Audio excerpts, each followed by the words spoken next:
My wife cheated with my golden child brother and plotted to lock my niece in an asylum. So I showed up at their $6,000 night vacation and took absolutely everything. My family happily drove off to a luxury resort, leaving me behind as a glorified babysitter for my severely disabled niece so they could secretly steal her $5 million inheritance. They had absolutely no idea she was perfectly healthy, or that I was the secret multimillionaire who actually owned the very resort they were staying at. Original post. I am Julian, 31 years old. For 31 agonizing years, I was the invisible shadow in my own family. The designated loser whose only purpose in life was to serve the golden child. But the exact moment my family drove off to a hyper-exclusive luxury resort, leaving me behind as a glorified medical caretaker, my entire reality shattered. It was a crisp Tuesday morning in early October in Chicago. I stood in the massive circular driveway of my parents' sprawling suburban estate. The house was a colossal stone monument to their unchecked vanity, paid for by decades of ruthless commercial real estate deals my father, Arthur, loved to brag about. My older brother, Vance, was leaning casually against his gleaming silver Porsche. Vance was the golden child. If he merely breathed, my parents threw a parade. Meanwhile, I graduated college with top honors, working night shifts to pay for my own textbooks, and they just asked why I didn't land a better promotion. Vance was loading heavy Louis Vuitton luggage into the trunk. Beside him stood his wife, Chloe, playing the role of the sweet daughter-in-law, though her eyes held a cold, calculating emptiness.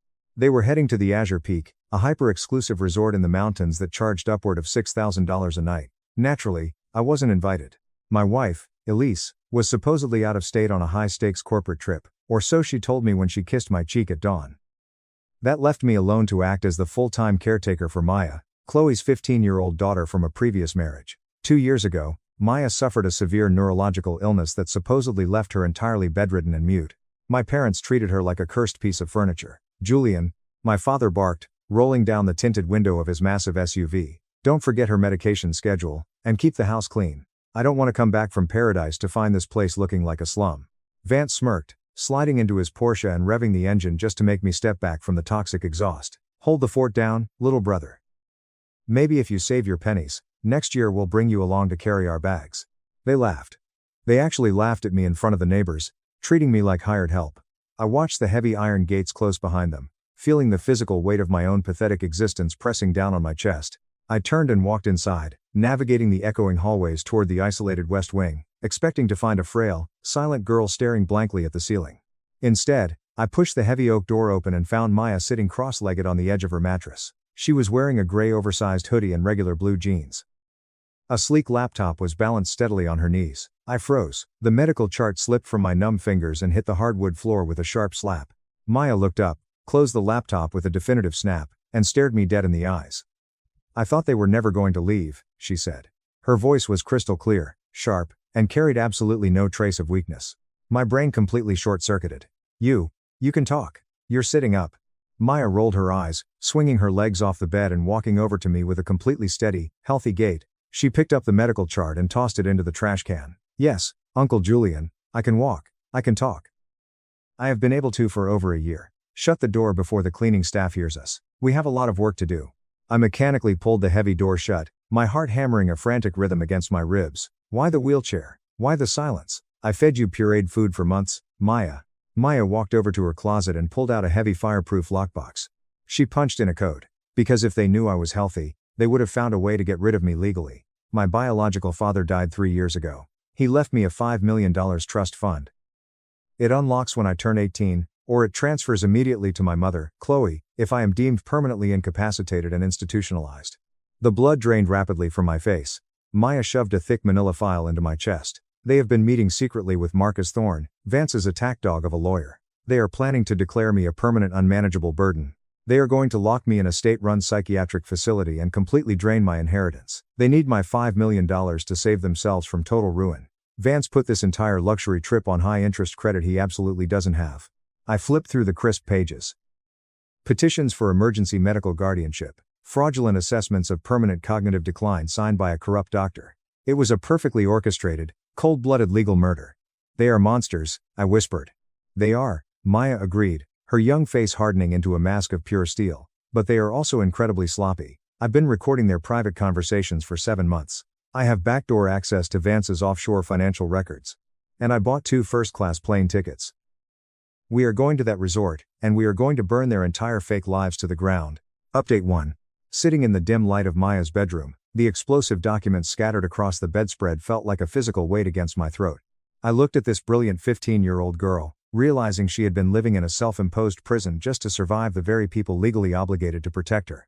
Before we left for the airport, I needed to speak to Thomas, the loyal family estate manager of 30 years. He was the only person in this massive house who ever showed me genuine kindness. I found him in the kitchen. "Your father's legendary real estate empire is a complete facade, Mr. Julian," Thomas said quietly, sadness pooling in his old eyes. "They leveraged this entire estate, they are millions in the red. But there is something else, sir. It is regarding your wife, Elise." My stomach dropped straight into the floor. "Elise? She's on a corporate trip." Thomas looked at the floor. "She hasn't been traveling for work, sir. Vance has been illegally routing holding company funds to pay for luxury penthouse apartments and private first-class flights. The second passenger is always Elise. They have been having an affair for over a year." The kitchen violently spun around me. My wife. My own flesh and blood brother. I didn't scream. I didn't cry. That flesh. Something deep inside me, some fragile, hopeful part of my soul that still desperately wanted a loving family, just died right then and there. And in its place, a cold, terrifying clarity took root. I told Thomas to take a long paid vacation and leave the estate. Maya and I packed our bags and headed straight to the airport. When we boarded the luxurious first-class flight, I pulled out my phone and sent a heavily encrypted text to Samantha, my absolute best friend and a cutthroat corporate lawyer who specialized in hostile takeovers and brutal divorces. "Activate Protocol Omega. Meet me at the property." Her reply came 30 seconds later. "Consider it done. Bringing the legal firing squad." Maya raised an eyebrow. "Protocol Omega? You have deep secrets too, Uncle Julian. You aren't the only one who learned how to play dead to survive," I said quietly. My family thought I was a massive failure because I refused to work in my father's corrupt firm. What they absolutely didn't know was that years ago, I took a massive risk and invested heavily in a struggling tech startup with my billionaire partner, Victor. It exploded. I took my multi-million-dollar payout and quietly began buying premium commercial real estate. Through a complex shell corporation, I legally owned the Azure Peak. My family was drinking expensive champagne in a building I owned. They were sleeping in beds I paid for. When we touched down, a heavily armored black SUV took us up the steep coastal mountain road to the resort. Elena, the elite general manager who knew my true identity, met us at the grand entrance. "Mr. Julian," Elena said, bowing her head slightly, "your private luxury suite is prepared. The security team has isolated the specific surveillance feeds from the presidential villa and their private oceanfront cabana. You have full audio and visual access." Maya and I descended into the fortified subterranean security hub. I tapped the tablet, routing the live feed from Cabana 4 to the massive main monitor. There they were. My father swirling scotch, Vance smoking a Cuban cigar, Chloe typing on her phone, and Marcus the lawyer going over the fraudulent medical paperwork. "The lockdown facility in Nevada is prepped," Marcus said confidently over the hidden microphones. "The judge will fast-track the emergency guardianship. The $5 million will be routed to Chloe's accounts within 48 hours. My father laughed a harsh, demonic sound. "Finally, that pathetic mute brat is actually good for something useful. That money will keep the aggressive creditors off Vance's back." "What about Julian?" Chloe asked. "Is he going to be a problem?" Vance scoffed loudly. "Julian is a spineless, pathetic doormat. Tell him she desperately needs better medical care, and he'll pack her bags himself just to desperately seek our approval. He is a pathetic loser." I felt a cold, paralyzing numbness spread through my veins. For 31 years, I had bent over backward to please these awful people. The naive, hopeful Julian was dead. Marcus packed up his briefcase and left. My parents and Chloe announced they were going to the spa, leaving Vance entirely alone in the cabana. Vance pulled out his phone, typed a quick message, and made a call. "Come on down to the cabana, baby. The coast is completely clear," Vance said, his voice sickeningly sweet. 2 minutes later, the wooden door opened. A woman walked in wearing a sheer white cover-up over a tiny black bikini. She walked straight over to Vance, straddled his lap, and kissed him deeply and passionately. It was Elise, my wife. The woman who had kissed my cheek that morning, complaining about corporate stress. "God, I missed you," Elise murmured. "Did Marcus get everything sorted?" "Once the trust money clears, we can finally cut the dead weight." "Meaning Julian?" Vance sneered. "The absolute idiot is sitting at home right now wiping drool off that brat's chin. Once the money clears, you can finally hand him those brutal divorce papers." Elise sighed happily against his chest. "I cannot wait. Being married to him is exactly like being chained to a sinking ship. He is so painfully average and poor." The intense physical pain radiating in my chest was so severe I genuinely thought I was having a heart attack. Every late night she claimed to be working. Every time she pulled away from my touch. They had joyfully dismantled my dignity while smiling directly in my face. Maya placed a small, warm hand on my tense arm, anchoring my floating mind back to reality. I took a slow, shuddering breath. The agonizing pain rapidly morphed into pure, unadulterated, burning rage. I picked up my phone and dialed Samantha. I have recorded the entire disgusting exchange in high definition. We have the conspiracy to commit wire fraud, and undeniable video proof of infidelity. The legal traps are fully set, Samantha replied, cold and sharp as a scalpel. Victor is landing on the helipad in 30 minutes. Get the most aggressive divorce papers drawn up right now, I commanded, my voice terrifyingly calm. I want absolutely everything. I want the house, the cars, every single dime. And I want Vance's financial records subpoenaed by the FBI tomorrow morning. They have a dinner reservation at the main luxury restaurant at 8. Let them dress up. Let them feel like royalty. And then we are going to drop the sky directly on their heads. Update 2. The agonizing hours between the afternoon betrayal and the evening confrontation stretched out like a tightly drawn bowstring. Up in the massive private penthouse, Maya hacked into Vance's personal email server, completely bypassing his laughable security measures, and printed out physical copies of every single illegal wire transfer he had made to his offshore accounts. Samantha and Victor arrived via the private VIP elevator. Samantha unpacked her titanium briefcase filled with federal injunctions, asset freeze confirmations, and the brutal divorce papers. Victor, the billionaire titan everyone thought was the sole owner of the resort, clapped a heavy hand on my shoulder. I changed into a stunning, custom-tailored midnight blue suit. Maya wore a sharp, highly elegant black dress, looking like a fierce warrior ready for battle. We took the elevator down to the Pinnacle, the resort's signature 5-star restaurant suspended precariously over a jagged cliff edge. Elena met us at the entrance. They are seated at table 7, Mr. Chairman. Your private security detail is in position. I looked across the dimly lit, elegant room. My family was entirely engrossed in their own vanity. My father was laughing loudly with a massive glass of expensive red wine.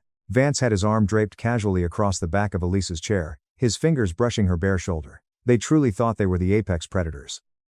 They had absolutely no idea the steel cage door had just locked firmly behind them. I walked slowly and deliberately across the imported Italian marble floor, Maya right beside me, with Samantha and Victor flanking us like seasoned generals. We stopped exactly 2 feet from their table. I just stood there, letting my physical presence cast a long, dark shadow over their pathetic celebration. Elise was the very first to notice. She was taking a delicate sip of golden champagne when her eyes locked onto mine. The expensive crystal flute literally slipped from her perfectly manicured fingers, shattering against the table and spilling liquid everywhere. Julian, she gasped. The color drained from her face so fast she looked like a walking ghost. She violently ripped her hand away from Vance's arm. The rest of the table froze in comical unison. Vance's arrogant smirk melted into a twisted mask of extreme confusion. My father dropped his heavy silver fork. Chloe stared with wide, terrified eyes not at me, but directly at the teenage girl standing perfectly healthy right next to me. Good evening, family, I said, my voice low, smooth, and projecting effortlessly. I truly hope the champagne is to your liking tonight. My father aggressively tried to stand up to establish dominance. What in the world are you doing here? You're supposed to be back in Chicago. Who is watching? His words died instantly in his throat. Hello, Grandpa, Maya said, her voice dripping with lethal venom. I didn't need a pathetic babysitter tonight. I decided I wanted to fly out and see the ocean for myself. Chloe let out a high-pitched, strangled gasp, pressing both hands tightly over her mouth. Vance pushed his heavy wooden chair back violently. Maya, you're standing. You're talking. This is completely impossible. The medical specialist said. The medical specialist said. The corrupt medical specialist's mark is paid off? I interrupted smoothly, leaning forward and resting both hands flat on their table. The ones who signed fraudulent assessments so you could illegally lock her in a psychiatric facility and drain her $5 million trust fund. Those specific doctors, Vance? Silence fell over table 7 like a suffocating wet blanket. I have absolutely no idea what you are talking about. My father growled, desperately trying to regain control. You are making a massive scene. Sit down right now and shut your mouth. There is absolutely no more sitting down, Dad, I said, my voice cutting cleanly through his fake authority. And there is absolutely no more family. Elise frantically stood up, fake tears instantly welling in her eyes. Julian, honey, please listen to me. I came here on a last-minute red-eye because Vance was deeply worried about your parents' health. I was just trying to protect you. Save the cheap theatrical performance. Elise, I said coldly, you are a parasite. I snapped my fingers. Samantha immediately stepped forward, placing her sleek titanium briefcase on the spilled champagne. She pulled out an incredibly thick manila folder and slammed it down right in front of Elisa's plate. Those are extremely aggressive, highly punitive divorce papers. Samantha said, her voice sharp as a razor. They detail undeniable video and audio proof of your year-long affair with Vance. They also include an emergency court-ordered restraining order, entirely freezing every single joint and personal bank account in your name. As of exactly 14 minutes ago, you are entirely legally locked out of Julian's finances. You literally have absolutely nothing. Elise let out a choked, ugly sob, falling heavily back into her chair. Vance's face turned a furious shade of purple. He slammed his fist violently onto the table. You listen to me, you pathetic little loser. You do not come here and threaten us. You have absolutely nothing. You work a dead-end job and live in a cheap house. If you think you can forge some fake legal documents to scare us. Maya reached into her pocket, pulled out a silver flash drive, and tossed it onto my mother's plate. There are 7 solid months of crystal clear audio recordings on that drive, Vance. Including the incredibly detailed, highly illegal conversation you all had in Cabana 4 just a few hours ago about committing federal wire fraud. My mother, Helen, completely dropped her polite facade. You ungrateful, disgusting wretch, she hissed at me. We gave you everything, and you repay us by spying on your own blood? Because you are pathetically jealous of your brother's massive success? Success? I laughed, a cold, dead sound. Vance is a complete, utter fraud, just like you. I reached into the briefcase and pulled out the thick physical copies of the financial ledgers. I threw the massive stack high into the air. Hundreds of sheets of paper rained down aggressively on their table, ruining their expensive food. Your entire legendary real estate empire is built on highly toxic debt, Dad, I said, leaning in close. You leveraged the entire Chicago estate. You are millions in the red. And the FBI Financial Crimes Division is currently processing the wire fraud evidence regarding Vance's offshore accounts. Your legacy is officially over. The absolute horror that washed over my father's face was intensely satisfying. The terrifying patriarch suddenly looked incredibly old and completely terrified, but Vance absolutely refused to accept defeat. He jumped up, knocking his chair backward with a loud crash. I have had absolutely enough of this garbage, he screamed, waving his arms frantically toward the host stand. Manager, get over here right now. Elena walked purposefully and calmly toward our table. Yes, sir. How may I assist you? Vance pointed aggressively at me. I demand that you remove these trespassers immediately. We are elite VIP guests, and this man is a complete broke nobody. Throw him off this private property and call the police. Elena stood perfectly still. She looked at Vance, then slowly and deliberately turned her entire body to face me. She bowed her head in a deep, subservient gesture. Is there a problem with these guests, Mr. Chairman? Elena's clear voice carried loudly across the dead-silent restaurant. Shall I have the perimeter security team forcefully remove them from your property? The silence that followed was absolute and entirely deafening. Vance's arm slowly dropped to his side as if his bones had dissolved. Elise let out a tiny, high-pitched whimper. Mr. Chairman? My father stammered, his eyes darting frantically. What is she talking about, Julian? Victor stepped completely out of the shadows. The exact moment my father saw Victor's face, his knees visibly buckled. Everyone in commercial real estate knew Victor. Arthur, Victor said, his deep voice rolling like thunder. It is truly pathetic to see how far you have fallen. Plotting to institutionalize your own granddaughter to steal her trust fund is a highly special breed of scum. I do not own this resort. Obsidian Holdings is merely a shell corporation. Julian is the absolute majority shareholder. He owns 75% of this entire island. He bought it 3 years ago in cold, hard cash. You are currently sitting in his restaurant. The psychological impact of that revelation hit my family like a speeding freight train. The son they had relentlessly mocked was a multi-millionaire corporate titan who literally owned the ground they were standing on. No, Vance whispered, shaking his head violently. That is completely impossible. His college fund was gone. This is a massive lie. It is absolutely real, Vance, I said, devoid of any mercy. While you were violently burning through Dad's money trying to look rich, I actually became rich. I built a massive empire quietly in the shadows while you were sleeping with my wife. I turned my heavy gaze entirely to my father. You stole my future to pay for Vance's idiotic mistakes. Well, Vance just made his final fatal mistake. You are going to completely lose the Chicago estate. You are going to spend the rest of your miserable life dealing with federal indictments and crippling bankruptcy. Elise was openly weeping now, thick black mascara running down her pale cheeks. She desperately grabbed the expensive sleeve of my suit jacket. Julian, please, I was manipulated. I love you. Please don't take everything from me. I aggressively ripped my arm away. Do not ever touch me again. You made your choice, Elise, now you get to burn with him. I turned to Elena. Cancel their reservations immediately. Seize their luggage until their outstanding room charges are settled in full, and have the security team escort them entirely off the island right now. Security Team Alpha, move in, Elena commanded into her radio. 10 massive, highly trained private security guards in sharp black suits surrounded the table. My mother burst into hysterical tears. Chloe was actively hyperventilating. My father crumbled, lowering his head and walking in defeat. Vance, however, completely lost his mind. As two guards grabbed his arms, he began thrashing violently, screaming horrific obscenities. "I am the heir to the family. Julian, you little rat, I will destroy you." His pathetic screams echoed through the luxurious restaurant as the guards effortlessly dragged him across the marble floor. I stood there watching them disappear. The massive storm had finally broken. Maya slipped her hand firmly into mine. The invisible brother and the silent girl had completely broken their chains. The immediate aftermath was a masterclass in total devastation. Because Elena legally seized their assets inside the room, they were entirely locked out of their presidential villa.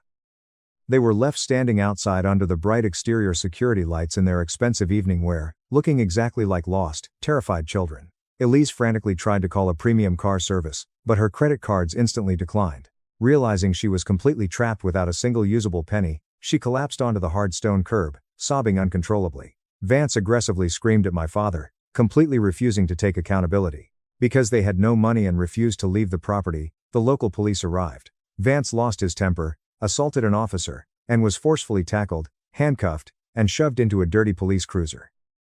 The very next morning, the legal bloodbath officially began. Samantha filed the undeniable evidence with the medical board and federal authorities. The corrupt doctor was stripped of his license. Marcus the lawyer was formally disbarred and charged with conspiracy. The divorce was completely merciless. Because of the explicit video proof and financial fraud evidence, the judge enforced Elise's prenup to the absolute maximum limit. I took the house, the cars, and every piece of furniture. Elise walked out of the courtroom with nothing but a single suitcase and massive legal debt. The last time I saw her, she was standing in the freezing rain trying to hail a cheap cab. I rolled up my tinted window and drove away. The FBI aggressively descended on my father's firm, seizing every hard drive and freezing every account. Because Vance used the holding company to fund his affair, he bore the brunt of the indictments. He lost his Porsche and his heavily leveraged properties were foreclosed upon. To avoid 20 years in federal prison, Vance took a humiliating plea deal, 5 years of strict probation and grueling manual community service. The golden child was officially a convicted felon picking up highway trash in an orange vest. My parents' vanity-driven world permanently shattered. Blacklisted from high society, the massive Chicago estate was seized by the bank. They were forcefully evicted and moved into a tiny, run-down apartment on the bad side of town. Chloe, terrified of the massive legal repercussions, signed over full legal guardianship of Maya to me and fled the state. 6 months later, I officially adopted Maya. We moved to a stunning, peaceful estate in upstate New York. Maya enrolled in a prestigious academy, blossoming into an incredibly happy, fiercely intelligent teenager. Her $5 million trust fund was legally locked into an ironclad account managed by Victor, completely safe until she turned 18. I stopped hiding my extreme wealth and took over as the highly public chairman of Obsidian Holdings. It was a crisp Tuesday morning in April. I was driving my brand new, midnight black Rolls-Royce Phantom toward my corporate office building. As I pulled up to the security gates, I saw two incredibly familiar, highly pathetic figures shivering on the sidewalk. My parents. They looked incredibly old and entirely broken, wearing cheap, ill-fitting thrift store clothes. I pulled the Rolls-Royce over and rolled down the heavily tinted window. "Julian," my father gasped, looking at the luxurious interior with naked, greedy desperation. "Thank God we found you. What do you want, Arthur?" I asked, my voice completely flat. I would never call him Dad again. My mother began to violently cry ugly tears. "Julian, please. We have absolutely nothing left. Vance is completely bankrupt. We are living in a freezing apartment and can barely afford groceries. Please, you have so much money now, can't you just give us a small monthly allowance?" I looked deeply at the people who had joyfully destroyed my childhood, who had stolen my college fund, and who had laughed mockingly at me while plotting to steal a disabled teenager's inheritance. "I am absolutely not your son," I said quietly, the crushing finality hanging in the crisp air. "Your son is currently picking up garbage on the side of the highway. You bet your entire legacy on the golden child. It is not my problem that your horse completely lost the race. Julian, please. We are your family." My father begged loudly, his massive pride entirely shattered as he wept on the public sidewalk. "Family. 1. I said, my voice completely cold and unyielding, does not treat you like a pathetic doormat. Family does not actively steal your future. Family does not sleep with your wife and laugh about it over expensive champagne. You are entirely strangers to me. If you ever come near my office, my home, or my daughter, Maya, ever again, I will have you aggressively arrested for criminal trespassing." I smoothly rolled up the tinted window, completely cutting off their desperate screams. I glided effortlessly through the heavy steel gates, leaving them entirely alone on the cold sidewalk, trapped in the miserable hell they had built with their own 2 hands. When I walked into my executive penthouse suite, Maya was sitting comfortably on the leather couch, laughing brightly at a school project. Samantha was at the conference table reviewing profitable corporate acquisitions. For the very first time in my 31 years of life, my chest felt completely full. True family is absolutely not determined by blood. It is determined by fierce loyalty and by the people who proudly stand by your side when the entire world tries to tear you down. I burned their toxic table to the ground, and I proudly built my own. Top comments. User 1. The absolute audacity of your parents to show up at your corporate office begging for money after they tried to lock a perfectly healthy 15-year-old girl in a psychiatric ward just to steal her inheritance. Leaving them on the sidewalk in your Rolls-Royce is the most satisfying ending I have ever read. User 2. The moment the manager bowed to you and called you Mr. Chairman in front of your cheating wife and golden child brother, I literally got chills. Elise dropping her champagne glass knowing she was about to be completely financially ruined is pure poetic justice. Vance deserved every single second of that community service. User 3. Maya is an absolute genius. Faking a severe illness for a year just to survive, secretly recording their wire fraud plots, and hacking into Vance's offshore accounts at 15, she's a warrior. I am so incredibly glad you legally adopted her and that her $5 million trust is completely safe from those monsters. Don't expect any help from me, my father texted in the seat I paid for. Then, my co-founder called to tell me we just hit a $1.8 billion valuation. My phone buzzed at exactly the wrong moment. I was standing in the staging tunnel beneath the Stanford Stadium, wearing a graduation robe that cost $55 to rent and cheap heels that had already eaten through the skin of both my pinky toes. The tunnel smelled like damp concrete, old dust, and the sharp, metallic tang of nervous sweat. All around me, hundreds of graduates were fidgeting with their caps, rehearsing their smiles, and texting families who had flown in from all over the globe. My family had flown in from Chicago.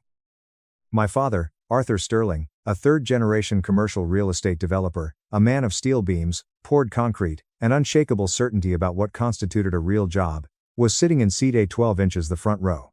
I had booked that seat myself. I had paid for his first-class flight, his luxury hotel suite at the Rosewood, and the dinner reservation at a Michelin-starred restaurant for afterward. I had orchestrated this entire weekend the way I orchestrated everything in my life, carefully, precisely, and down to the absolute last micro detail. And then my phone buzzed against my hip. I pulled it out of my pocket. His name flashed on my cracked screen, and beneath it, a short, brutal message that hit me like a physical blow to the sternum. Don't expect any financial help from me going forward. You're on your own now. Time to face the real world. I read it twice. Then a third time, the words blurring slightly under the harsh fluorescent lights of the tunnel. The graduate standing next to me, a bioengineering student I vaguely recognized from a sophomore seminar, leaned over and asked if I was okay. I must have made some kind of involuntary noise, a sharp intake of breath that sounded like a dry heave. Fine, I said, my voice sounding hollow and distant to my own ears. I'm perfectly fine. My hands were not shaking. I want to be incredibly precise about that detail. My hands were completely, terrifyingly still. Over the previous 6 years, I had learned exactly how to compartmentalize, how to hold myself together in high-stakes rooms where lesser versions of myself would have completely shattered. But behind my ribs, something had gone very, very quiet. I thought about the 1-2-year-old girl who had sat in her father's mahogany-paneled home office, holding a clunky laptop, desperately trying to explain the basic software architecture she had just built. I thought about the 1-6-year-old who had begged him to just look at the school network vulnerability she had patched. I thought about the 1-8-year-old who had carried a 2-5-page, meticulously researched business plan in her backpack and left his office with it completely unread. That younger version of me wanted to fall to the floor and cry. But I was no longer that girl. My phone buzzed again. A different contact this time, Maya. And the next 4 minutes of my life changed absolutely everything. But to understand the sheer, catastrophic weight of what happened on that stage, you need to understand what happened before it. You need to understand Arthur Sterling, and what it meant to be the invisible daughter in a family of golden sons. My father built things you could touch. That was the core, undeniable truth of his existence, the central pillar that organized every other aspect of his personality. He had grown up watching his own father pour concrete in the bitter Chicago winters, and he had taken that blue-collar grit and turned it into Sterling Developments, a massive commercial firm that built strip malls, luxury apartment complexes, and eventually, his crowning achievement, a massive downtown high-rise that he managed to bring up in almost every conversation. To Arthur Sterling, reality was defined by weight, by mass, by things you could point at from the window of a moving car and say, I built that. He had 2 sons before he had me. Julian came first, then Connor. By the time I arrived, the Sterling family mythology was already carved in stone. The boys got miniature tool belts at age 5, grueling summer jobs on active construction sites at 16, and spent their long weekends learning how to read architectural blueprints before they could even read chapter books. My father spoke about their paths with the kind of hushed, holy reverence that other men reserved for religion. "You know what the problem with this country is?" he would announce at every Thanksgiving, every 4th of July barbecue, every time a tech news segment came on the television. "Nobody builds anything real anymore. Everyone is just sitting in air-conditioned rooms, moving invisible money around on screens. Everyone's got a stupid app."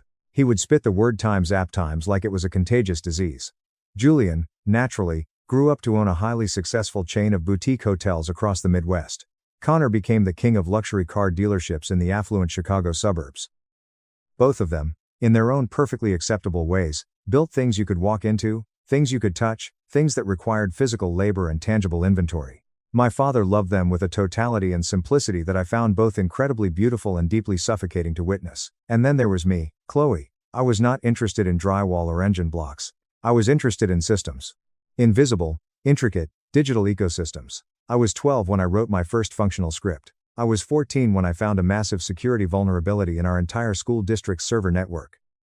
I documented it, printed out the logs, and handed it to the exhausted IT director, who looked at me with sheer terror before quietly patching the exploit without ever officially thanking me.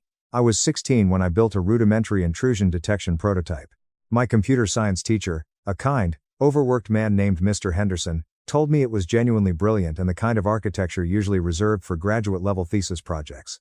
I brought that prototype home, practically vibrating with excitement, and showed my father. He patted me on the head. "Smart girl," he chuckled, looking at my screen as if it were a finger painting. "It's a cute hobby.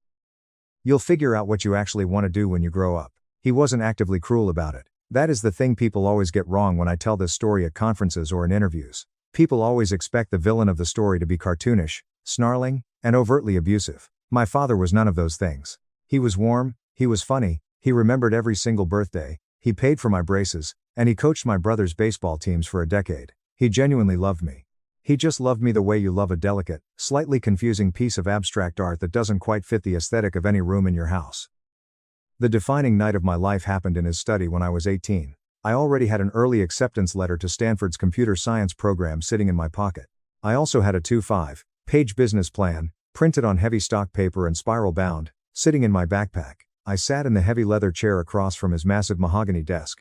The room smelled like cigar smoke and expensive leather. I watched in silence as he slid 2 thick, cream-colored envelopes across the desk toward my brothers. The kind of envelopes that have physical weight to them. "Julian is breaking ground on his 3rd boutique hotel location next month," my father announced proudly, raising a glass of scotch. "And Connor just closed the deal on the new Porsche dealership lot. It's a big year for the Sterling man." I nodded, gripping the straps of my backpack. I was waiting for my envelope. I was waiting for my moment. My father turned to me, leaning back in his chair and lacing his fingers together over his stomach. He did this whenever he was about to say something he believed was incredibly generous. "Chloe, sweetheart, I've been thinking a lot about what makes sense for you," he started, his voice dropping into a comforting, paternal register. "Your brothers are expanding fast. They are going to need someone sharp handling their back office operations. Someone on the administrative and financial side. Someone brilliant who they can trust completely." He smiled, a wide, genuine smile. "That's you, Chloe. You've always been the smartest one with numbers. We can set up a nice desk for you right here at the corporate office." My stomach plummeted. I forced myself to speak clearly. "Dad, I have a business plan." "I know you have ideas, honey," he said dismissively. "No, it's 25 pages. I pushed, unzipping my bag. "I have market research, revenue projections, threat modeling. I've identified a massive gap in mid-market enterprise cybersecurity infrastructure that literally nobody is addressing right now. If I can get a small seed investment." "Tech is a bubble, Chloe," he interrupted, his tone gentle but immovable. It was the exact tone you use to explain to a toddler that they cannot eat a battery. "These digital things, they come and go. It's not real. And this cybersecurity stuff, there are 1,000 massive corporations doing that already, companies with billions of dollars. You can't compete with them playing around on your little laptop. The massive corporations aren't solving the specific problem I'm solving," I argued, my voice trembling slightly. "I have the code. I can show you." He looked at me, and in his eyes, I saw something that was infinitely worse than anger, worse than contempt, worse than outright dismissal. I saw pity. "The administrative desk will always be waiting for you," he said softly, "whenever you're ready to join the real world."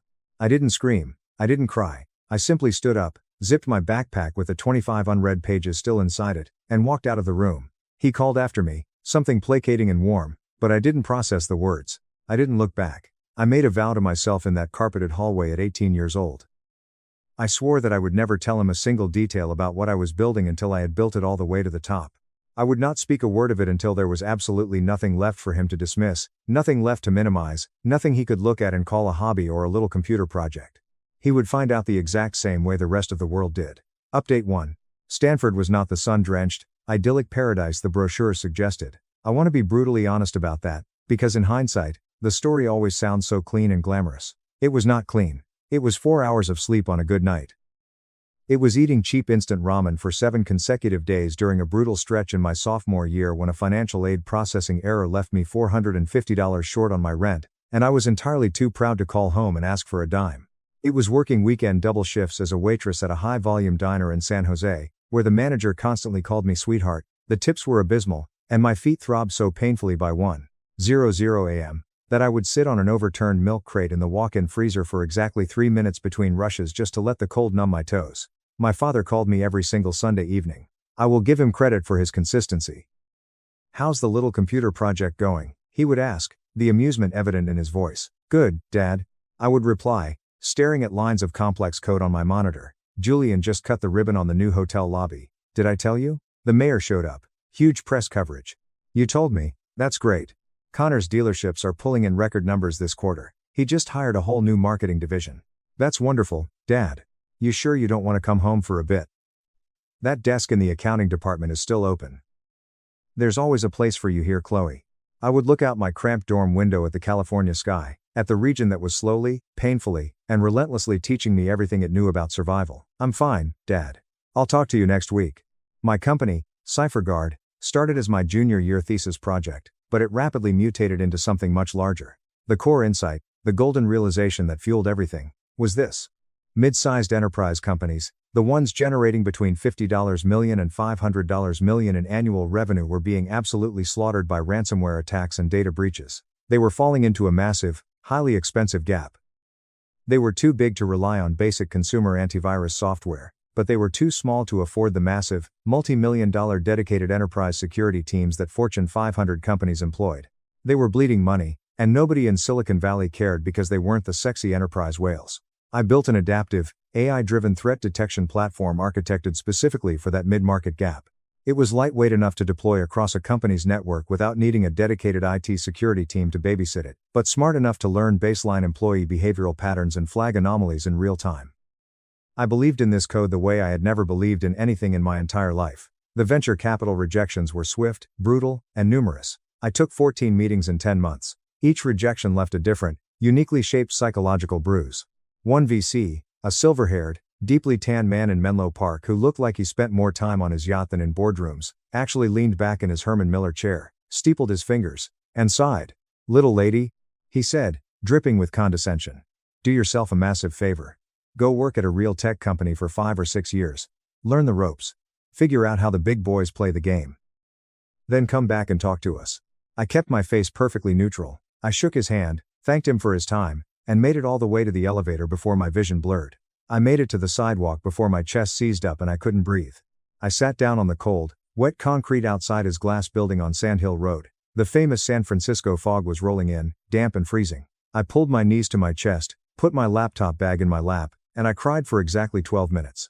Then, the sadness evaporated, replaced by a sudden, blinding flash of rage. It was the good kind of anger. The cold, clinical kind that doesn't cloud your judgment, but sharpens it to a razor edge. I stood up, brushed the dirt off my cheap slacks, marched back into the lobby, asked the receptionist for the VC's business card, and sent him a handwritten thank you note the next day. 18 months later, when CipherGuard secured its first massive valuation, I sent him a second note with a printed copy of our revenue metrics. He never responded. I didn't need him to. Everything shifted the night I met Maya Vance. I was at a cheap networking mixer in Palo Alto that I had almost skipped because I had a 5:30 a.m. diner shift the next morning, and standing in a cramped hotel ballroom drinking lukewarm boxed wine felt like a luxury I couldn't afford. Maya Vance walked directly up to me within 5 minutes of my arrival. She stared at my cheap printed name tag, looked me dead in the eyes, and said, "You're the Stanford kid building CipherGuard. I read your white paper." "That's me," I said cautiously. "Your pricing model is absolute garbage and your company is going to fail," she stated. She said it with the exact clinical, detached tone a mechanic uses to tell you your transmission is blown. But your underlying tech architecture is genuinely revolutionary. You're underpricing the mid-tier enterprise market by at least 45%, and your entire go-to-market strategy is backwards. I'm a CFO. I've been analyzing this specific sector for 3 years. Can I buy you a coffee and explain exactly why you're ruining your own brilliant product? Maya Vance was, at the time, a highly paid financial executive at a Series C logistics startup. She had a massive salary, stock options, and excellent health insurance. She quit her job completely 8 weeks later to join me. We moved into a windowless, suffocatingly small office in Mountain View that had previously been used as a janitorial supply closet. I am not exaggerating, there were still heavy metal shelf brackets bolted to the drywall and a lingering smell of industrial bleach when we signed the lease. We drank cheap coffee by the gallon. We argued aggressively over channel strategies, subscription tiers, and API integrations. I slept on a lumpy futon I bought off Craigslist for $40, keeping it folded in the corner of the closet. When we finally managed to get pitch meetings together, the dynamic was always identical. The male investors would look at me when I talked about the code, but they would stare at the wall, their phones, or the ceiling when Maya talked about the financial projections. During one particularly agonizing pitch in San Francisco, a junior partner smirked at us and said, "So, the little coder girl and the numbers lady think they can crack $1 billion cybersecurity industry?" Maya didn't flinch. She didn't blink. She set her coffee cup down on the glass table with a sharp, echoing Times click. "The question," Maya said, her voice dropping to a terrifyingly calm register, "is not whether we are going to crack this industry. The question is whether you are smart enough to write us a check before we make your current portfolio companies entirely obsolete." We didn't get his check. But a week later, we got something infinitely better. Her name was Evelyn Cross. She was the vice president of operations at Vanguard Shipping, a massive, privately held logistics empire generating over $5 billion in annual revenue, moving freight across the entire Pacific Northwest. Vanguard had been hit by a devastating ransomware attack 9 months prior. It cost them $4 million in direct recovery, massive data loss, and 14 days of total operational paralysis. Evelyn Cross was a woman who did not tolerate failure, and she was absolutely determined never to be humiliated by a breach again. She gave us a 30-day pilot program at their regional operations hub in Seattle. We had to monitor 65 different endpoints, with full network access and a strict, zero-incident benchmark. If we failed, we were out. If we succeeded, we got the enterprise contract. Maya and I did not sleep for a month. I mean that literally. I tracked my sleep on my phone. I averaged exactly 3 hours and 15 minutes a night for 30 days. We lived off lukewarm delivery food and cold brew coffee. I wrote more custom integration code in that single month than I had in the previous 2 years combined. I lived inside the Vanguard network, watching the data flow, tweaking the algorithms, perfecting the threat detection parameters. The result? 0 security incidents. 0 anomalies reached a critical threat threshold. But more importantly, on day 12 of the pilot, CipherGuard's automated system flagged a series of highly suspicious, erratic access patterns pinging the server at 3 a.m. I dug into the logs. It turned out to be the active credentials of a terminated logistics manager who was attempting to access a third-party vendor portal to siphon off proprietary shipping manifests. We locked the credentials instantly and handed the logs to Evelyn. That single automated discovery saved Vanguard Shipping from an estimated $1.2 million in remediation costs and a massive PR disaster. Evelyn Cross didn't even wait for the 30-day pilot to officially end. On day 28, she sent us a signed, ironclad letter of intent for a company-wide, multi-year North American contract. That was the spark that hit the powder keg. We scaled violently. We hired developers, sales teams, account managers. We raised our series of funding from a massive Tier 1 firm, the exact same firm that had rejected me a year prior. They called Times us, Times this time, begging for a meeting. I highly recommend the feeling of a VC practically groveling on the phone. We moved out of the bleach-scented supply closet and into a massive, gorgeous office in downtown San Francisco with floor-to-ceiling windows, an espresso bar, and a boardroom where Maya once laughed so hard at our ridiculous revenue growth that she actually cried. We crossed 50 employees. Then 150. Then 350. By the time I turned 26, our Series B valuation hit $550 million. And through all of it, for 6 entire years, I never told my father a single word. Not when TechCrunch ran a massive feature naming CipherGuard the most disruptive security startup of the decade. Not when Forbes put my face on the cover of their 30 Under 30 issue. Not when the grueling, infinitely tedious IPO paperwork was finally filed with the SEC, a massive legal document that contained my name exactly 942 times. I just kept calling him every Sunday. I asked about Julian's hotels. I listened to him brag about Connor's car dealerships. When he asked how my little computer project was going, I just smiled into the phone and said, "It's going fine, Dad, just keeping busy." 6 weeks before my Stanford graduation, I sent him a formal invitation. I had it printed on heavy, expensive cardstock. I paid for 2 first-class flights for him and my stepmother, Helen. Helen is a lovely woman, completely blameless in all this family drama. I booked them a luxury suite for 4 nights. I reserved front row VIP seats for the ceremony. I wanted him there. I said, that part is crucial to understand. People often ask me if this whole thing was a premeditated malicious trap. The truth is far more complicated. I wanted him there because, beneath the armor of a CEO, beneath the valuation and the press coverage, I was still the 18-year-old girl sitting in his mahogany study with a backpack full of hope, desperate for her father to look at her and say, "I see you, you did good." I wanted him to see me graduate, but, if I am being completely honest with myself, I also wanted him to see my triumph publicly. I wanted it to be undeniable. Update 2. Which brings us back to the staging tunnel. The smell of dust. The $55 rented robe. There was a large monitor in the tunnel showing a live camera feed of the stadium seating. I could see the front row perfectly. I could see seat A12.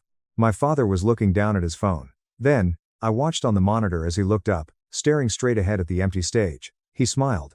It was a very specific smile, the kind of satisfied, self-righteous smile a person gets when they have made a tough but necessary decision. The smile of a man who thinks he is teaching a valuable, hard lesson about the real world. I looked down at my phone. Don't expect any financial help from me going forward. You're on your own now. Time to face the real world. 6 years of absolute silence. 6 years of swallowing my pride, of hiding my life's work, of nodding along while he dismissed me. And this cutting me off financially on the day of my graduation, via text message, while sitting in a seat I had paid for was his grand move. He wanted to send the message at the exact moment of my maximum vulnerability. He wanted to watch me walk across the stage, knowing he had finally forced me into a corner where I would have to beg for that administrative desk job. My phone vibrated violently in my hand. Maya's contact photo flashed on the screen. I don't know why I answered it right then. Maybe it was instinct. Maybe some deep, primal part of my brain knew exactly what time it was in New York. "Maya?" I whispered, stepping away from the other graduates. Her voice was shaking. In the 4 years we had been building the company, I had never, ever heard Maya Vance shake. This was a woman who had once calmly finished a Q3 financial presentation to our board of directors while the building's fire alarm was blaring. "Chloe," Maya breathed. There was a deafening roar of noise behind her in the background. It sounded like a riot. It sounded like hundreds of people screaming and cheering. "The IPO priced. The market opened 20 minutes ago." My mouth went completely dry. "Tell me the number, Maya." The screaming in the background spiked. I heard glass shatter. Someone had dropped a champagne flute in our San Francisco office watch party. "It's soaring, Chloe. It's completely blowing past the projections." Maya was crying now. The ruthless, ice-cold CFO was sobbing into the phone. "We just crossed $1.8 billion, Chloe, you're a unicorn CEO. We did it. It's real. $1.8 billion. Over the stadium loudspeakers, the dean's voice echoed, calling the next group of graduates, "Chloe Sterling." My name boomed through the speakers, vibrating into the concrete tunnel, reverberating deep in my chest. I pressed the phone hard against my ear. "Maya, I have to go get my diploma." She let out a wet, hysterical laugh. Go walk, you billionaire. Call me when you're done." I hung up the phone. I slid it into my pocket.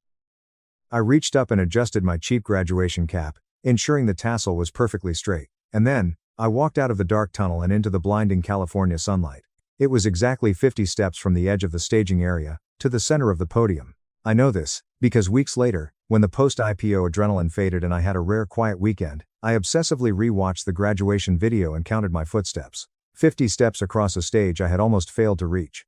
Not because of my grades, and not because of my aptitude, but because the poverty, the exhaustion, the waitressing, and the endless slammed doors had nearly broken my spirit. The stadium held nearly 4,000 people, faculty, families, screaming friends, and a local Bay Area news crew that was filming B-roll for a segment on Stanford's graduating tech class. I didn't look at the crowd. I didn't look at the dean. I looked directly at seat A12. My father was still holding his phone. As I stepped into the center of the stage, I saw him glance down at the screen. I don't know what app he had opened, maybe a news aggregator, maybe a stock ticker, maybe Apple News, but I know exactly what he saw. Because at that exact second, the financial news wires were exploding with the headline of CipherGuard's massive, expectation-shattering public offering, complete with a high-res photo of its 6-year-old founder and CEO. I watched the exact millisecond the realization hit him. His face didn't just go pale. It went completely, horrifyingly translucent. All the blood instantly evacuated from his cheeks. His jaw physically dropped open. Helen, sitting next to him, was smiling warmly at the stage, dabbing her eyes with a tissue, completely oblivious to the tectonic plates shifting beneath her husband's reality. My father looked like a man who had been confidently leaning against a solid brick wall for his entire life, only to suddenly realize the wall was made of smoke. He looked up from his phone, his eyes wide, terrified, and completely disoriented. He looked at the stage. He looked at me. Our eyes locked across the 50 feet of open air. I was standing in the exact center of the stage. The dean shook my hand, handing me the leather-bound diploma. The local news camera panned across my face. The university photographer snapped a burst of photos that would eventually run in the Wall Street Journal's weekend feature about the IPO, generating the highest web traffic the publication had seen all quarter. I looked down at my father, sitting in the seat I had paid for, in the city I had conquered, and I smiled. It was the exact same smile he had given me in his study 8 years ago. The smile that said, "I know something you don't." I could literally see the arithmetic processing in his brain. The daughter he had dismissed as a hobbyist. The daughter he had offered an administrative desk to. The daughter he had just arrogantly cut off via text message to teach her a lesson. That same daughter was currently standing in front of him, ringing the bell on a $1.8 billion company. The man who had refused to invest a single dollar into my dream was now forced to sit in silence and watch the entire world learn my name. We did not have a screaming match at dinner that night. I want to be very clear about that, because whenever I tell this story, people always lean in, hoping for a dramatic movie scene. They want to hear that I flipped the table, threw my water in his face, and gave a venomous, triumphant speech in the middle of a crowded Michelin-starred restaurant. There was no speech. I didn't need one. Reality had already spoken louder than I ever could. We went to the restaurant. Helen hugged me tightly, crying tears of joy. My father hugged me too, eventually, after a painfully long hesitation. He smelled like the exact same cedar and chemical cologne he had worn my entire childhood. Standing in his stiff, awkward embrace, I felt a deeply complicated emotion that I still don't have a perfect word for. It wasn't forgiveness. But it wasn't hatred, either, it was just closure. During the 2-hour dinner, my father did not mention the text message once. He didn't mention the IPO. He didn't mention the $1.8 billion valuation.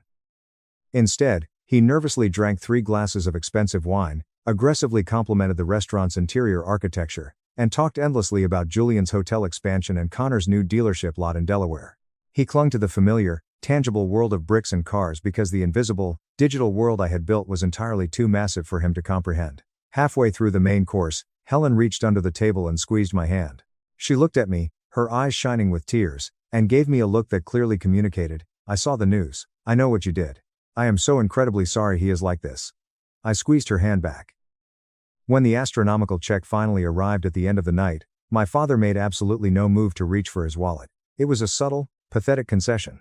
I placed my sleek black corporate card on the tray without breaking eye contact with him. I signed the receipt, stood up, and grabbed my coat. "I need to head to the office," I said smoothly. "We've got early press briefings." "On the night of your graduation?" Helen asked, surprised. "We're a publicly traded company now," I smiled gently. "The market doesn't care about graduations." My father stood up when I did. He looked at me across the white linen tablecloth, his face contorted, struggling to form words. It was the expression he always wore when he knew he needed to apologize, but his ego wouldn't allow the words to breach his throat. "Chloe," he rasped. "Dad." I interrupted softly, adjusting my coat. "Your return flights are fully paid for. The hotel is yours through Sunday if you want to stay and enjoy the weather." "I didn't know," he blurted out, his voice cracking. "Chloe, I swear to God, I didn't know what you were actually building." I stopped. I looked at this aging man, a man who had loved me the only way he knew how, but whose love was conditional on my submission to his worldview. "Yes, you did, Dad," I said quietly, the truth hanging heavy in the air between us. "You just didn't believe it was real." I turned and walked out of the restaurant, leaving him standing there in the silence. The fallout over the next 2 weeks was absolute chaos. The Wall Street Journal ran a massive, 4,000-word profile on me 12 days after the IPO. The headline read, "Cipher guards Chloe Sterling, the 26-year-old who built a billion-dollar empire in total silence." The journalist had dug deep. The article detailed our explosive revenue metrics, the Vanguard shipping contract, the grueling 30-day pilot, the windowless supply closet office, and the 14 humiliating VC rejections. It heavily quoted Maya, who told the reporter, "Chloe is the most relentlessly disciplined human being I have ever met. She operates with the precision of a scalpel." It quoted Evelyn Cross from Vanguard, who said, Chloe Sterling looked at a massive, bleeding wound in the cybersecurity industry that everyone else was ignoring, and she surgically stitched it closed. The rest of the industry is just playing catch-up. And, in the 7th paragraph, the article explicitly noted that Sterling had self-funded the early stages of the company through waitressing wages, and had received absolutely zero financial or emotional support from her prominent, wealthy real estate family. It didn't name my father directly. It didn't have to. Everyone in his country club circle read the journal. The day after the article went live, my phone buzzed. A text from my father, proud of you. 3 words. After 6 years of dismissal, after the brutal graduation text, after realizing his daughter was worth more than his entire generational real estate empire combined. 3 words. I sat at my massive oak desk on the 30th floor of our new downtown headquarters, looking out over the San Francisco Bay, the same city where I had cried on the wet pavement. I held the phone in my hand for a long time, watching the cursor blink. I typed back, "Thank you, Dad. Dad. Dad. Dad." Then I put the phone on silent, turned back to my monitors, and went back to work. That was 3 years ago. Today, CipherGuard employs over 850 people globally. We have secured exclusive contracts with 6 Fortune 100 companies. We recently acquired a massive European tech firm, expanding our operations into London and Berlin. Maya Vance was named one of Forbes' most powerful women in finance last year. I sent a massive bouquet of rare orchids to her office with a card that read, "Still think my pricing model is garbage." She texted me a photo of the flowers with the reply, "Obviously. But I fixed it for you." Evelyn Cross retired from Vanguard and officially joined our board of directors. Having her terrifying, brilliant presence in our boardroom is the greatest asset I possess. As for my family, my father and I speak on the phone occasionally. Usually on holidays or every other Sunday. The dynamic has fundamentally shifted. He no longer asks about my little project. He asks highly specific, respectful questions about international expansion, employee retention, and SEC compliance. He listens to my answers carefully. I don't know if his sudden respect is born of genuine growth, or if he is simply intimidated by the sheer scale of my wealth and public influence. Honestly, I choose to believe it's genuine, because holding on to the bitterness requires an energy I simply don't have time to expend anymore. The administrative desk in his office, the one he promised would always be waiting for me, is currently occupied by my brother Julian, who had to downsize his hotel business after a rough economic quarter and now helps manage the family's back office books. He's actually quite good at it. Oh, and the silver-haired VC who told me to go learn the ropes, little lady? The week the WSJ article dropped, he sent me a frantic, groveling message on LinkedIn. He congratulated me on the IPO, and suggested we get lunch to explore potential synergies and future investment vehicles. I accepted his connection request, left the message on read, and never replied. Some disrespect doesn't require a verbal response. It just requires you to outwork them, outsmart them, and let your success suffocate their ego. When I give keynote speeches at tech conferences or women's leadership summits now, people inevitably ask me what fueled me during those dark, starving years at Stanford. I usually give a polished PR answer about determination, market gaps, and the power of a good co-founder. But what I never say out loud on those stages is the brutal truth. The text message my father sent me in that staging tunnel was the greatest gift he ever gave me. He intended it to be a door slamming shut in my face. He wanted to induce panic. He wanted compliance. But what he didn't understand is that when you lock someone in a high-pressure environment, one of two things happens. They either get crushed by the weight, or they crystallize into a diamond. I walked across that graduation stage with $1.8 billion of undeniable, irrefutable proof that I was right and he was wrong. And in that moment, I didn't feel a fiery, vindictive triumph. I didn't feel the need to scream or gloat, I just felt quiet. The kind of profound, unbreakable quiet that comes when you have spent 6 years screaming internally, working yourself to the bone in the shadows, and finally stepping into the light to realize you have absolutely nothing left to prove to anyone. I smiled at my father. I accepted my diploma, and then I went back to building my empire. Because, in the end, I am Arthur Sterling's daughter. Building massive unshakable things is just what we do. I just chose to build mine in the cloud instead of the dirt. You owe this family, my dad demanded after freezing my bank accounts. I stayed quiet until court, then let grandma's secret will do the rest. My parents broke into my home and sued me for $110,000, claiming I stole my brother's inheritance to fund my business. So I stood up in court, handed the judge his Vegas receipts, and watched my family lose absolutely everything. When I was 16, I made a silent, unbreakable promise to myself. I would never rely on anyone to save me, not my parents, not my teachers, not some magical opportunity that might fall from the sky. Just me. That single promise shaped every solitary decision I made for the rest of my life. If you asked my parents back then, I was just the quiet, antisocial one. The weird kid who always had his face illuminated by the harsh blue light of a cheap, secondhand laptop. The one who supposedly didn't understand how the real world worked. Meanwhile, my older brother, Derek, walked around our house like he was born wearing a crown. Every single birthday felt like a royal coronation. Every family dinner was a theatrical performance of his supposed brilliance, his athletic prowess, his endless potential. And my parents? They always clapped the loudest, completely blind to the reality of who he actually was. I'm 26 now, but this nightmare truly began a few years back when I was turning 23. By that point, I had completely paid off my student loans. Yes, every single cent of them. I had bought my first home in cash, nothing flashy or extravagant, just a quiet, modest 3-bedroom place in the Chicago suburbs. I had grown my digital marketing and SaaS agency into something I was profoundly proud of. I was pulling in strong 6 figures in revenue, managing a dedicated team of freelance developers, and enjoying the kind of absolute financial freedom that most people my age could only dream about. I wasn't flashy about it. I didn't post pictures of my car on Instagram or brag on Facebook. I just kept my head down, drank my black coffee, and worked. I knew deep in my bones that if I ever stopped to publicly celebrate my success, someone in my family would try to sink their claws into it. Turns out, my paranoia was entirely justified. Growing up, my dad, Arthur, was a regional manager for a mid-sized logistics company. He wore his middle management title like a medal of honor, demanding respect from everyone he encountered. My mom, Helen, floated aimlessly between part-time administrative jobs and her true full-time career, being the ultimate enabler of Derek's delusions of grandeur. Derek is 2 years older than me and has always been the undisputed golden child. My parents used to joke that Derek came out of the womb with a winning smile and a corporate sponsorship. It absolutely did not matter that he failed basic college courses, completely totaled 2 different cars before he was 20, or once maxed out my dad's emergency credit card on a wild spring break trip to Cabo that he explicitly wasn't allowed to go on. Every single time, my parents found a miraculous way to brush it off. He's just finding his path. My mom would coo. He's meant for great things, he just has a lot of creative energy. My dad would echo. And me? I was the ultimate backup plan. The invisible sibling whose only purpose was to not cause trouble while they poured all their resources into Derek. I vividly remember one specific Thanksgiving dinner not long before all hell broke loose. We were sitting at my parents' house. The turkey was dry and half-carved, and my mom was already a glass and a half deep into her cheap boxed wine. Derek had just slunk back from Austin, Texas, after trying out some ridiculous AI-driven crypto startup idea that ended predictably, with him crashing on a stranger's couch, entirely broke, and begging for a plane ticket home. My parents welcomed him back like a conquering war hero returning from a grueling campaign. At the dinner table, my dad proudly raised his glass. To new beginnings, he boomed, looking directly into Derek's eyes with absolute adoration.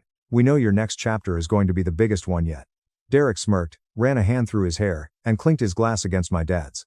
I sat there and said absolutely nothing. No one toasted me when I bought my house in cash. No one even mentioned it. They all knew about it. I had explicitly told them months earlier, sent them photos of the front porch, and even offered to host Thanksgiving this year. I never got a single response to those texts. But Derek moves back into his childhood bedroom with 3 duffel bags, a mountain of credit card debt, and collection agencies calling his cell phone hourly, and suddenly he is the majestic phoenix rising from the ashes. I truly tried not to let it get to me. I had spent years meticulously building my business, learning the agonizing intricacies of SEO, client acquisition, server hosting, and late-night coding. Every missed college party, every lonely weekend, every tiny incremental win, I quietly celebrated entirely alone in my home office. I naively thought that maybe, just maybe, verifiable financial success would finally be enough to earn a shred of their respect. But I should have known better. In our family, actual effort didn't matter. Tangible results didn't matter. The only things that mattered were image, charm, and drama. And Derek had a monopoly on all 3. A week after that agonizing Thanksgiving, my mom called me. Her tone was incredibly weird, tight, clipped, heavily rehearsed. She asked if I could come over to the house to have a family discussion. I immediately assumed it had something to do with Derek. Maybe they wanted me to help him format his resume, or maybe they needed me to pretend to be a professional reference for a job application.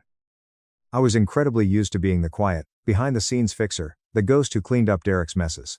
But the moment I pulled into their driveway and walked through the front door, the air felt suffocatingly heavy. Something was catastrophically off. My dad was sitting rigidly in his faux leather recliner, his arms tightly crossed across his chest, the television completely muted. Derek was aggressively lounging on the sofa, wearing expensive designer sweatpants that I knew he couldn't afford, looking incredibly smug. It was the exact look of a kid who was in on a vicious inside joke. My mom had that terrifying, overly bright nervous smile she always plastered on her face right before she said something she knew would deeply upset me. She gestured toward the dining room table. Leo, honey, why don't we sit down? I remember exactly how slowly I moved. The silence in the room was deafening. I sat down in the wooden chair. My mom took a deep, theatrical breath, and then she finally said it. We were hoping you could help your brother with a little investment. That word hung in the stale air like a toxic gas. Investment, as if I was some naive angel investor they could manipulate into bailing out their sinking, leaky ship. I blinked, trying to process the audacity. What exactly do you mean by an investment? Derek immediately leaned forward, his eyes shining with unearned confidence. I've got this massive idea, Leo. It's a SaaS platform that aggregates AI tools for college students. A subscription model. Low overhead. Insanely high margins. I just need the seed capital to get the beta launched. I stared at him, then slowly turned my gaze to my parents. And you expect me to fund this? My dad loudly cleared his throat, puffing out his chest. Not funded entirely, Leo. Just help him get the foundation built. You've had a very good run lately. You've done quite well for yourself with your little computer projects. It's time to pay it forward to the family. Pay it forward. The phrase made my blood boil. They said it as if I had been randomly handed a winning lottery ticket. As if my 3 a.m. server crashes, my endless 14-hour workdays, my ramen-fueled grind through my early 20s meant absolutely nothing because I hadn't done it the traditional way. I'm sorry. I said, keeping my voice dangerously level, but I am absolutely not in a financial position to just throw thousands of dollars at a vague, unproven concept with zero business plan. Derek dramatically rolled his eyes, throwing his hands up. It's not vague. I've got major contacts in Austin. I know people in the industry, Leo. You've been back in this house for 2 weeks, I shot back instantly. Living in your childhood bedroom. You don't have a business plan, you have a pipe dream. That was a massive mistake. I physically saw the exact moment my mom's face hardened from a nervous smile into a mask of pure resentment. My dad leaned forward, his face flushing red. My mom slammed her hand flat against the table. Leo Arthur, we are simply asking you to help your own brother. Family supports each other. I have supported myself since the day I turned 18, I said, abruptly standing up, my chair scraping loudly against the hardwood floor. That is exactly how I was taught to survive, right? You never gave me a dime. They sat there in stunned silence. They didn't have an answer. I turned my back on them and walked out the front door. As I drove home, my hands were shaking on the steering wheel. I genuinely thought that would be the end of it. I figured they would try to guilt trip me for a few weeks, send a barrage of passive-aggressive text messages, complain about me to the extended family, and then eventually move on to their next victim. That is how the cycle had always gone, but I had absolutely no idea how utterly desperate their financial situation actually was. I didn't know the terrifying lengths my own flesh and blood were willing to go to in order to protect their golden boy. Because the very next time I saw my family, it wasn't at a holiday dinner, it was the night they broke into my house to serve me with a lawsuit. Update 1. The silent war that started with a rejected favor rapidly escalated into a full-blown, psychological and legal ambush. The betrayal, the pathological lies, the exact moment I realized my parents were perfectly willing to completely destroy my life just to prop up a son who had never lifted a single finger. It fundamentally changed who I was. And it was the moment I finally decided to stop turning the other cheek. They didn't even knock. It was a cold Wednesday night in late November. I remember the exact date because I was doing my quarterly tax preparations, which was the most grueling, tedious part of running my agency. I was sitting at my kitchen island, surrounded by stacks of printed invoices and contractor W-9s, drinking my 4th cup of coffee. Suddenly, I heard the distinct, metallic sound of my front door unlocking. At first, my brain didn't process it. I lived completely alone. I was single, nobody had a spare key. Then, I heard the deadbolt slide open, the hinges creak, and the low, muffled murmur of voices stepping into my foyer. 3 people. And one of them was laughing. It was Derek.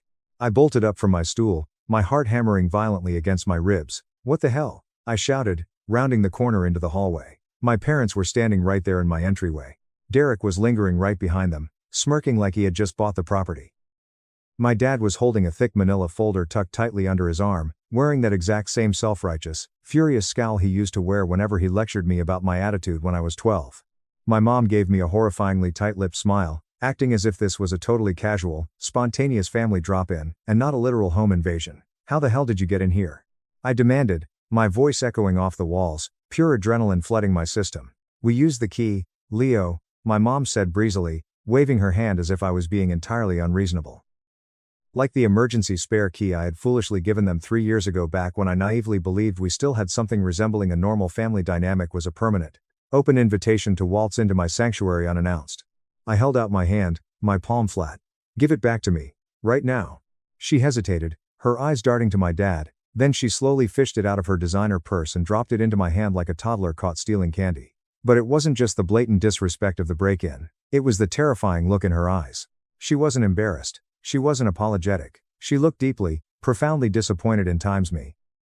"What are you doing in my house?" I asked, feeling more utterly exhausted than angry.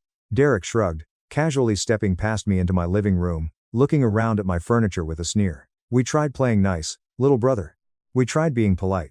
You literally slammed the door in our faces last week. So now, we're handling things the proper, legal way." "The proper way?" I echoed, my eyes narrowing into slits.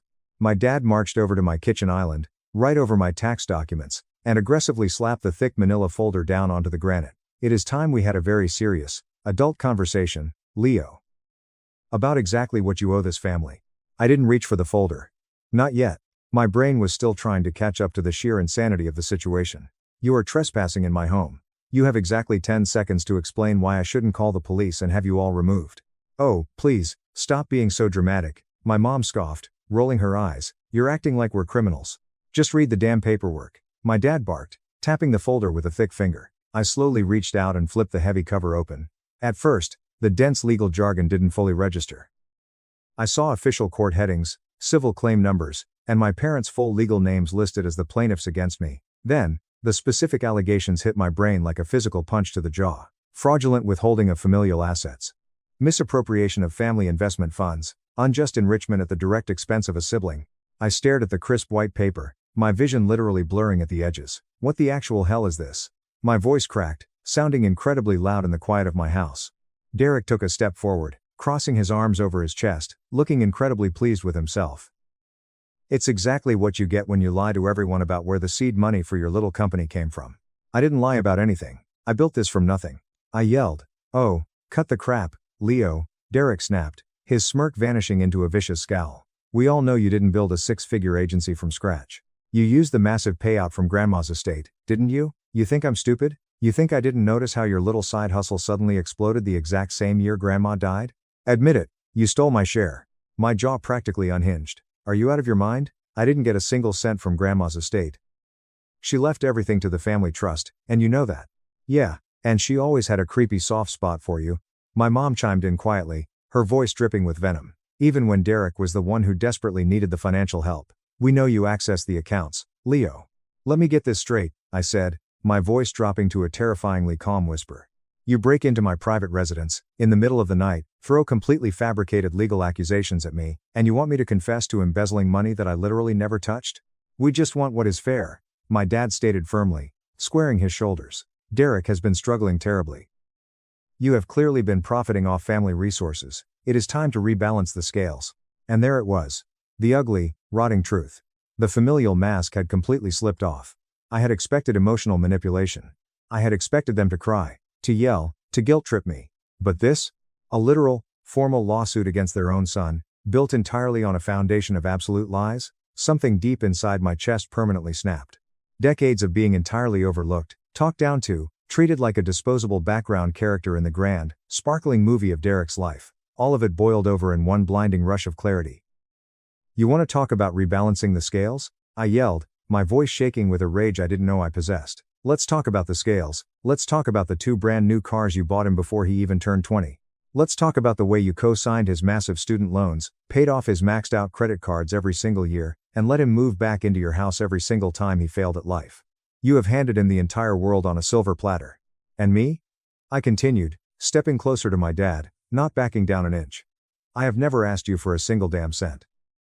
Because you were always too busy throwing it at him. Because you were always too arrogant to ask." My mom screamed back, her face twisting into something ugly. "Because I had to be," I roared. "You never offered. You never believed in me. You never even bothered to ask what I was building in my bedroom all those years. And now that it actually worked, now that I have money, you think I suddenly owe you a cut? You are delusional." The kitchen was dead silent for 3 agonizing seconds. Then, Derek muttered under his breath, "You wouldn't even have a future if it weren't for this family giving you a roof over your head." My fists clenched so hard my fingernails dug deep into my palms. "You mean the family that is currently suing me for imaginary money? Get out." My dad took a threatening step forward. "You can avoid all of this legal mess, Leo. We can drop the claim tomorrow. Clean slate.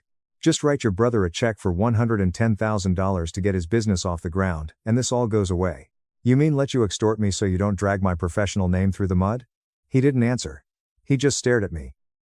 I picked up the heavy manila folder, walked over to my dad, and shoved it hard into his chest. Get out of my house, now.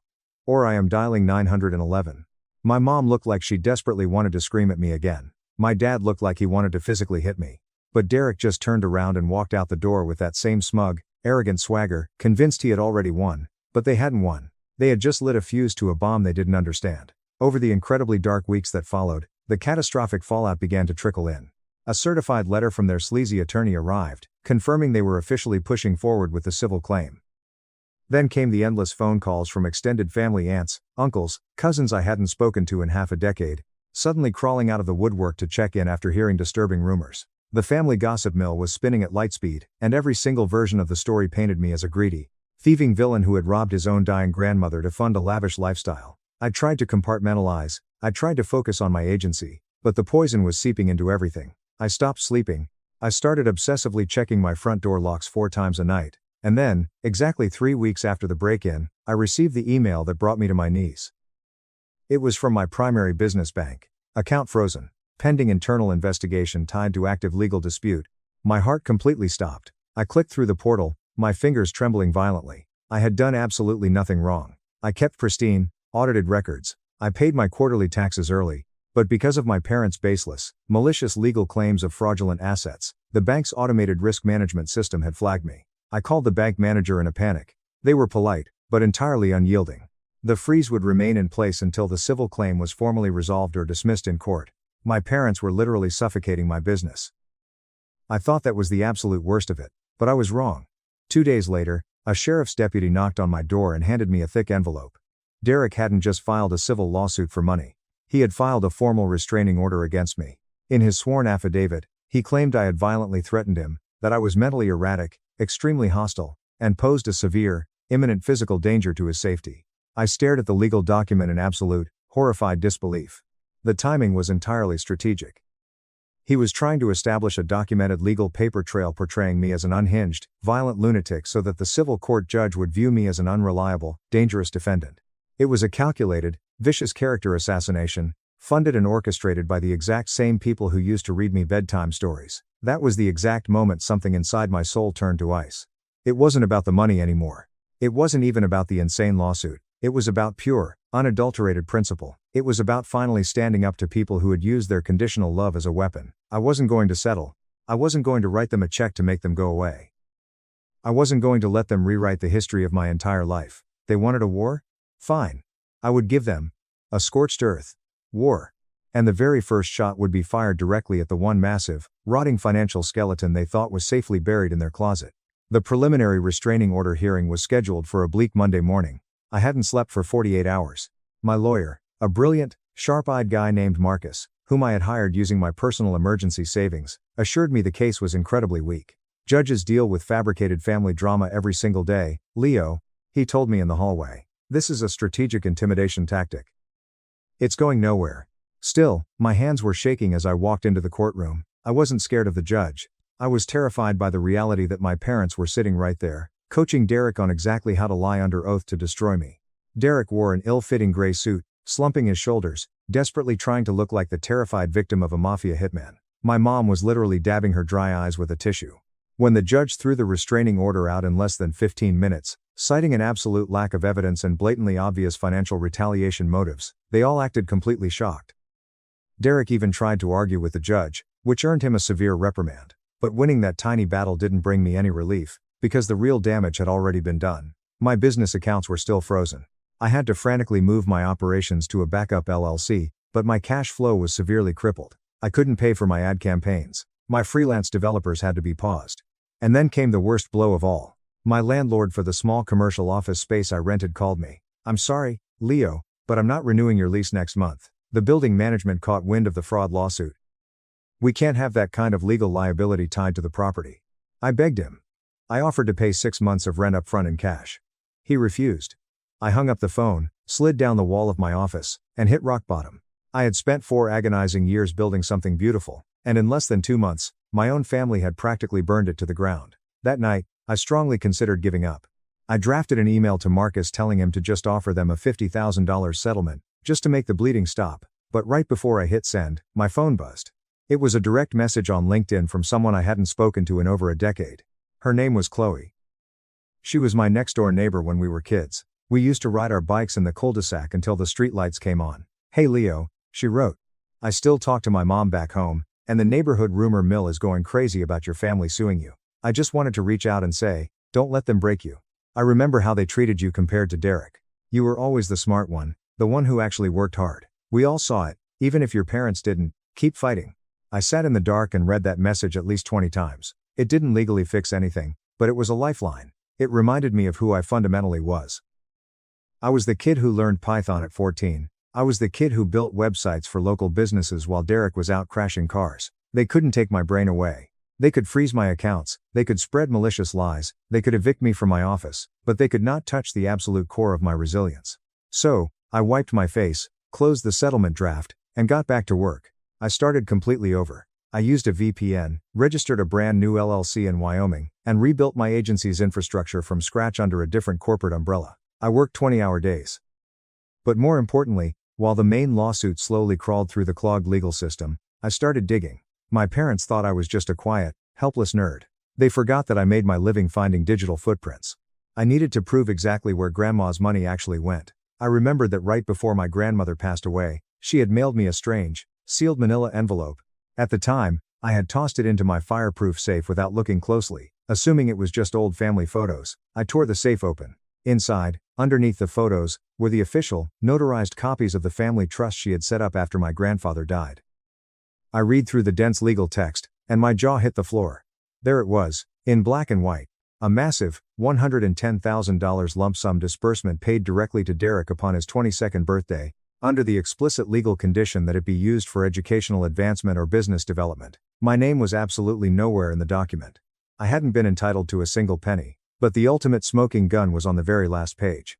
Grandma had written a note in her shaky, cursive handwriting, attached to the disbursement ledger. Just 6 words that completely shattered my family's entire narrative. "Leo doesn't need it. He builds." Derek had received $110,000.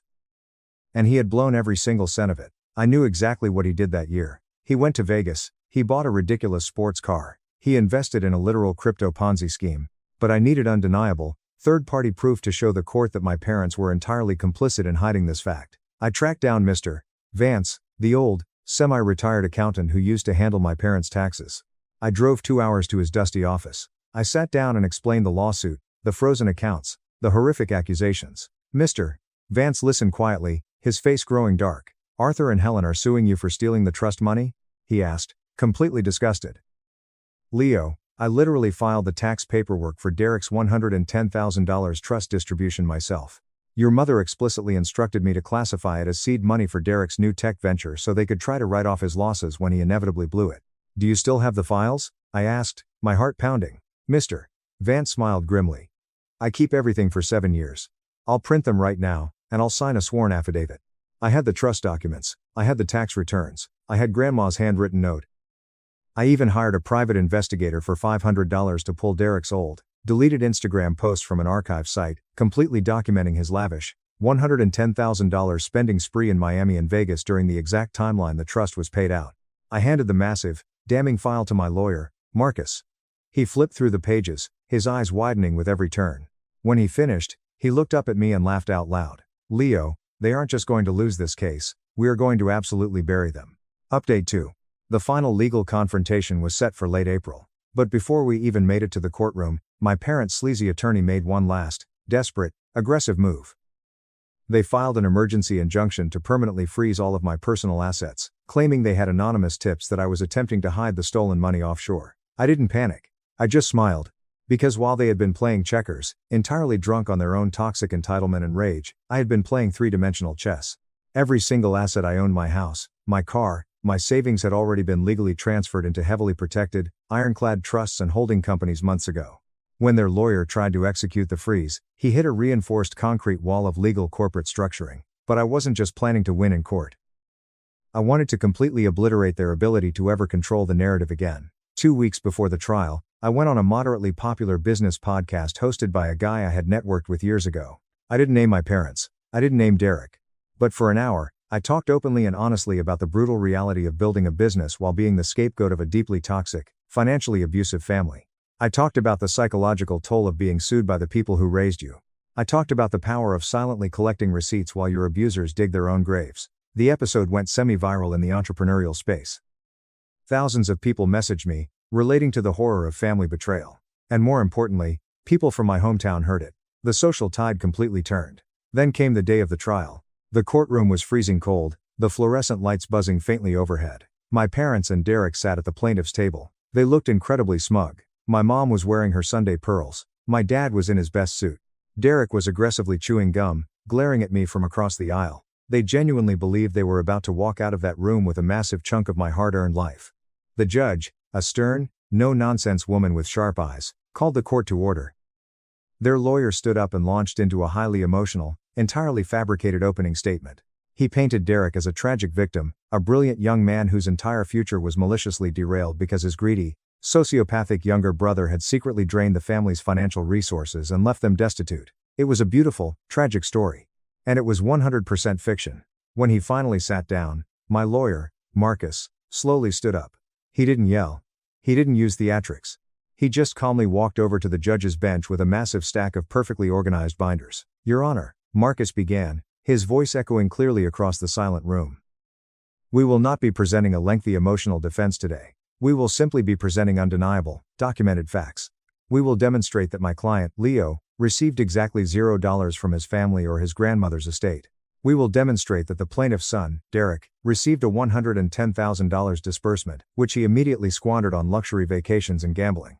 And finally, we will prove that this entire lawsuit is a malicious, fraudulent extortion attempt designed to steal my client's self-made wealth." Marcus dropped the first binder on the table with a loud times thwack. Exhibit A. The official trust documents from the grandmother's estate, explicitly naming Derek as the sole beneficiary of the $110,000, and explicitly excluding my client. Complete with a handwritten note from the deceased stating, and I quote, "Leo doesn't need it. He builds." My mom visibly flinched. The blood completely drained from Derek's face. Marcus kept going, mercilessly. Exhibit B, a sworn, notarized affidavit from the plaintiff's own former tax accountant, Mr. Vance, confirming that Helen and Arthur deliberately instructed him to file tax documents hiding Derek's squandered $110,000 as a failed business investment. Exhibit C. A verified chronological timeline of Derek's social media and financial records, proving he spent the entirety of the trust money on VIP club service, luxury car rentals, and gambling within an 8-month period. The courtroom was so quiet you could hear a pin drop. Their lawyer was frantically whispering to my dad, who looked like he was about to have a massive heart attack. And finally, "Your Honor," Marcus said, turning to look directly at my parents. "We have provided a complete, exhaustive forensic audit of my client's business finances, tracing every single dollar of his revenue back to his own legitimate client contracts. Because of the plaintiff's malicious actions, my client has suffered severe financial damage, loss of business contracts, and extreme emotional distress.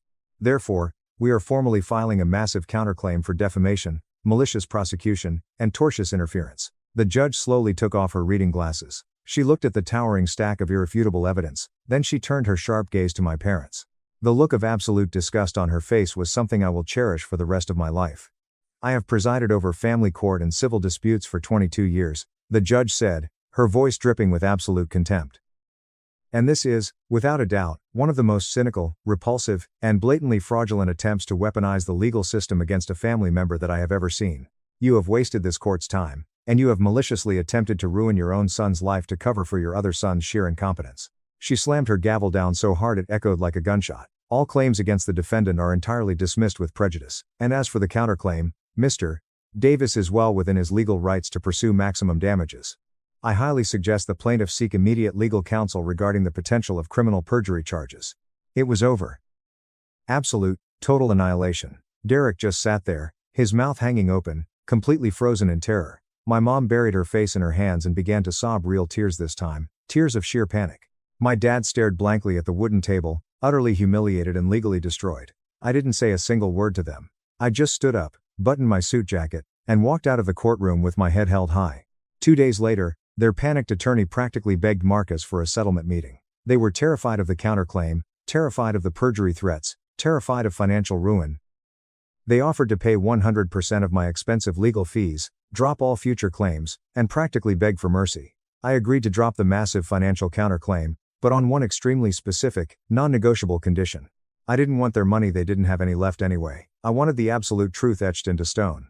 I forced them to sign a legally binding, publicly visible letter of apology, explicitly admitting that they had lied about the trust money, admitting that Derek had squandered his inheritance, and admitting that my business was entirely self-made. I posted that signed, notarized letter directly on my agency's website. I posted it on my LinkedIn. I made sure every single extended family member, every nosy neighbor, and every person in our hometown saw it. The social fallout for them was apocalyptic. My parents became total pariahs in our hometown. The neighbors who used to attend their summer barbecues now actively crossed the street to avoid them. They were so deeply humiliated that they eventually put their house on the market and moved to a tiny, rundown apartment 2 towns over. Derek completely deleted all of his social media accounts and vanished. The last I heard through the grapevine, he was working the graveyard shift at a distribution warehouse to pay off his massive IRS tax debts. As for me, the massive wave of public support I received after the truth came out caused my business to absolutely explode. Clients loved the transparency and the resilience of the story. My revenue doubled in the next 6 months.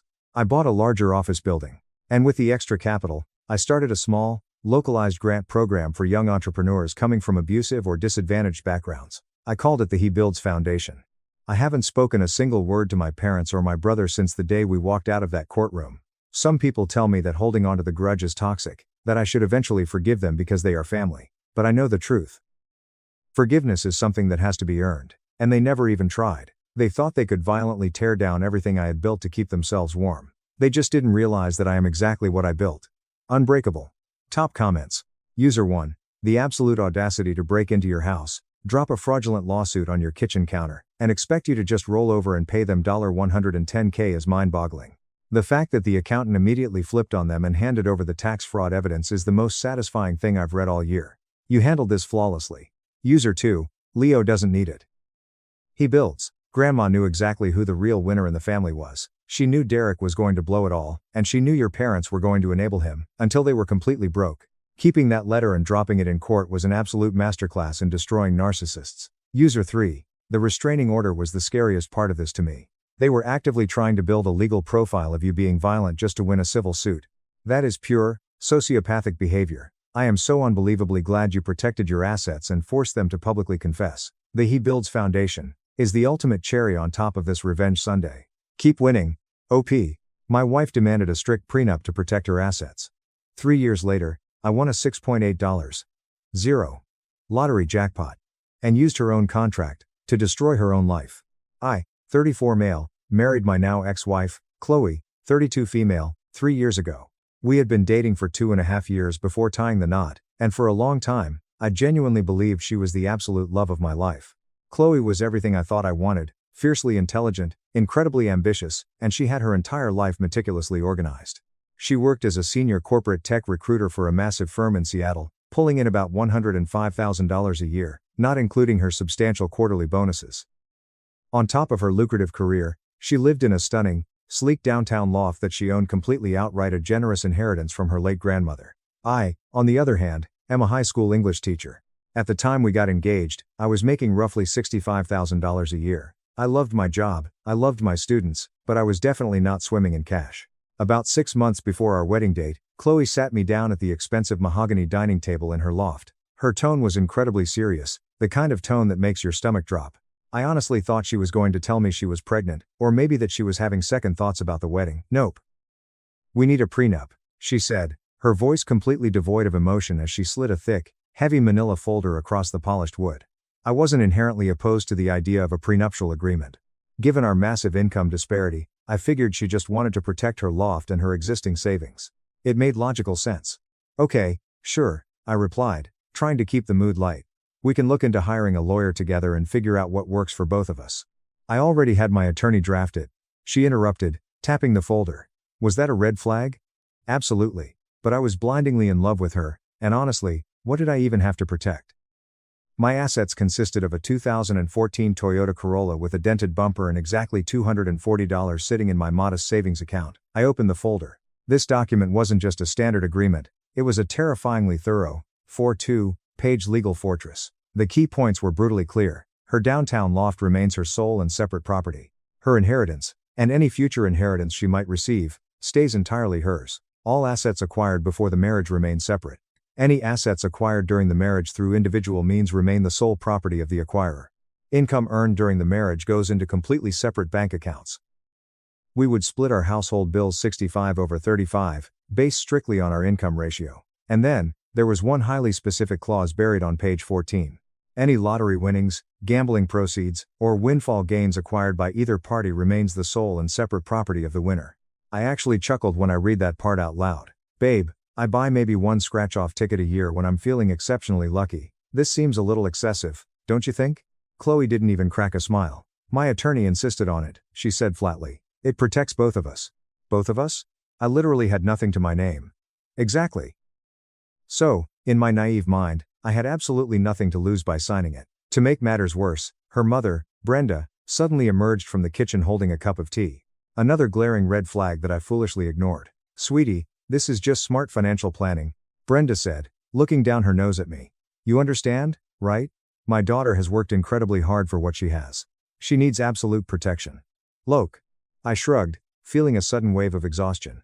Fine, let me just have my own lawyer review it first before I sign anything. Chloe's face immediately twisted into a mask of hurt, mixed with sharp annoyance. Why? Don't you trust me? It's not about trust, I countered. It's about being smart, exactly like you just said. She sighed dramatically, rolling her eyes. Fine, but let me be perfectly clear. If you don't sign this exact document, there is no wedding. I absolutely cannot marry someone who refuses to respect my financial boundaries. The next day, I took the massive stack of paper to a lawyer buddy of mine, Dave, who owed me a favor from our college days. Dave sat in his office, skimmed through the pages, and literally started laughing out loud. Dude. Dave chuckled, tossing the packet back onto his desk. She is aggressively protecting assets you don't even have access to. This contract is so wildly one-sided it's almost comical. But, hey, you aren't losing anything you currently possess. If you really love this woman and want to marry her, just sign it. So, I signed it. We had a beautiful, expensive wedding, and we officially became husband and wife. For the next 3 years, things were fine. Not spectacular, not incredibly warm, but fine. True to the prenup, she kept her money entirely separate. I kept my meager earnings separate. We opened a single joint checking account strictly for household bills, which we both diligently contributed to every month. Chloe made it painfully clear early on in the marriage that the loft was hers. Even though I lived there, slept there, and paid 35% of the utilities, I wasn't allowed to redecorate, paint a wall, or even hang a picture frame without her explicit, written-like approval. Then, about 4 months ago, everything changed. I was driving home from a long, exhausting day of parent-teacher conferences. It was raining heavily, and I stopped at a random gas station to grab a coffee. On a complete whim, feeling a strange urge, I bought a $3 Powerball ticket. I shoved it into my wallet, and completely forgot about it. 3 days later, I was sitting at the kitchen island, grading a massive stack of sophomore English essays, when I suddenly remembered the ticket. I pulled up the winning numbers on my phone. I matched 5 numbers, plus the Powerball. I didn't win the massive billion-dollar grand prize, but I hit a secondary jackpot. I sat there in the quiet loft, staring at my phone screen, my heart hammering against my ribs. I checked the numbers. Then I checked them again. And again. I must have sat completely paralyzed for 30 minutes. Finally, I called the state lottery office. After a tense conversation, they verified the serial number. It was real. I had won $6.8 million before taxes. After taxes, taking the lump sum, I would be looking at roughly $4.2 million deposited directly into my bank account. It was absolute, undeniable, life-altering money. When Chloe came home from work that evening, I couldn't contain myself. We sat down for dinner, and I just blurted it out. I won the lottery. She looked up from her salad, annoyed. You're joking. That's not funny. I'm not joking, Chloe. I verified it with the state office 3 times today. I have to go downtown to claim it tomorrow morning. She dropped her fork, the metal clattering loudly against her porcelain plate. Her eyes went wide. Oh my God, we're rich. We can finally buy that summer house in the San Juan Islands. Well, I said, leaning back in my chair, keeping my voice perfectly level. I am definitely comfortable now. I'll be absolutely fine. Chloe stopped smiling. What do you mean, you'll be fine? This is our money. I slowly shook my head, feeling a strange sense of calm wash over me. Actually, no, it isn't. Do you remember the prenuptial agreement you forced me to sign? Section 4, Clause 12. Any lottery winnings, gambling proceeds, or windfall gains acquired by either party remain the sole and separate property of the winner. I took a sip of my water, Your attorney was incredibly specific about that. Chloe's face drained of all color, going stark white before flushing a deep, furious crimson. That clause was meant to protect my future assets. It says either party just as legal jargon. Legal jargon that includes me, I replied calmly. But you don't have anything, she screamed, slamming her hands on the table. That clause was written for me. Babe, it is in writing. It is a legally binding contract. The one you said meant there would be no wedding if I didn't sign. She leaped up from the table, practically sprinting into her home office. I heard drawers slamming and papers shuffling. A minute later, she emerged, holding the original prenup. I watched her frantically flip through the thick pages until she found the exact clause. I watched her eyes dart back and forth as she read her own trap over and over again. This isn't fair, she yelled, her voice cracking. I didn't mean it like this. What exactly did you mean it like, Chloe? I meant if I won something, or inherited more money, it would remain mine. You were never supposed to actually win anything. You're a high school teacher. The sheer, unadulterated entitlement radiating from her was absolutely breathtaking. So, I said, standing up to meet her gaze, the contract is only fair and valid when it exclusively benefits you? Don't you dare twist this, she cried out. We are married. We are partners. We are supposed to share everything. Oh, really? I laughed, a bitter, hollow sound. Like how we shared your grandmother's inheritance. Like how we shared this beautiful loft that I'm not even allowed to hang a poster in. Like how we shared your completely separate savings accounts and massive corporate bonuses. She had absolutely no response to that. She just stood there, clutching the paperwork, staring at me like I had just stabbed her in the back. The very next morning, I took the day off work, drove to the lottery headquarters and claimed my winnings. I took the lump sum. By the end of the week, I had set up a marathon meeting with a top-tier fiduciary financial advisor, got my taxes squared away, and secured the funds in private accounts. I didn't file for divorce immediately, but I didn't stay in that loft another night. I packed my clothes, my books, and my meager belongings, and I moved out. I found a gorgeous, luxury apartment across town and paid for a full 12 months of rent upfront in cash. I also submitted my formal notice of resignation to the high school, effective at the end of the academic year. I loved my students, and I wanted to finish out the semester with them, but I was done working for a paycheck. The real, unhinged drama started when her toxic family finally found out. Update 1, 2 weeks later. The last 14 days have been an absolute, living nightmare, and I am meticulously documenting every single interaction because this is rapidly crossing into criminal territory.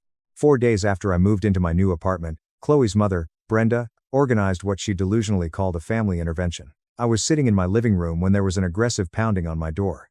I opened it to find Chloe, Brenda, Chloe's father, Tom, and her arrogant older brother Derek. How the hell did you get my address? I demanded, blocking the doorway. Chloe looked down. I followed you from the high school yesterday. That is incredibly creepy, but whatever. What do you want? Brenda violently pushed past my shoulder and marched into my apartment, looking around at the high-end furnishings with a sneer. We need to have a serious discussion about this disastrous situation you've created. I didn't create any situation, I said, leaving the door open to signal they weren't welcome to stay. I won money. The legally binding prenup that your daughter demanded says the money is mine. End of discussion. Derek, who has always acted like he's God's gift to the world, stepped forward. Don't play dense, man. You know damn well that clause wasn't meant for you. The text says either party, but the intent was for Chloe. I am a party to the marriage, I replied coolly. Therefore, it applies to me. That's how contracts work, Derek. Her father, Tom, who had always been a quiet, henpecked man, finally spoke up. Son, please be reasonable here. You were making a teacher's salary when you signed that document. The entire spirit of the agreement was to protect existing family wealth. The spirit? I laughed. Tom, it's a legal document. The actual words printed on the page matter, not the spirit. Chloe suddenly burst into theatrical, sobbing tears. How can you be so incredibly cold to me? I thought you loved me. I did love you, I said, looking her dead in the eye. But you made it explicitly clear from the moment we got engaged that our finances were completely separate.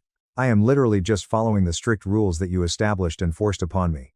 Brenda's face turned purple. This is financial abuse. You are maliciously withholding marital assets from your wife. I couldn't help it. I laughed right in her face. Your lawyer drafted that prenup. Your lawyer inserted that specific, undeniable clause about lottery winnings. I am just abiding by it. That's when Derek lost his temper. He stepped aggressively into my personal space, his chest puffed out. You're really going to screw over my little sister like this, after everything she has done to support you? Support me? I challenged. Like what, exactly? Letting me pay 35% of the bills while living in a condo where I couldn't even pick out a rug. Real generous of her. Derek shoved me. It wasn't hard enough to knock me over, but I stumbled back a step, Big mistake. Get out, I growled, pointing at the door. All of you. Right now. We are not leaving until you agree to divide that money fairly, Brenda screeched. Fairly? Like how it was fair that her massive inheritance was completely off limits to me? Get out. I pulled my phone from my pocket. I am dialing the police. You have exactly 30 seconds before I report a home invasion. They finally scrambled out, but not before Brenda turned around in the hallway and spat. You are going to regret this. We will see you in court, you parasitic loser. Well, they weren't bluffing about the court part. 3 days ago, I was officially served with a massive stack of legal papers. Chloe is suing me, attempting to argue that the entire prenuptial agreement should be thrown out because she claims I signed it under duress, and that the lottery clause itself is legally unconscionable. I immediately met with Dave, my lawyer buddy, who is now officially on my payroll. Dave read through the lawsuit, reviewed the original prenup, looked at the timeline of events, and just started grinning from ear to ear. Mark, this is absolutely beautiful, Dave said, practically glowing. She drafted this contract herself?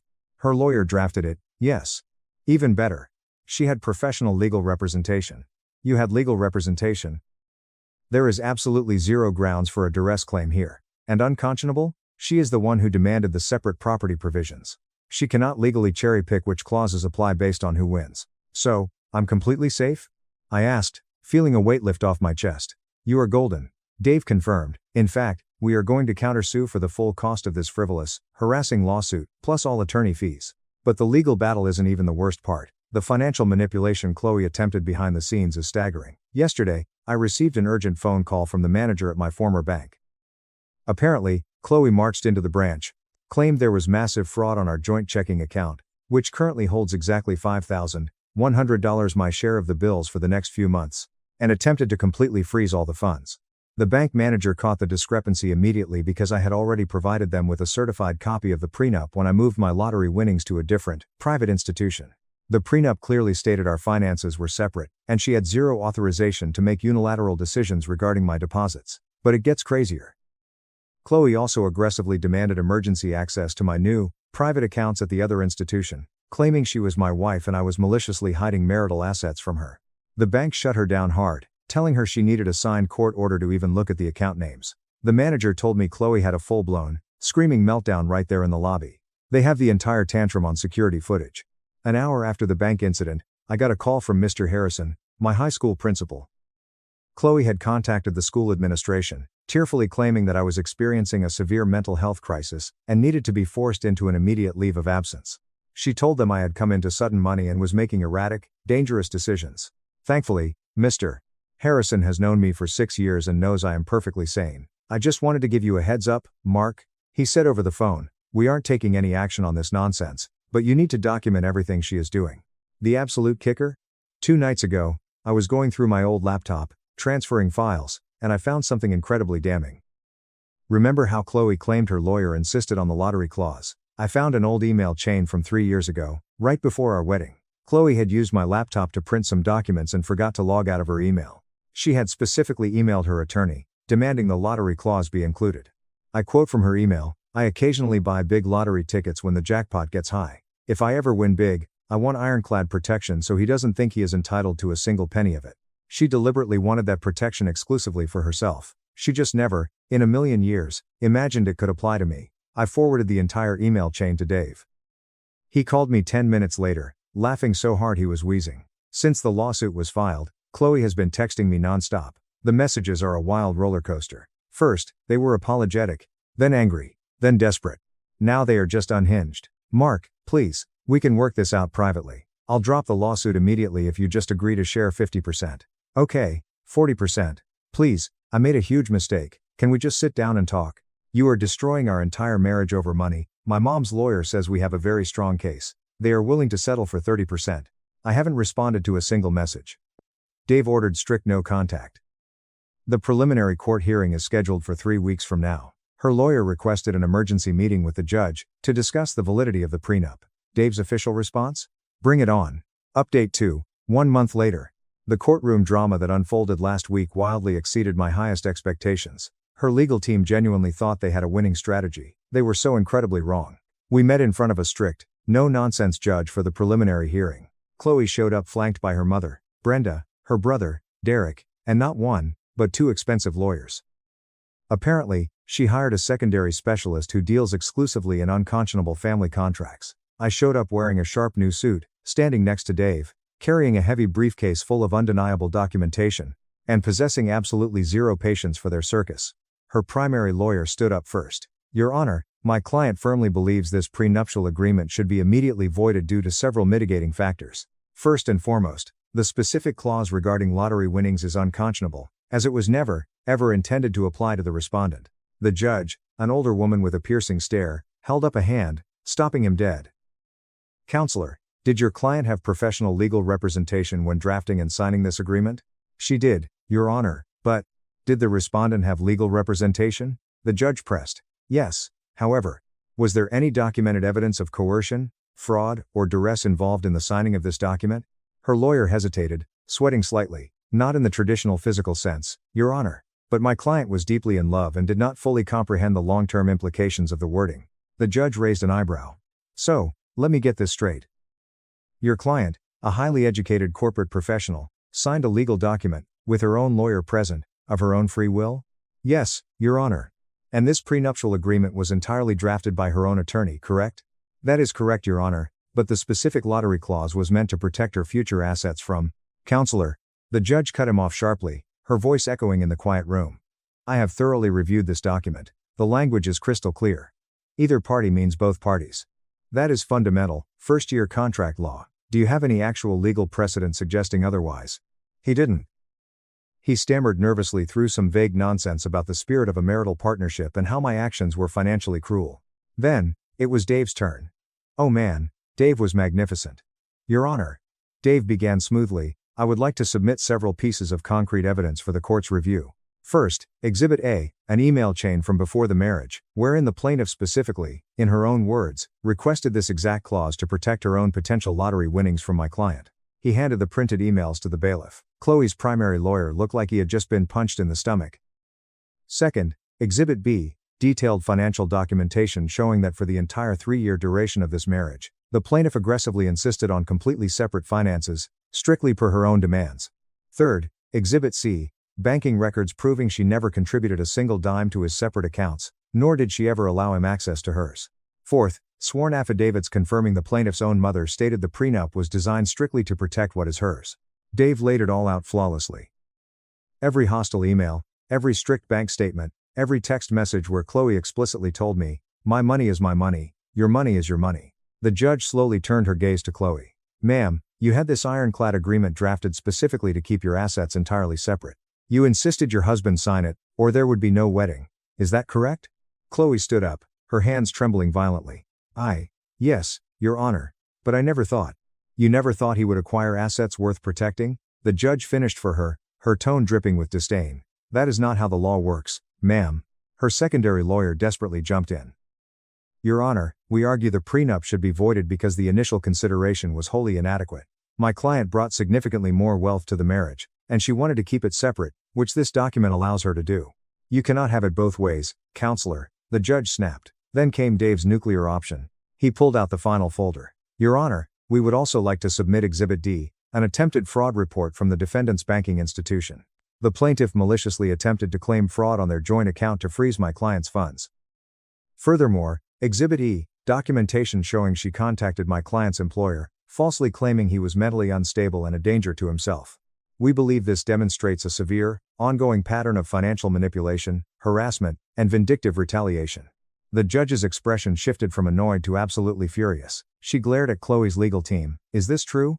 Chloe's primary lawyer looked like he wanted the floor to swallow him whole. Your Honor, my client was highly emotional and made some highly regrettable, impulsive decisions. Some regrettable decisions? The judge thundered. Counselor, attempting to illegally freeze someone's bank account and contacting their place of employment with fabricated medical claims isn't regrettable. It is potentially criminal. Her lawyer tried one last, pathetic Hail Mary. We would like to formally request a continuance to better prepare our arguments. Request denied, the judge stated firmly, banging her gavel. This prenuptial agreement is entirely valid, legal, and fully enforceable. Case dismissed with prejudice. Just like that, it was over. But the toxic family wasn't done yet.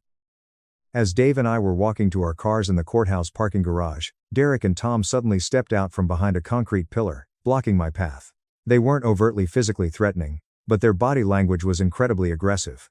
Tom pointed a shaking finger at me. "You really did this. You actually screwed over my daughter in a court of law."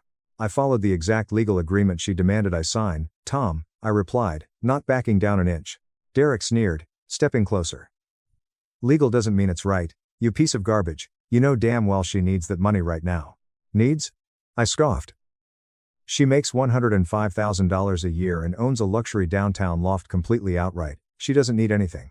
Tom sighed heavily. "She has massive expenses, Mark. Big plans. She was going to heavily invest in a massive business opportunity this quarter." "With my money?" I laughed incredulously. "That's not how this works. That's not how any of this works."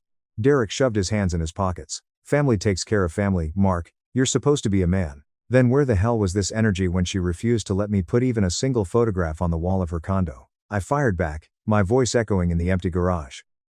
Where was this family energy when she made absolutely sure every single penny she earned stayed locked away from me? Tom looked genuinely confused, blinking rapidly. "That was completely different. She earned that money. And I acquired this. Same exact principle, according to the very contract she forced down my throat." Derek spat on the ground near my shoes.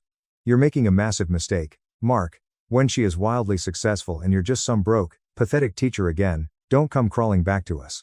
"I'm not a teacher anymore, Derek," I smiled coldly. "I quit. And I won't be crawling anywhere. Have a nice life." They hated that, but they finally backed off and left. 2 days after the spectacular court victory, Dave called me laughing.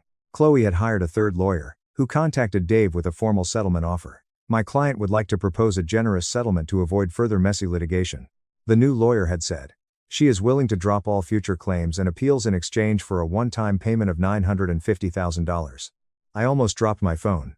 $950,000? For what? For pain and suffering, severe emotional distress, and to preserve the sanctity of the marriage, Dave quoted, barely containing his laughter. "The marriage where she kept everything hidden? Tell your client I am willing to give her exactly what the prenup entitles her to, absolutely nothing. Because that is exactly what I got from her." Dave relayed the message. The opposing lawyer called me cold and vindictive. Dave responded by officially filing our massive countersuit for legal fees, targeted harassment, attempted bank fraud, and severe defamation of character for contacting my school principal. We asked for $150,000 in strict damages. But the discovery phase of our countersuit revealed the absolute best, most poetic justice of this entire saga. Here is what Dave uncovered. 1. Exactly 3 weeks before I won the lottery, Chloe secretly took out a massive, high-interest personal loan for $60,000. She used it to invest in a shady crypto and lifestyle coaching MLM scheme run by a friend of hers. She was entirely banking on her next corporate bonus to pay it off quickly. The bonus never happened because her recruiting metrics tanked. She was drowning in debt, which is why she was so insanely desperate for my lottery money. 2. She has been running a massive smear campaign, telling all our mutual friends, family, and her coworkers that I am maliciously stealing her life savings. Thankfully, several people reached out to me, heard the actual truth, and immediately blocked her number. 3. Brenda hired a sleazy private investigator to follow me around Seattle, presumably to catch me doing something illegal or blowing the money on drugs. The PI actually contacted Dave, laughing, saying he would be more than happy to testify in court that I have done absolutely nothing but attend meetings with a fiduciary and tour open houses in quiet, boring neighborhoods. The final straw happened last week. I walked out of my apartment complex to find my brand new car, an Audi I treated myself to, completely vandalized. The windshield was entirely smashed in with a baseball bat, and the word thief was deeply carved into the driver's side door paint. Total damages, $3,400. Fortunately, the very first thing I did when I moved was pay the building manager to upgrade my designated parking spot's security camera. The high-definition footage clearly showed Derek, wearing a hoodie but perfectly identifiable, smashing my car at 2 a.m. I immediately handed the footage over to the police. Derek was arrested at his office the next afternoon. Chloe called me, absolutely hysterical, sobbing so hard she was hyperventilating. "Mark, please. Please drop the criminal charges. He's family, he just made a stupid mistake because he's angry. He committed a felony, Chloe," I said coldly. "Please, he will completely lose his corporate job if he gets a criminal conviction on his record. He really should have thought about his career before he took a baseball bat to my windshield." "I'll pay for the repairs," she begged. "I swear, I'll pay for everything." "With what money, Chloe?" I asked softly. "With the $60,000 you owe to that crypto scam? Or from your separate, untouchable bank account that I was never allowed to look at?" She went dead silent. She couldn't respond. I hung up the phone and blocked her number for good. I am completely done being the nice, accommodating guy who gets walked all over. Final update, 2 months later. It is officially over. Let me wrap up this insane saga once and for all. I filed for divorce 6 weeks ago.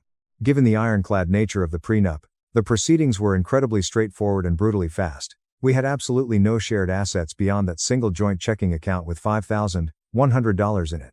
The judge ordered it split exactly 50/50. During the final divorce hearing, Chloe's lawyer tried to claim she deserved substantial monthly alimony because she had become accustomed to a certain marital lifestyle. The judge, the exact same judge from the preliminary hearing, literally laughed out loud. Ma'am, according to the meticulous financial records you provided, you kept your finances completely separate for the entire duration of your marriage. You consistently earned significantly more money than your husband. You contributed to exactly one joint account for basic utilities. There is absolutely no lifestyle he provided that you became accustomed to. You provided your own lifestyle. Divorce granted, clean break. I walked out of that courthouse a completely free, wealthy man. Our countersuit was settled out of court last week. Her newest lawyer finally managed to convince her that going to a full jury trial would bankrupt her further. She agreed to pay me $95,000 for my legal fees, the targeted harassment, and the school defamation claim. Her homeowner's insurance surprisingly covered the defamation payout, but the massive legal fees came straight out of her rapidly dwindling pocket. Because that $60,000 crypto MLM investment went completely belly up, she lost every single penny. She is now massively underwater on that high-interest personal loan, and her once perfect credit score has absolutely tanked because she missed 3 consecutive payments. The poetic irony is beautiful. She desperately tried to steal my money to quietly cover up her catastrophic financial decisions, and ended up completely ruining herself in the process. As for Derek, he pled guilty to felony vandalism to avoid a much more serious destruction of property charge. He was sentenced to 150 hours of grueling community service and was court-ordered to pay $3,400 in direct restitution for my Audi repairs. Exactly as Chloe feared, his company fired him immediately, citing their strict zero-tolerance policy for violent criminal convictions. Brenda called me from an unknown number to scream that I had destroyed her perfect son's life. I calmly reminded her that Derek destroyed his own life the second he picked up a weapon on camera. I hung up and blocked that number too. The most surprising twist in all of this: the toxic family has completely imploded. Tom, my now ex-father-in-law, quietly called me about a month ago. "Mark, I owe you a massive apology," he said, sounding incredibly tired. I honestly didn't know how deeply cruel and controlling Chloe had become. Her mother, Brenda, has enabled and rewarded this toxic, selfish behavior her entire life. I tried to warn Brenda years ago that the prenup was far too hostile, but she completely steamrolled me. Tom and I ended up talking for over an hour. It turns out he had been deeply miserable in his own marriage for nearly 30 years, constantly bending to Brenda's insane demands and financial control. Watching me stand my ground, fight back, and win against their manipulation was a massive wake-up call for him. 2 weeks ago, Tom officially filed for divorce from Brenda.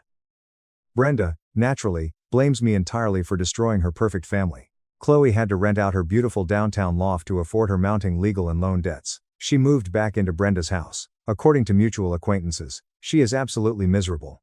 Her friend group completely iced her out after the actual court documents became public knowledge. The few people who still speak to her told me privately that she is completely insufferable, constantly playing the ultimate victim and refusing to take an ounce of accountability. She sent me one final, pathetic email last week from a new address. "I hope you are happy, sitting all alone with your money." I didn't reply. But honestly, yes, I am incredibly happy. I bought a beautiful, 3-bedroom house in a quiet, heavily wooded neighborhood outside of Seattle. I paid in full. In cash.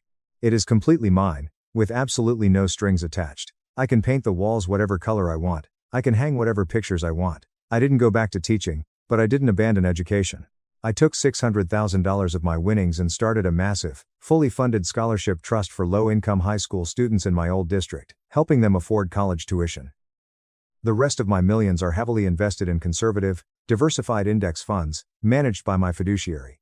I am comfortably living off the substantial interest, volunteering 3 days a week at a local youth community center, and actually enjoying my life for the very first time in years. I realized something profound during this entire nightmare. Chloe never actually saw me as a true partner or a husband. To her, I was just a convenient roommate who helped subsidize her utility bills and didn't interfere with her glamorous life. The absolute second I possessed something of real value, she felt completely, undeniably entitled to it, while fiercely keeping everything of hers locked tightly away. The ironclad prenup she demanded wasn't about protection. It was entirely about control. She wanted the absolute freedom to keep everything separate, while simultaneously enjoying the safety and societal security of having a loyal husband. She just never, in her wildest dreams, expected that strict arrangement to suddenly benefit me instead of her. People always show you exactly who they are, you just have to be willing to look.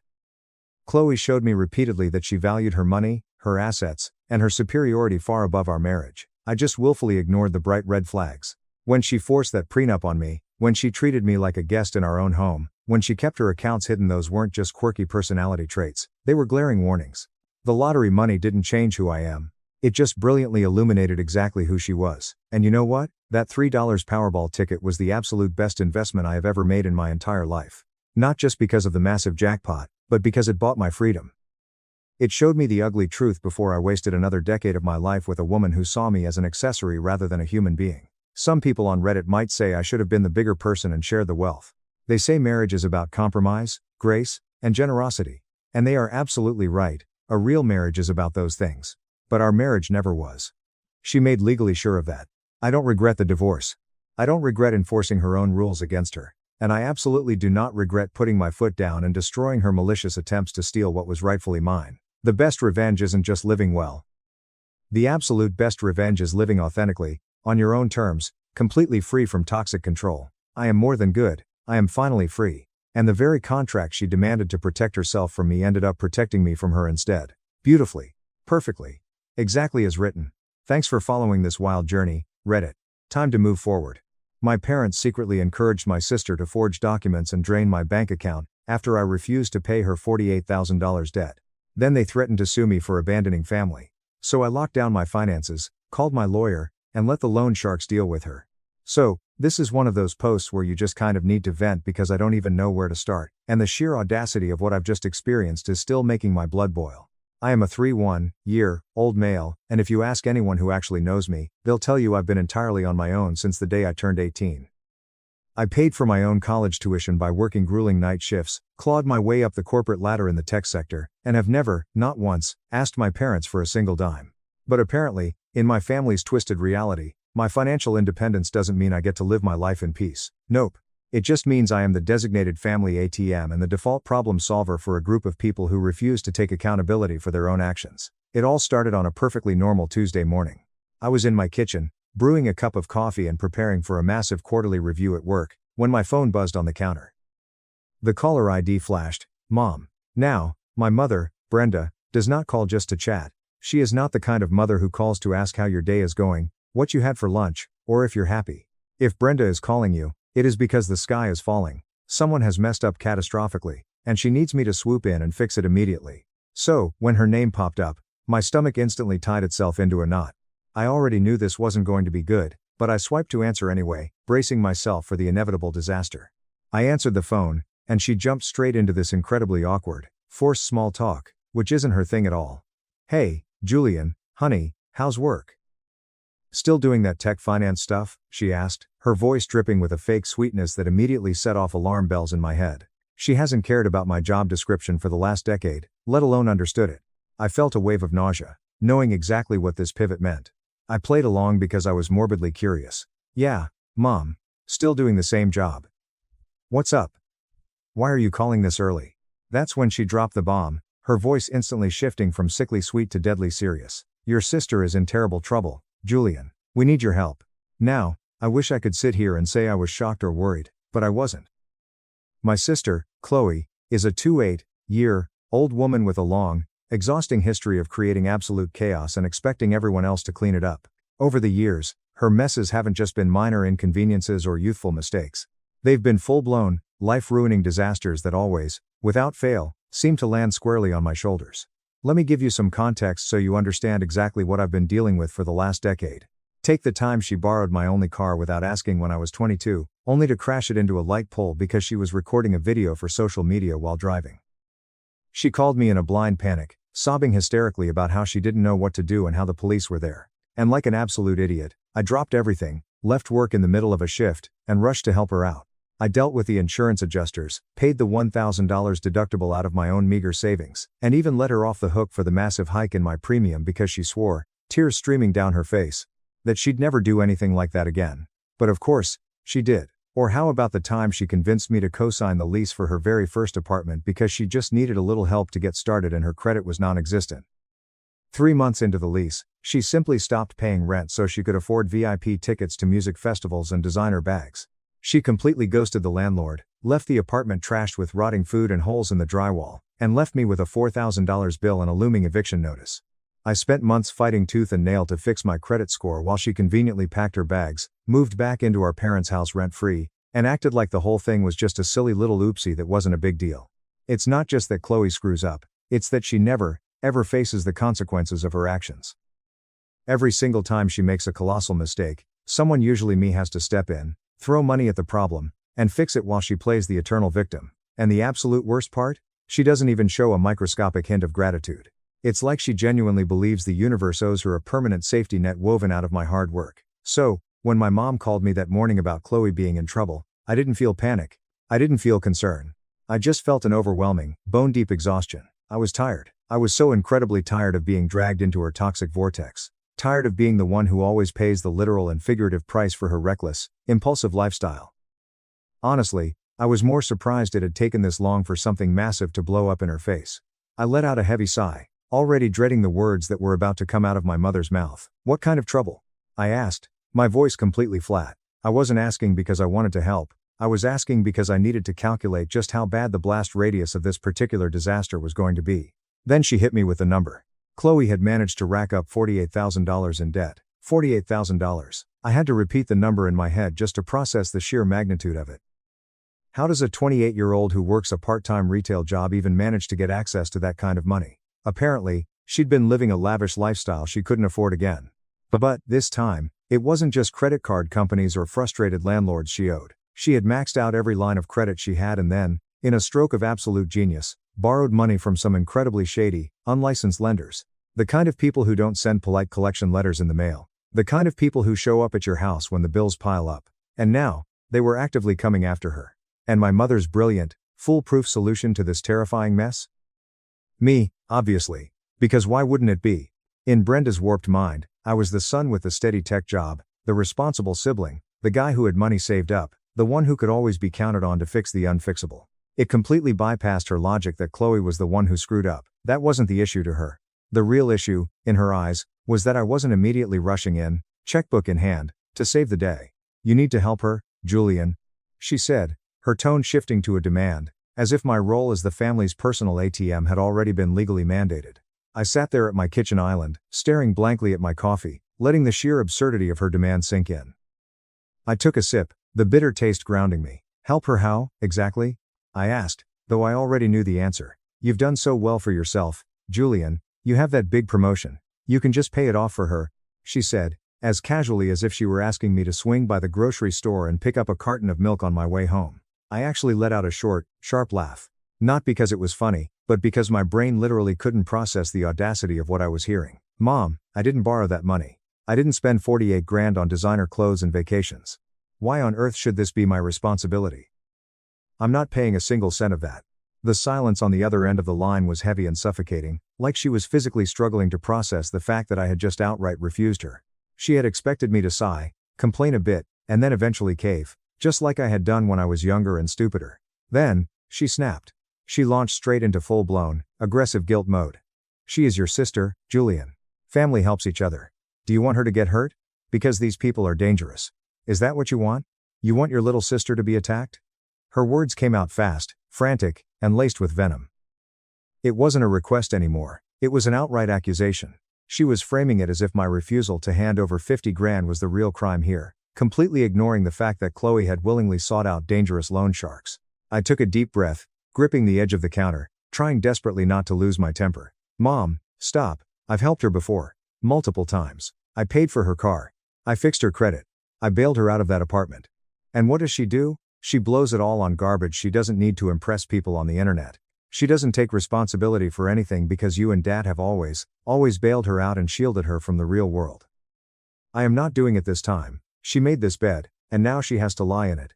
But apparently, logic and reason do not register in my mother's brain when her golden child is in trouble. Chloe is struggling, Julian." She shot back, her voice shrill. "She's not like you. She's not strong enough to handle this kind of pressure. She has anxiety." "Struggling?"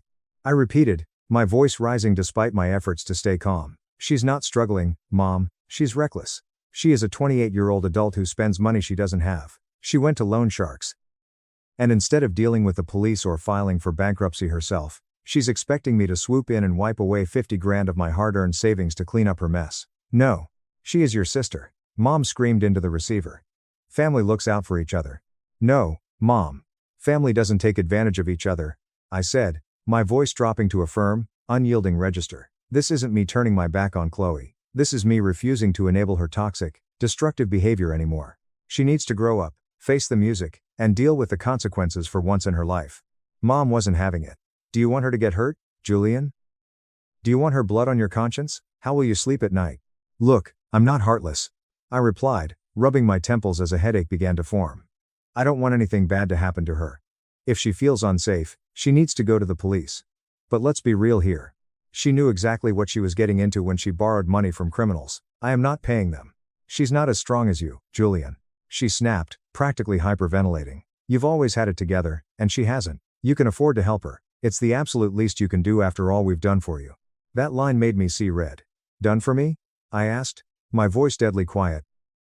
Like what, exactly? Like making me pay rent the literal minute I turned 18? Like refusing to co-sign my student loans so I had to work 60 hours a week while studying? Like ignoring every milestone in my life because Chloe had a minor inconvenience? Yeah, thanks for all that overwhelming support, Mom. She went dead silent for a second, clearly caught off guard by the venom in my voice. But Brenda never retreats, she only reloads. She came back swinging with the ultimate trump card. If you don't help your sister right now, Julian, we will have no choice but to cut you off completely. Do you want that? You won't have a family anymore. I couldn't help it. I laughed out loud. A deep, genuine laugh of pure disbelief. Cut me off from what, Mom? You don't support me financially, emotionally, or mentally. I've been on my own for over a decade. Your threats mean absolutely nothing to me. Do whatever you want, but my answer is no. And with that, I pulled the phone away from my ear and hung up. After that day, the family group chat went completely silent. And I wish I could tell you that was the end of it, that they realized I was serious and decided to figure it out themselves. But it was just the beginning, the silence was just them regrouping. I vastly underestimated just how determined my mother could be when she wanted to protect Chloe from the real world. When the direct approach failed, they shifted gears into a massive, coordinated campaign of emotional terrorism. And when I say they went all out, I mean they deployed every manipulative tactic in the book. It started with text messages, simple at first. Messages from my mom saying, "I just don't understand how you can be so cold." Then, as the days went by, they got increasingly dramatic and unhinged. Do you know the kind of people Chloe is dealing with? They are dangerous criminals, Julian. They know where she lives. I am throwing up every night because I can't sleep. Her life is in danger and you are sitting in your fancy apartment doing nothing. I ignored every single text because I simply did not have the emotional bandwidth to entertain the manipulation. But my silence only fueled their fire. Mom stepped it up with voice messages. And let me tell you, Brenda has an Academy Award-winning talent for sounding like she's on the verge of a total psychological collapse. Julian, she sobbed in one voicemail, her breath hitching perfectly for dramatic effect. Chloe might not make it out of this alive if you don't wire the money today. I don't think I can survive if something happens to my baby girl. Please, I am begging you on my hands and knees. It was a masterclass in guilt tripping. Then my dad, Arthur, decided to tag in. My dad is usually a passive enabler, the guy who stares at the floor and lets my mom run the show, but not this time. He left me a voicemail that started out calm enough. "Hey Julian, just calling to check in, son." But then, the pivot. "Look, I know your mom can come on a bit strong, and I know you and Chloe have your differences, but this is incredibly serious. The girl is in deep water and we simply don't have the liquid cash to fix this. We can't do this without you. You've always been the strong one, the dependable one. You're the rock of this family. Don't let us down now, son." That specific line, the dependable one, made me want to punch a hole through my drywall. I have spent my entire adult life being the dependable one, and all it has ever gotten me is an endless mountain of responsibility, zero appreciation, and a family that views me as a utility rather than a human being. Being dependable does not mean I am a doormat, but apparently, they missed that memo. The guilt avalanche didn't stop with my parents. They decided to call in the reserves, the extended family. Out of nowhere, my phone started blowing up with calls from relatives I hadn't spoken to in half a decade. My Uncle Tom, who didn't even bother to text me when I graduated college, called me acting like we were lifelong best friends. "Hey, Julian, long time no talk, buddy. How's the city treating you?" I knew instantly why he was calling, but I let him dig his own grave for a minute. "You know, Julian, family is the most important thing in the world," he said, dropping into that overly earnest, condescending tone boomers use when they're about to demand something unreasonable. And your sister? She's just going through a really rough patch right now. We all make mistakes when we're young. Sometimes we just need our big brother to step up and offer a little grace. Tom, let me stop you right there, I interrupted smoothly. Did Brenda tell you to call me? He laughed nervously, a high-pitched sound. Well, she might have mentioned that things were tense. I'm not paying her $48,000 debt to loan sharks, Tom. It's not my responsibility. If you care so much about family, why don't you mortgage your house and pay it for her? I hung up before he could formulate a response. The next day, it was my Aunt Susan, then my cousin Emily. They had all been fed the exact same script. Chloe is a helpless victim, she needs to be saved, and Julian is a greedy, heartless monster hoarding his wealth while his sister is in mortal peril. It was infuriating. Not a single one of them cared that she was a 28-year-old woman who blew money on luxury cars and VIP bottle service. When I tried to explain that I wasn't willing to bankrupt myself for someone else's criminal negligence, they acted like I was speaking a foreign language. But she's your sister, they'd repeat, as if those 4 words were a magic spell that would suddenly make me forget a lifetime of financial abuse. The worst part was the smear campaign. When my mom realized I wasn't breaking, she decided to turn the entire extended family against me permanently. She took to Facebook and the massive family WhatsApp group, which I left years ago, to paint me as a self-absorbed, arrogant tech bro who abandoned his roots. According to her, I was a total piece of garbage who forgot where he came from, and was too wrapped up in my fancy city life to care if my sister ended up in a ditch. I only found out about this because my cousin Marcus, one of the few rational people left in my bloodline, called to warn me. Dude, Marcus said, sounding exhausted, Brenda is talking absolute trash about you to everyone. She told Aunt Susan that you laughed and said you hoped Chloe gets her legs broken so she learns a lesson. I was blindingly furious. Not because I care what Susan thinks, but because my mother was fabricating malicious lies to make herself the martyr and me the villain. I told Marcus the absolute truth that I never said anything remotely close to that, and that I had simply told them to go to the police. Marcus sighed. Yeah, I figured she was lying. You've always been the sane one. It's just a massive mess, man. Stay away from it. But the real, earth-shattering drama hit when Chloe finally decided to step out of the shadows. Up until this point, she had been entirely silent. Not a single text, not a single call. I honestly thought she was too ashamed to face me. Turns out, she wasn't ashamed. She was just furious that her usual tactics weren't working, and she was waiting for the perfect moment to strike. She texted me late one night, and it wasn't a plea for help. It was a vicious attack. Chloe, I literally cannot believe how incredibly selfish you are being right now, Julian. You know I am in serious, life-threatening trouble and you are just sitting in your luxury apartment doing absolutely nothing. You have the money. You're supposed to be my brother. You are dead to me. Selfish. The absolute irony of that word coming from her was laughable. Chloe's entire existence has been a monument to selfishness, leaving a trail of destruction for me to sweep up. I didn't respond. I just stared at the screen, feeling a cold detachment settle over me. The next morning, she tried a different angle, doubling down on the delusion. Chloe, look, stop acting like this is such a massive deal. You have 50 grand sitting around. Just pay these guys off so they stop harassing me, and I swear I will pay you back every month when I get a better job. Don't be a jerk about this. As if handing over $48,000 to unlicensed criminals was a reasonable everyday transaction. As if her promising to pay me back held any weight when she couldn't even pay a $900 rent bill without defaulting. I didn't bother responding to that, either. That, of course, triggered a full-blown psychological meltdown. She sent me a wall of text, a rambling manifesto about how I was abandoning her, how I had always been jealous of her, and how I would never understand what it's like to struggle with mental health. And then, just to twist the knife, she sent one final message. Chloe, Mom and Dad always told me you'd come around eventually because you can't stand people being mad at you. I guess they were wrong. You really are a sociopath. That message hit different. It didn't hurt my feelings, it clarified everything. This wasn't just Chloe being a terrible person. My parents had been actively hyping her up this entire time. They had been feeding her the delusion that I would always be her ultimate safety net, conditioning her to believe that my money was her money. I was completely over it. I muted her notifications, put my phone on Do Not Disturb, and went to sleep. Just when I thought they couldn't possibly sink any lower after the guilt trips, the ambushes, the flying monkeys, and the smear campaigns, I realized I had vastly underestimated the depths of their depravity. My family had played every emotional card in their deck. But it turns out, they had one final, illegal card hidden up their sleeve. And this one shattered every single boundary I thought even they wouldn't cross. Update 1. It was a Thursday afternoon. I was sitting at my desk, deep in a complex data analysis spreadsheet, when my phone rang. The caller ID said it was my bank.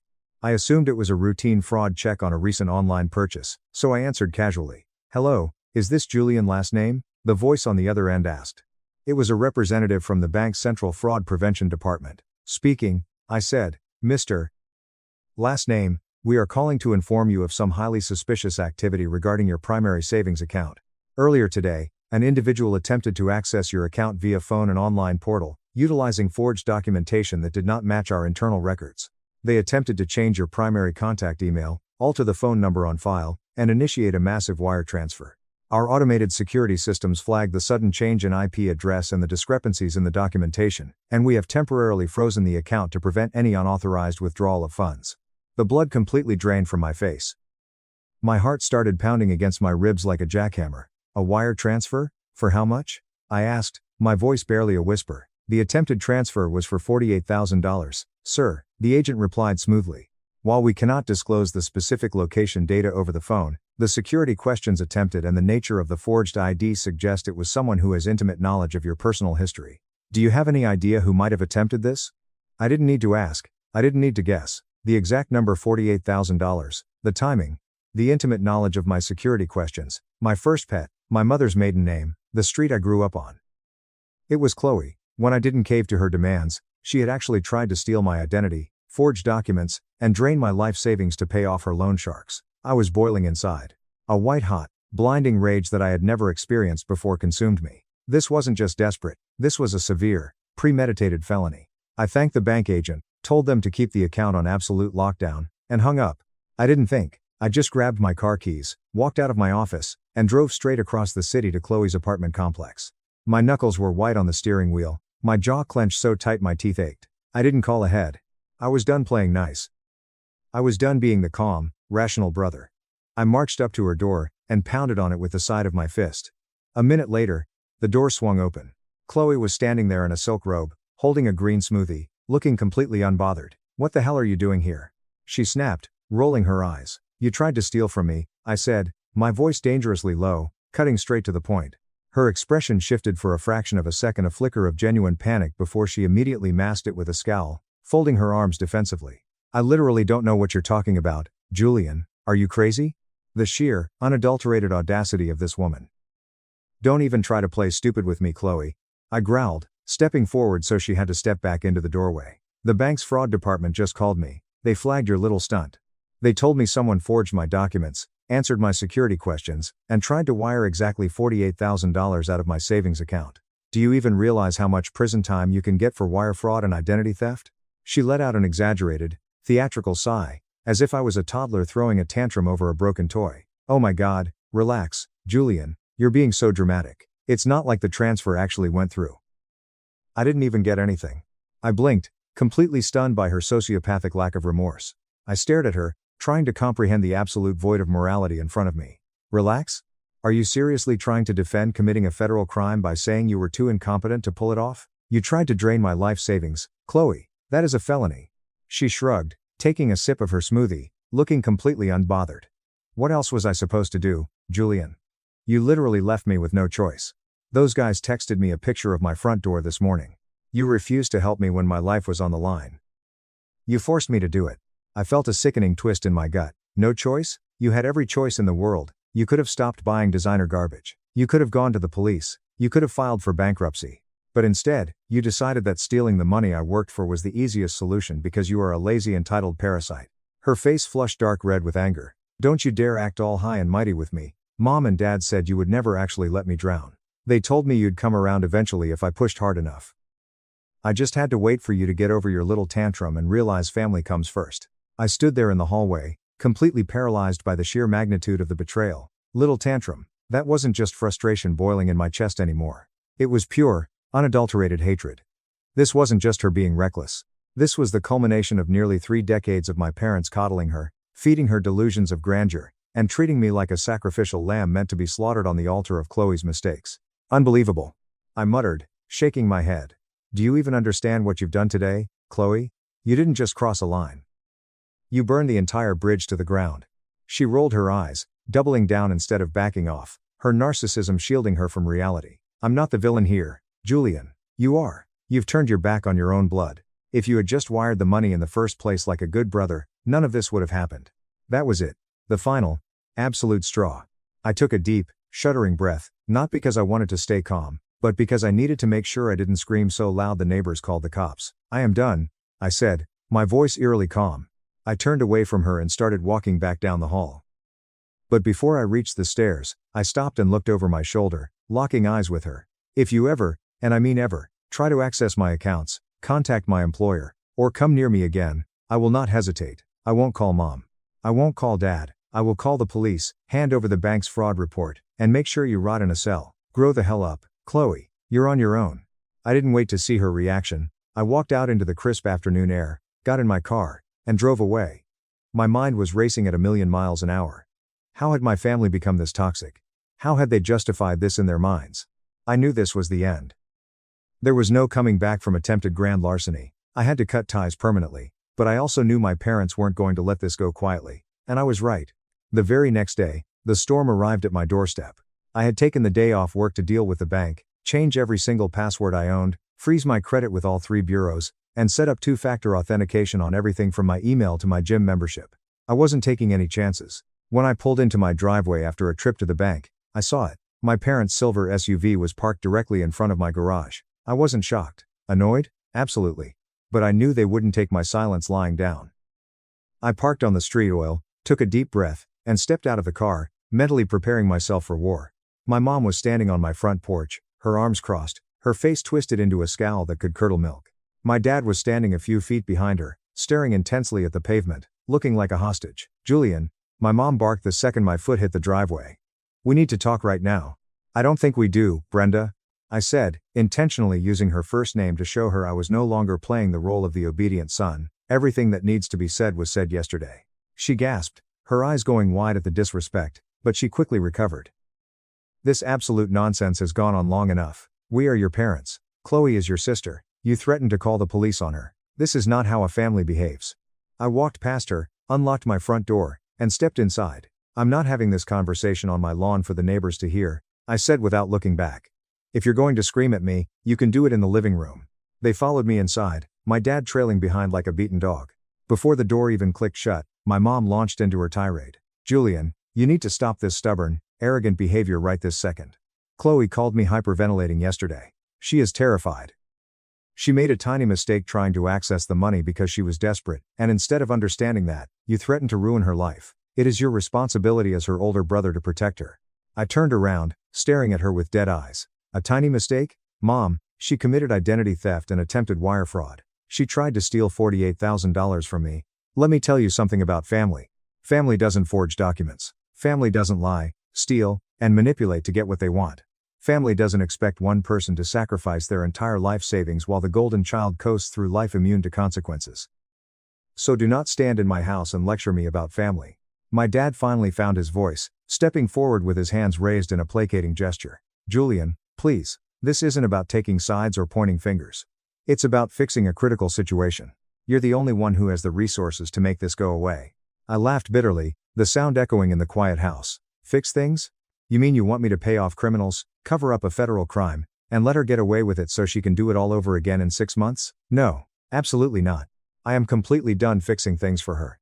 She is your sister, Mom screamed, her face turning a mottled, furious red. Do you know what those men will do to her if they don't get their money? How will you live with yourself if she ends up in the hospital? How do you live with yourselves? I roared back, finally letting the anger explode. You have spent her entire life enabling her. You made excuses for every failure, bailed her out of every mistake, and threw me under the bus whenever it was convenient. You created this monster, Brenda. You built this problem, not me.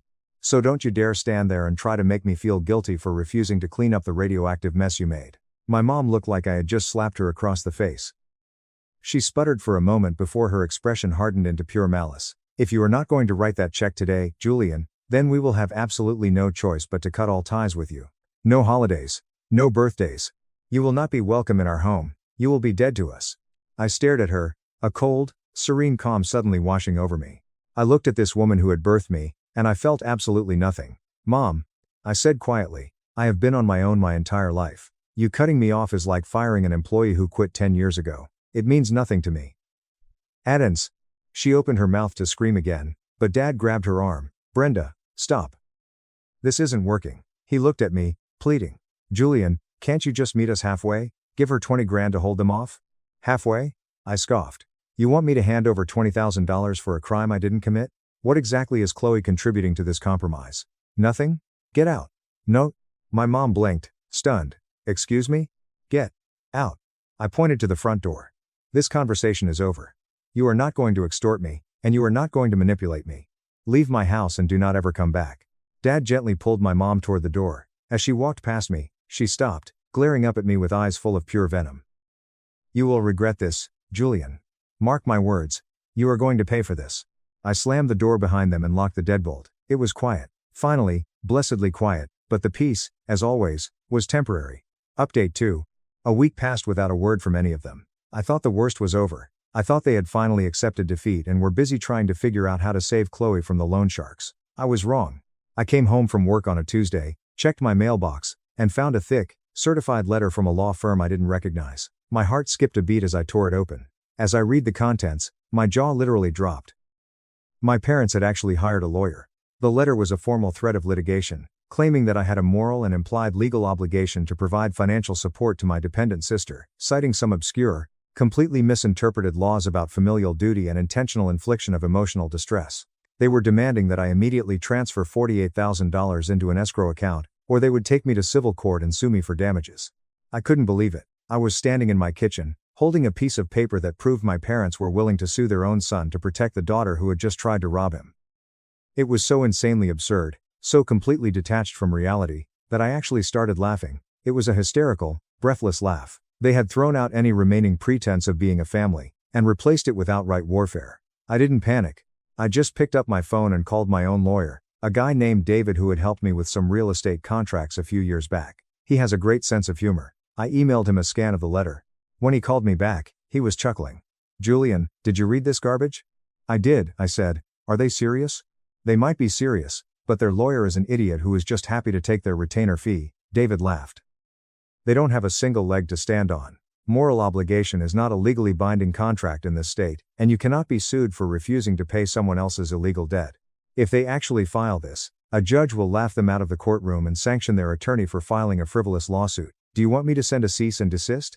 Yes. I said without hesitation. Draft the most aggressive cease and desist letter you legally can. Inform them that if they contact me again, I will file a police report regarding Chloe's wire fraud attempt, and I will countersue them for harassment. David sent the letter the next morning. Unsurprisingly, the threat of me actually going to the police with the bank fraud evidence shut them up instantly. I never heard a single peep from their joke of a lawyer again. That was the absolute final nail in the coffin. Knowing they were willing to drag me into a legal battle was the closure I needed. I realized I couldn't keep this door open, not even a crack. I blocked my parents' phone numbers. I blocked Chloe. I blocked every aunt, uncle, and cousin who had sent me a nasty message. I locked down my social media. I became a ghost to them. I did call my cousin Marcus one last time to give him the heads up. Dude, Marcus said, absolutely appalled when I told him about the lawsuit and the bank fraud. That is psychotic. They seriously tried to sue you and rob you? Yep, I said. I'm done, Marcus. I'm going completely no contact. I just wanted to tell you so you know the truth when Brenda starts spinning her inevitable web of lies. I've got your back, man. Marcus said, honestly, good for you. They are toxic as hell. I'll let you know if anything crazy happens, but otherwise, enjoy your peace. And peace is exactly what I got. Months passed. The longer I stayed away from the family drama, the more I realized how much of my life force had been drained by their constant chaos. My anxiety plummeted. I slept better. I got that promotion at work. Eventually, Marcus did call me with an update. He couldn't resist spilling the tea. Hey man, thought you should know, Marcus said, sounding a mix of amused and grim. It finally happened. The loan sharks caught up with Chloe. Is she okay? I asked, a tiny, annoying sliver of brotherly instinct flaring up. Physically? Yeah, she's fine. But they cornered her in the parking lot of her apartment complex and completely trashed her car. Smashed all the windows, slashed the tires, keyed the entire body, left a note on the dashboard saying the next time, they wouldn't just touch the car. I exhaled a long breath. Wow. What did she do? She had a total breakdown. The cops got involved. From what I hear, Brenda and Arthur had to take out a massive second mortgage on their house at an awful interest rate to pay the guys off and keep Chloe from getting her kneecaps broken. Now Chloe has a repo on her record. She officially filed for Chapter 7 bankruptcy, and your parents are basically drowning in debt because of the second mortgage. I sat there on my couch, absorbing the information. I should have felt pity. I should have felt some kind of sorrow that my parents were financially ruined in their 60s. But all I felt was a profound sense of justice. They made their choices. They chose to enable her. They chose to protect her from the consequences of her own actions for 28 years, and now, the bill had finally come due. "Thanks for letting me know, Marcus," I said softly. "But honestly, I don't care anymore. And I don't." Cutting them off was the hardest, most painful thing I have ever done. It hurts to realize that your family doesn't love you, they just love what you can do for them. But walking away saved my life, my sanity, and my future. I refuse to be a puppet dancing on their strings anymore. I am focusing on my career, my friends who are my real family, and my own happiness. If there is one thing I've learned from this entire nightmare, it's that toxic people will drown you if you let them, even if they share your DNA, let them sink. Mom and sister locked me out of the family bakery to ban me from Dad's will reading. So I let them hold the meeting, and let the lawyers ruin their lives.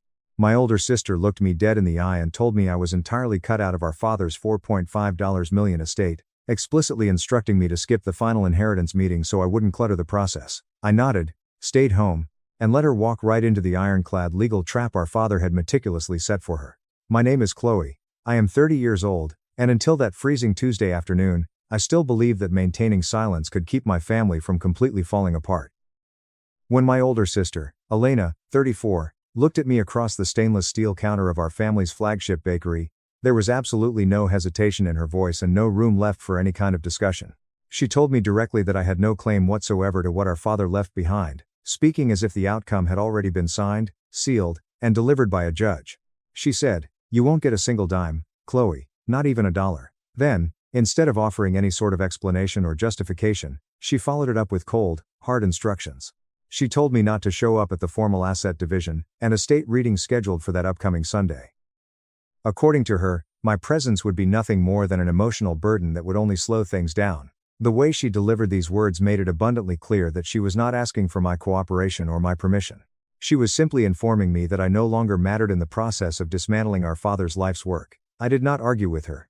I did not scream. I did not cry, and I did not ask how she had reached such a finalized conclusion or who else in the family had agreed with her.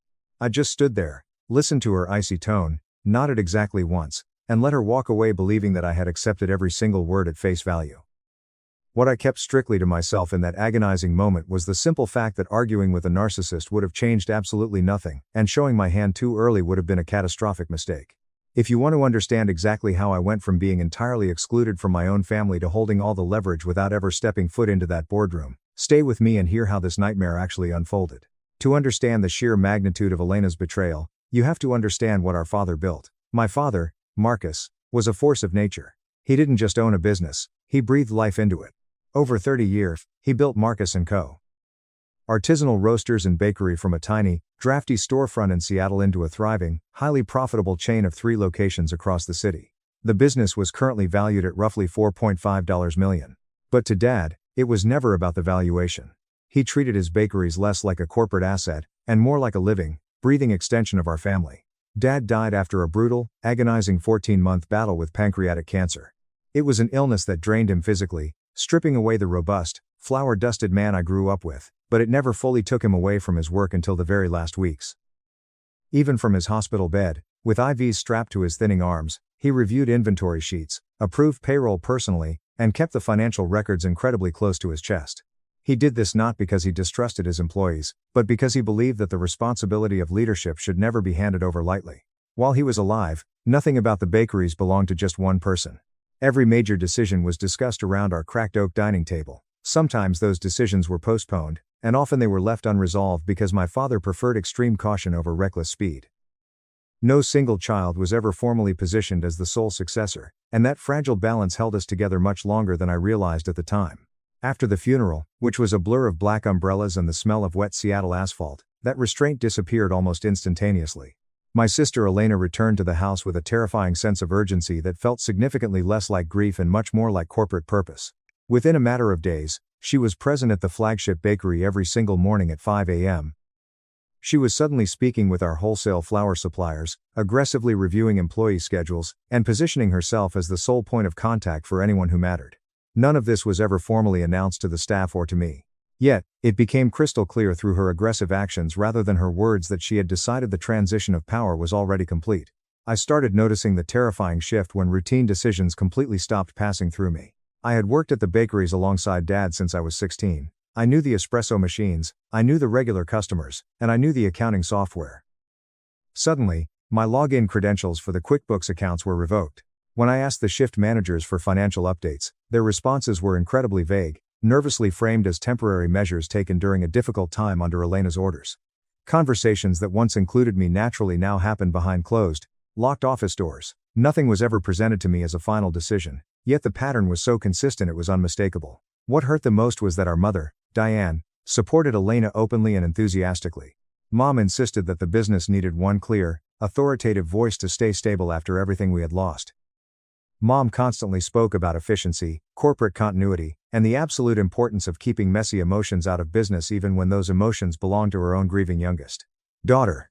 In my mother's warped view, Elena's ruthless leadership mattered far more than fairness. Hesitation was a risk we simply could not afford. What unsettled me to my core was how quickly the bakery completely stopped feeling like something we shared as a family. It became a weapon. It became leverage, a source of absolute authority that dictated who was included and who was informed only after decisions had already been made in secret. The very language they used around the business changed almost overnight. What had once been lovingly referred to as our family store was now coldly described by Elena as the primary asset. It was suddenly something to be managed, positioned, and eventually liquidated if the timing felt right. I did not challenge that shift directly at first. At the time, I was still drowning in the raw grief of losing my dad. It seemed entirely pointless to argue while everything was still being framed to me as temporary. Yet, with each passing week, the emotional distance grew clearer. The bakeries that had once represented continuity and warmth now stood at the dead center of a quiet, vicious power struggle I had never agreed to enter. A few weeks later, the conversation officially moved from management control to outright ownership.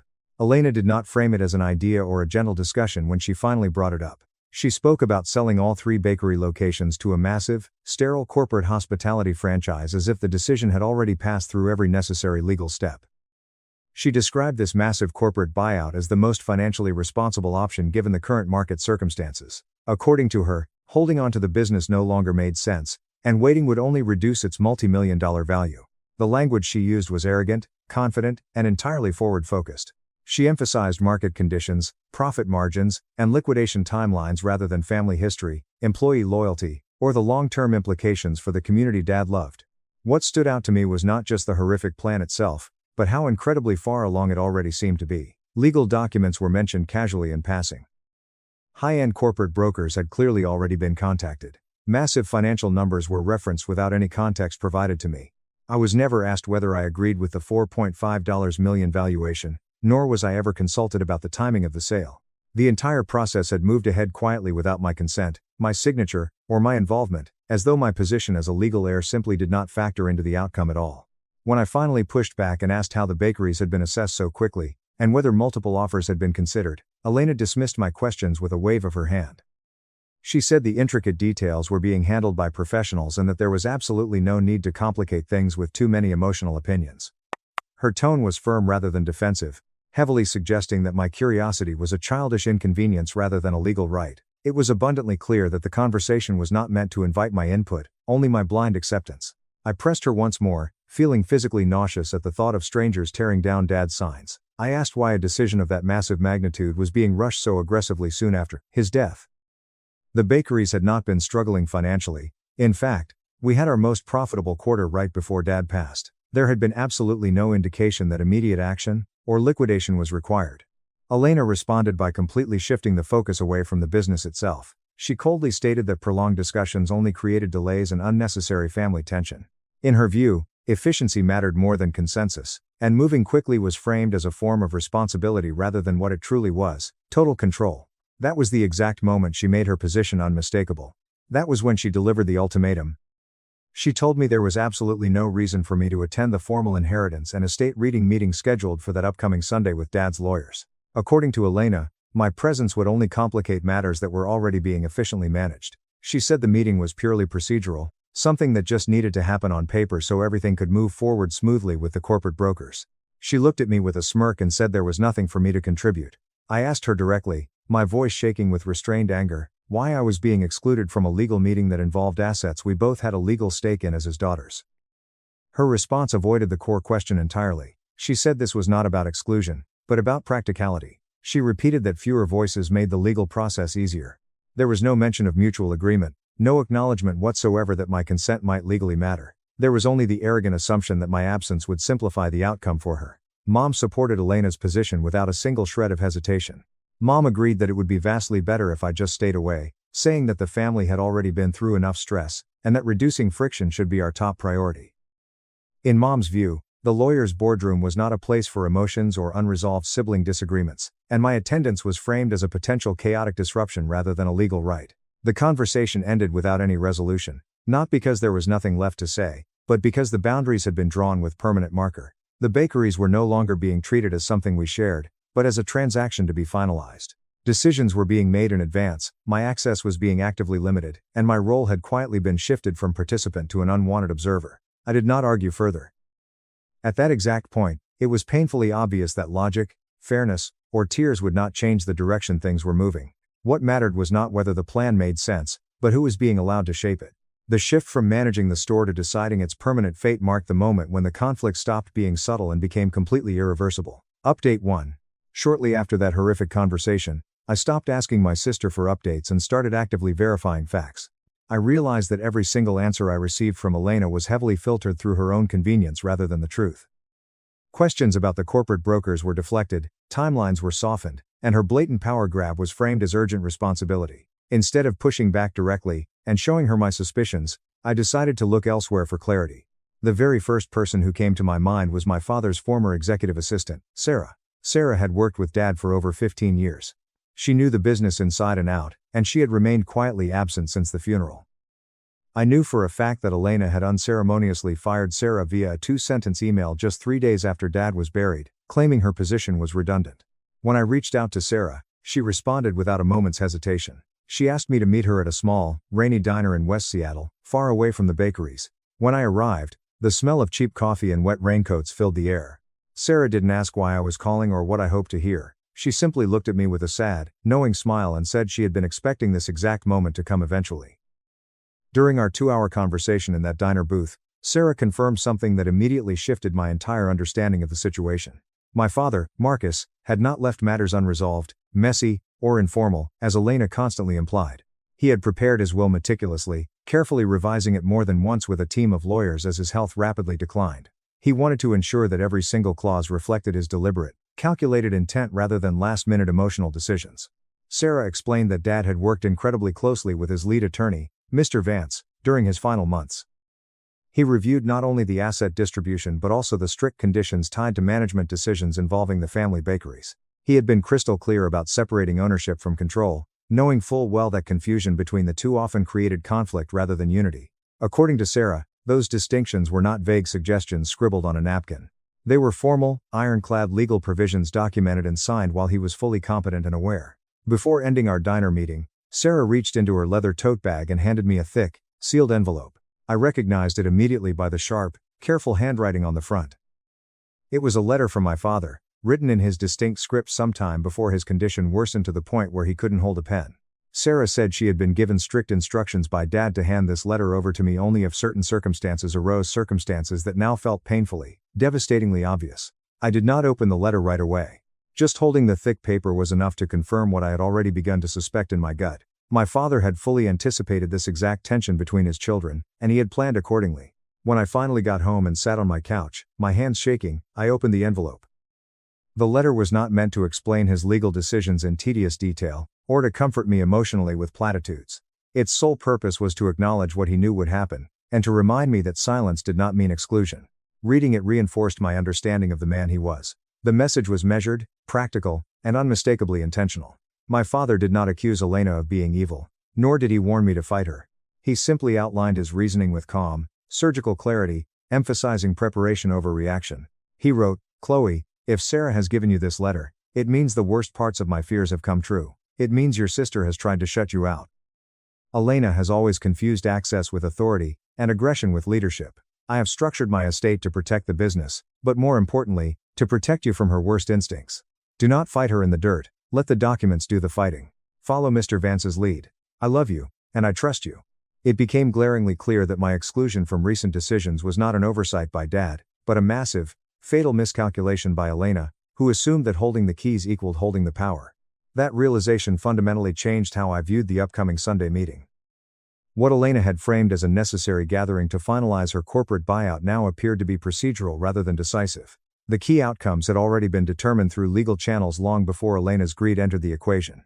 Attendance, I suddenly understood, was not a requirement for legitimacy, but a performance designed to reinforce Elena's illusion of control. For the very first time since my father passed away, the heavy knot of anxiety in my chest dissolved. I felt absolutely no pressure to correct Elena's assumptions or defend my forced absence. I saw clearly why Elena had pushed so hard to move quickly, and why my presence had suddenly become so inconvenient to her. The arrogant confidence behind her decisions relied entirely on the belief that I lacked information, not standing. With that absolute clarity, my next step was incredibly simple. I chose not to attend the meeting scheduled for that weekend. It was not an act of avoidance. It was not an act of surrender. It was a calculated decision grounded in knowledge rather than fear. Whatever unfolded in that mahogany boardroom would do so without my participation, not because I lacked interest, but because I finally understood that my position did not depend on being in the room. To ensure the trap was fully set, I sent Elena a text message on Saturday evening. I kept it brief and devoid of emotion. Understood about tomorrow. I won't be there to complicate things. Let me know when it's done. Elena replied 3 minutes later. Good decision. It's for the best. Don't show up. The lawyers. And Mom. And I have it handled. I took a screenshot of that text, forwarded it immediately to Sarah, and went to sleep with a profound sense of peace. That Sunday morning, the meeting went forward without me. The conference room at the downtown legal firm was prepared early, according to what I later confirmed through documents and Mr. Vance's detailed account. Mr. Vance, the lead attorney responsible for formally reading my father's will, arrived first with a massive, complete copy of the estate file. Mr. Sterling, a secondary corporate lawyer who had worked alongside my father on prior real estate matters, joined shortly after. Everyone present in the room, which included Elena, Mom, and a representative from the corporate buyout firm Elena had prematurely invited, assumed the absence of the youngest heir was procedural rather than intentional, since the formal legal notice had explicitly stated that all beneficiaries were required to attend. When the meeting began, the tone appeared incredibly controlled and confident. Elena sat at the head of the table, listening closely as the primary provisions of the will were read aloud by Mr. Vance. Those initial sections addressed general asset distribution, outstanding financial obligations, and administrative authority. Nothing in the opening language challenged Elena's expectations. From her arrogant perspective, the process seemed to be moving exactly as she had planned, reinforcing her belief that she had successfully secured total control through preparation and timing. The catastrophic shift came when Mr. Vance physically paused, closed the main folder, and cleared his throat before continuing. He referenced an additional, heavily guarded clause attached to the main document, an addendum that had been filed entirely separately but carried absolute, equal legal weight. This clause was formally known as an in terrorem or poison pill provision. It specifically addressed participation, manipulation, and interference. Mr. Vance read the clause aloud to the dead silent room. It stated, with zero ambiguity, that if any named heir was deliberately discouraged, actively misled, or explicitly excluded from attending the formal reading of the will or any subsequent decision-making sessions, the authority to manage, sell, or liquidate the contested assets would be automatically and permanently reassigned away from the offending party. The room reportedly fell deathly quiet as the dense legal language was clarified in plain English.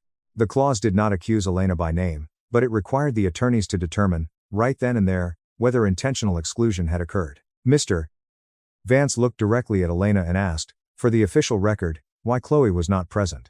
Elena, completely unaware of the trap, confidently stated that I had voluntarily chosen to abstain from the process due to emotional distress.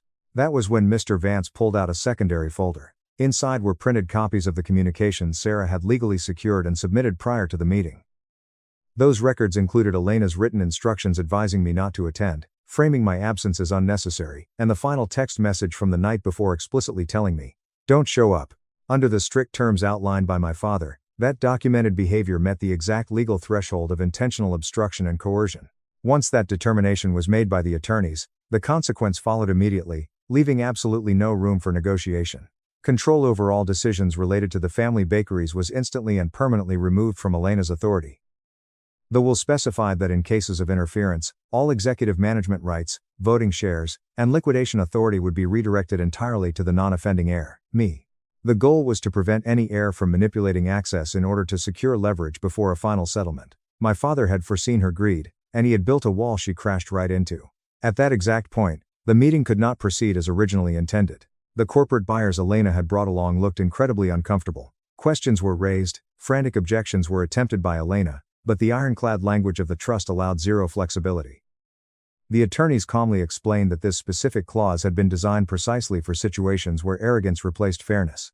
The absolute authority that Elena believed she had secured was no longer valid under the conditions created by her very own text messages.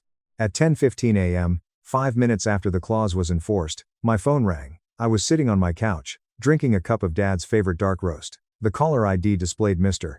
Vance's name. His voice was remarkably controlled but carried an underlying tone of vindication when he spoke, explaining exactly what had just transpired and asking if I could come to the office later that afternoon to sign the new executive documents.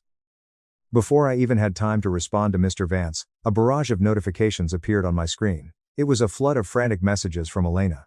They were drastically shorter and far less confident than anything she had sent before, desperately suggesting that perhaps the situation could still be discussed privately. I did not answer a single one of her messages. From where I stood, the outcome had already fundamentally shifted. The Sunday meeting that had been designed by my sister to finalize her control had instead perfectly activated the very safeguard my father had put in place to destroy her leverage. Without even being present in the room, I had become the central, controlling figure of the entire process, not through loud confrontation, but through meticulous documentation, patience, and timing. That Sunday ended with no resolution for Elena, no corporate signatures, and absolutely no clear path forward for the person who had expected total certainty. The authority over the multi-million-dollar business was no longer in the hands of someone who believed exclusion was a winning strategy. What had been intended as a quiet confirmation of her power turned into a devastating legal reset that could not be reversed by persuasion, crying, or pressure. Update 2. The following Monday morning, the tone completely and pathetically changed. Mom and Elena arrived unannounced at my house. They stood on my front porch, not with the blazing anger I expected at first, but with a carefully rehearsed, sickly sweet calm that felt entirely deliberate rather than sincere. They did not raise their voices or accuse me directly right away.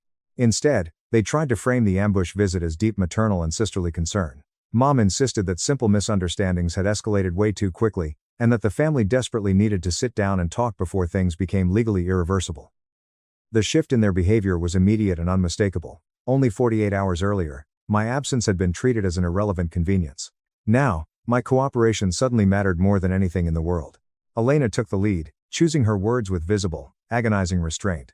She said the situation with the lawyers had become more complicated than expected, and suggested that resolving it privately, just the three of us, would be better for everyone involved. She spoke passionately about preserving family dignity and avoiding unnecessary, exorbitant legal expenses, heavily emphasizing that formal court proceedings would only create emotional damage that could never be undone. Her tone heavily implied a compromise, yet her specific phrasing still assumed I would accept conditions that had already been decided without me. She wanted me to sign a waiver, nullifying the poison pill clause. I stood in my doorway and listened to them without interrupting. I didn't stay quiet because I agreed. I stayed quiet because I wanted to hear exactly how far their desperate narrative had shifted. When Elena finally stopped talking and proposed a private arrangement outside formal legal channels, I responded clearly, maintaining eye contact, and showing zero emotion. I told her, any discussion involving the bakeries, the trust, or the estate will need to go directly through Mr. Vance. Do not come to my house again. I did not negotiate terms. I did not ask for clarification. I simply stated an unbreakable boundary and refused to cross it. That response changed the atmosphere instantly. The fake smiles dropped. Elena's carefully maintained composure faltered, instantly replaced by vicious frustration she no longer attempted to disguise. She screamed, accusing me of escalating the conflict unnecessarily, and claimed that involving lawyers would completely destroy what remained of our relationship. Mom echoed that sentiment, crying fake tears, arguing that family matters should always stay within the family, and that my refusal to engage privately proved I was being spiteful and inflexible.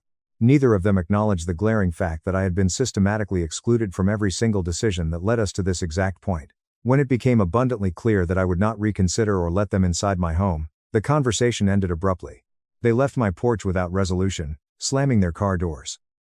Yet, the pressure did not stop at my front door. Within hours, Elena launched a massive smear campaign. She posted a long, dramatic public message on Facebook and Instagram that entirely framed the situation in her favor.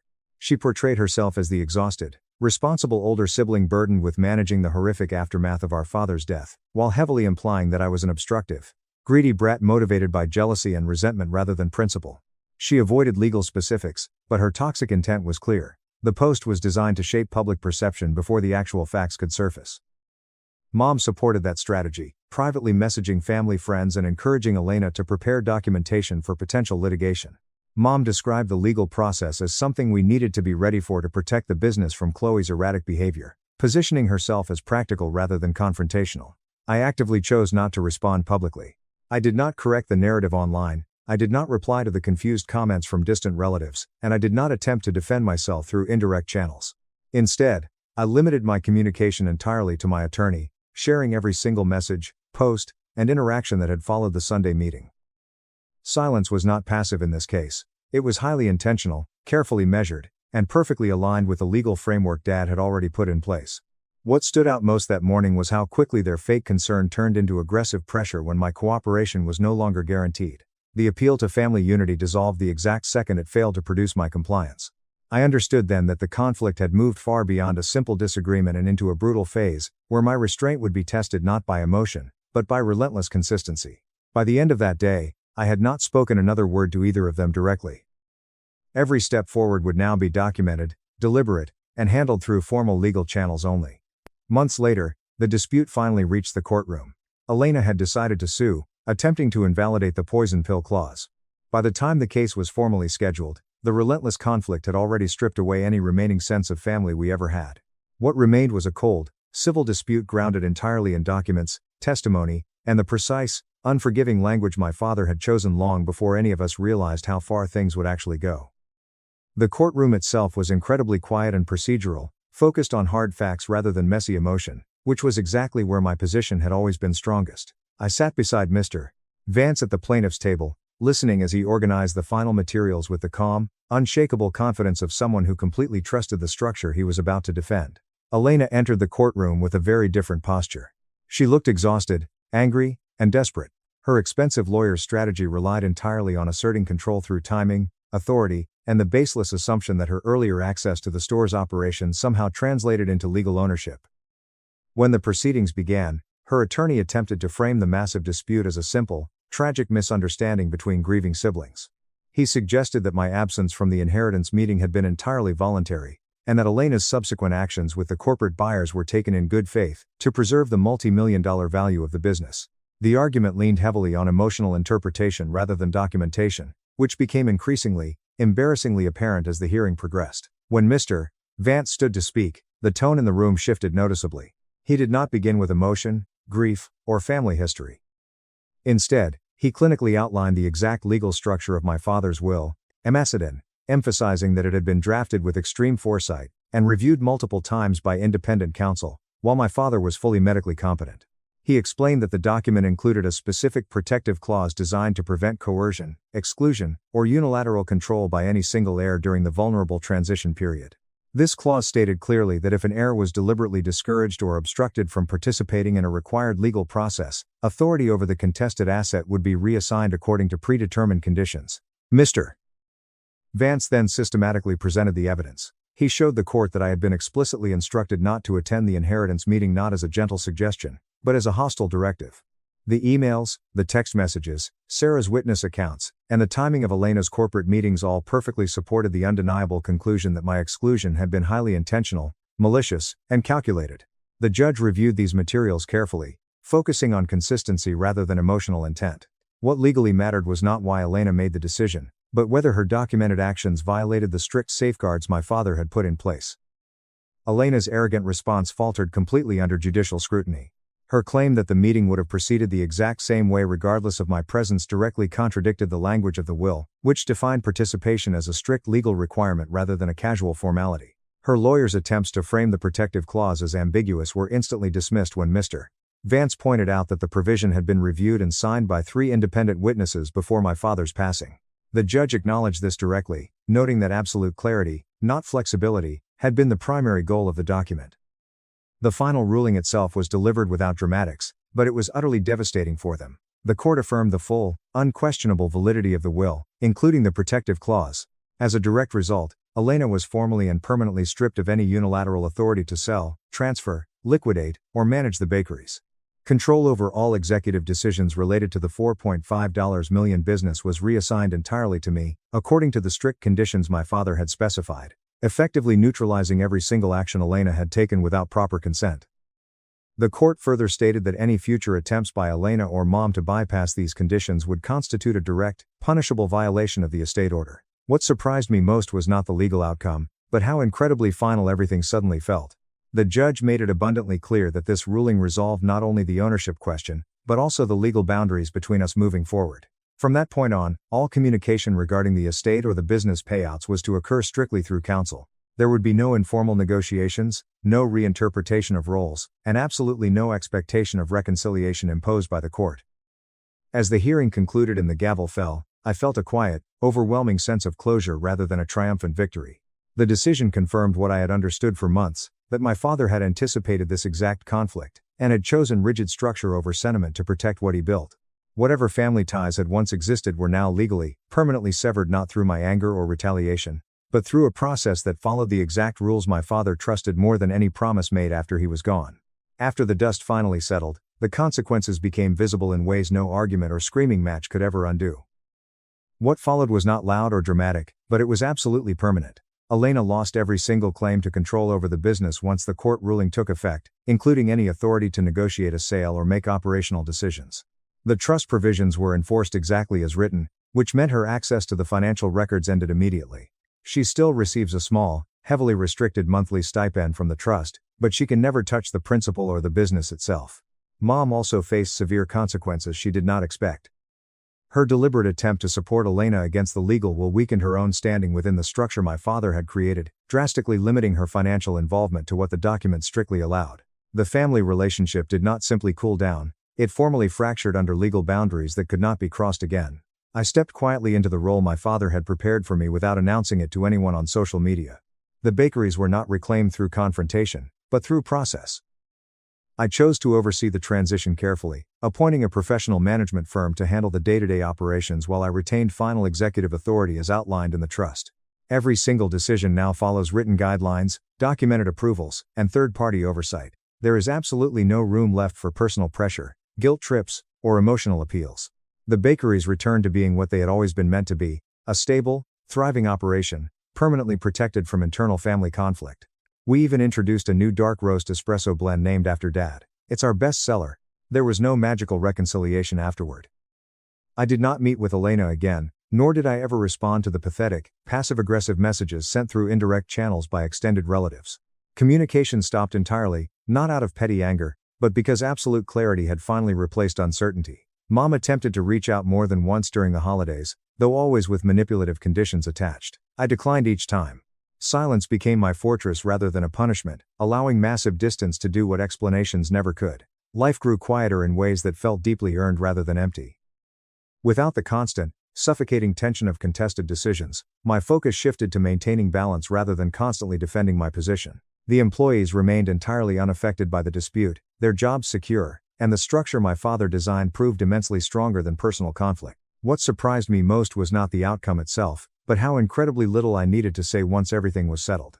This story is not about winning against your family, but about understanding your limits before conflict turns completely destructive. Clear legal preparation is not a lack of trust, it is a profound form of protection for everyone involved. Boundaries matter even more when emotions run high, especially within families where toxic assumptions constantly replace communication. Preparing for the worst does not mean expecting it. It means respecting reality enough to prevent absolute chaos when it arrives uninvited at your front door. Thank you for staying with this incredibly long story until the very end. Your time and attention mean more than you might realize, especially in stories that deal with such difficult, heartbreaking family choices. If this situation made you think about boundaries, inheritance, or preparation in your own life, I invite you to share your thoughts in the comments. Different perspectives always help these conversations grow with honesty and respect. Top comments. User 1. The absolute sheer panic Elena must have felt when the lawyer asked why you weren't there, and she realized her own text message was the smoking gun. Chef's kiss. Your dad was an absolute genius. He knew exactly who his oldest daughter was, and he didn't just protect the business, he protected you. Good on you for having the absolute steel spine required to just sit on the couch and drink coffee while she destroyed her own life. User 2. I am a probate attorney and let me tell you, poison pill or in terrorem clauses are incredibly hard to enforce unless there is absolute, undeniable, documented proof of interference. The fact that your sister was arrogant enough to put it in writing "don't show up" is mind-blowing.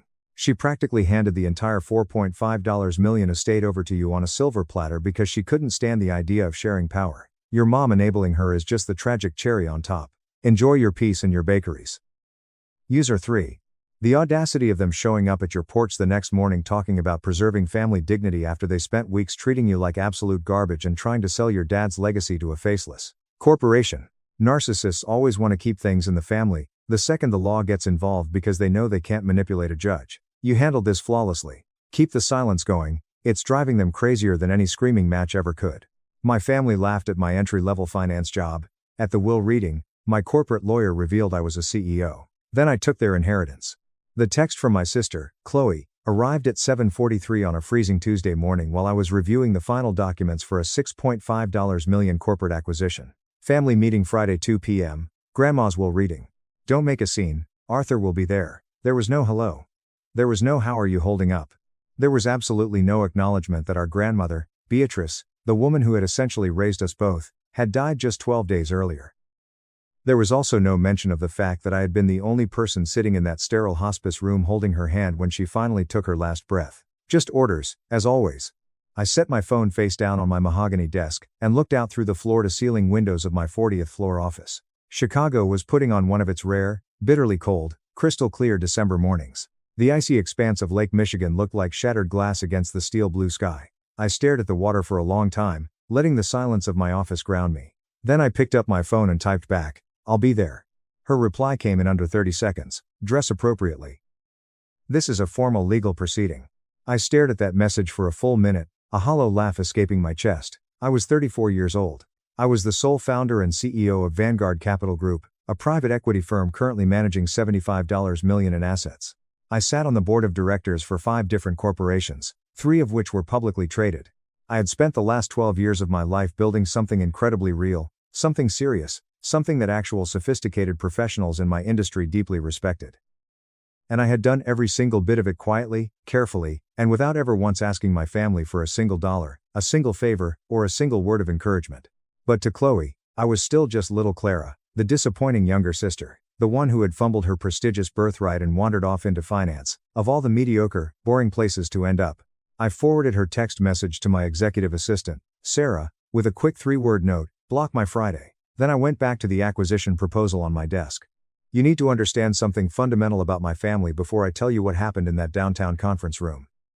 On paper, we are a highly respectable Midwestern dynasty. My grandfather built a massive commercial real estate portfolio in the late 1960s and 70s.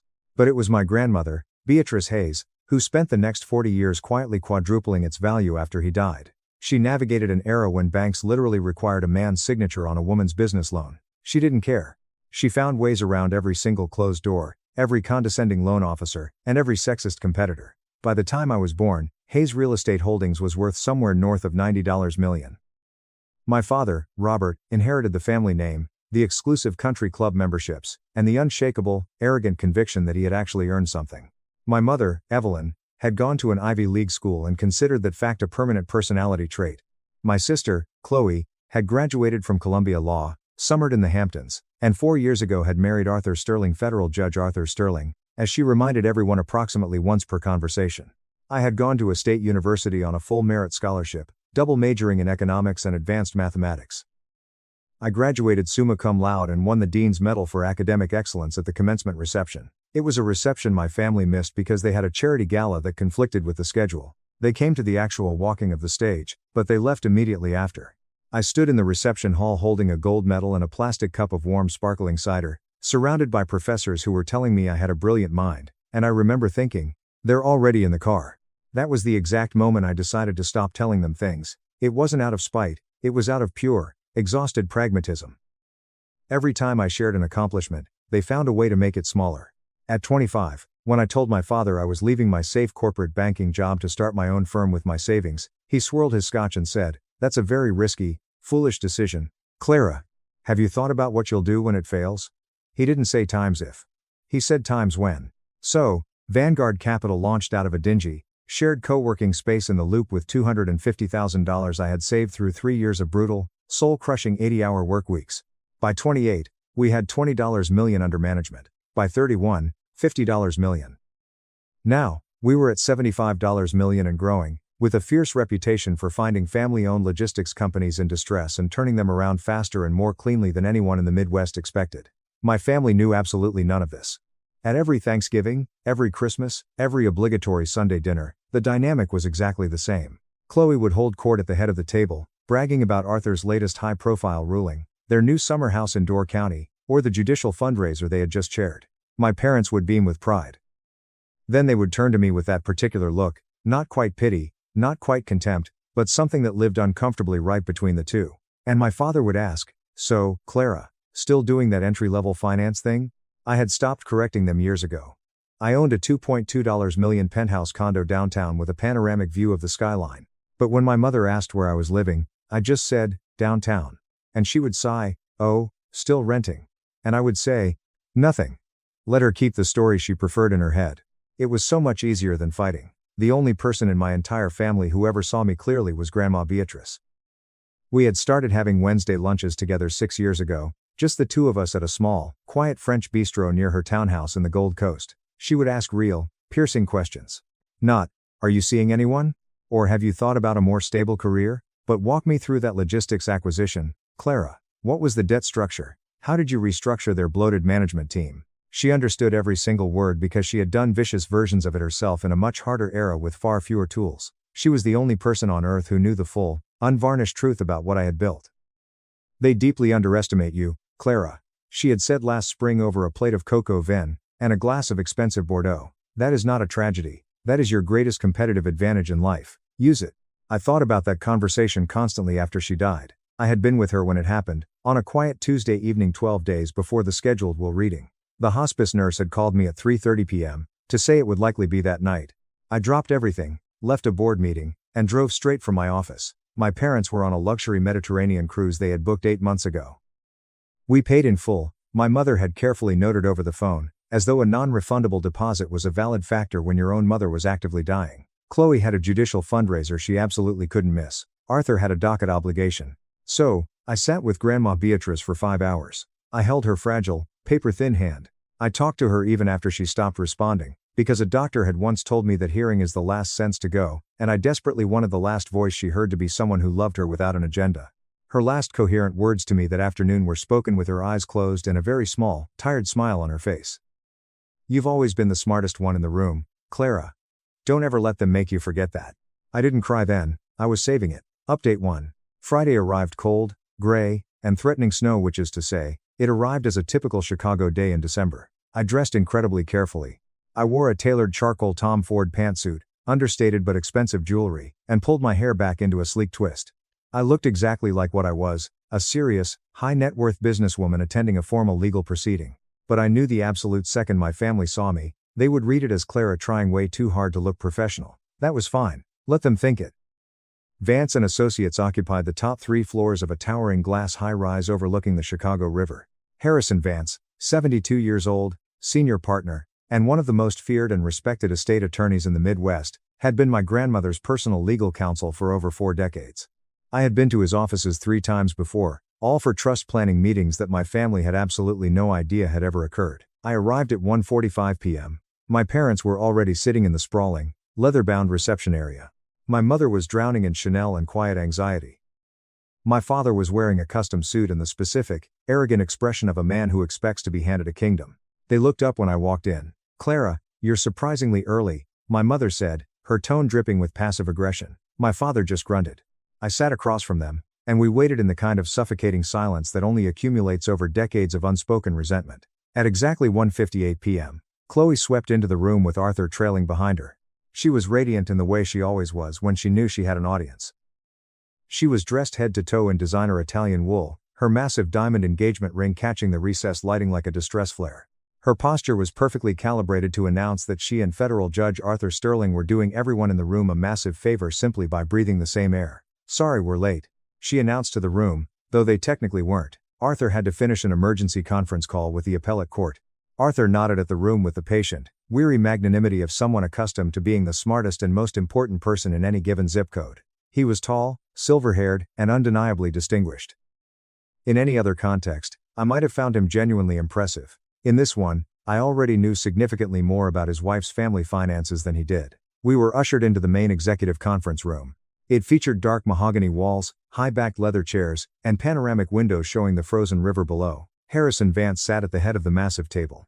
Beside him was Patricia Lynn, a slight, precise, sharply dressed woman in her 50s who served as the trust's dedicated legal architect. Patricia had worked directly with Grandma Beatrice and me for 6 years on the estate restructuring. I trusted her implicitly.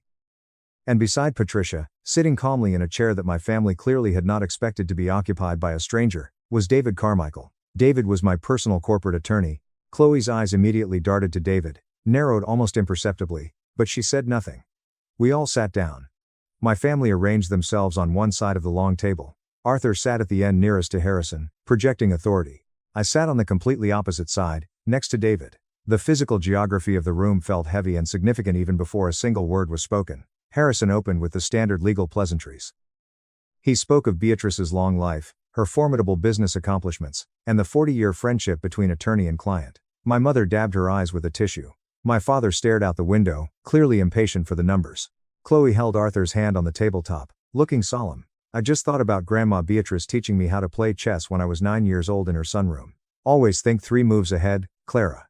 And never, ever show your opponent what you're really planning until the trap is already sprung. Harrison slowly opened the thick leather folder in front of him. Hayes Real Estate Holdings is currently valued at approximately $115 million. He paused deliberately, letting the sheer weight of that number settle over the room. My father's eyes gleamed. There are also liquid assets, personal property, and several smaller, highly lucrative investment vehicles. The primary instrument controlling all of this is an irrevocable trust Beatrice established 25 years ago, and substantially modified 6 years ago. Standard practice, Arthur interrupted, his deep judicial voice warm, authoritative, and entirely performative. Trusts avoid probate, smart planning. Indeed, Arthur, Harrison said dryly. However, this specific trust has a rather unusual feature. Beatrice named a singular chief trustee with absolute, full discretionary authority over all assets, liquidations, and distributions. My father immediately sat forward, adjusting his tie. He was the eldest child. He had been arrogantly assuming this exact moment belonged to him for decades. Well, that would obviously be me, he said confidently. No, Robert, Harrison said, his voice flat. It wouldn't. He nodded to Patricia. Patricia opened her own heavily tabbed folder, looked up, and said clearly and without a single ounce of drama, the chief trustee of the Hayes estate is Clara Evelyn Hayes. The silence in the conference room lasted for exactly 3 seconds. Then, my entire family disintegrated into chaos. That's absolutely absurd. My mother shrieked, dropping her tissue. There has to be a clerical mistake. My father demanded, his face flushing red. This cannot possibly be legal, Chloe snapped, already turning to her husband. And Arthur, judicial Arthur, reasonable Arthur, the man who literally made a living out of staying composed under pressure, raised one hand to silence his wife and said with perfect, condescending authority, Harrison, with all due respect to the deceased, Clara is 34 years old and, as I understand it, works in an entry-level, junior finance position. This seems to raise serious, actionable questions about judgment. Not about the document, not about the law, but about Beatrice's mental judgment at the time of signing.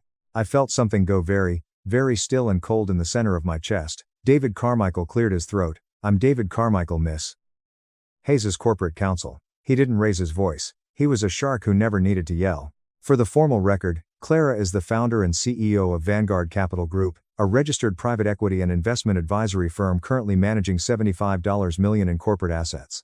She serves on the board of directors for 5 companies, 3 of which are publicly traded. She holds a fiduciary designation. She has personally managed complex trust structures for multiple high-net-worth clients for a decade. She is, by any professional or legal standard, eminently qualified for this role. The room became a completely different kind of quiet, a suffocating, stunned silence.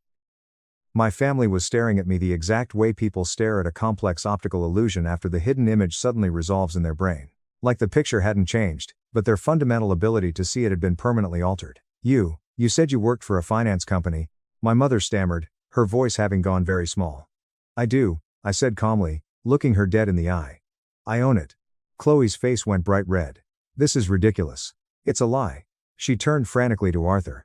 Tell them this can't stand. Contest it. But Arthur was looking at me completely differently now. I could literally see the judicial mind working behind his eyes, sorting through mental files, reclassifying the threat level. You're the CEO of Vanguard Capital? He said slowly. The firm that handled the massive Horizon Logistics turnaround last year? Yes, I said. And you sit on the board of Apex Medical? I saw your name on an SEC filing a few months ago, but I assumed it was a coincidence. Yes, I said again. He slowly sat back in his heavy leather chair. I watched him recalibrate every single thing he thought he knew about me. And for one brief, unguarded moment, I saw something dangerously close to actual respect cross his face before he forced the professional, neutral mask back into place. Patricia continued with the trust distributions, ignoring the tension. Annual payments to Robert and Evelyn Hayes, $200,000 each. Inflation adjusted, guaranteed for life, $125,000 annually to Chloe Sterling. That's it? My mother's voice went up a full octave. From a $115 million estate? The trust heavily prioritizes aggressive asset growth and substantial charitable giving, Harrison said patiently. Those distributions are, by any reasonable metric, incredibly generous for people who did not contribute to the principal. What about the physical properties?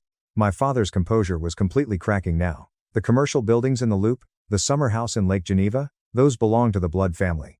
All held firmly in the trust, Patricia said, under Clara's exclusive management. Chloe stood up, her chair scraping violently against the hardwood floor. I want to contest this right now, Arthur. On what grounds can we fight this? On the grounds that it's insane, Chloe yelled, her voice entirely losing its carefully curated social polish. She's never once mentioned having a job that actually matters. She disappears for months at a time. She barely calls, and now she just waltzes in here and steals everything? I'm sitting right here, Chloe, I said, my voice dangerously low. Don't. Chloe snapped, turning to face me fully, the mask coming all the way off. Don't you dare act like you deserve this, Clara. You abandoned this family years ago. You skip every holiday. You didn't even bother to visit Grandma until it was financially convenient for you. Every Wednesday for 6 years, I thought to myself, every single Wednesday. She was senile, my mother said, grasping at straws, her hands shaking. No, Patricia said firmly, and there was absolute steel in her tone. I assessed Beatrice's mental capacity personally. We had 3 independent, board-certified physicians evaluate her over the last 5 years. She was fully, undeniably competent. She knew exactly what she was doing. Harrison reached into his folder and slid a thick, cream-colored envelope across the polished wood table directly to me. My name was written on it in Grandma's handwriting, the distinctive, looping cursive she had used my entire life. My hands were not perfectly steady when I opened it. I wasn't going to pretend otherwise. Dearest Clara, if you are reading this, I am gone. And your family is probably having a massive, collective breakdown in Harrison's office. Good, they desperately need it. You have spent your entire adult life being severely underestimated by the exact people who should have celebrated you. I watched them dismiss your incredible achievements, belittle your life choices, and treat you like a permanent afterthought. It broke my heart every single time. I am making you chief trustee because you are the only one with the intelligence, the ruthless integrity, and the skill to actually carry this immense responsibility. But I am also doing it because I want them to finally see you. Really, truly see you. You built a literal empire from absolutely nothing. While they spent their inheritance advances and married for social prestige, you stayed humble while they bragged. You kept learning while they rested on their hollow credentials. Don't let them bully you today, don't let them make you feel an ounce of guilt. You earned this through pure character. Not by being born first. Not by marrying well. Also, there is something they don't know, something I never told them because it was none of their damn business. Check the trust documents, Hayes Holdings LLC, page 47. I think you'll find the architecture quite interesting. I love you, my sweet, brilliant girl. Make me proud. Which, of course, you already have. Grandma. I read the letter twice. My eyes burned furiously, but I was absolutely, under no circumstances, going to cry in front of them. What does it say? My father demanded, reaching out. It's personal, I said, folding it. Chloe reached aggressively across the table for the letter. I slid it out of her reach without even looking at her. No. Patricia was already sliding the massive, 400-page trust binder toward me. It was heavily tabbed and meticulously indexed. I turned to page 47, and for a second, I actually stopped breathing. Hayes Real Estate Holdings wasn't a single corporate entity. It was the parent umbrella company of 22 different limited liability companies, each one holding various commercial properties across the Midwest. That was standard estate architecture. Nothing surprising. But 6 years ago, the exact time we started our Wednesday lunches, the time she started asking real questions about my firm and deciding she trusted my financial acumen, she had made quiet, massive changes. She had legally transferred partial ownership of 16 of those LLCs directly to me, not through the trust. Structured as irrevocable gifts under the annual exclusion limit, spread meticulously across 6 years, heavily documented, and completely clean from a tax perspective. It meant I personally, outright owned 40% of the entire $115 million, Hayes real estate empire, completely outside the trust structure, not subject to any legal contest, not dependent on anyone's approval. The trust controlled 60%. I personally controlled 40%. Together, I controlled absolutely everything. David leaned over, read the page, saw exactly what I was seeing, and kept his face carefully, professionally neutral. Arthur, whose legal mind was already working frantically through the implications of the silence, narrowed his eyes. What exactly is on page 47? The LLC ownership breakdown, I said, my voice remarkably steady. Grandma was very, very thorough. Harrison allowed himself the smallest, briefest smile I had ever seen on a 72-year-old man's face. She certainly was. Beatrice restructured her core holdings 6 years ago with Clara's direct, confidential assistance. The arrangement is, as you'll see if you read it, quite legally elegant. What does that actually mean in English? My mother asked, her voice trembling. It means, Patricia said coldly, that even if you somehow manage to contest the trust in court, which I assure you, you will not win. Clara still personally controls a massive, independent portion of the assets outright. Beatrice meticulously ensured that Clara's financial position is completely unassailable by any legal challenge you could possibly bring. The room went quiet again. A totally different quality of quiet this time. It was the silence of total defeat. Chloe sank slowly back into her chair, looking physically ill. My father's face was dark, mottled red.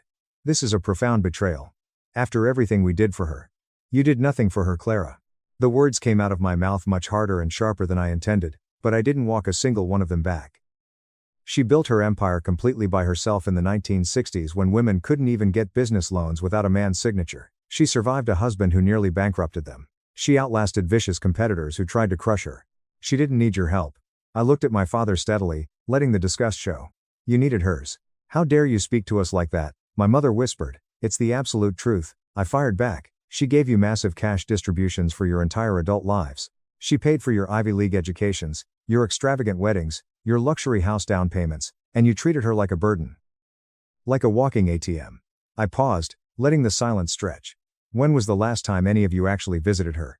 Not for a birthday dinner, where others were watching. Not when a quarterly check was due. Actually sat down and visited her? No one answered. The silence was deafening. I had lunch with her every single Wednesday for 6 years, I said, my voice finally cracking just a fraction. I was there when the doctor diagnosed her with cancer. I drove her to chemotherapy when you were too busy. I sat with her through the nausea. I was holding her hand in the hospice room when she died. I looked at each of them in turn, my gaze lingering on my sister. Where were you? A cruise? A fundraiser? My mother's face completely crumpled. Real tears this time, not the performative dabbing from earlier. My father stared a hole into the mahogany table. Chloe said nothing, staring blankly ahead. Arthur cleared his throat, adjusting his collar. Perhaps we should reconvene when tempers have cooled. No. Chloe's voice was different now. It was quieter, colder, and desperate. She looked at me directly. I want to know something. Did you manipulate an elderly, dying woman for money? The accusation hung in the freezing air of the conference room like a lit match over gasoline. David immediately started to speak, his lawyer instincts kicking in. I put a firm hand on his arm to stop him. I helped Grandma structure her estate to reflect her actual values, I said, staring unblinkingly at my sister. I suggested family support without permanent dependency, heavy charitable giving, strategic, aggressive management of what she spent her life building. Every single decision was hers. I provided the financial expertise she asked for, and that's what I gave her. How convenient, Chloe spat. And now you're rich. I was already rich, Chloe, I said flatly. My company generates roughly $4.5 million in annual net revenue. I didn't need Grandma's money. I met her eyes, refusing to look away. I needed her to see me. She was the only one in this family who ever did. Something in Chloe's face violently shifted at that. A flinch she didn't quite manage to hide behind her anger. You think you're so smart, she hissed, but the contempt in her voice had lost its footing. With your private equity company and your designer suit and your impressive sounding job title, you're still just little Clara. The family disappointment. The one who couldn't even get into an Ivy League school.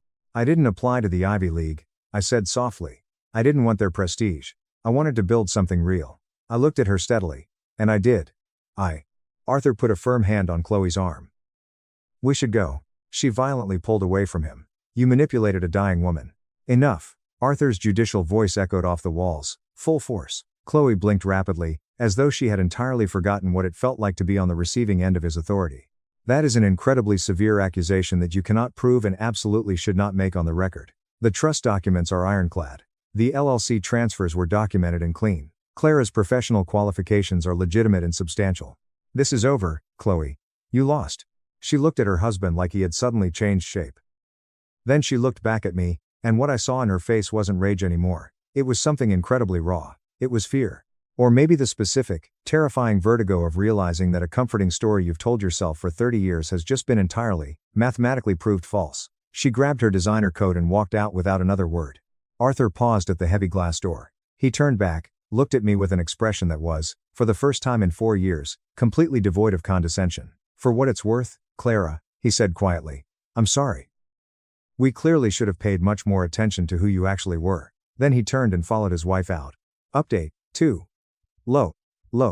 When the room finally cleared of my family, I slumped back into my chair, suddenly exhausted. Harrison, Patricia, and David stayed seated. The three of them exchanged a quiet, knowing look, the specific look of professionals who had spent months preparing for exactly this detonation and were profoundly relieved it had gone exactly as projected. Beatrice predicted your father would immediately invoke birth order. Patricia said, organizing her files. She said your mother would cry real tears only when confronted with her absence. And she knew your sister would threaten legal action through Arthur. She knew them terrifyingly well, David noted. She knew you much better, Harrison said, looking at me kindly. She sat in this exact room 6 years ago, and told me that you were the only person in her bloodline with both the raw intelligence and the moral integrity to carry this burden without letting it destroy you. She was right, I whispered. I thought she was almost always right. We spent the next 2 hours, meticulously reviewing the trust mechanics.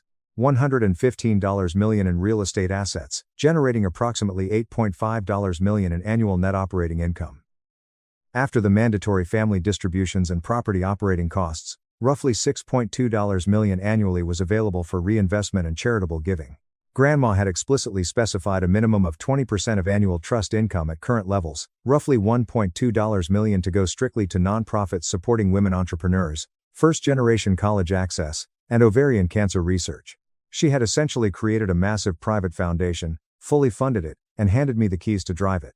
Just before we adjourned, Patricia pulled one final document from her briefcase. Beatrice left specific, separate instructions about her personal property. There are items at her old house she wanted you to have immediately. The Lake Geneva house? I asked, confused. No, Patricia said gently, her original historic brownstone, in Lincoln Park. I looked up sharply, my heart skipping a beat. She sold that place 15 years ago when she downsized to the townhouse. Patricia shook her head slowly, a sad smile on her face. She let everyone in the family believe she sold it. In reality, she held it buried in one of the shell LLCs. She's been quietly renovating and preparing it for the last 2 years. Patricia paused, sliding a brass key across the table. She told me you would know exactly what to do with it when you saw it. I drove to Lincoln Park the next morning. The historic 1890s brownstone sat on a quiet, tree-lined street. It had dark wood beams, custom built-in bookshelves, and a massive window seat in the study that caught the morning light perfectly. I had spent every single childhood summer running through those halls until the year Grandma supposedly downsized and our extended family abruptly stopped gathering. She had been secretly keeping it all that time. The house had been completely updated. A chef's kitchen, renovated marble bathrooms, fresh paint, but the soul and the bones were exactly as I remembered. I walked into the study. Sitting perfectly centered on the vintage oak desk placed there intentionally was a second envelope. Clara, this house holds my absolute best memories. You learned to read sitting in that window seat. Your grandfather proposed to me in the garden out back. This house is everything I ever believed in, roots, legacy, and continuity, but I have also lived long enough to know that family is not just shared blood. Real family is the people who genuinely see you, who celebrate your victories instead of deeply resenting them. Your real family might end up being the friends you've chosen, the brilliant corporate team you've built, the mentors who guided you when I couldn't. This house is yours. Truly, legally yours. Not held in the trust. I transferred the deed to your name 4 months ago. It is my final gift to you, simply for being exactly who you are. Live here. Build your beautiful life here. Fill these empty rooms with people who actually deserve your time. Forgive your parents and your sister if you can. Not because they deserve your forgiveness, but because holding on to that anger is a heavy weight you simply don't need to carry anymore. They are deeply flawed people who made small, selfish mistakes over and over again until those mistakes just became a habit. Don't let their bad habits define your future. But don't ever forget who you are, either. You are the girl who built an empire from nothing. You are the woman who sat with a dying old lady because it was the right thing to do, not the profitable thing. You were never the family disappointment, Clara. You were always my greatest success story. They just couldn't see it. All my love. Grandma. I stood in the center of the quiet study, the winter sun streaming through the window, holding the letter. I was a CEO, with $75 million under management. I was a fiduciary responsible for a $115 million trust, and I finally broke down and let myself cry. Not from grief, not from the triumph of revenge, but just from the sheer, overwhelming, accumulated weight of finally being seen. Monday morning brought 22 missed calls from various family members. I didn't return a single one. On Tuesday afternoon, my mother physically showed up at the Vanguard Capital offices. My assistant, Sarah, called my desk with a panicked 3-minute warning. It wasn't enough time to hide, but it was enough time to sit up straight, adjust my blazer, and remember exactly who I was in this building. My mother walked into my massive corner office. She looked at the expensive art, the sweeping view of Lake Michigan, the frantic energy of the analysts working in the bullpen outside. She sat carefully in the chair across from my desk, the exact same desk where I signed multi-million-dollar acquisition agreements, and folded her hands in her lap. She looked at me like someone who has finally, painfully understood that she's been reading the exact same book upside down for 30 years. "I've been thinking," she said, her voice trembling slightly, "about what you said in the conference room, about us not visiting Grandma, about us never asking about your actual life." She took a shaky breath. "You were completely right. We made terrible assumptions. We stopped paying attention to you." She was quiet for a long moment, staring at her hands. "I am so deeply sorry, Clara. I'm sorry we didn't see what you had built here. I'm sorry we weren't there for you when it actually mattered." I had desperately wanted that exact apology for 15 years. But hearing it now felt less like a profound relief and more like arriving at a destination completely exhausted, realizing the grueling journey itself was more defining than the finish line. "Thank you for saying that, Mom," I said quietly. "Can we please try to start over?" Her voice cracked completely on the last word. "Can we try to be a real family?" I thought about Grandma's letter. "Forgive them if you can." "I don't know," I answered honestly. "I am willing to try. But it's going to take a lot of time, and it's going to require actual, fundamental change. Not just apologies." She nodded rapidly, real tears spilling over her mascara. "Will you please come to Thanksgiving dinner?" "Yes," I said, "but I'm hosting it at the Lincoln Park House, and I'm bringing my executive team. They are my family too." My mother flinched just slightly at that, but then she forced a nod. "We would love to officially meet them," she said softly. 2 days later, I received a text from Chloe. "Arthur says he owes you a profound professional apology." Then, a minute later, "He's right. And so do I. I was completely awful to you. I'm so sorry." I stared at the screen for a long time. I thought about all the years of small, biting humiliations. All the holiday dinners where I forced a smile and said absolutely nothing to keep the peace. All the times I had driven home alone to my condo and lied to myself that their approval didn't matter. Then I typed back, "Accepted. But this is going to take time, Chloe." Her response came immediately. "I completely understand." 6 months later, I stood at the oak podium in the massive ballroom of a downtown hotel for the first annual Hayes Family Foundation grant ceremony. We were giving away $1.2 million to 18 different organizations. There were grants for struggling women entrepreneurs in Chicago, full-ride scholarships for first-generation college students, and a massive endowment for the ovarian cancer research program at Northwestern that Grandma had secretly funded for 2 years before she died. My parents were sitting in the front row of the audience. Chloe was there, with Arthur sitting quietly beside her. They had attended every single quarterly trust meeting since the explosive will reading. They asked actual, respectful questions about the portfolio. They listened intently to my answers. They had permanently stopped referring to my life's work as that finance thing. The Lincoln Park brownstone was fully furnished now. I had hosted a chaotic, beautiful Thanksgiving there. My parents, Chloe, Arthur, my Vanguard executive team, David, and Patricia had all crammed into the dining room. It was a loud, awkward chaos of people who didn't quite know how to interact yet, filling those old rooms with noise, expensive wine, and the tentative, fragile, exhausting work of beginning to actually trust one another. Every Wednesday afternoon, without fail, I drive to the cemetery. I bring fresh white peonies, and I sit by the headstone. I tell Grandma Beatrice about the week. I tell her about the trust's financial performance, the new corporate acquisitions Vanguard is making, the foundation grants we've issued, and the slow, imperfect, genuinely hopeful process of rebuilding a family with people who had spent decades tearing me down. But mostly, I just thank her. I thank her for seeing me when no one else bothered to look, for fiercely believing in me long before I had the financial evidence to justify it, for teaching me, in a quiet hospice room on a freezing Tuesday, that the ultimate work of a life is not about proving other people wrong, it's about proving yourself right. Vanguard Capital Group now officially manages $92 million in assets. The Hayes Trust is valued at $121 million and growing steadily. I mentor 4 young women who are brutally fighting to build their own investment firms from nothing, the exact same way I did. My family collects their trust distributions, respectfully attends the foundation events, and treats me like an equal. The Lincoln Park House is full of light and life again. And every single time I sign a legal document that reads Times Chief Trustee, every time I close a massive deal, I hear her voice in my head.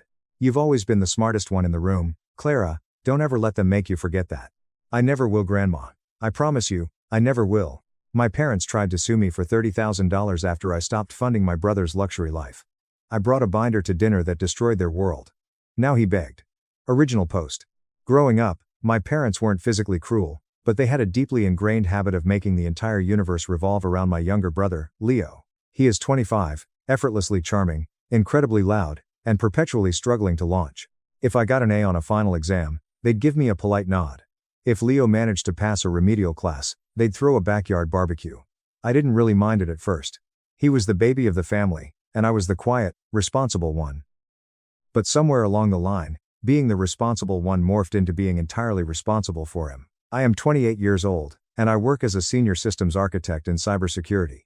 It is not a glamorous or flashy career, but I have worked relentlessly to move up the corporate ranks, save diligently, and create a peaceful life where I don't have to stress over every single bill. I drive a modest 6-year-old sedan, live in a small but comfortable one-bedroom apartment, and keep the vast majority of my money tucked away in investments and savings. It is a quiet, stable life.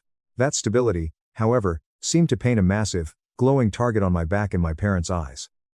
Leo, on the other hand, has been trying to find his true passion since he graduated high school. First, it was a grand photography phase. My parents eagerly financed a $2,500 DSLR camera setup, complete with professional lighting rigs. He abandoned it 3 months later, selling the entire kit for a fraction of the cost to buy DJ equipment. Then it was a brief stint in real estate, followed by a disastrous attempt at crypto mining that literally blew the electrical panel in my parents' basement. Every single time he fails, there is an elaborate excuse. And every time he needs a financial bailout, my parents act like the world should bend over backward to accommodate his journey. 4 years ago, after my mother was involved in a nasty car accident that resulted in some hefty out-of-pocket medical bills, my dad suggested we set up a joint emergency fund. It was supposed to be a communal safety net for all of us. Dad said it would be prudent to have a shared pool of liquid cash in case things ever got genuinely bad again. I agreed. It sounded logical. But over the next 4 years, I was the absolute only person putting a single dime into it. I deposited $1,200 every single month like clockwork. I didn't complain. I had a high-paying job, and watching that safety net grow gave me peace of mind. I never in a million years imagined they would view it as their personal slush fund. So, when I walked into our standard Sunday family dinner last month, I didn't expect anything out of the ordinary. The heavy scent of roasted chicken and garlic filled the house. My mom was bustling around the kitchen island, while Leo was sprawled on the living room couch, aggressively scrolling through his phone, same as always. Dad greeted me with his usual firm pat on the shoulder and a quick, "How's the IT world, Mark?" before taking his designated seat at the head of the dining table. We made idle small talk for a while.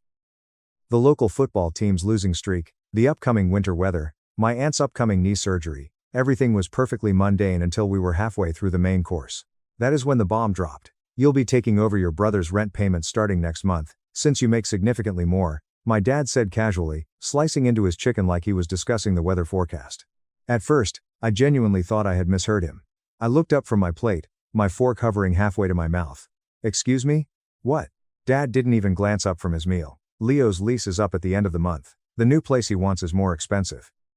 He needs financial help, and since you've got a much better paying job and zero real responsibilities, it just makes sense. Family helps family." I waited for the punchline. I waited for someone to laugh, but all I got was deafening silence. Leo didn't even flinch. He just kept shoveling mashed potatoes into his mouth like nothing out of the ordinary had been proposed.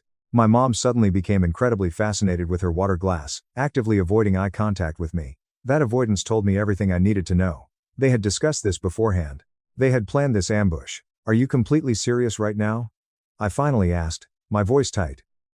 "Dead serious," Dad replied, taking a slow sip of his red wine. "You have been doing very well for yourself, Mark. It is time to give back to the household. Your brother needs a hand up." "I already help out," I argued, my heart starting to hammer against my ribs. "I cover actual emergencies. I paid the $1,800 for Leo's truck transmission repair last year. I paid the deductible when the basement flooded because of his crypto rigs. I am not made of money, Dad." Dad shrugged dismissively. "This isn't about money, Mark. It is about family unity. Do you think your brother actually wants to need help? He is trying his best." I looked directly at Leo. He didn't even attempt to feign guilt. In fact, I swear to God, there was the faint hint of a smug smirk playing on the corners of his lips. He knew exactly what was happening, and he loved it. "I don't remember ever agreeing to this," I said, keeping my voice as calm and level as humanly possible. Dad finally set his heavy silver fork down on the table, the clink echoing loudly in the quiet dining room. He locked eyes with me, his expression hardening into stone. It is not a request, Mark, you are part of this family. You live completely alone. No kids, no wife, no mortgage. You have the means. It is your turn to step up and do what is right. The room went dead silent. I could feel my blood start to simmer, a hot, prickly sensation crawling up the back of my neck, but I refused to show them my anger. I just nodded slowly, methodically pushing the remainder of my plate away. Got it, I said quietly. Nobody noticed the way my hands had tightened into white-knuckled fists under the table. Nobody saw the way my jaw clenched so tightly that my teeth physically ached. They just assumed, like they always did, that I would swallow my pride, take the financial hit, and quietly fall into line so precious Leo didn't have to face the real world. That night, I drove home in absolute silence. The drive back to my apartment was a blur of neon streetlights and suffocating clarity. I didn't turn on the radio, I didn't scream or punch the steering wheel. I just sat in my living room in the dark, staring blankly at the wall for a long, long time. The sickening truth was that I did have the money to cover Leo's rent. That wasn't the core issue. What broke something fundamental inside me was the sheer, unadulterated entitlement of it all. The deeply rooted expectation that my years of hard work, late nights, and financial discipline should be effortlessly funneled into Leo's never-ending list of failures. All because I was the stable one. Because I didn't make waves. Because I had always been the one to quietly clean up their messes, but not anymore. The well had officially run dry. Update 1. The next morning, I woke up before my alarm went off. I sat down at my home office desk, opened my laptop, and logged directly into the Joint Emergency Savings Account portal. The glowing green number staring back at me made my stomach twist into painful knots. Not because of what I was about to do, but because of how incredibly long I had let that money sit there, untouched, while they quietly assumed it was their personal safety net to dip into whenever Leo stumbled. Balance, $65,412.88. Every single cent of that balance was mine. Every deposit, every interest accrual, was directly traceable to my corporate paychecks. I had always foolishly thought it would be used for something real. A catastrophic medical emergency, a sudden job loss, maybe something for mom if her health ever declined. Not this. Not funding a luxury apartment for a 25-year-old man-child. Without a second thought, I initiated a wire transfer to my secure, private, individual savings account at a completely different banking institution. I moved all of it. $65,412.88. The balance immediately dropped to $0. The transfer would take until the early afternoon to fully clear and process. I didn't send a warning message. I didn't leave a passive-aggressive note. I just closed the laptop, took a shower, and went to work like it was a completely normal Monday morning. By 1 p.m., my phone was vibrating so violently against my desk it nearly fell off the edge. First, it was Leo calling, then Dad, then Mom. A few missed calls rapidly snowballed into an absolute flood of notifications. Then the frantic text messages started rolling in. Mom, 1:12 p.m. Mark, did you touch the joint account? We're missing a massive amount of money. Call me right now. This isn't funny. Leo, 1:15 p. Men. Bro. What the fuck did you do to the bank account? Dad, 1:20 p.m. Mark. Answer your damn phone immediately. I let them sit there. I didn't reply. I just kept writing code and fixing server logs. Then, the real, unfiltered messages came through, revealing exactly what they had been planning behind my back. Mom, 1:45 p.m. Mark, I had an auto draft scheduled from that account for Leo's new security deposit. The transaction bounced. Your father is furious. You had no right to do this. You are being incredibly selfish. This is not how families treat each other. Dad, 2 p.m. If that money is not back in the account by 5 p.m. tonight, do not bother ever showing up at this house again. That final message from my father hit a little differently. I stared at the glowing screen for a long time. The sheer audacity. The complete lack of self-awareness, the absolute refusal to even ask why I might have done it. There was zero curiosity, zero concern for my well-being. There was only blind, raging anger that their free ride had been abruptly derailed.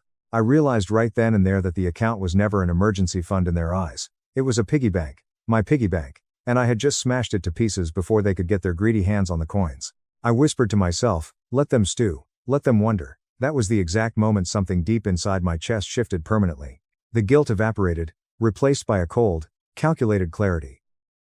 The silence from my end lasted exactly 24 hours. By the time I woke up the next morning, I had a dozen voicemails from my mother that I couldn't even bring myself to listen to. You could hear the escalating panic in the automated transcript previews. Her words were clipped and frenzied, bouncing wildly between feigned confusion and that high-pitched, breathy guilt trip tone she always utilized when she wanted me to fix something without actually apologizing for causing the problem. Leo, of course, didn't bother to call again. He texted something short, incredibly smug, and perfectly on brand for him. Leo, 9:30 a.m. Bro, hope you feel real good about screwing over your own flesh and blood just because you're greedy. Karma's a bitch. I didn't reply. I wasn't ready to play my hand yet. I needed to think, to strategize, and for the first time in a very long time, I felt like I had the mental room to do just that. But then my dad escalated things. I work for a mid-sized IT consulting firm. It is a respectable, secure place, and while my job is mostly remote, I still go into the physical office twice a week for client meetings. Tuesday was one of those mandatory in-office days. I was sitting at my desk, deep into reviewing a security protocol, when I heard the front receptionist's voice crackle over the intercom system. Mark, there is a gentleman in the lobby asking for you. He says he is your father. My stomach immediately tightened into a hard knot. I hadn't explicitly told him the address of my new corporate office, but I knew Mom still had access to my old tax returns in her filing cabinet. If he wanted to track me down, he easily could. I stood up, smoothed my shirt, and stepped out into the glass-walled lobby, trying desperately to keep my facial expression neutral. Dad was standing near the reception desk in his usual beige windbreaker, his hands planted firmly on his hips like he was preparing to deliver a lecture to a disobedient toddler. The second his eyes locked onto me, his jaw set in that familiar, stubborn way, that meant this wasn't going to be a conversation. It was going to be a dictation. We need to talk. Right now, he demanded, not even bothering with a greeting. I am currently working, Dad, I replied, keeping my voice low so my coworkers wouldn't hear. This won't take long. He didn't wait for my permission. He simply turned on his heel and walked out the glass double doors toward the parking lot, fully expecting me to obediently trail behind him like a beaten dog. And against my better judgment, I followed him out into the harsh sunlight. We ended up standing next to his truck, just far enough from the building's entrance to be out of earshot of my colleagues. He aggressively folded his arms across his chest and glared at me like I was a delinquent who had just vandalized his property. What the hell were you thinking? He barked, his face flushing red. I didn't answer. I just stared back at him, my face a mask of indifference. That account was ours, Mark. You do not get to just take the money and disappear like a thief in the night. Mine, I corrected him, my voice eerily calm. Every single deposit into that account over the last 4 years came directly from my paycheck. You can check the transaction history. You never added a single cent. Mom never added a cent. Leo certainly never added a cent. He scoffed loudly, waving his hand dismissively. That is entirely besides the point. The point is that money was there for us. Your mother and I were counting on it for Leo's deposit, for his rent, for everything. For everything except what it was actually meant for, I shot back, my patience finally fraying. His face drained of color, then flushed an even darker shade of crimson. Watch your tone with me, boy. I am watching it. I've been watching everything for years. And that was when he dropped the line that severed whatever remaining emotional attachment I had to him. He stepped closer, pointing a thick finger at my chest. You are punishing your own brother because you are deeply, bitterly jealous of him. You have always been exactly like this. You never could stand it when Leo got attention because you're so damn boring. That hit me harder than I expected. I had spent my entire life actively trying not to resent Leo. I had broken my back trying to be the good son, the helpful one, the quiet achiever who never asked for praise. But hearing it thrown in my face like some kind of toxic character flaw, like my stability was a symptom of jealousy, broke something fundamental inside my brain. I am not jealous of a 25-year-old man who can't pay his own bills, I said, my voice dropping to a dangerous whisper. I am just done. He narrowed his eyes, a cruel sneer forming on his lips. Is that how it is now? You think you are better than us because you have a little bit of money in the bank? You think you don't need your family? No, I said, taking a deliberate step back away from him. I think I am utterly exhausted from being treated like a disposable ATM that you can punch numbers into when it is convenient, and kick when it doesn't dispense cash. He shook his head in disgust. You know what? If you are going to act like an arrogant prick, don't bother coming around anymore. You're dead to us until you fix this. I almost laughed out loud. You already said that in your text message, Dad. I meant it. Good. We stared at each other in tense silence for a long moment. Then, without another word, I turned my back on him and walked back inside the office building. My heart was pounding against my ribs like a jackhammer, but my soul felt lighter than it had in over a decade. But I knew this was just the beginning of the war. Update 2.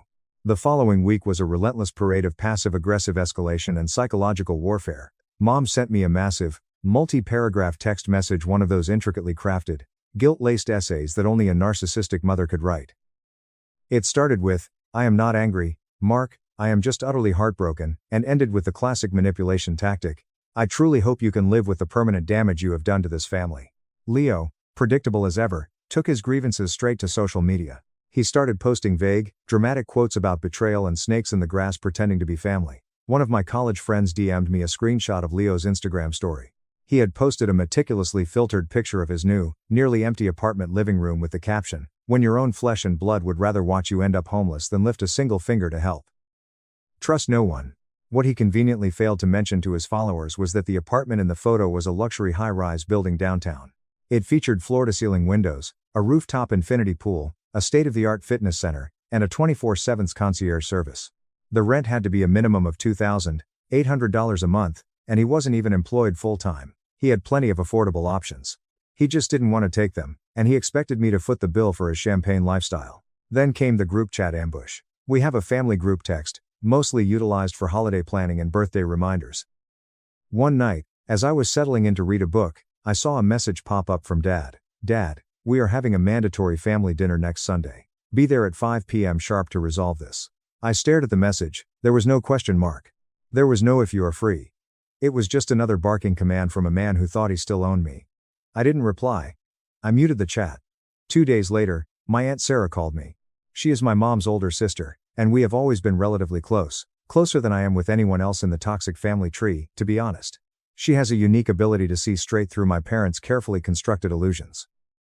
"I just got off the phone with your mother," Aunt Sarah said, skipping the pleasantries. "She is running around telling everyone who will listen that you emptied the family emergency fund out of pure spite to sabotage Leo." "Spite?" I repeated, rubbing my temples. "Sarah, it was my money, 100% of it." "I know that, Mark," she said gently. "I told her exactly that, but she is entirely convinced you are going through some sort of delayed teenage rebellious phase and trying to punish them." "I am 28 years old, Sarah." "I know, honey, that is what I said." There was a heavy pause on the line, then her voice dropped to a much softer, more serious tone. "Mark, I need you to listen to me carefully. I think they are planning something drastic." "What do you mean?" "I think they are going to go fully public with this, make it a massive community issue. They will drag your name through the mud if they have to, just to force you to comply." I swallowed hard, a cold knot forming in my stomach. Why would they go to those lengths? Because they are terrified of losing control over you. You were their ultimate safety net, and you just took the net away. They are panicking. I sat with her warning for a long time. Aunt Sarah was right. I could feel the palpable shift in the atmosphere.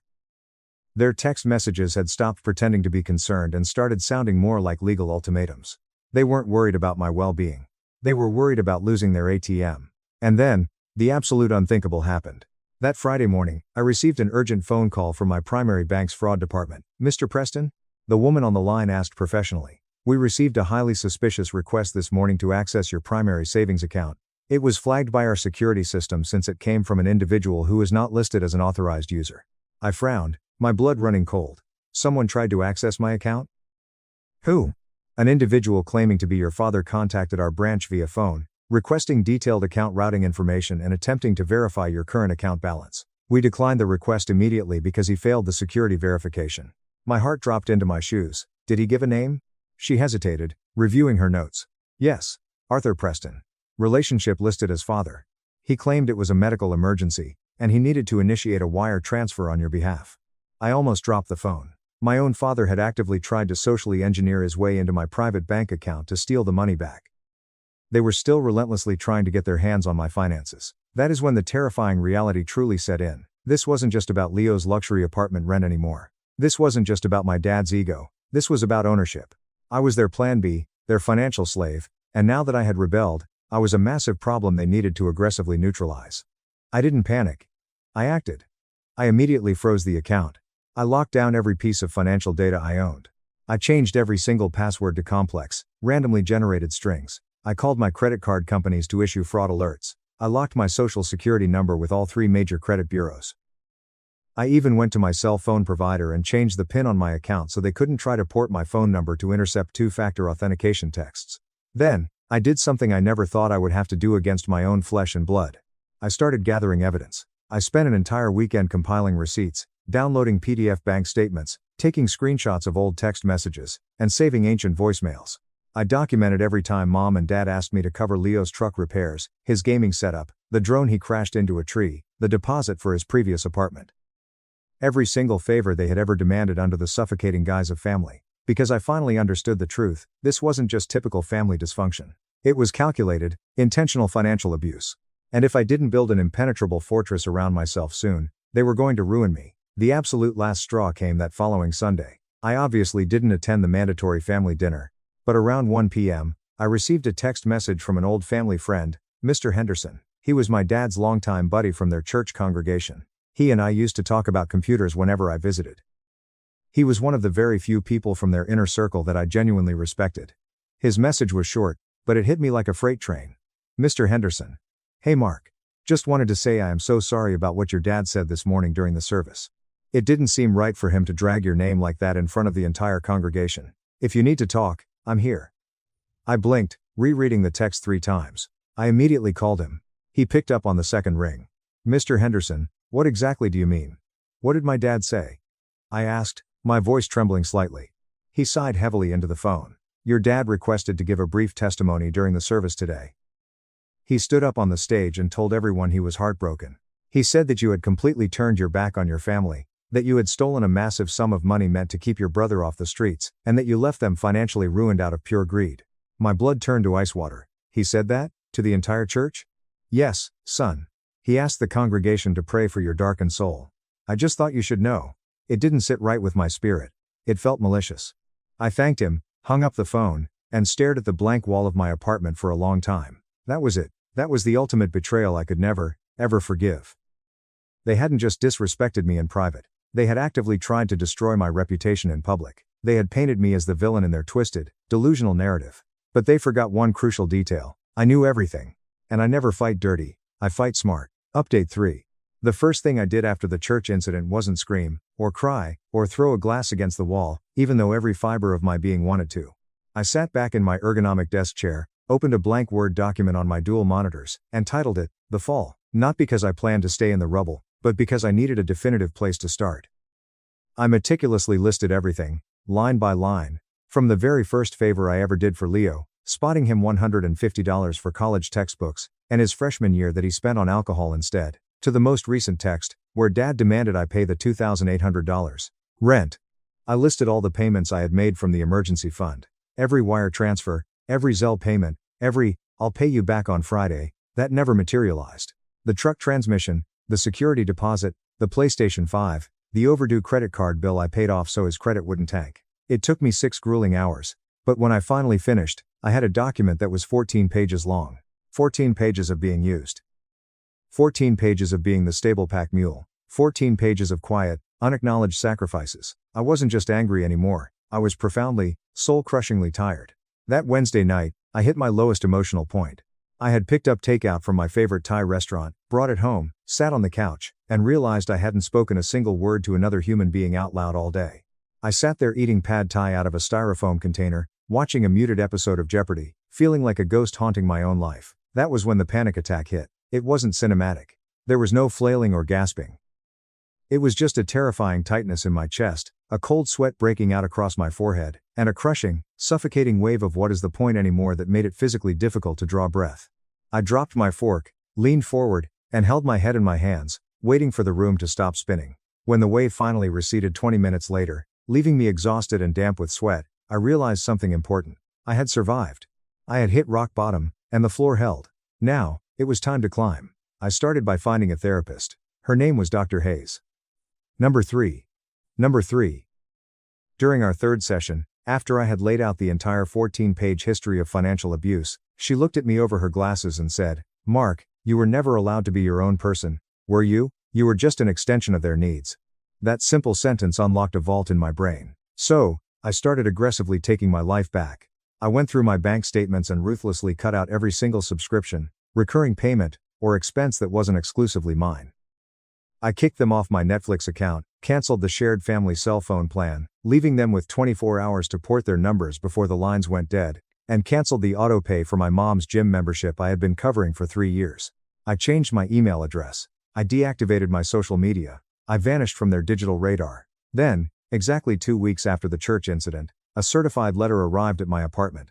It was neatly typed, sent via certified mail, requiring my signature. There was no return address on the envelope. I opened it carefully. Inside was a formal, legally formatted demand for payment, and an itemized invoice. It was from my father. He was officially demanding that I owed the family a sum of $30,000 for unapproved withdrawal of community emergency funds, financial damages caused to Leo Preston, and breach of verbal family trust. He had the sheer, unmitigated audacity to bill me for taking my own money back. At the bottom, there was a strict deadline of 14 days, followed by a thinly veiled threat: failure to comply and remit payment in full will result in immediate escalation to legal and civil litigation. It was signed Arthur Preston, head of household. I read the absurd document 3 times. Then, I threw my head back and laughed. It was a loud, booming, echoing laugh that filled my empty apartment. Because that letter wasn't a threat, it was proof. Proof that this was never about love, or family, or unity, it was entirely about control and money. And, he had just handed me the exact weapon I needed to burn their illusion to the ground. I didn't storm over to their house. I called Marcus. Marcus was a sharp, meticulous estate and civil litigation lawyer who used to be a client of my IT firm. I had built the back-end security infrastructure for his law office a few years back. He was the kind of lawyer who could find a fatal loophole in an ironclad contract while blindfolded. I sent him an email with the subject line: situation involving family, a shared bank account, and a fraudulent invoice. Need legal advice and absolute discretion. He called me within 20 minutes. By the end of that week, I had handed Marcus my 14-page document, every bank statement, the logs of my father attempting to access my account, the text messages, and the ridiculous $30,000 invoice. Marcus actually chuckled when he reviewed my documentation. "Mark," he said, shaking his head, "if even half of my corporate clients were this thoroughly prepared, I would be out of a job. This invoice is legally toilet paper. They have absolutely zero standing, but the bank access attempt? That is borderline wire fraud." Marcus drafted a formal, razor-sharp cease and desist response. It clarified the legal ownership of the account, highlighted the unilateral contributions I had made, and explicitly stated that no verbal or written contract had ever existed. Furthermore, it warned that any further attempts to contact my financial institutions would be reported to the authorities as identity theft. But I wasn't just playing defense. I had an offensive move of my own. See, people often forget how much the quiet kid sees. They mistake silence for obliviousness. But silence is just data storage. And I had been archiving data for years. Back when I was 21, eager to please and desperately seeking my father's approval, Dad had pressured me to co-sign on a small business loan for a remodeling company he tried to start. The business predictably failed. He defaulted on the loan 3 years later. Because I was the co-signer, the bank came aggressively after me. To save my credit score, I had quietly paid off the remaining $8,500 balance out of my own pocket. Dad told me he would pay me back when he got back on his feet. He never gave me a dime. I had the original loan documents. I had the proof of my payments. I had the texts of him acknowledging the debt. I instructed Marcus to draft a counter-demand for the $8,500, plus years of accrued interest, to be filed in civil court if my father pursued his ridiculous $30,000 invoice. I was fully locked and loaded. At the same time, I updated my resume and reached out to a recruiter. Within 3 weeks, I had secured a massive promotion to a director of cybersecurity role for a tech firm based in Austin, Texas. It came with a 40% pay bump and full relocation assistance. I was leaving the state. It was time for the final act. I texted my dad, "I received your letter. Let's meet and settle this. Just you and me. Olive Garden on 4th Street. Friday at 7 p.m. He replied in less than 2 minutes, "Glad you finally came to your senses. See you there." He genuinely thought I was coming to surrender. He thought I was bringing a check. He had no idea I was bringing a bulldozer. Update 4. That. I arrived at the restaurant exactly 10 minutes early. I was dressed sharply in a dark blue button-down shirt, feeling a quiet resolve that felt like titanium armor. I carried a thick black leather binder under my arm. The restaurant smelled of cheap garlic bread and overly sanitized carpets. Dad walked in right on time, wearing his faded corduroy jacket like a badge of authority. His expression was calm, incredibly smug, like a mafia boss who had just successfully extorted a local business. "Mark," he said, sliding into the booth across from me. "I am glad you reached out. I figured it was only a matter of time before you realized how foolish you were being." He didn't say hello. He didn't ask how I was doing. He just immediately assumed the position of the victor. He ordered a black coffee from the waitress and leaned back, folding his hands on the table. "The family has been through a lot of unnecessary stress because of your little tantrum," he continued, keeping his voice low but commanding. "But I am a Christian man. I believe in forgiveness.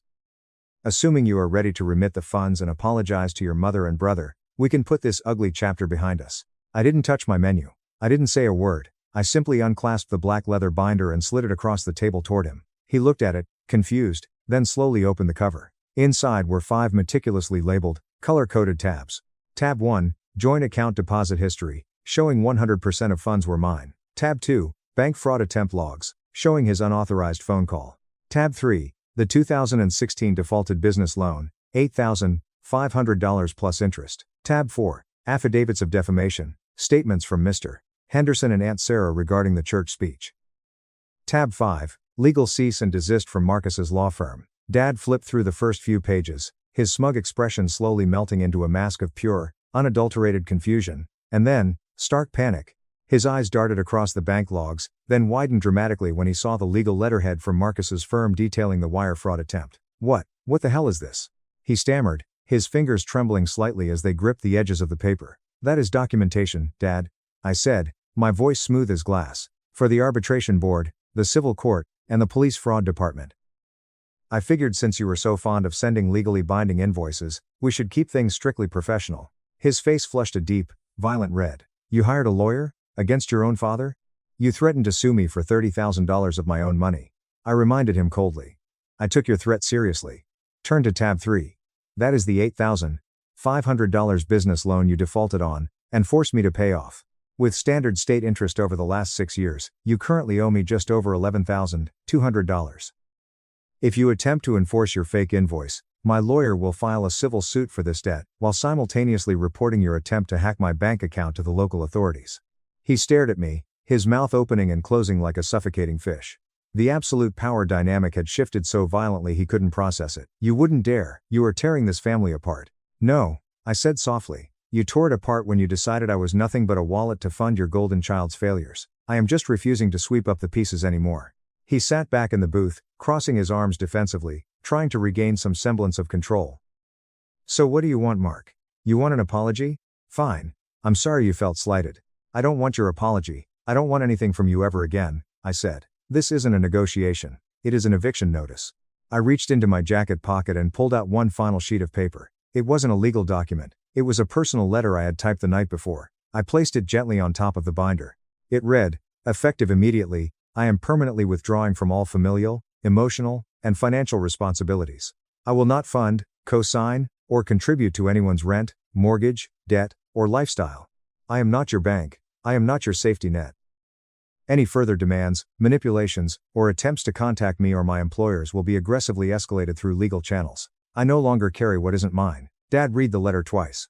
He looked up at me, his eyes shining with a mixture of rage and genuine fear. You think you can just walk away from us? You think you are better than your own blood? No, I said, sliding out of the booth and standing tall.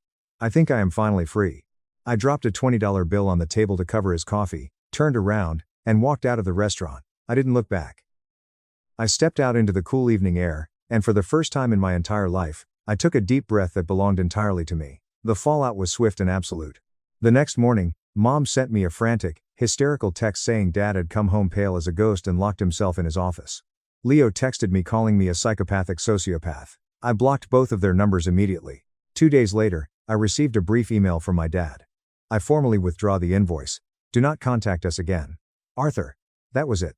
Complete, unconditional surrender. 2 weeks later, the moving trucks arrived at my apartment. I packed up my life, sold the furniture I didn't need, and drove 22 hours straight to Austin, Texas. The drive was a revelation. With every mile marker that blurred past my window, the invisible, suffocating tether connecting me to my toxic family stretched, frayed, and finally snapped. It has been 6 months since I moved. I am thriving in my new director role. I have made new friends, I am dating a wonderful woman, and my financial portfolio has never looked better. I hear things through the grapevine occasionally. Aunt Sarah still calls me once a month to check in. She told me that Leo was, predictably, evicted from his luxury high-rise apartment after he couldn't make the rent.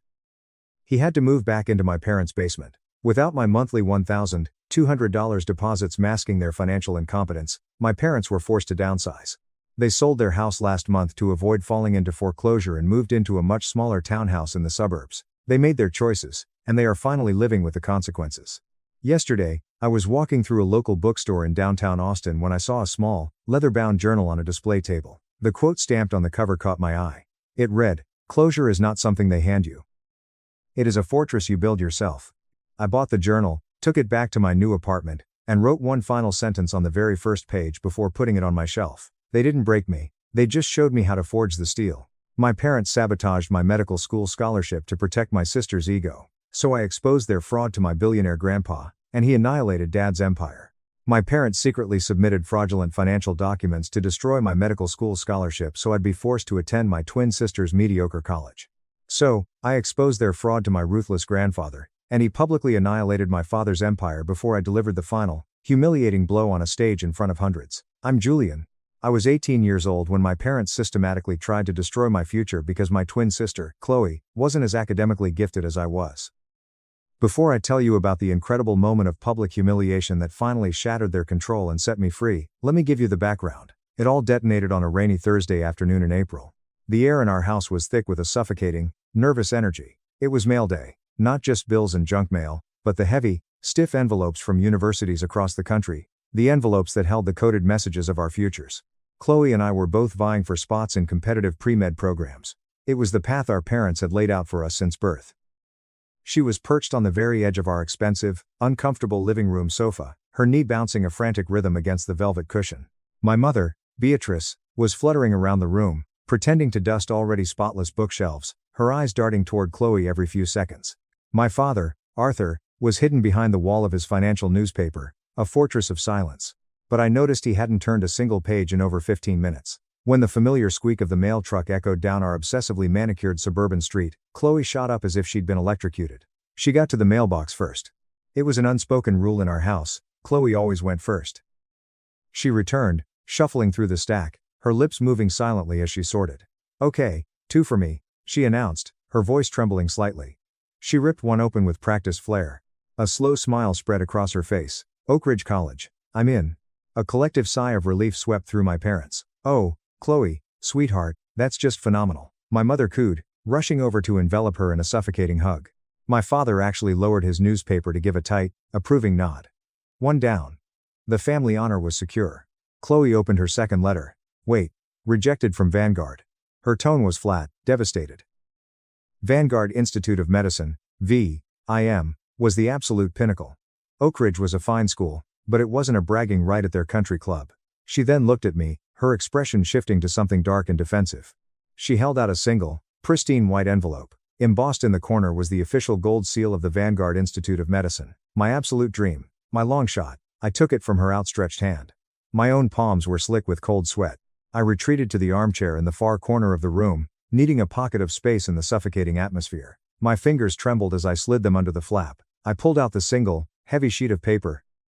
The first word I saw in bold, elegant type was, "Congratulations." A huge, goofy grin split my face. I couldn't stop it. It felt like the sun had just burst through the clouds inside my chest. "I got in," I whispered, the words catching in my throat. I cleared it, trying again louder. "I got in. I got into Vanguard." I looked up, my face beaming, expecting a shared explosion of joy. A "we did it" moment. This was a huge win for the family name, right? Wrong? So incredibly wrong. The room had gone utterly, unnervingly silent. My father's newspaper was back up, a shield of total indifference.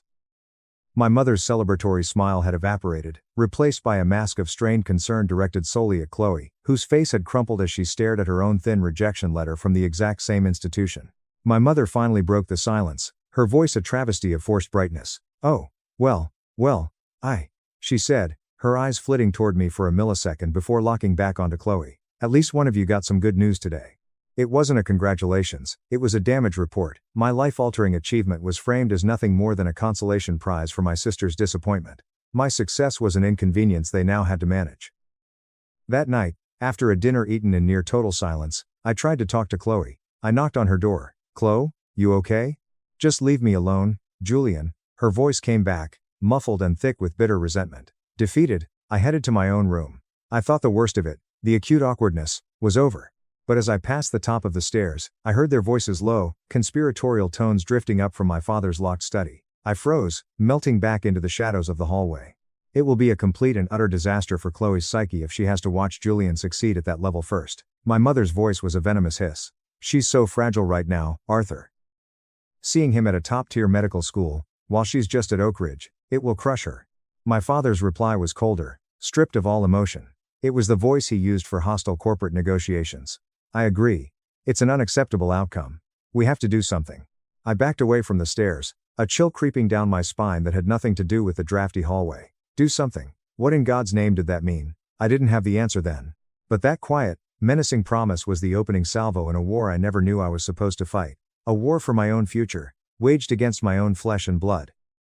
To really understand why my achievement was treated like a declaration of war, you have to understand the soil it grew in. My family wasn't just a family, it was a monarchy, and Chloe was the chosen heir.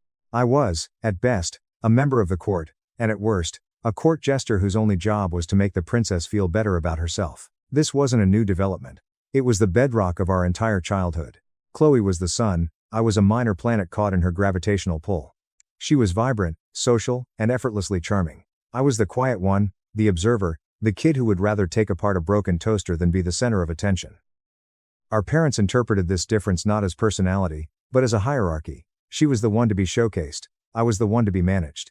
Every milestone was carefully orchestrated to ensure Chloe's ego remained intact. Take our 10th birthday, for example. I had been obsessed with biology for months. All I wanted was a high-powered microscope. I had circled one in a catalog, a beautiful, professional-grade starter model, and left the catalog on the kitchen island for weeks. Chloe, in a fleeting phase, had decided she was into jewelry making. On our birthday morning, the living room was filled with gifts. Chloe's pile was a mountain of brightly wrapped boxes. Mine was a small, modest hill. She tore into hers, revealing expensive beads, silver wires, a professional kiln, my parents oohing and aahing at every reveal. Then it was my turn. I opened my gifts, clothes, a new backpack, some novels. All nice things, but no microscope. I swallowed the lump in my throat and tried not to let my disappointment show. And one more for the birthday girl, my dad announced, pulling a large, heavy box from behind the sofa. It was the microscope, my microscope. He presented it to Chloe with a grand flourish. She looked at it, completely bewildered. A microscope? What am I supposed to do with this? My mother knelt down, her smile perfectly practiced.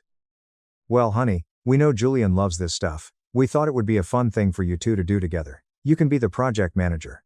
The message was clear as glass. My interests were only valid if they could be presented as a gift to her, a tool for family bonding that she would ultimately control. I spent that night teaching a completely bored Chloe how to focus the lens on a piece of onion skin, my heart a lead lump in my chest. She used the microscope exactly twice before it became an expensive stand for her necklaces in the back of her closet. This pattern repeated endlessly. The most defining moment was the regional robotics competition in the 8th grade. I'd spent 3 months meticulously building a working solar-powered rover. It had independent suspension, a motorized scoop, and a tiny camera. It was my absolute masterpiece. I won first place.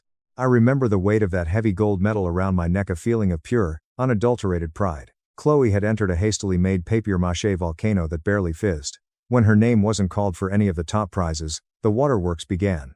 They weren't the dramatic sobs of real hurt, but the low, hiccuping, tactical tears she had perfected. They were a weapon, and my mother was her prime target.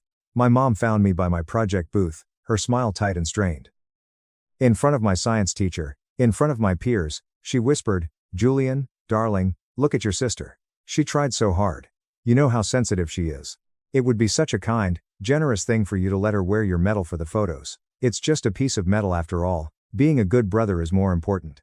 The pressure was immense. All eyes were on me. Being a good brother meant erasing my own achievement. Refusing meant being the villain who made his sister cry. With trembling hands, I took the medal off my neck and handed it to her. The tears vanished instantly.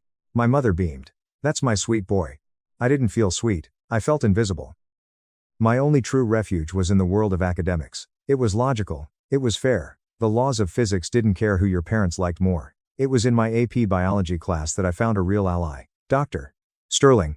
He was a retired neurosurgeon who taught high school biology because, as he put it, he wanted to shape minds before they got ruined by the ego of medical school. He was sharp, intimidating, and he didn't suffer fools. And for some reason, he saw me. He saw the extra research I did, the questions I asked that went way beyond the curriculum. One afternoon, he kept me after class. The room was empty, smelling of whiteboard markers and formaldehyde. "Julian," he said, leaning against his heavy oak desk. "You have a mind for this. A real intuitive grasp of complex biological systems. It's not something you can teach. You either have it, or you don't." He paused, his eyes searching my face. "Tell me something, your parents, are they fostering this?" I felt a flush of heat creep up my neck. They want us to be doctors," I mumbled, the us hanging heavily in the air. "Doctor?" Sterling nodded slowly, a deep, sad understanding in his gaze. "I see, the royal we." He reached into his worn leather briefcase and pulled out a thick, intimidatingly dense medical textbook, Netter's Atlas of Human Anatomy. "This was my companion through my first year of med school. It's yours now." Don't tell your parents. Don't tell anyone. Just read it.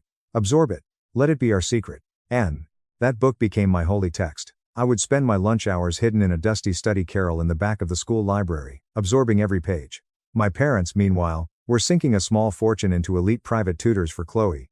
Tutors who would arrive in expensive cars. Tutors my mother would boast about at her tennis club. Chloe is working with Dr. Vance from the university. She'd say loudly. He thinks she has tremendous promise. I wasn't jealous of the tutoring itself. I was gutted by the blatant disparity in investment. They were betting on her. I was expected to figure it out entirely on my own. It was Dr. Sterling who pushed me to apply to Vanguard Institute of Medicine. I thought it was a joke.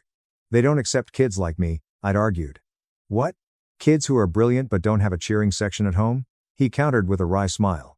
Sometimes, Julian, that's exactly who they're looking for. Talent like yours has to carve its own path. Never, ever depend on the good graces of others to validate your worth. Your worth is inherent. Remember that. My other anchor was my older brother, Liam.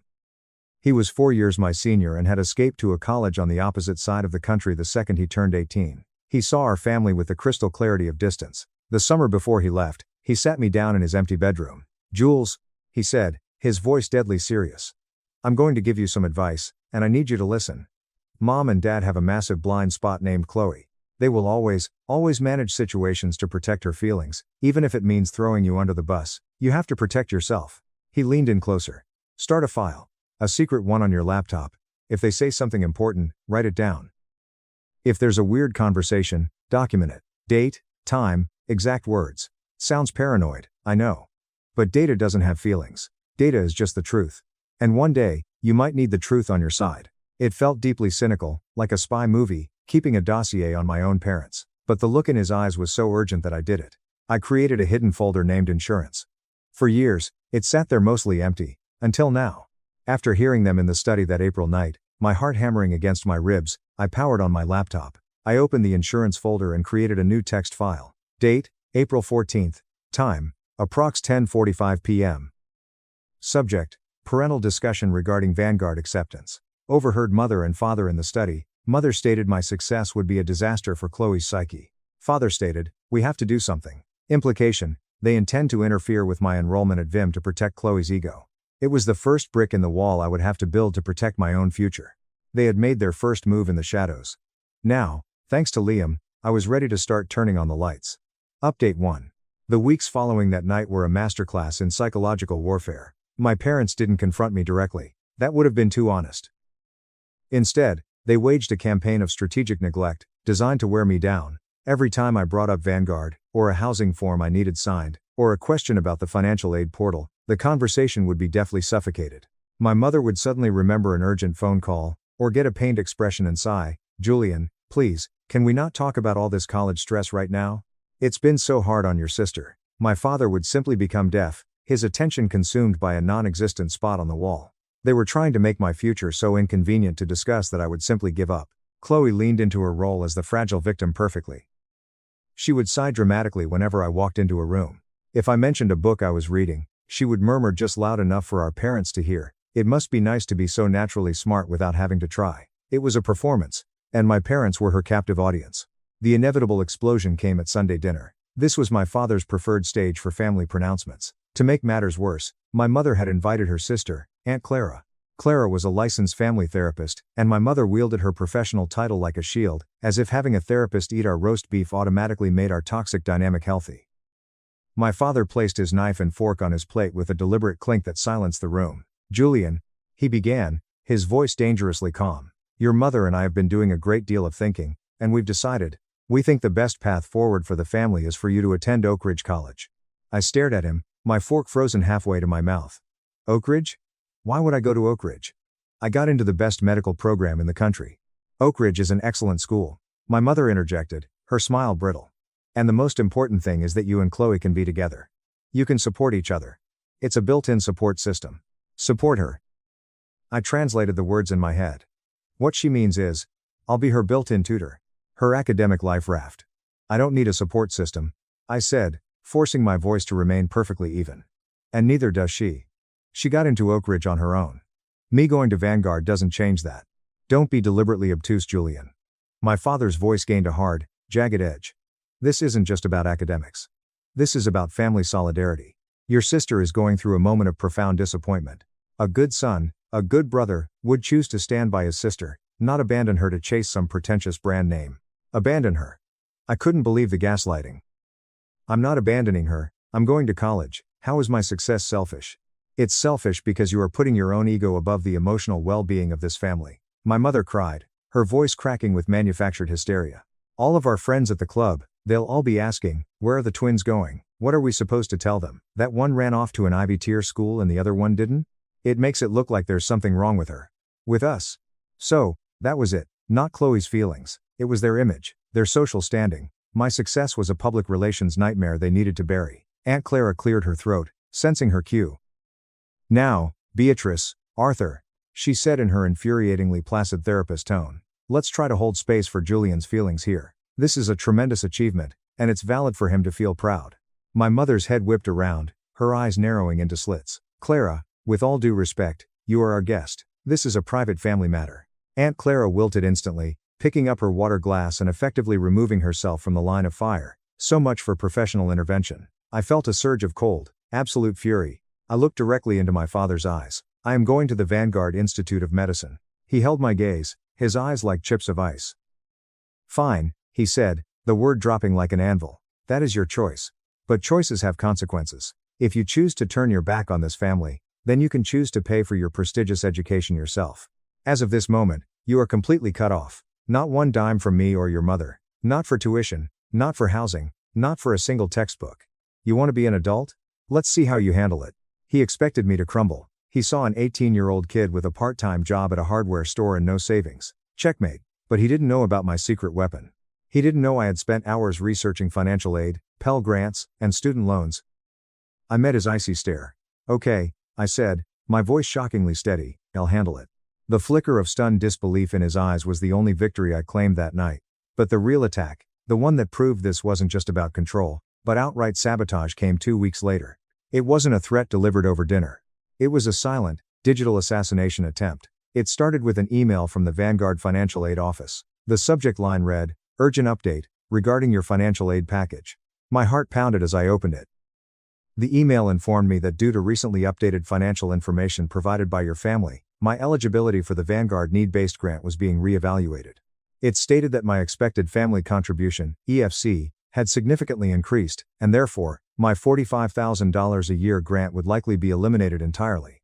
I stared at the screen, my mind racing. Updated financial information?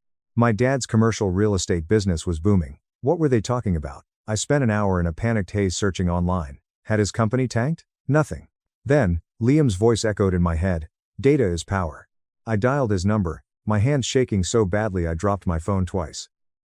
Liam, it's me. They did something. I read him the email. He was silent for a long moment.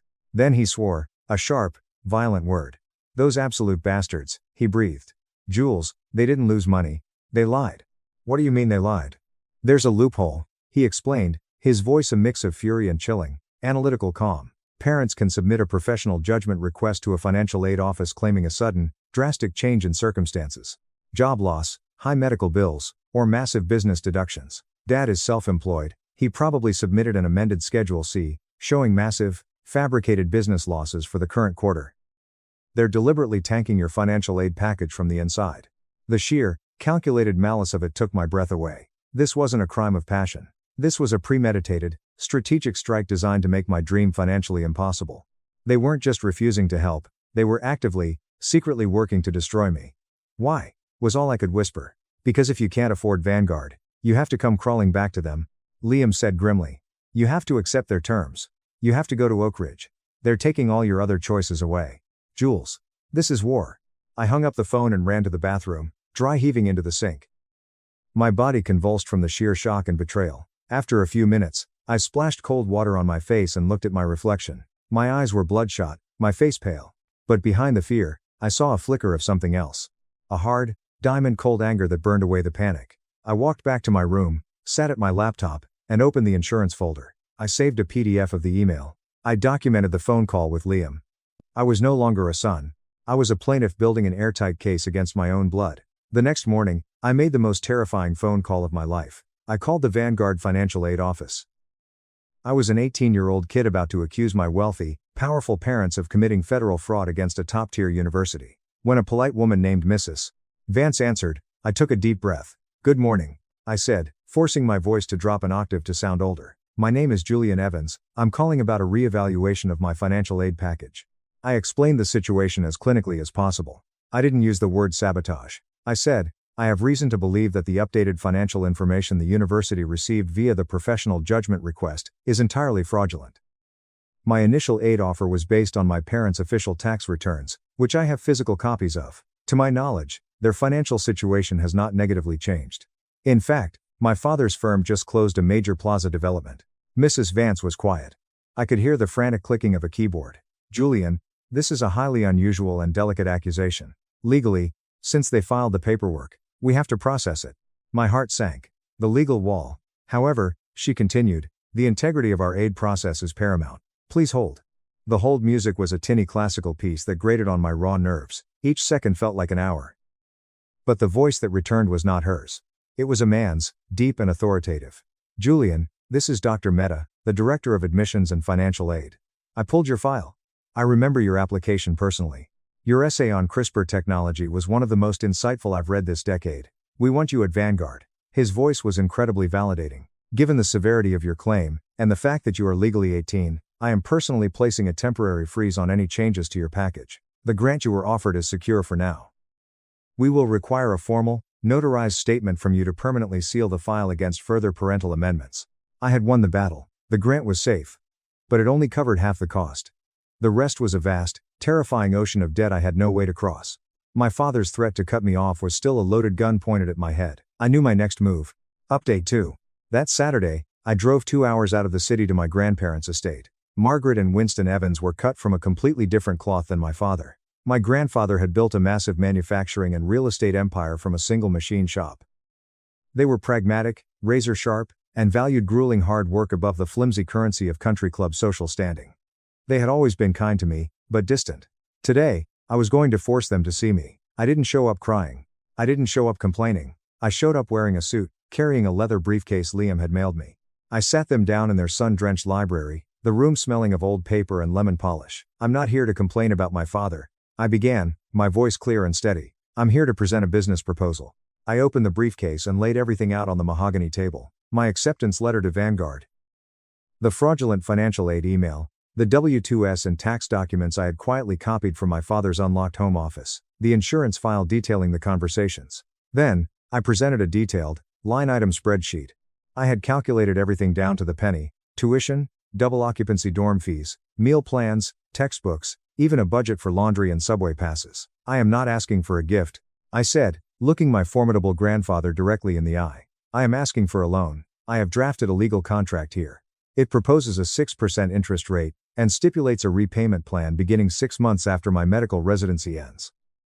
I am asking you to be my angel investors. My grandfather, Winston, a man who routinely negotiated $100 million deals, picked up my spreadsheet. He studied it without a word, his face a stern, unreadable mask. My grandmother, Margaret, who had managed the company's books for 40 years, read my homemade loan contract, her lips pressed into a thin line. The silence was deafening. If they said no, my dream was dead. Finally, my grandfather placed the paper down. He looked at my grandmother, exchanging a long, silent look that contained 1,000 unspoken words. Then he turned his piercing gray eyes to me. Your father, Winston said, his voice a low, gravelly rumble, always had a weak spine. He cared more about the shine on his shoes than the dirt on his hands. He forgot that a man's worth is what he builds, not what he pretends to be. My grandmother folded the contract and pushed it back across the table. We will not be your investors, Julian, she said. My stomach plummeted through the floor. Because an investment implies a risk, she continued, a small, sharp smile touching the corner of her lips. And you, my dear boy, are not a risk. You are the surest bet in this entire room. She paused, letting the relief wash over me. We will not give you a loan. We will, however, be establishing the Julian Evans Educational Trust. It will be funded tomorrow to cover your entire educational and living expenses for the next 8 years of your medical training. The funds will be dispersed directly to you, under your sole legal control. Think of it as an advance on your inheritance. An investment in a legacy of competence, rather than the legacy of appearances your father is so desperate to maintain. I was floored. Utterly speechless. I just stared at them, my mouth agape. My grandfather stood up, walked over to the antique telephone on his desk, and dialed a number from memory. "Marcus," he barked into the receiver. "Listen to me. I am instructing you to immediately liquidate my entire equity position in the Kensington Plaza project. Yes, all of it. I want it done by market close on Monday. No, the market fundamentals are fine. My personal priorities regarding my son have shifted. That's all you need to know. Make it hurt." He hung up the phone. He hadn't yelled. He hadn't threatened. In a single, calm, 60-second phone call, my grandfather had just pulled $12 million of vital funding out of my father's most prestigious, career-defining commercial real estate project. It was a declaration of war, fought not with angry words, but with the cold, brutal, world-ending language of capital. A message my father would understand perfectly. Update 3. The first year at Vanguard was like stepping out of a suffocating, black and white movie into glorious Technicolor. For 18 years, my world had been a claustrophobic stage where I played a supporting character I never auditioned for. Here, I was just Julian. I was surrounded by brilliant people who didn't know my sister, didn't care about my parents' country club, and only cared about the work. I found my tribe immediately: Maya, a whip-smart girl from rural Oregon, and Elias, a hilariously cynical guy from Chicago.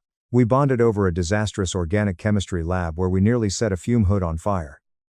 Academically, I was thriving. The years I'd spent teaching myself from Dr. Sterling's stolen textbook gave me a massive advantage. I found a new mentor in Dr. Eris, a brilliant, no-nonsense researcher who offered me a coveted spot in her lab studying CRISPR applications for Huntington's disease. I was doing real science. Meanwhile, the silence from my parents was absolute. My father's prized Kensington project had completely stalled after my grandfather pulled the funding, becoming a massive public embarrassment in his social circles. According to Liam, the atmosphere at home was apocalyptic.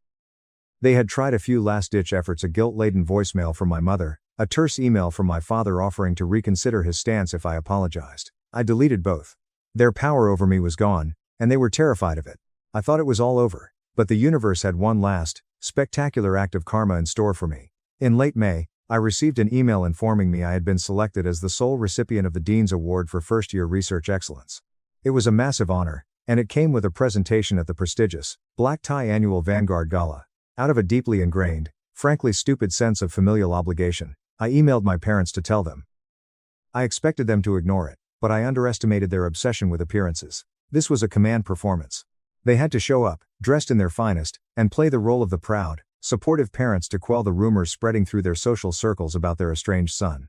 The night of the ceremony was surreal. The grand ballroom of the downtown hotel was dripping with crystal chandeliers, filled with the intellectual and financial titans of the medical world. I saw my parents near the back, holding champagne flutes, their faces arranged in masks of pleasant interest. My father in his tailored tuxedo, my mother in a tasteful designer gown. They looked like perfect strangers playing a part. When my name was called for the research award, I walked up to the massive stage, shook the dean's hand, and accepted the heavy glass plaque. I looked out into the crowd and saw my parents clapping politely, their smiles as brittle as spun glass. They had done their PR duty, but the night was far from over. The dean returned to the podium. And now, his voice boomed through the sound system, "It is my distinct honor to introduce our keynote speaker. He is a pioneer in neurosurgery, a Vanguard alumnus, and a dedicated philanthropist. Please welcome Dr. Robert Sterling." My head whipped around so fast my neck cracked. Dr. Sterling. My high school biology teacher. He walked onto the stage, exuding calm, unshakable authority. He scanned the audience, and for one brief, electric second, his eyes met mine. He gave me a tiny, almost imperceptible nod. A secret message just for me. He began his speech, speaking of innovation and the future of medicine. Then, his tone shifted, becoming deeply intimate. "But the greatest challenge for any brilliant student," he said, his gaze sweeping over the room of wealthy donors, "is not always found in a laboratory. Sometimes, the most daunting obstacle is simply surviving the people who are supposed to protect you." A hush fell over the room. Out of the corner of my eye, I saw my parents. They were no longer smiling. "This year, I launched the Sterling Foundation Scholarship," he continued, his voice ringing with passion. "It is a full-ride, 4-year endowment designed to champion a student who has faced down profound adversity and simply refused to be denied their destiny." In reviewing the applications, one story seized our attention. A young man with staggering intellect, who wrote not of poverty, but of a silent, psychological war fought within his own home. The air in the ballroom was so thick you could choke on it. I dared to glance at my parents. Their faces were ashen. Stark white. Their smiles were completely gone, replaced by identical masks of dawning, inescapable horror. Dr. Sterling hadn't used my name yet, but he was painting a vivid, undeniable portrait of their abuse for a room full of the exact elite peers my parents spent their lives trying to impress. This young man's parents actively conspired to submit fraudulent financial documents to this very university to destroy his scholarship, simply because his brilliance was inconvenient to their preferred family narrative. Dr. Sterling's voice echoed like thunder. Gasps rippled through the crowd. He fought back with nothing but the truth and an unbreakable spirit. Ladies and gentlemen, the first ever recipient of the Sterling Foundation Scholarship is Mr. Julian Evans. Silence. For one heartbeat, the world stopped spinning. Then, the applause erupted. It wasn't polite clapping. It was a roar. A thunderous, rolling wave of sound. The entire hall surged to its feet in a standing ovation. Maya and Elias were screaming my name. My grandparents, who had flown in without telling me, were on their feet, my grandmother weeping openly. The spotlight found me, pinning me in its blinding glare. As I walked up to the stage to shake Dr. Sterling's hand, I looked out into the sea of faces and found my parents. They were standing, they had no choice. The entire room of billionaires, deans, and elite doctors was standing, and they were trapped. They were clapping, their hands moving in jerky, mechanical motions. Their faces were frozen in a grotesque, agonizing parody of pride. They were trapped in a public nightmare of their own making, forced to participate in the deafening public worship of the very sun they had tried to break. Dr. Sterling grasped my hand firmly. He leaned in close, his voice a fierce whisper. You carved your own path, Julian, now go blind them with your light. That was my victory. It wasn't a quiet argument in a living room. It was a symphony of public, undeniable, absolute destruction of their false image. Later that night, my phone buzzed. It was my father. I swiped to answer, feeling nothing but cold calm. Julian, his voice was hollow, stripped of all its booming authority. It was the voice of a man utterly defeated. That was quite a spectacle tonight. Your mother is inconsolable. That man. He made us look like monsters. He told the truth, Arthur, I replied, my voice even. He just did it in a ballroom instead of a courtroom. He was silent. He wanted me to scream, to rage, to give him an opening to call me hysterical. I denied him the battle. What do you want, Dad? I asked. I want my family back. I want things to go back to how they were. That's never going to happen, I said, with absolute finality. The dynamic where my worth is a sacrifice for Chloe's ego is dead. The parents who forged federal documents to ruin their son's life are dead to me. If you ever want a relationship with me, it will be on my terms. As an adult, you will respect me, or you will never speak to me again. I didn't wait for his answer. I just hung up. The silence in my dorm room wasn't lonely. It was the sound of total, absolute peace. Update 4. The final closure. It's been a few years since that night. I'm now in my residency, working grueling 36-hour shifts, and I have never been happier. My parents' social standing never recovered. The story of what they did became legendary gossip, and my father's firm quietly downsized after my grandfather permanently cut ties with him. But the final piece of understanding came from an unexpected source, my Aunt Helen, my father's estranged sister. We met for coffee last year, and she slid an old photograph across the table. It showed a young, timid version of my father standing next to a taller, charismatic boy who looked just like him. That's your Uncle Jonathan, Helen told me softly. He was the golden child. Valedictorian, star athlete, brilliant. Your father spent his entire life in Jonathan's shadow, feeling like a worthless disappointment. Jonathan died in a car crash at 20. Your father was devastated, but I think he was also relieved. The shadow was gone. She looked at me with profound sadness. When he saw you, Julian, he saw Jonathan. Your natural brilliance terrified him. And when he looked at Chloe, he saw himself. He rigged the game because he swore he would never let his daughter feel the way he did. He became the monster he hated to protect her. It didn't excuse a single thing he did. But it finally made sense. The anger I carried cooled into a deep, weary pity.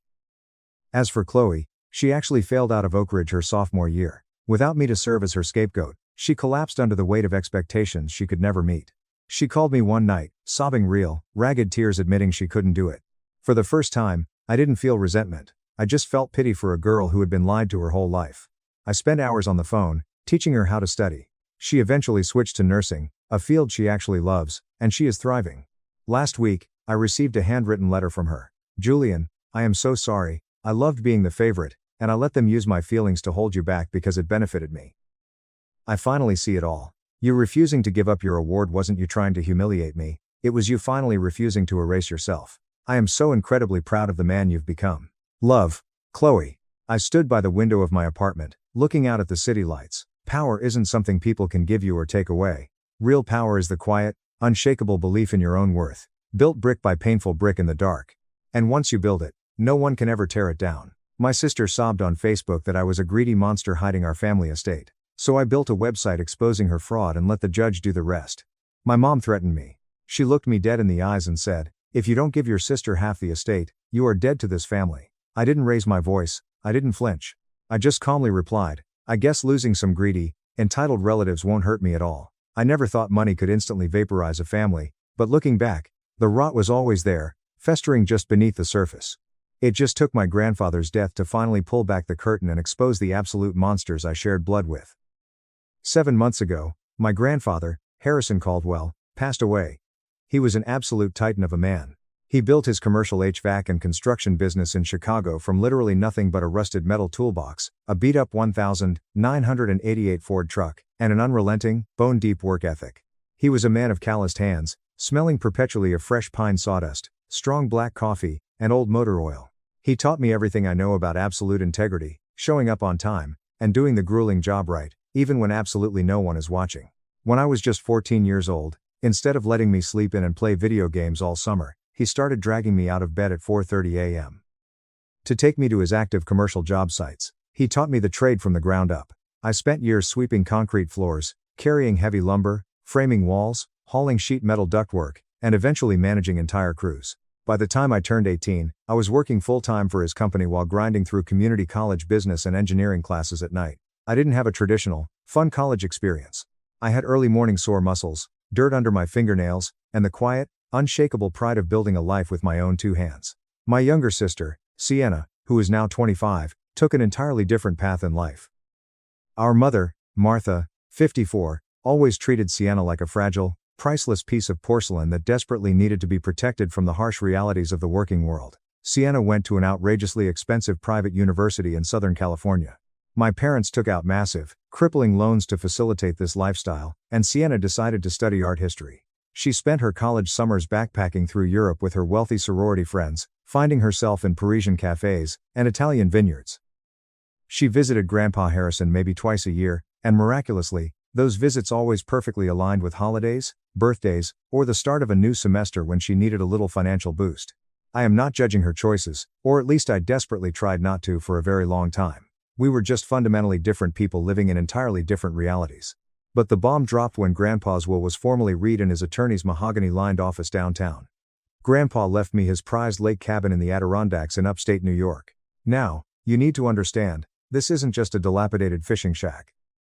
It is a stunning, sprawling, 4-bedroom custom-built timber cabin sitting on 12 pristine acres of dense, untouched forest with exclusive, private deepwater lake access.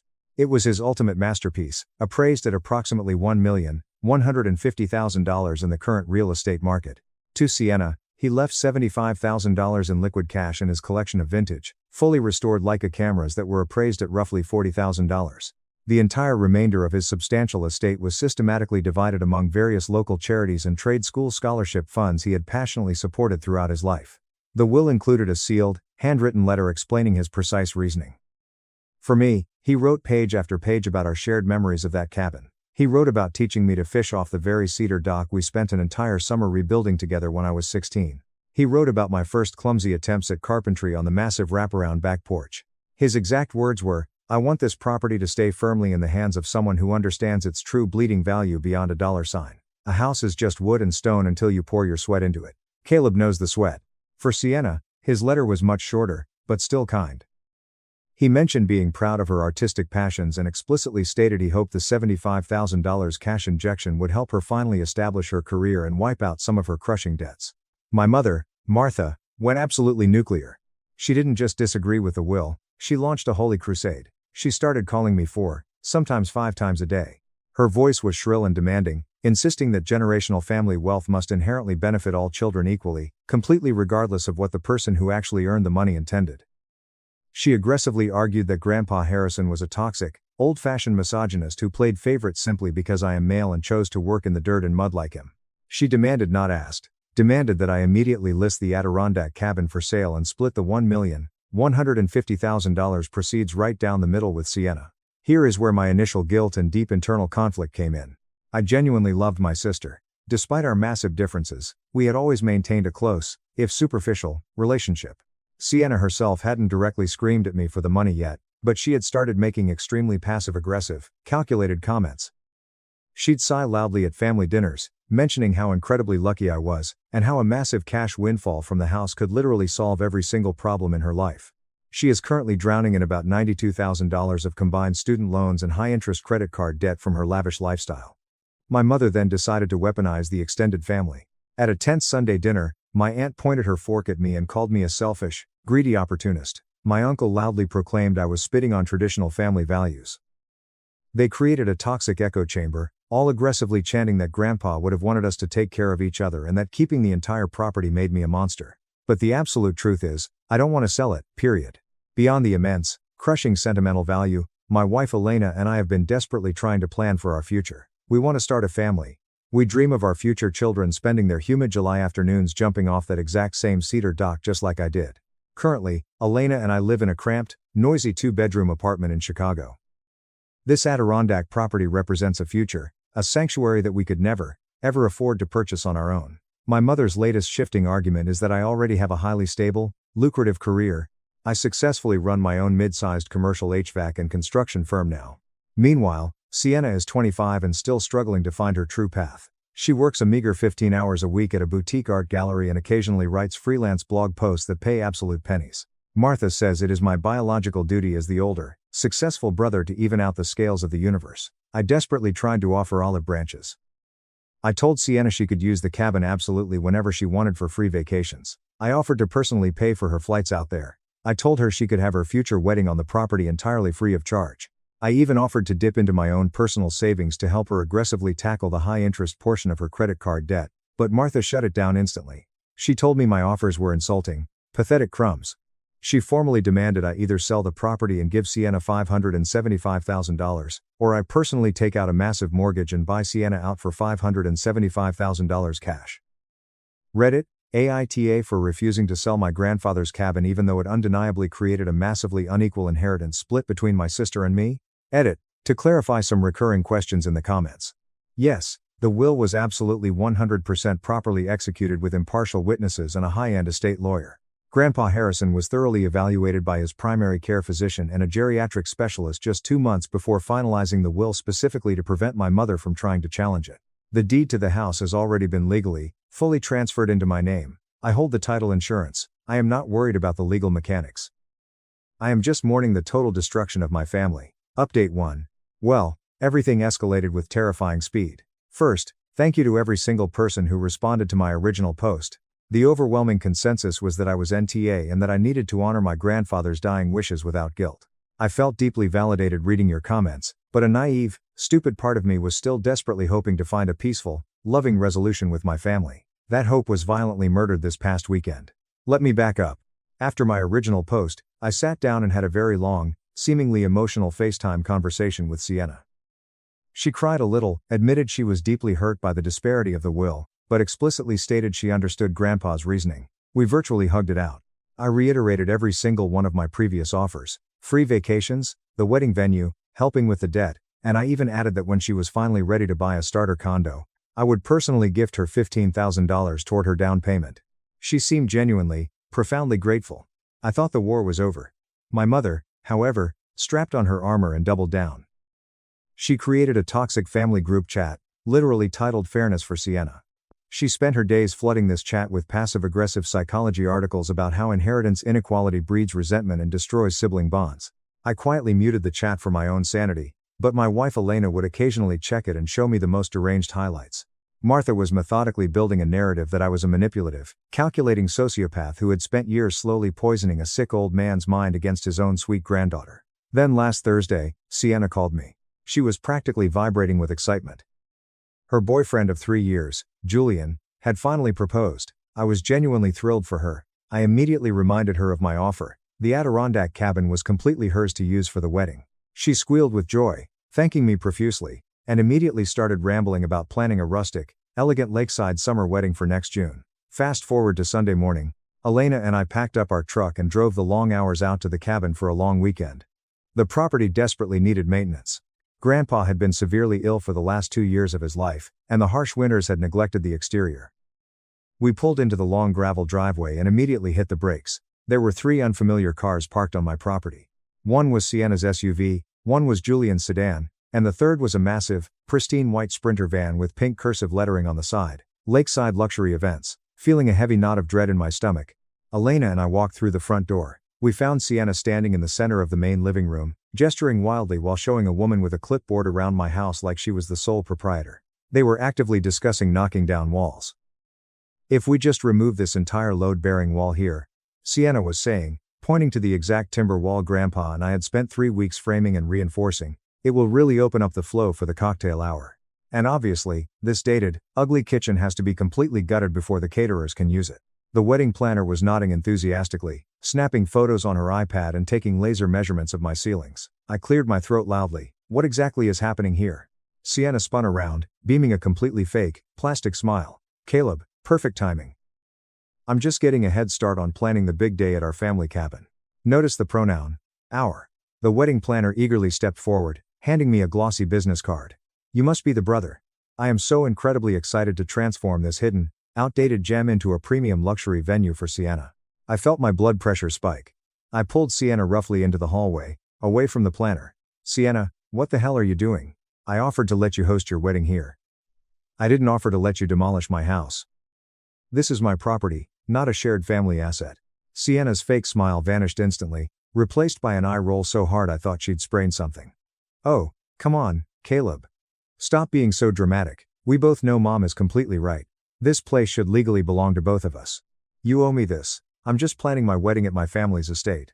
That is the exact moment Elena tapped me on the shoulder and silently held up her phone. She was showing me Sienna's Instagram page. Sienna had posted a photo of the cabin 45 minutes prior. The caption read, "Can't wait to marry my soulmate at our family's sprawling historic lake property. Number cabin wedding, number family estate, number generational wealth, number blessed." I saw red. I turned to Sienna, my voice dangerously calm. "Everyone needs to pack their things and leave my property right now." Sienna immediately burst into theatrical, heaving sobs. She started screaming that I was an abusive monster ruining her engagement joy, that I was being a controlling tyrant over a house I didn't even pay a single dime for. Julian came rushing out of the kitchen, trying to play the mediator. He held his hands up, saying, "Whoa, guys, let's just all calm down and discuss these renovations like a family." The wedding planner, realizing she had walked into a radioactive family war zone, looked absolutely mortified. She gathered her equipment, mumbled an apology, and practically sprinted to her van. Sienna, sobbing hysterically, pulled out her phone and called Martha. Our mother lives over an hour away from the cabin, but she somehow pulled into the driveway in 40 minutes. She must have been doing 90 down the interstate. Martha threw the front door open, marching in like a conquering general. She didn't even look at Elena. She immediately cornered me and started viciously berating me for emotionally traumatizing Sienna on what was supposed to be the most magical planning day of her life. The argument that followed was the ugliest thing I have ever experienced. Martha screamed that Grandpa Harrison's brain was rotting from dementia when he wrote the will. Sienna shrieked that I had systematically isolated and manipulated a vulnerable, dying old man just to steal her half of the money. Martha threatened to hire a pitbull lawyer and contest the will to drag me through the mud. Sienna dropped to the floor, sobbing that I was maliciously stealing her dream wedding venue just to watch her suffer. But the absolute breaking point, the moment the bridge burned forever, was when my mother pointed a manicured finger at my wife. "And you?" Martha spat at Elena. "You're nothing but a pathetic little gold digger who finally hit the jackpot, manipulating my son into stealing from his own flesh and blood." I lost my mind. Elena grew up bouncing between abusive foster homes. She worked 3 grueling, back-breaking jobs, simultaneously just to put herself through nursing school. She is a pediatric nurse who saves children's lives. She has never asked me for a single penny. In fact, when we got engaged, Elena was the one who insisted we sign a strict prenuptial agreement just to completely prove to my family that she wasn't marrying me for my business assets. I stepped between my mother and my wife, pointing at the open front door. "Get out. Get off my property right now, or I am calling the county sheriff and having you all arrested and charged with criminal trespassing." Sienna screamed that I couldn't legally ban her from her own rightful inheritance. Martha told me, her voice dripping with venom, that I was dead to her unless I immediately signed over half the deed. They finally left, tires spinning angrily in the gravel, but not before Sienna sat in the passenger seat of Julian's car and recorded a tearful, devastated video for Facebook. She cried into the camera about how her cruel, greedy millionaire brother was aggressively gatekeeping the family estate and actively trying to ruin her wedding out of pure spite.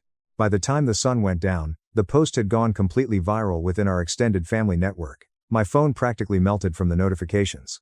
I received dozens of furious text messages from aunts, uncles, and cousins calling me heartless, a sociopath, and a disgrace to Grandpa Harrison's legacy. Elena and I spent the rest of the weekend in absolute, heavy silence. We patched the rotting wood on the dock, the rhythmic sound of the hammer being the only thing keeping me sane. Later that night, I found myself standing in the living room, staring at a framed photo of Grandpa Harrison, quietly apologizing to him for the disgusting circus his beautiful sanctuary had become.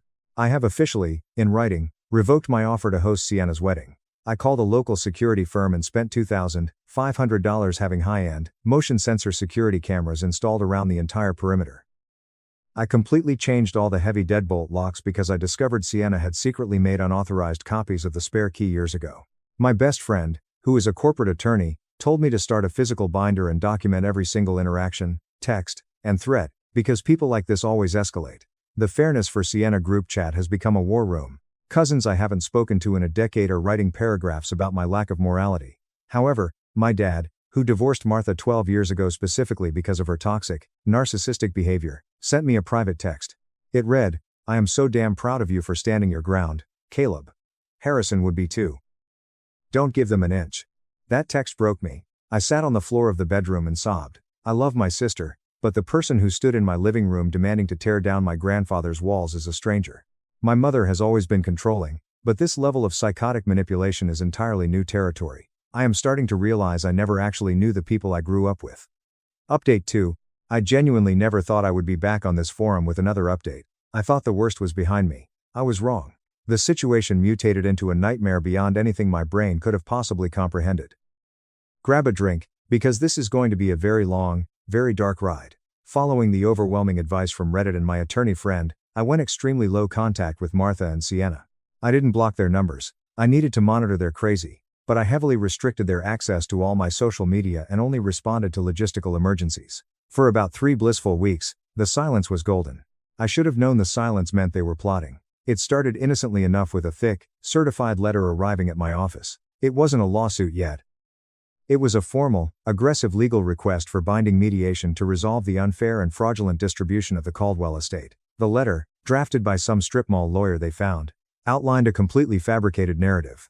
It claimed my grandfather was heavily medicated, suffering from severe cognitive decline, and that I exerted undue coercive influence over him. It demanded equal treatment for the grandchildren. I immediately forwarded the letter to the powerhouse estate attorney who originally handled Grandpa's will. He called me 10 minutes later. He actually laughed out loud on the phone.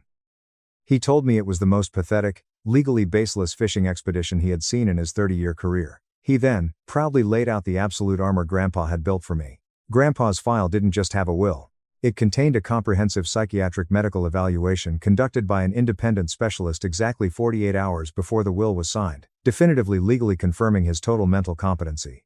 It contained a 4K high-definition video recording of Grandpa sitting in the office, looking straight into the camera, calmly and rationally explaining exactly why he was leaving the cabin to me and the cash to Sienna. It contained signed, sworn affidavits from 2 independent witnesses, his primary doctor, and his CPA, all confirming zero undue influence. My lawyer told me Martha and Sienna were just rattling sabers, desperately hoping I would be terrified of public family drama and just hand over a massive settlement check to make them go away. He was right about the motive, but wrong about how far they would go. 2 days after I ignored the mediation letter, Sienna physically ambushed me at my commercial HVAC office. She showed up with Julian and a brand new, sleazy-looking lawyer. But it was Sienna's appearance that shocked me. She was wearing what I can only describe as a meticulously crafted sympathy costume. My sister, who refuses to check the mail without full contour makeup and designer clothes, showed up wearing no makeup, her hair deliberately messy and unwashed, wearing an oversized, wrinkled, faded sweater.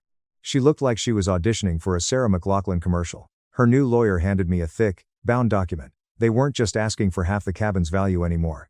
They had completely lost their minds. The document was an itemized list of psychotic demands. 1. 50% of the newly appraised cabin value. $575,000. 2. Emotional distress damages for being forcibly excluded from the family property. $100,000. 3. Reimbursement for her suddenly ruined wedding venue deposits and emergency venue changes. $75,000. 4. Total coverage of Sienna's massive student loan debt, claiming I only avoided debt because I got the unfair educational advantage of working for Grandpa. $100,000. Total demand, $850,000. I stared at the paper. I looked at the lawyer. I looked at Sienna's fake tragic face, and I burst out laughing. I couldn't stop. It was so absurd it became pure comedy. This was apparently the wrong response. Sienna immediately started hyperventilating, bursting into loud, theatrical wails about how I was a sadist who enjoyed watching her starve. Julian wrapped his arms around her, shooting me a glare of pure, unadulterated hatred.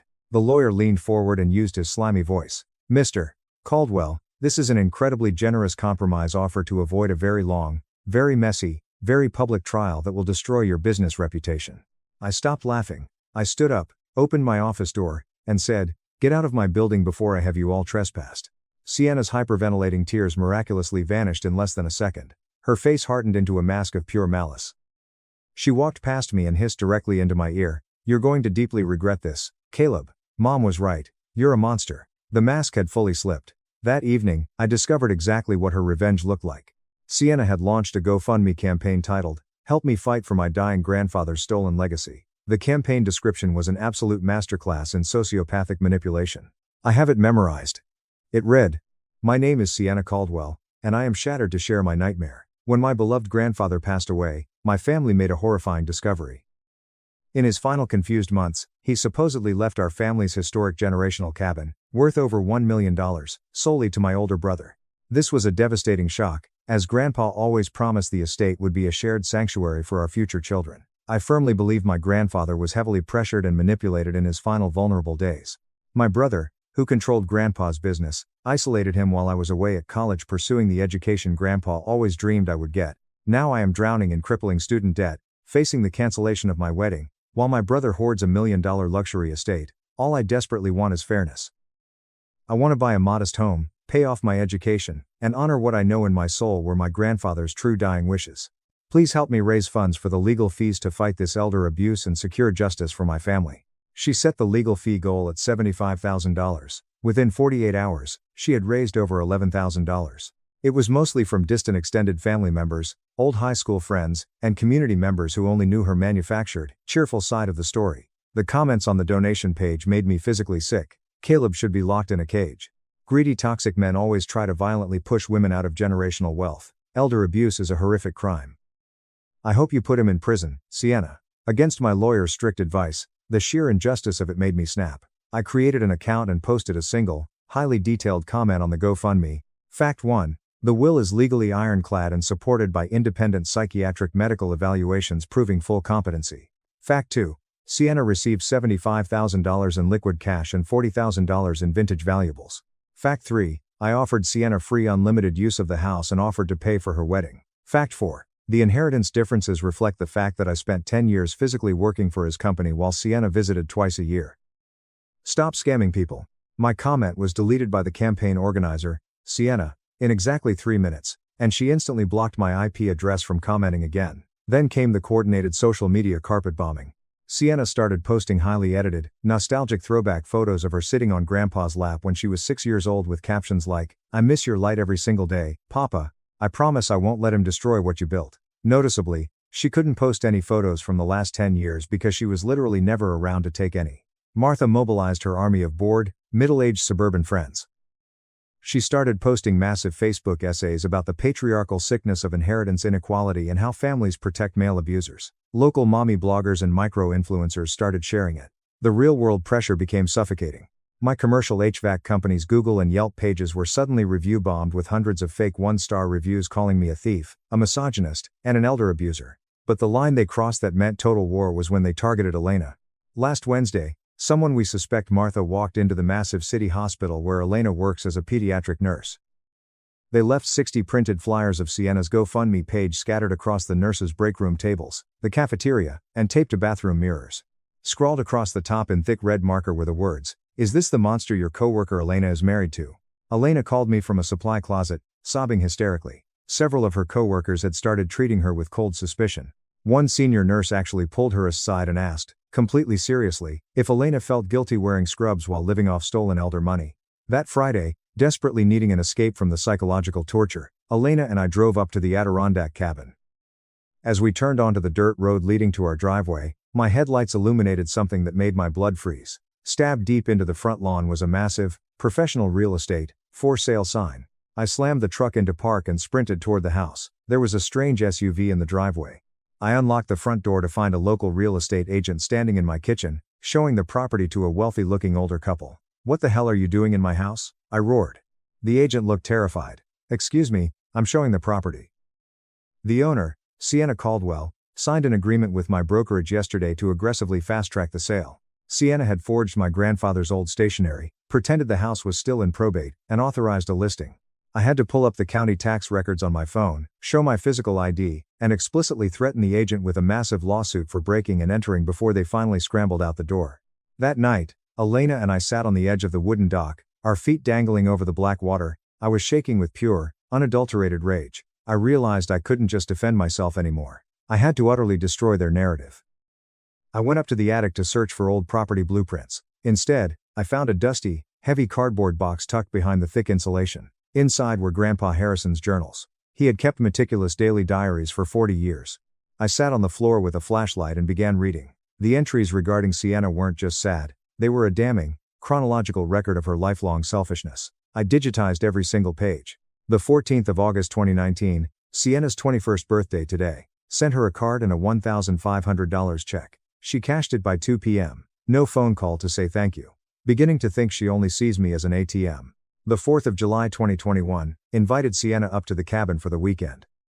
Told her I wasn't feeling well and would love the company. She texted saying she was too busy with summer classes. An hour later, Caleb showed me her Instagram. She's at a massive beach house party in Cabo drinking champagne. My heart hurts.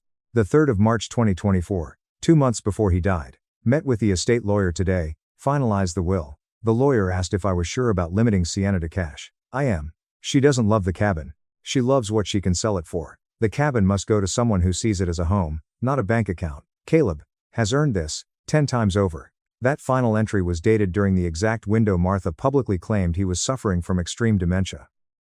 I met with my ruthless new litigation attorney the next morning. I was completely done trying to preserve a relationship with vampires who only see dollar signs where memories should be. The day after my meeting, my litigation attorney and I went on the offensive. We drafted a massive, terrifyingly comprehensive cease and desist letter, and had it served simultaneously to both Sienna and Martha via process servers at their respective homes. The legal document exhaustively detailed their crimes: severe defamation of character, tortious interference with my business, wire fraud, the GoFundMe, attempted real estate fraud, and intentional infliction of emotional distress regarding Elena's hospital. We demanded the absolute immediate cessation of all posts, a complete takedown of the GoFundMe with mandatory refunds, a public retraction, and zero further contact. Sienna's response came exactly 48 hours later. She didn't hire a lawyer, she didn't back down. Instead, she set up her ring light, sat on the floor of her expensive apartment surrounded by crumpled tissues, and went live on Facebook. She sobbed hysterically to her viewers about how her abusive millionaire brother was now using his massive wealth to legally terrorize and silence her. She literally compared herself to David fighting Goliath. What Sienna, in her infinite narcissism, failed to realize was that by taking the fight completely public and continuing to defame me after a legal warning, she made every single piece of private evidence fair game. My lawyer had explicitly warned them. They called our bluff. We didn't bluff. Within 24 hours, my attorney and I launched a beautifully designed, SEO-optimized public website titled, thetruthAboutTheCaldwellEstate.com. We didn't use hyperbole.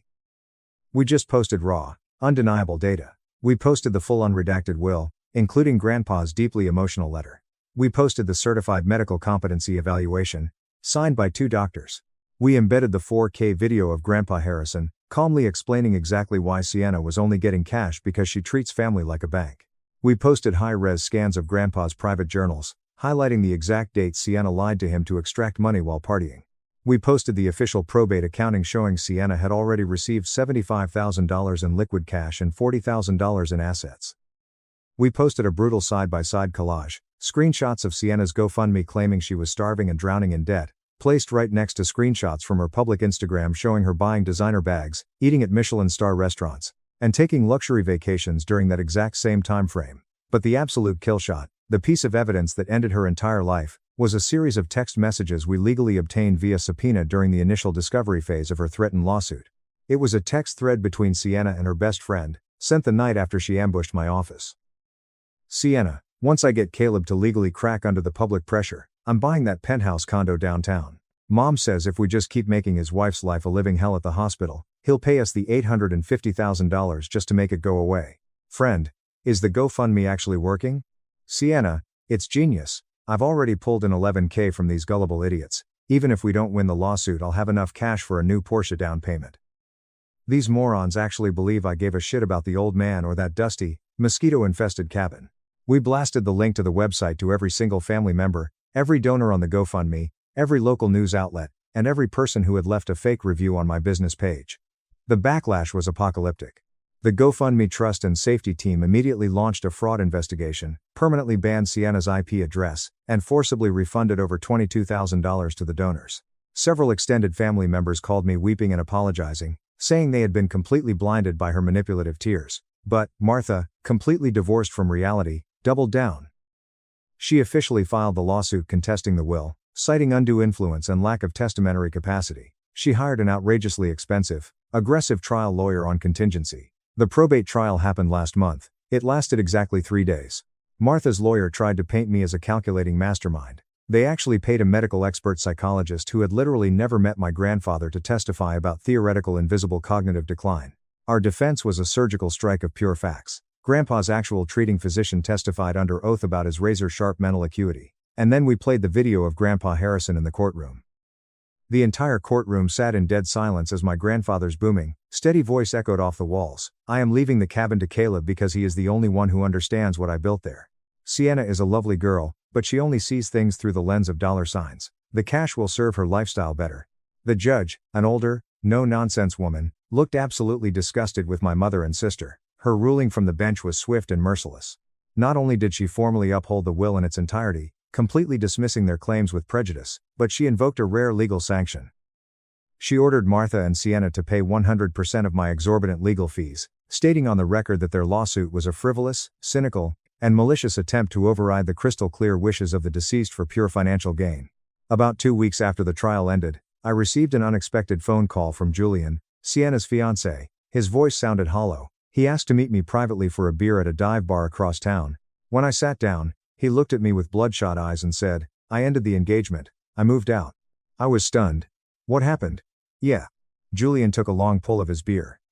"I couldn't marry a sociopath, Caleb. When she was crying in your office that day, hyperventilating and sobbing, I found out she had spent an hour practicing that exact crying routine in our bathroom mirror that morning. The website you put up, the text to her friend. I thought I knew the woman I was sleeping next to, but the person I watched during this lawsuit wasn't a human being, it was a shark." He then revealed the most pathetic detail of all. Sienna had already completely blown through her entire legitimate inheritance. The $75,000 cash was gone in less than 6 months. She used it to lease a $95,000 luxury Porsche Macan she couldn't afford, bought a closet full of designer clothes, and booked a 3-week spiritual healing retreat in Tulum that cost $18,000. The $40,000 vintage Leica camera collection? She was too lazy to get them properly appraised, so she pawned them to a strip mall jeweler for less than $14,000 to pay off a single credit card. Through the family grapevine, I've learned that Sienna was formally evicted from her luxury apartment because she couldn't make rent without Julian's income. She is currently living in Martha's guest bedroom. She recently attempted to apply for a massive personal loan and listed me as a business partner and guarantor, claiming we had joint commercial ventures.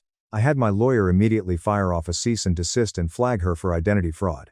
She has also started a brand new GoFundMe to fund her independent art therapy practice, despite possessing absolutely zero medical or therapeutic certifications.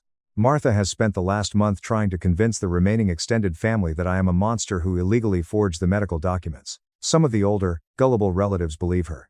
Most of them saw the website and have blocked her number. I have completely stopped caring. The poison is finally out of my life. This past weekend, Elena and I drove up to the Adirondack cabin. We didn't have to look over our shoulders. We didn't have to check the security cameras. We just existed. The dock is completely rebuilt with fresh treated cedar. And as we sat on the end of the dock watching the orange sun dip below the pristine tree line, Elena leaned her head on my shoulder and told me she is officially 12 weeks pregnant. We are having a little boy. We are going to name him Harrison. To anyone out there who is currently facing a similar nightmare, stand your ground. Do not let toxic emotional manipulation or the threat of ruining the family override legal documents and the dying wishes of someone who loved you. Grandpa's cabin is infinitely more than a piece of taxable real estate. It is a physical testament to a man who valued deep character over shared blood, relentless effort over lazy entitlement, and hard truth over comfortable manipulation. Martha and Sienna made their beds. They chose the absolute worst parts of human nature: greed, lies, and theft. Now they have to live in the miserable, broke, lonely reality they created for themselves. I have chosen peace. I kept my promise, old man. The cabin remains with someone who sees its true bleeding value. My parents threw me out into the freezing Oregon rain when I was 18 years old because they thought my dream of becoming a lawyer was a pathetic, expensive joke. 14 years later, they walked into a Multnomah County courtroom to brutally evict a single mother, completely unaware that the ruthless tenant rights attorney waiting to tear their real estate empire apart was the daughter they had thrown away like trash. My mother hissed it under her breath before we had even fully crossed the threshold of the courtroom doors. "Keep your mouth shut, let the real professionals handle this." She did not even bother to look at me when she said it. Her eyes were already scanning the polished mahogany and marble of the room, doing what she had done every single day of my childhood, measuring, categorizing, and deciding who possessed value and who was entirely worthless. She had spent my entire life placing me firmly in that second category. Even standing 3 feet away from me, she still had not recognized the woman I had become. That was going to change in approximately 90 seconds. My name is Elena Vance. I am 32 years old. I am a fully licensed, practicing attorney in the state of Oregon, admitted to the state bar 4 years ago, and I have never, not even once, lost a tenant rights habitability case. I walked into that courthouse on a damp Thursday morning wearing a tailored navy blue blazer, my hair pinned back into a severe twist, my leather briefcase gripped firmly in my left hand, and 14 years of every single insult my parents had ever hurled at me folded quietly and lethally inside my chest.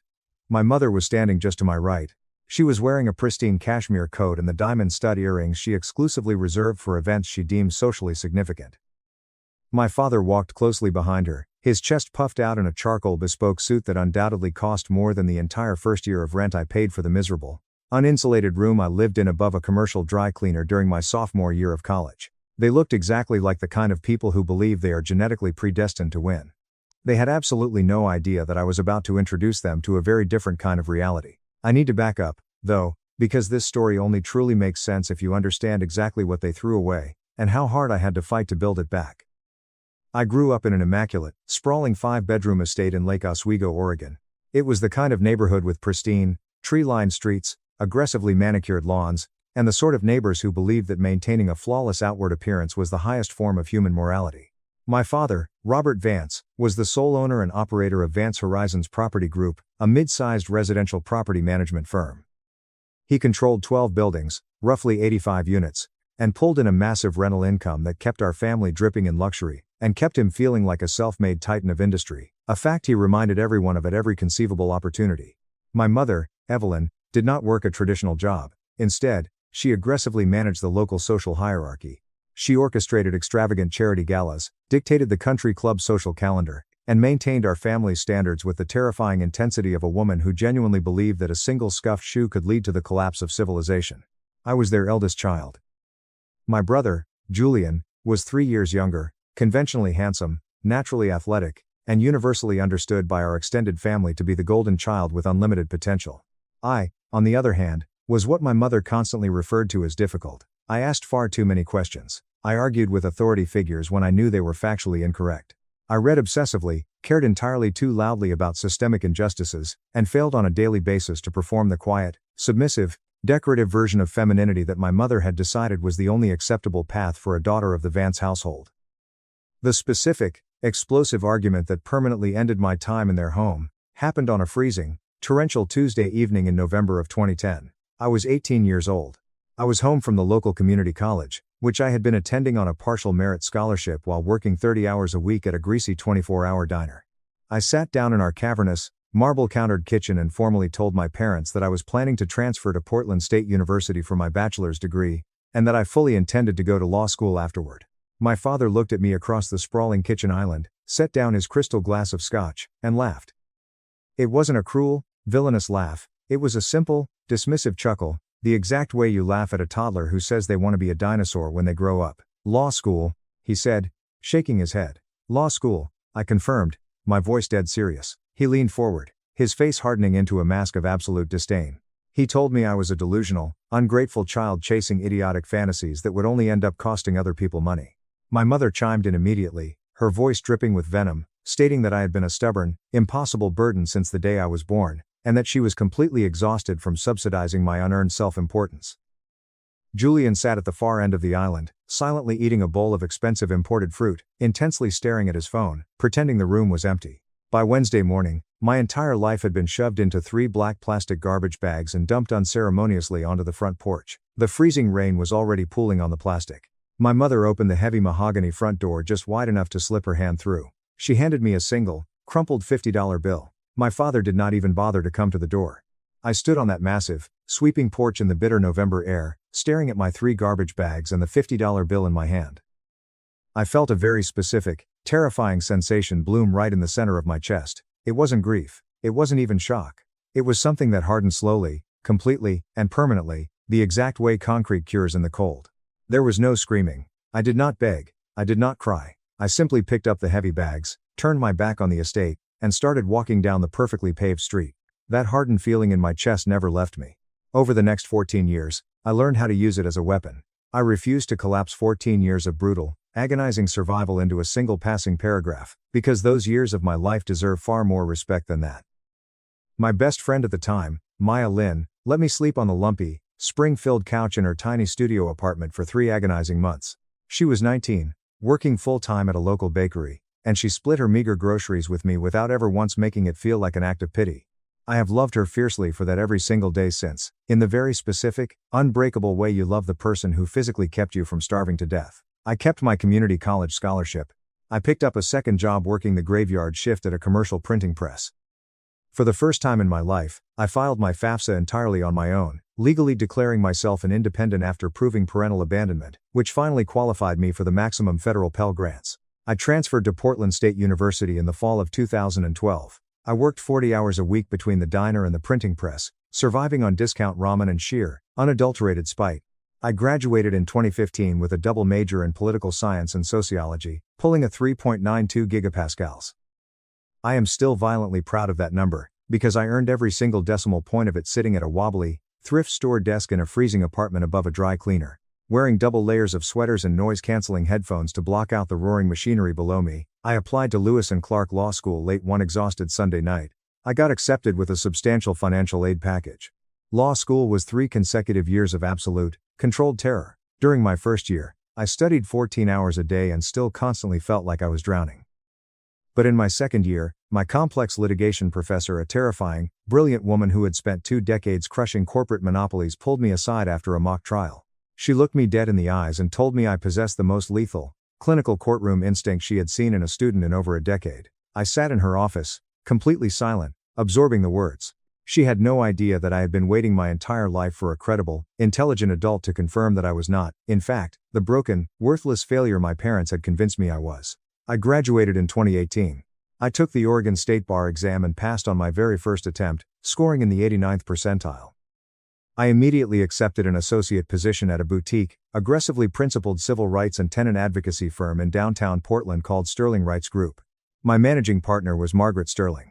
She had 25 years of housing litigation experience, and possessed the terrifying aura of a woman who could cross-examine a corrupt billionaire and make him physically sweat through his suit. She mentored me with a brutal, uncompromising directness. She had zero tolerance for laziness and absolutely no time for emotional fragility, which suited my personality perfectly. In my first 3 years at the firm, I took on 24 severe tenant abuse cases. I won 21 of them outright. 2 settled for massive, life-changing sums for my clients. I lost exactly 1 case due to a bizarre filing technicality that still keeps me awake at night. By 2023, I was known in the local courts as a nightmare for predatory landlords. And then, the universe finally aligned. I found out about my parents' latest eviction case through the tenant herself, a woman named Sarah Jenkins. Sarah walked into our downtown office on a dreary Tuesday afternoon in early March. She was 34 years old, holding herself with the quiet, rigid exhaustion of a mother who has been fighting a losing battle for far too long. She sat in the heavy leather chair across from my desk, clutching a thick, perfectly organized manila folder, and began to explain her situation in tight, rehearsed sentences. She had been renting a modest, 2-bedroom apartment from Vance Horizons Property Group for 3 years. 8 months ago, she had noticed a severe, spreading black discoloration along the baseboards and ceiling of her 7-year-old son Leo's bedroom. She immediately photographed it. She submitted a detailed maintenance request through the official tenant online portal. There was absolutely no response for 3 weeks. She submitted a second request. Again, total silence. Sarah began keeping a meticulous, obsessive log. She recorded dates, request ID numbers, and server timestamps with the ruthless efficiency of a woman who worked as a paralegal for a medical billing company and understood the absolute necessity of a paper trail. By the time she submitted her 9th desperate maintenance request, young Leo had developed a horrific, persistent, rattling cough and was suffering from severe respiratory distress. He was currently being treated by a specialist pediatric pulmonologist at Dornbecker Children's Hospital. The doctor's name was Dr. Eris Thorne. His clinical notes, which Sarah had printed and highlighted, explicitly stated that Leo was presenting with aggressive asthma and severe upper respiratory inflammation entirely consistent with prolonged exposure to toxic Stachybotrys chartarum black mold. The medical file explicitly blamed the child's home environment as the primary catalyst for his failing health. In late January, Sarah had finally called the City Housing Authority. A senior inspector named Marcus Thorne, a 20-year veteran of the Multnomah County Housing Standards Division, visited the apartment. His official report was 18 pages of absolute devastation for the landlord. He cited the apartment for 5 separate severe code violations, including massive, unchecked structural moisture intrusion from a failing roof, and extensive toxic mold colonies in the child's bedroom. His official recommendation was that the unit be immediately vacated and gutted pending hazardous material remediation. Following Oregon law, Sarah had legally placed her rent into an escrow account and withheld payment until the life-threatening hazards were fixed. In retaliation, Vance Horizons Property Group had immediately filed for a fast-track eviction, attempting to throw a mother and her sick child onto the street for demanding a safe place to breathe. I sat at my desk and stared at the massive pile of evidence in front of me: 14 time-stamped maintenance requests, extensive hospital records, the brutal 18-page city inspector's report, 42 high-resolution photographs of the horrific mold progression. It was an absolutely ironclad, damning paper trail. "Do you happen to know the exact names of the property owners?" I asked, my voice dangerously calm. Sarah checked the top page of her lease agreement. "Robert and Evelyn Vance," she read aloud. "The LLC is Vance Horizons." I slowly set my pen down on my desk. The silence in the office stretched out for several seconds. Sarah looked at me, her eyes wide with sudden panic. "Is something wrong? Is there a conflict of interest?" "No, Sarah," I said, looking her dead in the eyes. "There is absolutely nothing wrong. I am going to take your case, and we are going to destroy them." I did not tell her who Robert and Evelyn Vance were to me. That was my personal ghost story, and it belonged exclusively to me. Sarah didn't need my childhood trauma. She needed a vicious, competent attorney who could win her case and save her son. Everything else was strictly my business. That night, after the rest of the firm had gone home, I sat alone in the dark office, staring at the glowing screen of my laptop. I thought about the bitter cold of that November porch. I thought about the 3 black garbage bags. I thought about the crumpled $50 bill. I pulled up the Multnomah County Court docket, typed in the case number, and began to prepare for war. I want to be incredibly precise about my preparation, because when you are planning to legally execute your own parents in a court of law, precision is the only thing that matters. Margaret Sterling reviewed my entire case file on the Friday morning before the trial. She read all 42 photographs. She read the city inspector's report 3 times, aggressively highlighting 5 specific paragraphs. She read Dr. Thorne's clinical respiratory notes, slowly pushing her reading glasses up the bridge of her nose, a physical tell she only exhibited when she knew we had a guaranteed kill shot.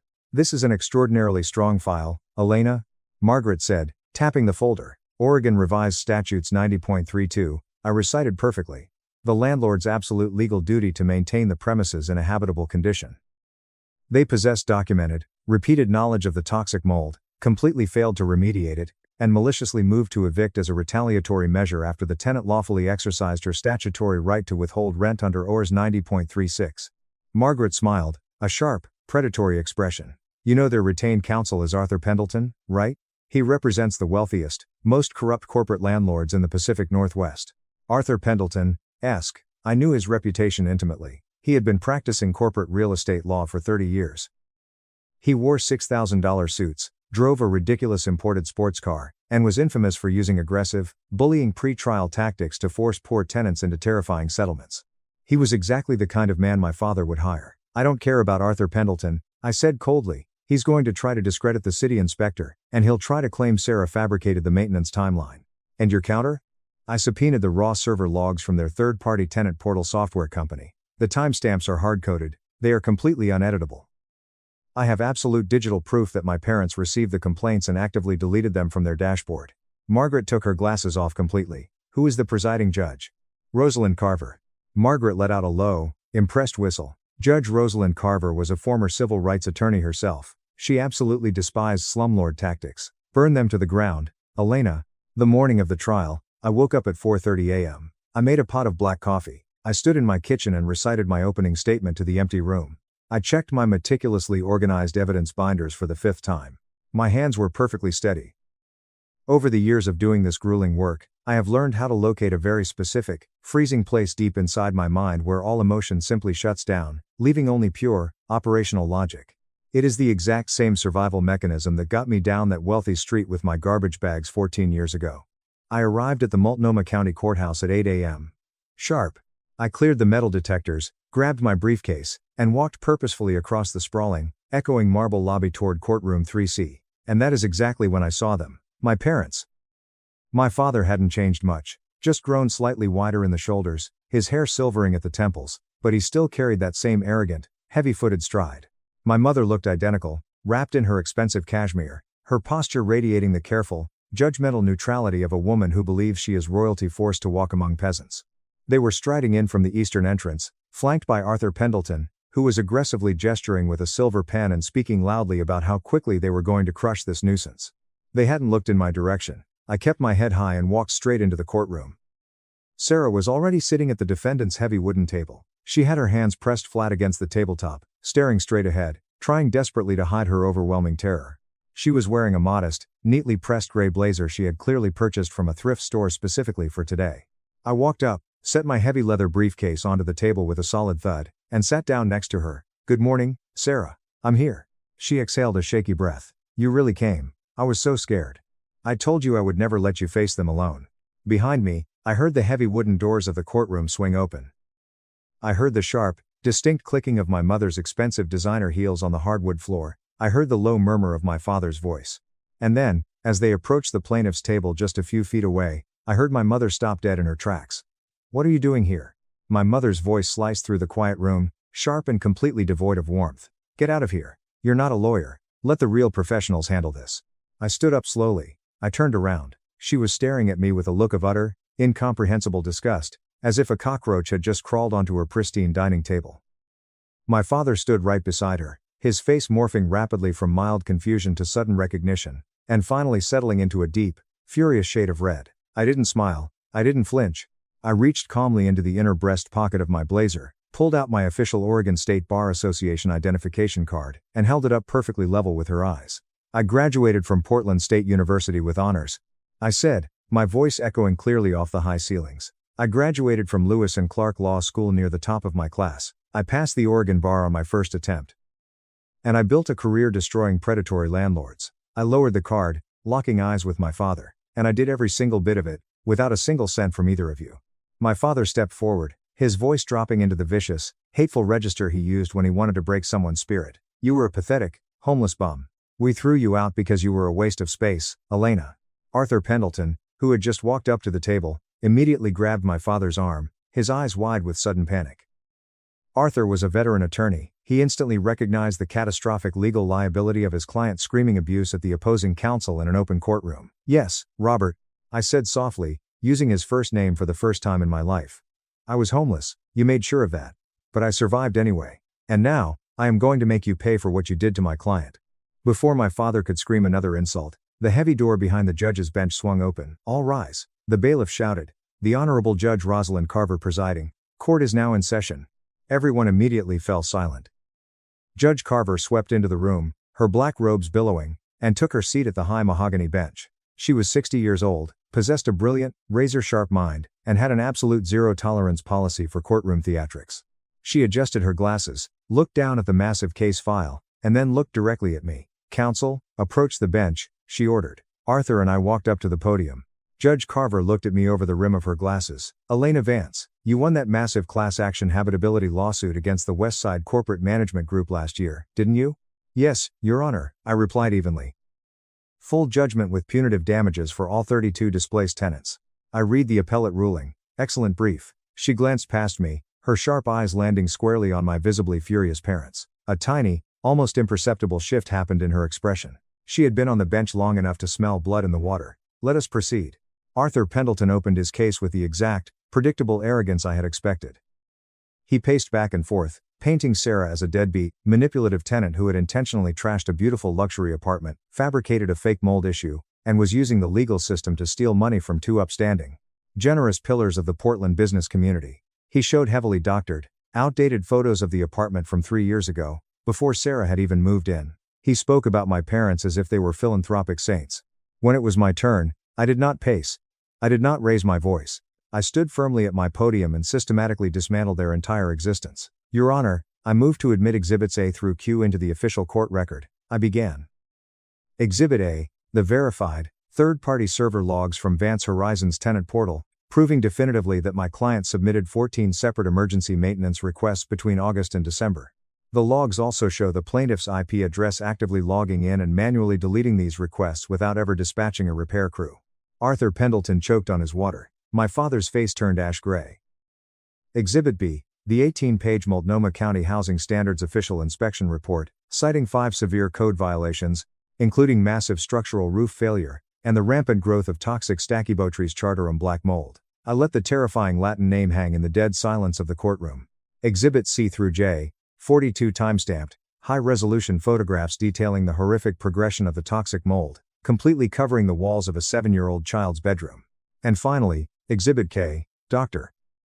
Eris Thorne's clinical pediatric pulmonology records from Dornbecker Children's Hospital, explicitly documenting the minor child's severe, life-threatening respiratory distress, which the attending specialist directly attributed to the toxic living environment created and maintained by the plaintiffs. The courtroom was so quiet you could hear the air conditioning humming. Your Honor, I continued, my voice ringing like a bell. Under Oregon Revised Statutes 90.32, a landlord has an absolute, non-negotiable legal obligation to maintain a habitable premises. When they intentionally ignore life-threatening toxins, and then maliciously attempt to evict a desperate mother simply because she exercised her legal right to withhold rent to protect her dying child. That is not a business dispute. That is predatory, illegal retaliation. I turned slowly from the judge to look directly at my parents. I wanted them to see my face. I wanted them to look into the eyes of the daughter they had thrown away as I drove the final nail into their coffin. The plaintiffs ignored 14 desperate pleas for help. They allowed a child's lungs to fill with toxic spores because paying a roofing contractor would have slightly cut into their profit margins. And then, they tried to use this honorable court as a weapon to throw a sick child onto the street. I sat down. The silence was deafening. Judge Carver let the silence stretch for 5 agonizing seconds. Then, she slowly turned her furious gaze toward Arthur Pendleton. Counselor, Judge Carver's voice was dangerously low. Did your clients, Robert and Evelyn Vance, possess prior knowledge of the toxic black mold in this unit? Arthur shuffled his papers frantically, his confident facade completely shattered. Your Honor, my clients were aware of some minor moisture issues, but I did not ask about moisture, Mr. Pendleton, the judge snapped, her voice cracking like a whip. I asked if they knew about the black mold. Arthur swallowed hard. Yes, Your Honor. And the city inspector ordered this unit completely vacated for hazardous remediation over 2 months ago? She asked, holding up the massive report. My mother, unable to control her narcissistic entitlement, suddenly stood up. That inspector was completely exaggerating. We weren't going to spend $30,000 just because some woman doesn't know how to clean her own bathroom. My father violently yanked her back down into her chair, but the damage was done. Judge Carver's eyes widened in absolute disgust. Eviction dismissed. Judge Carver slammed her gavel down with terrifying force. But I am not finished, she continued, her voice echoing with judicial fury. Plaintiffs are hereby ordered to immediately complete all required structural and hazardous remediations within 21 days, to be fully verified by the City Housing Authority. Furthermore, the plaintiffs are ordered to fully reimburse the defendant for 6 months of unlawfully collected rent, totaling $9,000. Plaintiffs will also pay every single cent of the minor child's medical bills. She leaned entirely over the bench, staring daggers at my parents. And because I find your retaliatory actions to be exceptionally malicious and morally reprehensible, I am awarding the defendant $15,000 in statutory punitive damages. If this unit is not perfectly up to code in exactly 21 days, I will personally refer Vance Horizons Property Group to the State Attorney General for a massive civil fraud investigation. And I will see to it that your business licenses are permanently revoked. Bang! The gavel fell a second time. Next to me, Sarah collapsed forward onto the table, sobbing uncontrollably. She grabbed my hand, her fingers trembling violently. You saved him. You saved my baby. Take your money, Sarah, I whispered, squeezing her hand. Get him out of there. You're safe now. 10 minutes later, I was walking down the grand marble hallway outside the courtroom. I loved the sound my heels made on that marble. It sounded like victory. It sounded like justice. How dare you? I stopped. I turned around. My mother was storming down the hallway toward me, her face contorted into a mask of absolute, unhinged rage. My father was right behind her, his fists clenched so tightly his knuckles were white. You manipulative, ungrateful little bitch. My mother snarled, entirely abandoning her polished society persona. You think destroying your own family's business is something to be proud of? I looked at her. I didn't feel anger anymore. I didn't feel the desperate, aching need for her approval that had tortured me when I was a teenager. I just felt profound, overwhelming pity. You stopped being my family the second you handed me a $50 bill and locked me out in the freezing rain, I said, my voice eerily calm. We gave you a perfect life. We gave you everything. My father roared, his face purple. We raised you in luxury, and you threw it all away just to humiliate us. No, Robert, I replied softly, you gave me a house, but you also gave me the greatest lesson of my life. You taught me that if I ever wanted anything in this world, I would have to build it with my own two bare hands, standing on my own 2 feet. And I did. You should be terrified, because I am exactly the monster you created. Arthur Pendleton came sprinting out of the courtroom, looking panicked. Robert, Evelyn, stop talking immediately. You are actively creating further liability. I didn't wait for them to respond. I simply turned around and walked out of the courthouse, stepping out into the cool, crisp Portland air. I stood on the massive concrete steps, took a deep breath, and closed my eyes. It was over. I had finally won, except, I wasn't actually done. The universe had one final, mind-bending twist waiting for me. My cell phone started ringing before I even reached the bottom of the stairs. It was an unknown number with a Seattle area code. I almost let it go to voicemail. I was running entirely on adrenaline and the exhausting emotional labor of destroying the people who created me, but something compelled me to answer. Hello, Elena Vance? The voice was older, deeply professional, and carried the heavy cadence of a man who dealt exclusively in serious matters. Speaking, I said, leaning against the cold stone railing. My name is William Harrison. I am a senior estate attorney based in Seattle, Washington. I was your maternal grandfather's personal legal counsel for over 30 years. I froze. My grandfather, Thomas Vance, had passed away when I was 16 years old. He was a quiet, incredibly observant man who had made a massive fortune in commercial logistics. He always sat in the corner during our chaotic, toxic family holidays, quietly watching the way my parents treated me. He was the only person in that house who ever asked me what books I was reading. When he died of a sudden stroke, I had cried alone in my bedroom for 4 days. My mother had yelled at me to stop being so dramatic. I'm listening, I said, my heart suddenly pounding. Elena, there is a highly classified provision in your grandfather's estate trust, Harrison said slowly. A provision that your parents have absolutely no knowledge of. It was structured very deliberately, designed to activate only under a highly specific set of legal conditions. He paused, letting the weight of his words hang in the air. Conditions that were officially met the exact day you were admitted to the Oregon State Bar. I felt the entire world tilt on its axis. He knew? He didn't know exactly what would happen, Harrison corrected gently, but he knew his daughter. He knew Evelyn's cruelty. He asked me to wait, to watch you from afar. And when you officially became an attorney, my strict instructions were to contact you immediately. There are original, notarized documents, Elena, and there is a financial figure attached to them that you absolutely need to see in person. What kind of figure? My voice was barely a whisper. The kind of figure that permanently alters the trajectory of a human life, Harrison replied. I am flying down to Portland tomorrow morning. Meet me at the Pearl District coffee shop at 10 a.m. Bring your official bar card. He hung up. I stood on the courthouse steps, staring blindly at the passing traffic. I remembered a Christmas Eve when I was 15. I had told my grandfather I wanted to be a lawyer to help people who couldn't fight back. He had looked at me, completely ignoring my mother screaming in the kitchen, and said, then be the sharpest sword in the room, Elena. The next morning, I sat in a quiet, secluded corner booth of a high-end coffee shop in the Pearl District. William Harrison, a dignified man in his 70s with sharp silver hair and wire-rimmed glasses, slid a thick, leather-bound legal folder across the table. I opened it, and I read the documents. I am not going to disclose the exact dollar amount here on Reddit, because some things belong entirely to me, and the sheer scale of the number is still difficult for my brain to fully process. It was millions, plural. But the money wasn't the most shocking part. It was the legal mechanism of the trust itself. In 2008, 2 years before I was kicked out, my grandfather had secretly amended his massive estate trust. He had left the bulk of his liquid fortune to my mother, Evelyn, as the primary beneficiary.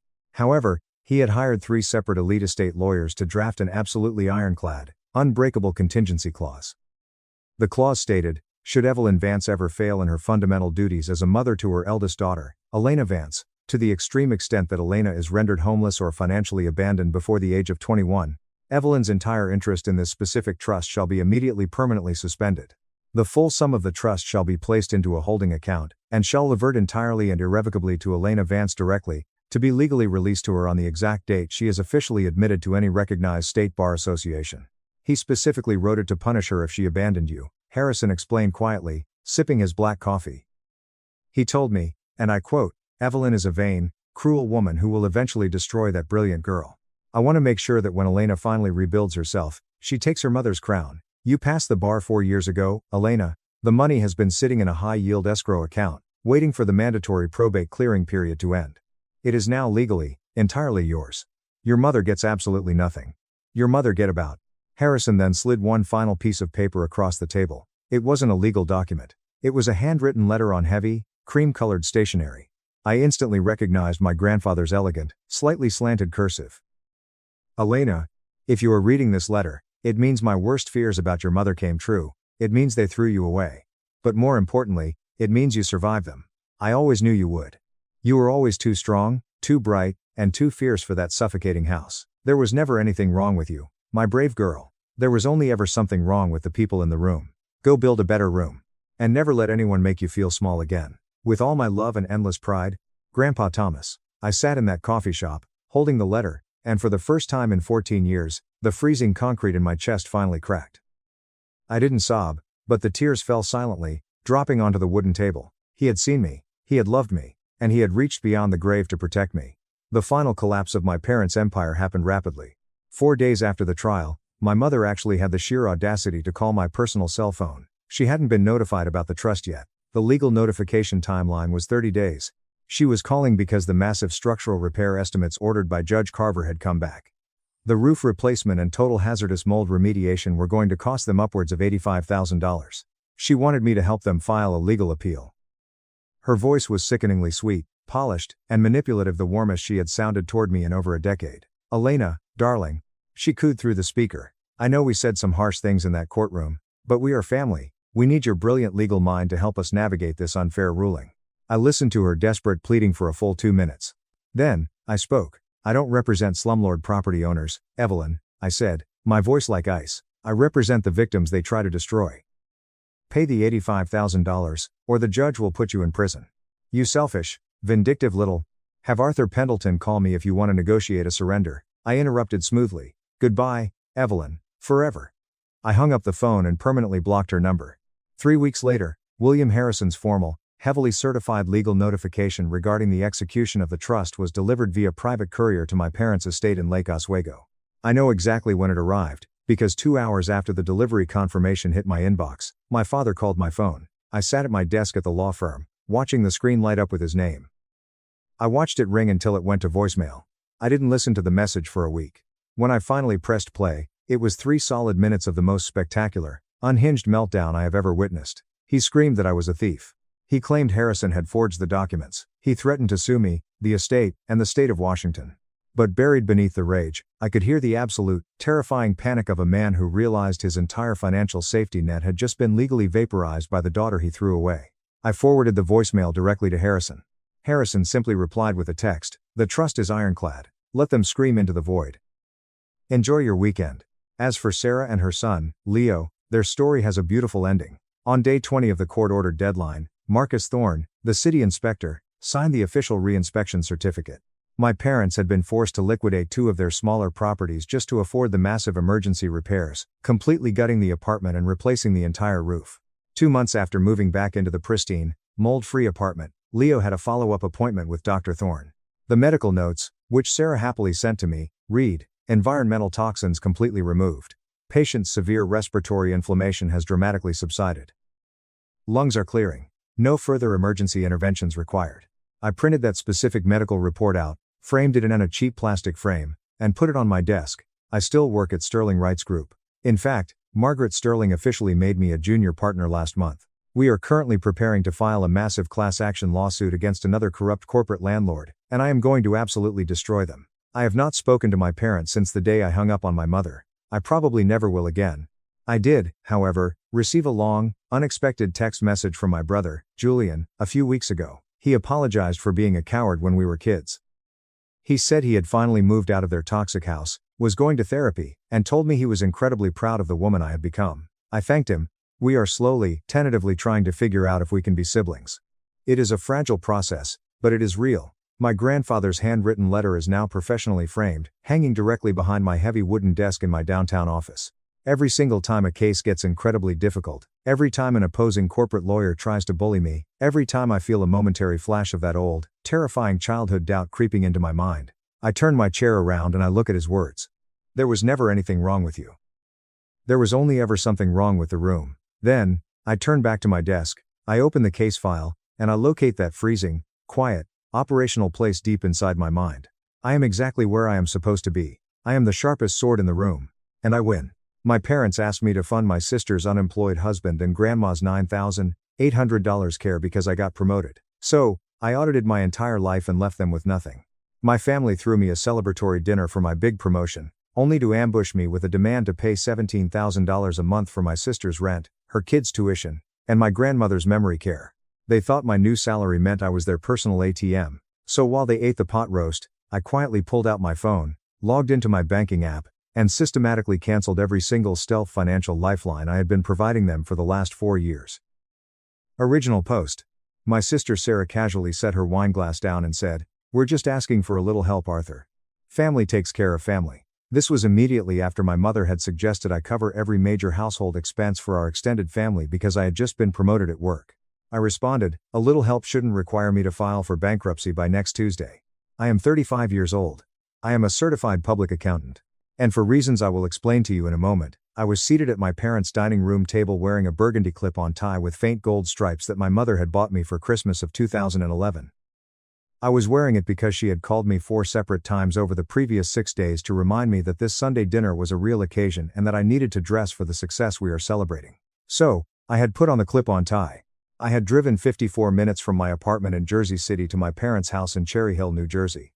I had brought a $14 bottle of Sauvignon Blanc, which my brother-in-law, Greg Hayes, aged 42, immediately opened, declared to be a little overly acidic, and then proceeded to drink 3/4 of by himself before the salad was even served.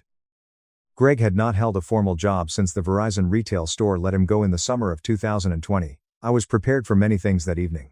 I was prepared for passive-aggressive comments about my lack of a wife. I was prepared for dry meat. What I was not prepared for was the financial ambush. But before I tell you exactly what my mother proposed, I need you to understand the specific ecosystem of the Mercer family of Cherry Hill. I need you to understand what kind of family raises a highly analytical boy named Arthur and then acts genuinely blindsided when he grows up to view the world through the lens of a balance sheet. My father, Richard Mercer, is 62 years old. He spent 34 years working as a municipal facilities manager for Camden County, and retired in 2022 with a solid pension, a commemorative acrylic plaque, and the deeply held, unshakable belief that he personally engineered the entire public water system of South Jersey with his bare hands. This is factually inaccurate, but nobody in the family has ever corrected him because the man possesses opinions about municipal zoning laws and foundational concrete pouring that can sustain a full 2-hour dinner conversation without any external input. My mother, Martha Mercer, is 59. She worked part-time as a receptionist at a dental clinic until 2017, at which point she retired to focus on managing the household ecosystem. From the outside, this ecosystem management appeared to consist entirely of watching 10 hours of true crime streaming documentaries a day, running a fiercely moderated Facebook group for Cherry Hill residents concerned about the local coyote population, and forwarding me articles with subject lines like, "Have you considered the lucrative world of cryptocurrency?" I had not considered cryptocurrency. I am a CPA. The distinction between gambling and accounting was apparently lost on her. My sister, Sarah Mercer Hayes, is 38 years old. She married Greg in 2014 in a lavish ceremony that cost $46,000. My parents paid $35,000 of it. Greg's family paid absolutely nothing because Greg's mother had explained she was in a transitional period, a highly versatile phrase that Greg himself would go on to adopt as his primary occupational status for the next 4 years. Sarah and Greg have 2 children, Leo, aged 10, and Chloe, aged 8. Both children attend a private Montessori school that costs $24,000 a year per child. Sarah does not have a traditional job. She describes herself on her social media profiles as a holistic life coach and crystal energy consultant, which is fundamentally not a profession, but which has somehow garnered her 1,200 followers on Instagram, at least 40 of whom appear to be actual human beings. And finally, there is Grandma Beatrice. Beatrice is my father's mother. She is 84 years old, sharp as a tack, remarkably mean, surprisingly funny, and fully capable of operating her own iPad. Her eventual placement in a specialized memory care facility called Sunrise Meadows in Mount Laurel, which costs $9,800 a month, will become the mathematical catalyst for this entire story. Now, let us return to the dining room. It was 4 12 inches the afternoon. The pot roast was on the table, the Sauvignon Blanc was nearly gone, and I was wearing the clip-on tie. My promotion at the accounting firm had been finalized on a Friday. I was officially a senior accountant. My base salary was increasing from $82,000 to $118,000 a year. I had called my parents that evening to share the news.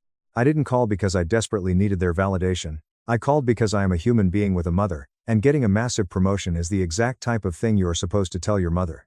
In retrospect, this was the first of several massive strategic errors I made that week. My mother had been thrilled. She was genuinely, warmly, effusively thrilled.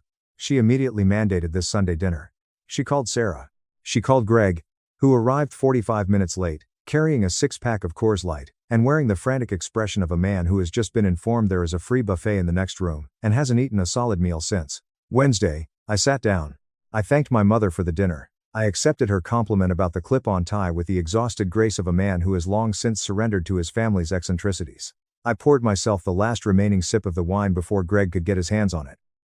I was feeling, honestly, pretty spectacular. I had worked incredibly hard for this. I had earned this promotion through grueling 60-hour weeks. I was 35 years old, and for the first time in my adult life, I was going to be able to build real wealth, save with actual conviction, and stop relying on the optimistic fictional spreadsheets I had been building for myself since my 20s. Then, my mother set down her fork. She straightened her spine, adopting the specific posture she uses when she is about to deliver a prepared speech, and looked at me with the warm, deeply proud smile of a woman who has just solved a highly complex logistical puzzle. "Arthur," she began, her voice dripping with maternal pride, "we are just so incredibly proud of you. And because we are a family, and family always takes care of each other, I just want to get ahead of a few minor logistical things while we are all sitting here together." I nodded. I took a tiny sip of my wine. I was still feeling perfectly fine.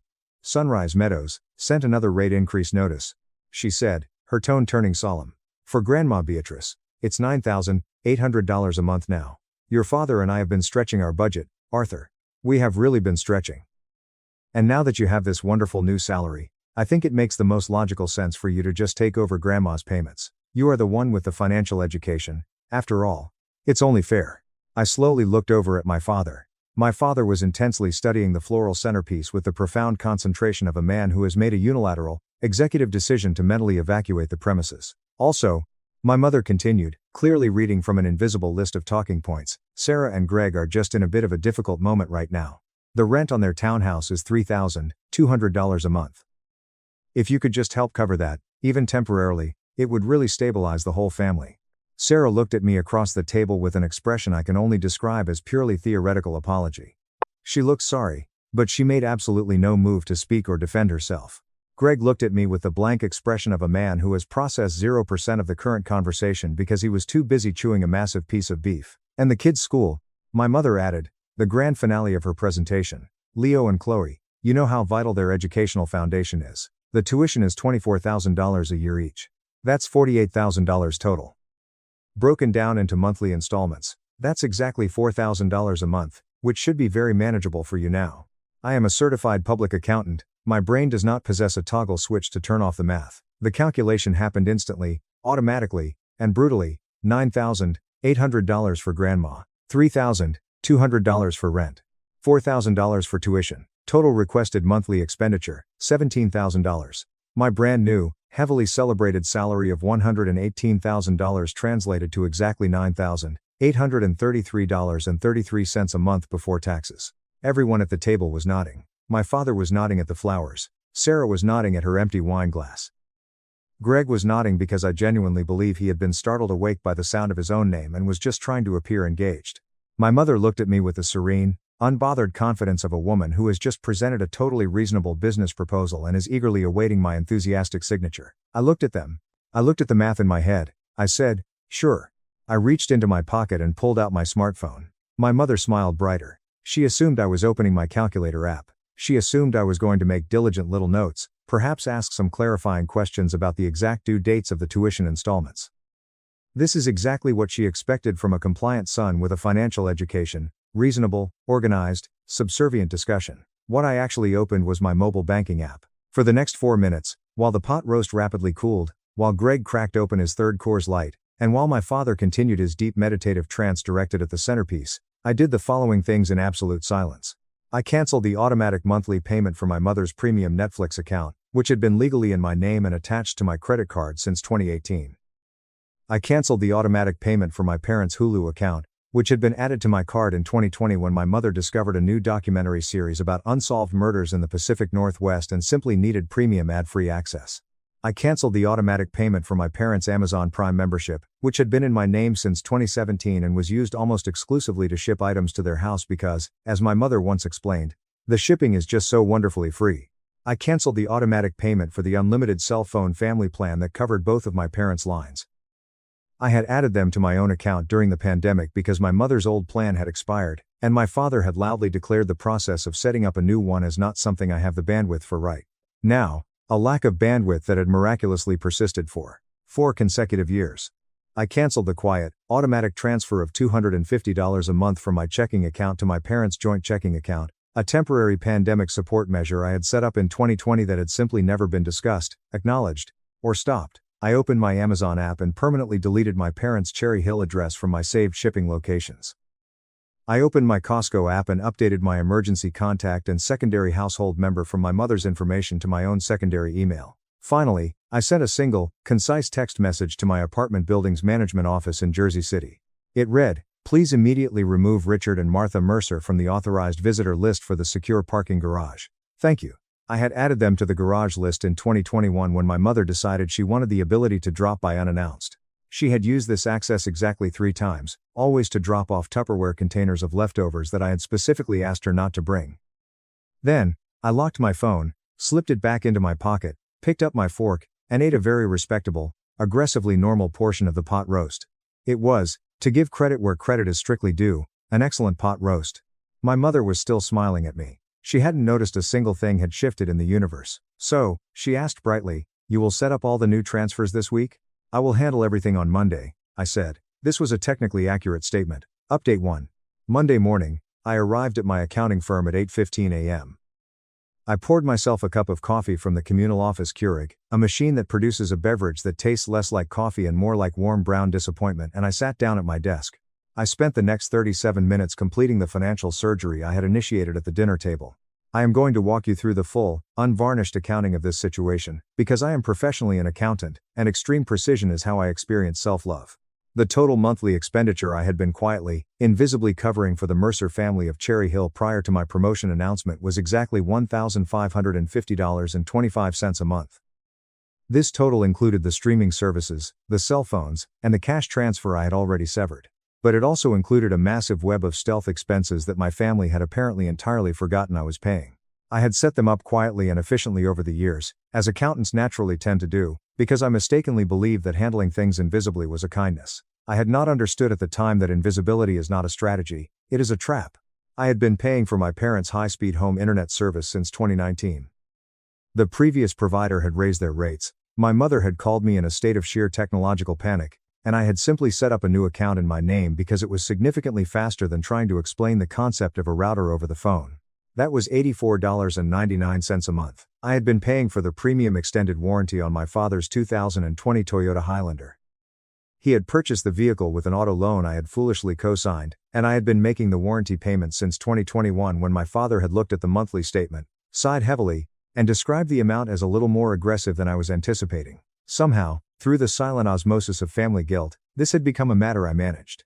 That was $435 a month, with 16 months remaining on the contract. I had been paying for a climate-controlled storage unit in Pennsauken, New Jersey. My parents used this unit to store items they passionately described as far too important to throw away. During my single, morbidly curious inspection of this unit in 2022, I discovered it contained a rusted elliptical machine missing its left pedal, 14 heavy boxes of National Geographic magazines dating back to 1988, 4 artificial Christmas wreaths, and a customized bowling ball belonging to a neighbor named Frank, whose last name nobody in my family could actually remember. That was $115 a month. I had been paying for my sister Sarah's membership to a boutique cycling gym in Marlton. That was $35 a month. According to Sarah herself, who had casually mentioned this at Thanksgiving the previous year, she had not actually stepped foot in this gym since early 2022, because she was currently exploring a different vibrational wellness phase. I had been paying for my nephew Leo's after-school Python coding program. That was $160 a month. Sarah had signed him up for it in September of 2023, forwarded me the registration confirmation email, and attached a note that read, "Isn't this amazing? He's going to be a tech genius." I had looked at the email, looked at the invoice, sighed a sigh that was only audible to my own soul, and put my credit card in the portal. I had been paying for my niece Chloe's competitive gymnastics fees. That was $90 a month. Absolutely no verbal explanation had ever been provided for this. A Venmo request had simply materialized on my phone in June of 2023 from Sarah with the caption, "Chloe Gym." I had paid it. The request had arrived precisely on the 1st of every month since. And finally, the crown jewel of my financial stupidity, I was the legal co-signer on the lease for Sarah and Greg's townhouse. This meant my personal credit score was legally chained to Greg Hayes' continued existence as a responsible adult tenant. A terrifying sentence that I had spent the last 3 years actively trying to repress on a daily basis. By 8:52 a.m. on Monday morning, I had surgically, ruthlessly removed myself from every single one of these arrangements. I called the storage facility in Pennsauken and gave my official 30-day notice to vacate.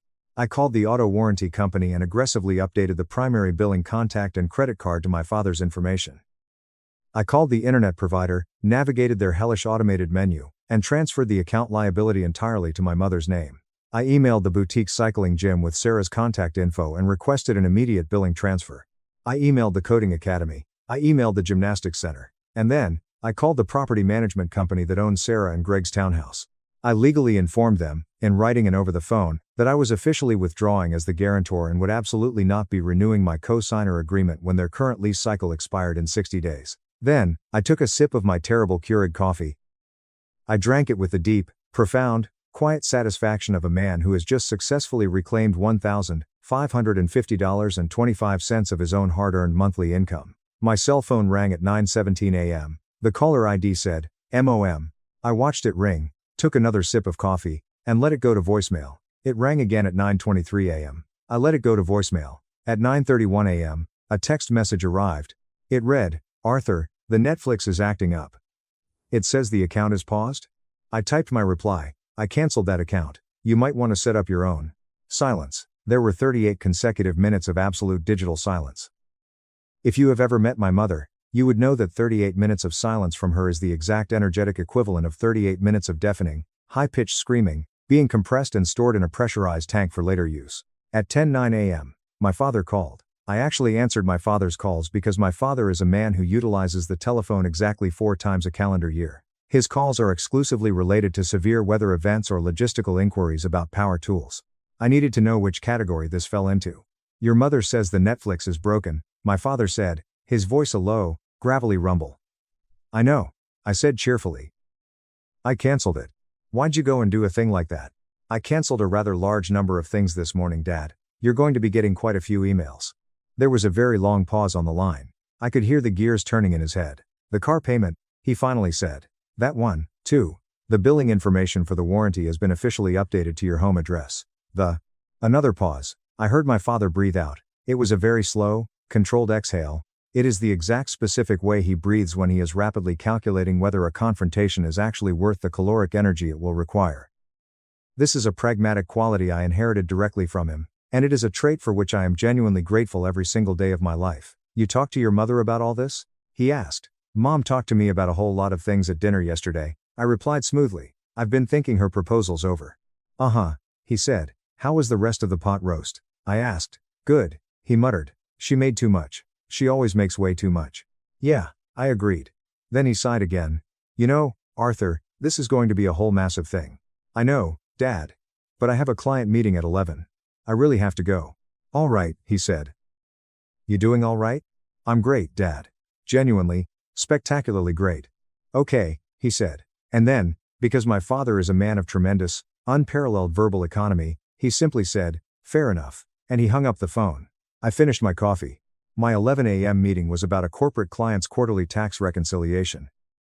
I conducted the meeting with what my colleague Sandra, a 43-year-old senior partner who has known me for 6 years and once described my typical facial expression as suggesting the presence of human emotions without actually committing to any of them later. Described as an incredibly unusual, almost disturbing amount of visible good humor for a Monday morning. My mother did not attempt to call me again that day. I knew this was not the end of the war. This was merely the beginning of the siege. The siege began in earnest on Wednesday afternoon. My Aunt Lorraine, my mother's older sister, age 60, who lives in Toms River and whom I have spoken to exactly 9 times in my entire adult life, called me. She called to let me know that she had heard from my mother that I was going through a very dark psychological episode, that family is the most important thing in the world, and that she sincerely hoped I would take some time to reflect on my core Christian values. I politely thanked Aunt Lorraine for her deep concern and immediately pivoted the conversation by asking how her daughter's ongoing, vicious legal dispute with her neighborhood homeowners association was going. This effectively redirected her attention for 26 unbroken minutes before she finally remembered she was supposed to be scolding me, at which point I told her I was entering a tunnel and hung up. On Thursday, my sister Sarah called. This was a truly historic event, because Sarah and I had spoken via voice call exactly twice in the preceding 14 months. Our entire sibling relationship had long since migrated entirely to me occasionally liking her crystal healing Instagram posts and fulfilling her silent Venmo requests. "Arthur," she said, her voice tight and high-pitched, "I'm not going to make this weird." "Okay," I said. "But Leo's Coding Academy just sent me a very aggressive email saying the primary billing contact was changed, and I don't know how to set that portal up." "There's a bright blue hyperlink in the email, Sarah," I said gently. "You just click it, and it prompts you to enter a new credit card." "Okay, but whose card? Yours?" "Yours," I said. "Or Greg's?" A heavy, suffocating silence fell over the line. "Greg doesn't exactly have a functioning debit card right now, Arthur," she whispered. "He's in a transitional period." "I know, Sarah," I said. "I have been intimately aware of Greg's transitional period since the summer of 2020. I think Greg may want to strongly consider transitioning into a period of his life that includes regular direct deposits." Silence. "That is incredibly harsh, Arthur," she snapped. "Sarah," I said, leaning back in my office chair. "I do love my sister. I love her in the complicated, deeply exhausted way you love someone who has been using your personal credit score as a financial flotation device for 3 years. I am not trying to be harsh. I am just being mathematically clear. I have been covering a massive amount of things for a very long time. I am officially stopping. That is not a family crisis. Thanks for watching. And we'll see you in the next video." "That is just basic arithmetic. Mom thinks you're having a nervous breakdown," Sarah shot back. "Mom thinks anything I do that she didn't explicitly pre-approve in writing is a nervous breakdown," I replied. "I am not having a breakdown. I am having a very fiscally responsible spring." Another pause. I could hear her breathing. "Chloe's gymnastics fee is $150 next month," she said quietly, "because of the regional competition uniform." "That's great," I said cheerfully. "Chloe is going to look absolutely wonderful out there on the mat. I really look forward to seeing the pictures on Instagram." I did not pay for the competition uniform. I know this for a fact, because I checked my Venmo app diligently. No request ever arrived. Somewhere, deep in the suburban wilderness of Marlton, I choose to believe that Sarah finally opened her own wallet, paid for the uniform herself, and discovered that the act of typing a 16-digit credit card number into a web portal is not actually a Herculean task. Chloe looked wonderful in the pictures, and absolutely none of it required a single dime from my bank account. Update 2. But I am not at the true resolution of this story yet. The resolution required exactly one more scene, and this one involved my father's beloved Toyota Highlander. It is the specific conversation that I think about most often when I need to remind myself that accounting, when executed with sufficient ruthlessness and precision, is occasionally a beautiful form of poetry. It was the following Sunday, exactly 1 full week after the infamous pot roast dinner. I was sitting in my apartment in Jersey City. I was doing exactly what I like to do on Sunday mornings, which is make a phenomenal cup of coffee using the high-end espresso machine I had purchased for myself as a deliberate act of self-regard. I was reading the financial press, and I was existing peacefully in exactly 900 square feet of space that belonged entirely to me, a space that contained 0 artificial Christmas wreaths and 0 boxes of 1,988 National Geographic magazines. My phone rang. It was my father. "The car," he said without preamble. "Yes," I said, taking a sip of espresso. "The extended warranty company called me yesterday. I figured they would reach out," I said. "They need a new primary billing card on file." "Right," he said. He paused, a very long, heavy pause. "But also, Arthur." "Yes, Dad?" I actually sat down and looked at the payment history on the account. "Okay," I said. "You've been quietly paying this premium since the middle of 2021. "I have," I confirmed. "How much exactly?" "It was $435 a month, Dad," I said, "for 38 months. Another massive, echoing silence on the line. "That's," he started to speak, then stopped. He cleared his throat. $16,530. I provided the math for him. Give or take a few dollars. 5-7. My father is not a man who is easily silenced. As I mentioned, He has incredibly passionate opinions about load-bearing walls. I once watched him argue with a Home Depot employee for 35 minutes about the correct synthetic grade of sandpaper required for refinishing an outdoor deck. He is not a man who ever runs out of words. He was dead quiet for exactly 11 seconds. I counted them in my head. "I didn't know you were doing that," he finally said, his voice barely above a whisper. "I know, Dad. Mom organized the paperwork."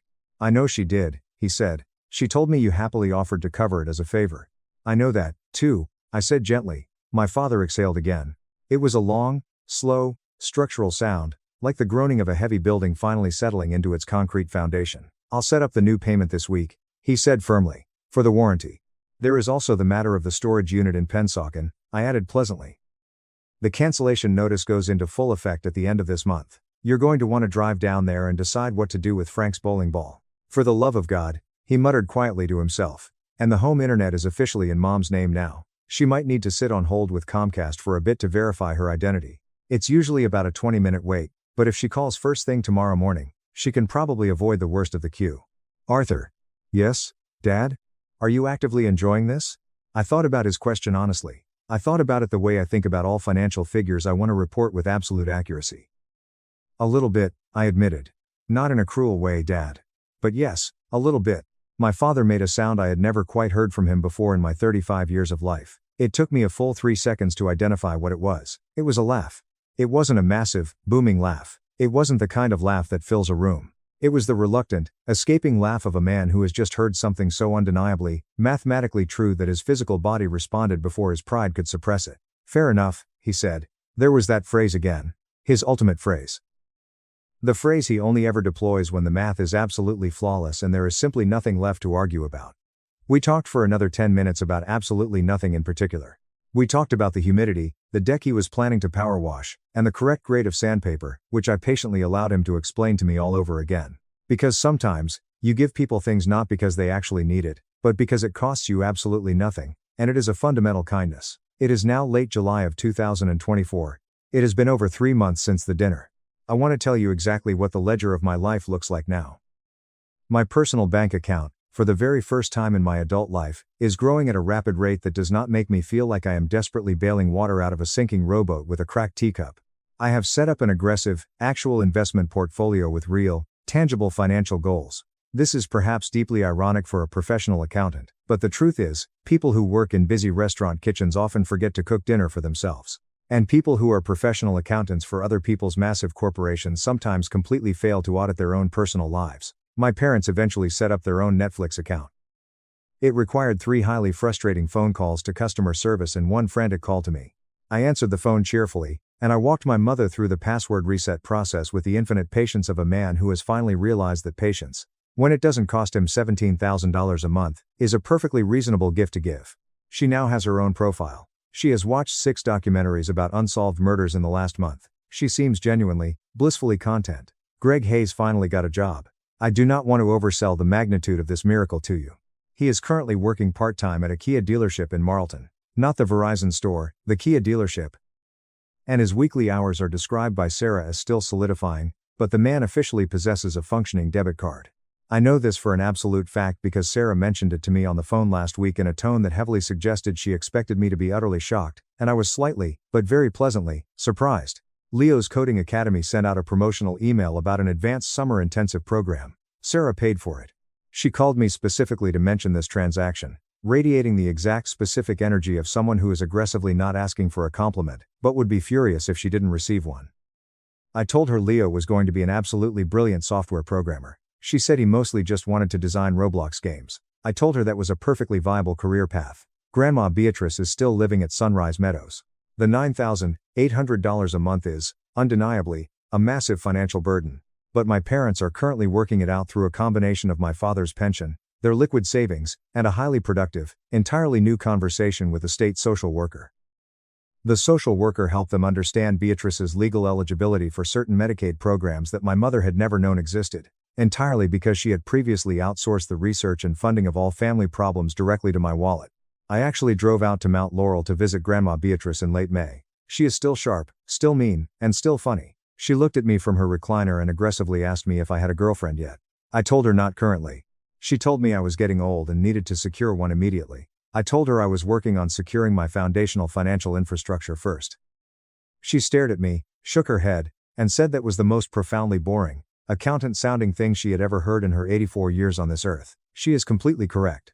There is one specific moment from the past 3 months that my mind keeps returning to. I do not entirely know why, because it is a very small, incredibly mundane moment. I was in my Jersey City apartment on a rainy Tuesday night in June. I was working late, reviewing some complex quarterly tax reports for a corporate client, and I realized my stomach was rumbling. I stood up, walked into my own kitchen, and I made myself a sandwich. It was a very specific sandwich. Thick slices of toasted sourdough bread, roasted turkey breast, sharp white cheddar cheese, a heavy spread of Dijon mustard, and a handful of fresh arugula. I sat down at the small table in my kitchen. I took a bite of my sandwich. I looked out my window at the dark, sweeping expanse of the Hudson River reflecting the city lights, and I thought to myself, this is mine. The food, the apartment, the view, the quiet evening, the absolute silence. It was all mine. Not in a dramatic, greedy way. Not in a way that required anyone else in the world to understand, validate, or applaud it, just mine. It was the quiet, undeniable arithmetic of a life that finally adds up to itself. I am a 35-year-old accountant. I am not a massively wealthy man. I am not a powerful, influential man. I am not, by most societal metrics, a particularly remarkable one. I attended Rutgers University on a partial academic scholarship, and I worked 28 hours a week at the campus library scanning barcodes to cover the remainder of my tuition.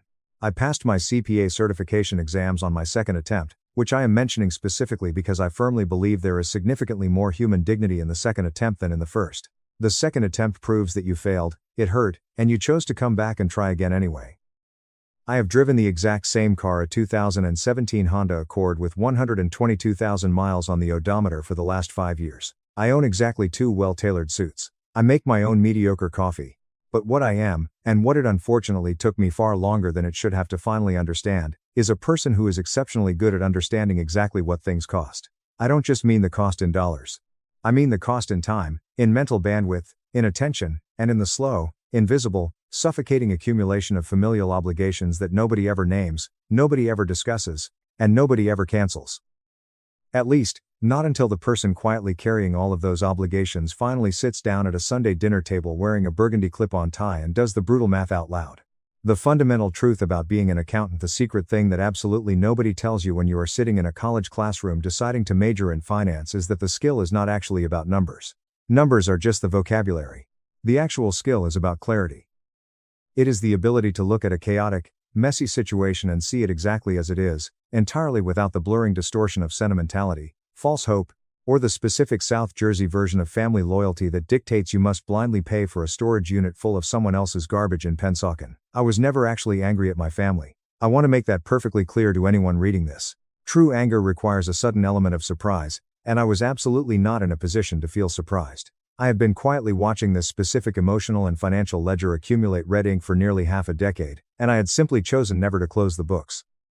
That failure was entirely on me. The ultimate solution to my problem was not to scream, or yell, or throw a tantrum. The solution was simply to be an accountant, to review the historical books, to identify the massive liabilities, to make the necessary corrections, to update the automatic payments. It took me 4 minutes, 4 silent minutes tapping on a glass screen while a pot roast cooled to completely change the entire trajectory and shape of my financial life. But honestly, I had been preparing for those 4 minutes for 10 years. Every single time I said yes when I should have demanded they clarify the request. Every single time I absorbed a silent Venmo notification without pausing to ask why this was my personal responsibility. Every single time I set up a utility bill in my own name because it was marginally easier than explaining the internet to my mother. I was doing the hard work, but I was doing it for the wrong balance sheet. Now, I want to end this by asking you something. When is the last time you sat down and actually looked at what you have been quietly paying for? I am not just talking about your bank statements. I am not just talking about the forgotten streaming subscriptions or the gym memberships you never use. I mean the real, heavy payments. The completely invisible ones. The payments you consistently make in your time, your emotional availability, your peace of mind, and your habit of showing up again and again long after someone merely assumed you always would. Do you actually know the total cost of what you are carrying? And here is the much deeper, much harder question. How long have you been silently waiting for someone else to notice how much weight you carry, before you finally give yourself the permission to just put it down? This last question is the one I think about the most, sitting at my small table, eating my turkey sandwich, looking out at the Hudson River. What exactly would you do with $1,000, $550.25 a month, or its absolute equivalent in your time, your focus, your energy, and your dignity if it were finally, truly, entirely yours? Not the money itself. I mean the sheer weight of it. The weight you have been dragging around for people who never once bothered to look up and check the account balance. Top comments. User 1, the way you write is absolute poetry. The exact energetic equivalent of 38 minutes of deafening, high-pitched screaming, being compressed and stored in a pressurized tank for later use. I am wheezing.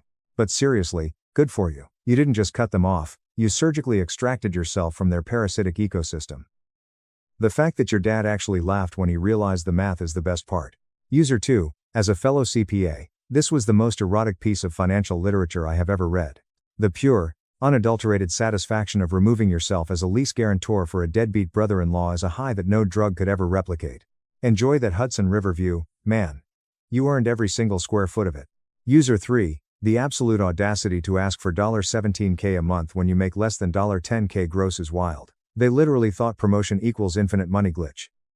It's amazing how fast Greg found a job and Sarah found her wallet when the Bank of Arthur officially closed its doors. Enjoy the sandwich, King. My family never said they were proud of me, even when I bought a $450,000 house on my own. When I discovered Mom had stolen my $70,000 inheritance to bail out her golden child, I dragged her to court and took back every single penny. Original post. My name is Marcus. I'm 33 years old, and I grew up in a house where the thermostat was permanently set to emotionally unavailable year-round. I'm talking about a family that could witness you saving a bus full of orphans from a burning building and respond with, well, the fire department would have gotten there eventually. That was my childhood. That was my 20s. And honestly, that was my entire existence until about 4 months ago when everything blew up in the most poetic, explosive way possible. But I'm getting ahead of myself. I grew up in Columbus, Ohio, the invisible middle kid of 3. My older brother Julian is 36, and my younger sister Chloe is 29. Our mom, Brenda, raised us mostly on her own after our dad, Victor, took off when I was 12 years old. Now, when I say he took off, I don't mean he went to get milk and vanished into thin air. He moved 50 minutes away to Dayton with a woman named Valerie he'd been seeing behind my mom's back. He started a whole new little chapter of his life and just sort of stopped being interested in the chapters he'd already written. He'd show up for Christmas sometimes, call on birthdays if he remembered, and send checks that bounced more often than they cleared. Real Father of the Year material. So, it was mostly Mom holding it down, and I will give her credit for keeping the lights on and food in the pantry. She worked at a real estate office as the front desk receptionist for almost 22 years. But here's the deeply messed up thing about my mother that took me way too long to understand. She had this invisible, rigid ranking system for her children, and I was always slotted right at the absolute bottom. Julian was the golden child. He was the firstborn, a basketball star at his high school, had a loud, booming personality, and looked exactly like our dad. You would think looking like the man who abandoned her would work against him, but somehow it made my mom adore him even more. It was like she was desperately trying to love the version of Victor that didn't leave her. And Chloe was the baby, the little princess who could do no wrong because she was the youngest and because she learned incredibly early how to cry on command to get exactly what she wanted. That kid could have set the living room on fire and my mom would have blamed the manufacturer of the matches. Then there was me. Marcus. The middle one. The quiet one. The one who got decent grades, did his chores without being asked, didn't cause problems, and somehow, that was the absolute worst thing I could have done. Because I wasn't loud enough to demand attention, and I wasn't cute enough to get it automatically, I just kind of existed in the background of my own family like a piece of furniture. You know how some houses have that one weird chair in the corner that nobody ever sits in? That was me. Decorative at best, completely invisible at worst. I really don't want you to think I'm throwing a massive pity party here. I'm just giving you the psychological foundation so the rest of this insane story makes sense. Because the thing about being ignored your whole life is that you either crumble under the weight of it, or you build yourself into someone who doesn't need the applause. I chose the second option, though it took me a long, painful time. I worked my way through Ohio State University. I had absolutely no scholarships and zero family help. I took out massive student loans, worked part-time at a local home improvement store mixing paint, and graduated with a degree in computer science. I walked across that stage in my cap and gown, looked out into the massive auditorium audience, and saw my mom sitting there scrolling through her phone. Julian didn't come because he had a recreational softball tournament. Chloe didn't come because she said she couldn't find a ride, even though she lived exactly 14 minutes from the campus. My mom hugged me casually afterward and said, "Good. Now you can get a real job." That was it. No, I'm proud of you. No, you did it. Just an immediate pivot to what I should be doing next to be useful. And look, I know some of you reading this might think I'm being too sensitive. Maybe I am. But when I tell you that Julian got a massive surprise party when he finished a basic 6-week bartending certification, complete with a custom cake that said, "Our superstar," you will maybe understand why a little acknowledgement at my actual college graduation would have been nice. Just a little. Even a, "Hey, good job, kid," would have gone a tremendously long way. After college, I moved to Cleveland, got an entry-level job at a cybersecurity firm called Apex Secure, and started absolutely grinding. I'm talking 60-hour weeks, learning everything I could about network penetration testing, volunteering for complex projects nobody else wanted to touch, basically making myself completely indispensable to the company. Within 3 years, I got promoted to senior security analyst. I called my mom to tell her the good news. She said, "That's nice, honey. Hey, did Julian tell you he's thinking about opening a high-end sneaker boutique?" She then spent 25 minutes talking about Julian's sneaker store idea, which, by the way, was a disaster waiting to happen because Julian's longest commitment to anything is about 2 months. The man has started and abandoned more entrepreneurial projects than I can physically count. But every single one of those abandoned, half-baked projects got more enthusiasm and financial backing from my mother than anything I actually accomplished with my own blood, sweat, and tears. I started dating an incredible woman named Maya about 4 years ago. I met her at a friend's birthday party at one of those indoor rock climbing gyms. She was terrible at it, falling off the beginner wall repeatedly, which she found absolutely hilarious instead of embarrassing, and I knew right then and there that she was different. Maya is the kind of person who sees right through pretense and fake behavior. On our second date, she asked me straight up why I never talked about my family. I gave her the sanitized, polite version. By the sixth date, I gave her the real, ugly one. She looked at me across the table, put her hand over mine, and said, "Marcus, that's not normal. You know that, right?" Honestly, hearing someone say that out loud was like having a doctor finally diagnose a chronic pain you've been feeling your whole life. Maya became my absolute anchor. She had her own tight-knit family up in Toledo, parents who called her just to say they were thinking about her, a brother who texted her funny memes every single morning. Being around them showed me exactly what I'd been missing, but it also showed me what was actually possible in a healthy dynamic. I realized I didn't have to keep going back to a well that was bone dry just because it had my last name plastered on the side of it. About 2 years ago, things between me and my mom went completely silent. Not because of a massive, dramatic blowout fight, not because of some cinematic last straw. It just sort of faded into nothingness. I stopped calling because I got incredibly tired of feeling like I was interrupting her busy day. She stopped calling because, well, she never really started in the first place. Julian would still pop up in my text messages occasionally, usually when he needed a favor or tech support. Chloe and I hadn't had a real, genuine conversation in over 18 months. I was essentially an orphan with living parents, which is a very special, specific kind of lonely that I wouldn't wish on my worst enemy. But here's where it gets interesting. Because while my family was busy pretending I didn't exist, I was quietly building a life that would eventually make all of them very, very interested in my existence again. And the primary catalyst for all of it was a stunning $450,000 house on a half-acre lot in Strongsville, Ohio, that I officially closed on exactly 8 weeks ago. The day I got the keys, I didn't call anyone in my family. Maya and I stood on the beautiful front porch. She took a photo of me holding the shiny new keys, and I posted it on my social media, because I was genuinely proud of myself even if nobody else was ever going to be. I captioned it something incredibly simple. First house, earned every single square foot. And I put my phone away in my pocket, and didn't think about it again for the rest of the weekend. 3 days later, my phone rang.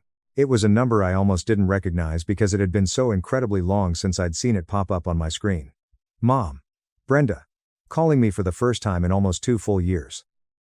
My stomach did this awful thing where it dropped and flipped at the exact same time, like a gymnast violently falling off a balance beam. I stared at the phone for 3 long rings, looked over at Maya, and she just raised her eyebrows with a look that clearly said, "Well, this should be interesting." I answered, and the very first words out of my mother's mouth were not congratulations. They were not, "I'm so proud of you, Marcus." They were not even, "I'm sorry I haven't called in 2 years." The first thing she said, in a rushed, frantic tone, was, "Marcus, I need to talk to you about something critically important." It's about Julian. Of course it was. It was always about Julian. I stood there in my brand new, pristine kitchen, leaning against the marble counter that still had the protective plastic film clinging to the edges, and listened to my mother explain exactly why she was calling. Not to acknowledge the biggest financial purchase of my entire life, not to reconnect after 24 months of dead silence, but to talk about her golden boy. Turns out, my perfect brother had gotten himself into a massive, life-ruining mess. Julian had actually taken out a massive commercial lease on a retail space in downtown Columbus to finally, seriously, for real this time, open his high-end sneaker and streetwear boutique. He'd signed a brutal 5-year lease and dumped about $50,000 into cosmetic renovations and initial inventory. Most of this money was borrowed from high-limit credit cards and a predatory online business lender with an interest rate that should be completely illegal. The boutique opened for about 14 weeks before Julian realized that running a retail business required things like showing up every day before noon, managing inventory software, and not giving away free expensive shoes to everybody who walked through the door just to look cool on Instagram. Shocking, I know. Now, Julian was roughly $75,000 in crippling debt. The boutique was boarded up and closed. The commercial landlord was threatening to sue him into oblivion. And my 36-year-old brother was living back at mom's house, sleeping in his childhood bedroom with his high school basketball trophies still collecting dust on the wooden shelf. And the sole reason my mom was calling me, the son she hadn't spoken to in 2 years, was to explicitly ask me to bail him out. He just needs a little financial help getting back on his feet, she said, using the exact same pleading tone she'd used my entire life whenever Julian needed something, sounding like she was narrating a tragic nature documentary about a deeply endangered species. You've always been the responsible one, Marcus. You're so good with money. I figured with the fancy new house and everything, you must be doing incredibly well for yourself. I let that sentence hang in the silent air for a long moment, let it marinate in my brain. She figured with the new house, I must be doing well. She saw my massive personal achievement not as something to celebrate, but as hard evidence that I had untapped resources to funnel toward Julian. My success was only relevant to her because it could service his constant failures. I wish I could tell you I was surprised or shocked, but that would be a complete lie. What I was, honestly, was tired. Bone tired. The kind of deep, exhausting tired that lives right in the center of your chest and makes everything feel heavier than it should. Mom, I said, keeping my voice dangerously level. You haven't called me in 2 years. There was a sharp pause on the line. Then she said, well, you didn't call me either, Marcus. And there it was. The classic deflection. The patented Brenda redirect maneuver. Take any valid, painful point and bounce it right back so she never has to sit with the agonizing discomfort of being wrong. I'd seen her do it 1,000 times before. When I was 16 and asked why Julian got a used Honda Civic for his birthday, but I got a $20 Amazon gift card, she said, well, you never explicitly said you wanted a car. As if a 16-year-old boy needs to formally submit a notarized request to be treated equally to his sibling. I'm not giving Julian a single dime, I said. Calm, clear, no screaming, no anger, just a massive, impenetrable boundary. That's exactly when the temperature of the conversation changed. My mother went from syrupy and sweet to absolute ice in about 2 seconds flat. I'm not asking you to just give him money for fun. I'm asking you to step up and help your family. That's what real families do, Marcus, but you've always had a huge problem with that, haven't you? You've always been off in your own little selfish world, thinking you're too good for the rest of us. Too good for the rest of them. I almost laughed out loud. I spent 20 years begging and pleading for a single crumb of recognition from this woman, and now I was the one who was too good for them. The narrative had flipped so smoothly you'd think she'd rehearsed it in a mirror. In her twisted version of history, I wasn't the kid who got ignored and neglected. I was the arrogant kid who pulled away. A literal masterclass in rewriting the past. I told her I had to go. She said, fine, but think about it. He's your flesh and blood. And she hung up without saying goodbye. I put my phone down on the cold marble counter, and just stood there staring at the wall. Maya came in from the living room, took one look at my pale face, and said, what did she want? I told her everything. Every single word. And Maya, bless her wonderful heart, didn't explode or rant. She just shook her head slowly, wrapped her arms around my waist, and said, Marcus, you owe these people absolutely nothing. Not your money, not your peace, nothing. I knew she was right, but knowing something logically and feeling it emotionally are two very different beasts. Edit. A few people in the comments asked about my dad, Victor, and why he didn't intervene during our childhood. Like I mentioned, he left when I was 12. He was a coward who didn't want the responsibility of raising 3 kids, so he started over with Valerie. He paid his bare minimum child support most of the time, but completely checked out emotionally. He wasn't there to protect me from mom's favoritism because he simply wasn't there at all. Update 1. Over the next couple of weeks, the situation escalated dramatically. Julian started texting me directly. At first, it was casual and friendly. Hey man, long time no see, heard you bought a sick house. That's awesome. Then, predictably, it shifted. Mom said she talked to you. I'm in a really bad spot. Bro. The landlord is getting aggressive. Any chance you could help me out? Even just 15 grand would buy me some breathing room. 15 grand? Like I just had that sitting in a shoebox under my bed. I didn't respond. Not because I'm a heartless monster, but because I knew that any engagement whatsoever would be interpreted as an opening for negotiation. With my toxic family, a maybe becomes a yes, and a let me think about it becomes he promised he'd do it. So I stayed entirely quiet. And that's when my little sister Chloe got involved. Chloe, who I hadn't heard from in over a year and a half, suddenly found my number. She called me on a random Wednesday evening while I was making dinner. "Marcus, what is actually wrong with you?" she started. "No hello, no, how are you?" Just straight to the vicious attack. "Mom is stressed out of her absolute mind, her blood pressure is through the roof, and you're just sitting in your fancy new mansion ignoring everyone. She cried yesterday. She actually sat at the kitchen table and cried because her own flesh and blood won't help his brother survive." I took a deep, steadying breath, gripping the edge of the stove. "Chloe, did Mom cry when I graduated college with honors?" Silence on the other end. "Did she cry when I got promoted to senior analyst? Did she cry during the 2 full years she didn't bother to call me? Did anyone in this entire family shed a single tear about me at any point, ever, in my entire life?" More heavy silence. Then Chloe scoffed and said, "That's not the same thing, and you know it. Stop playing the victim." "You're exactly right," I said, my voice eerily calm. "It's not the same at all, because those were good, positive things that happened to me, and nobody cared.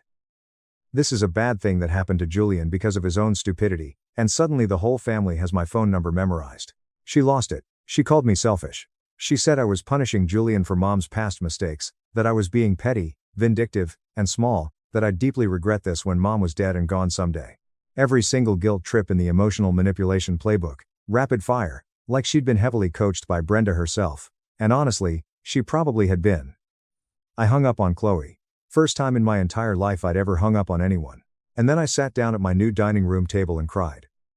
Not because I was sad, exactly, but because I was intensely grieving something I never actually had. The persistent fantasy of a family that actually gave a damn about me.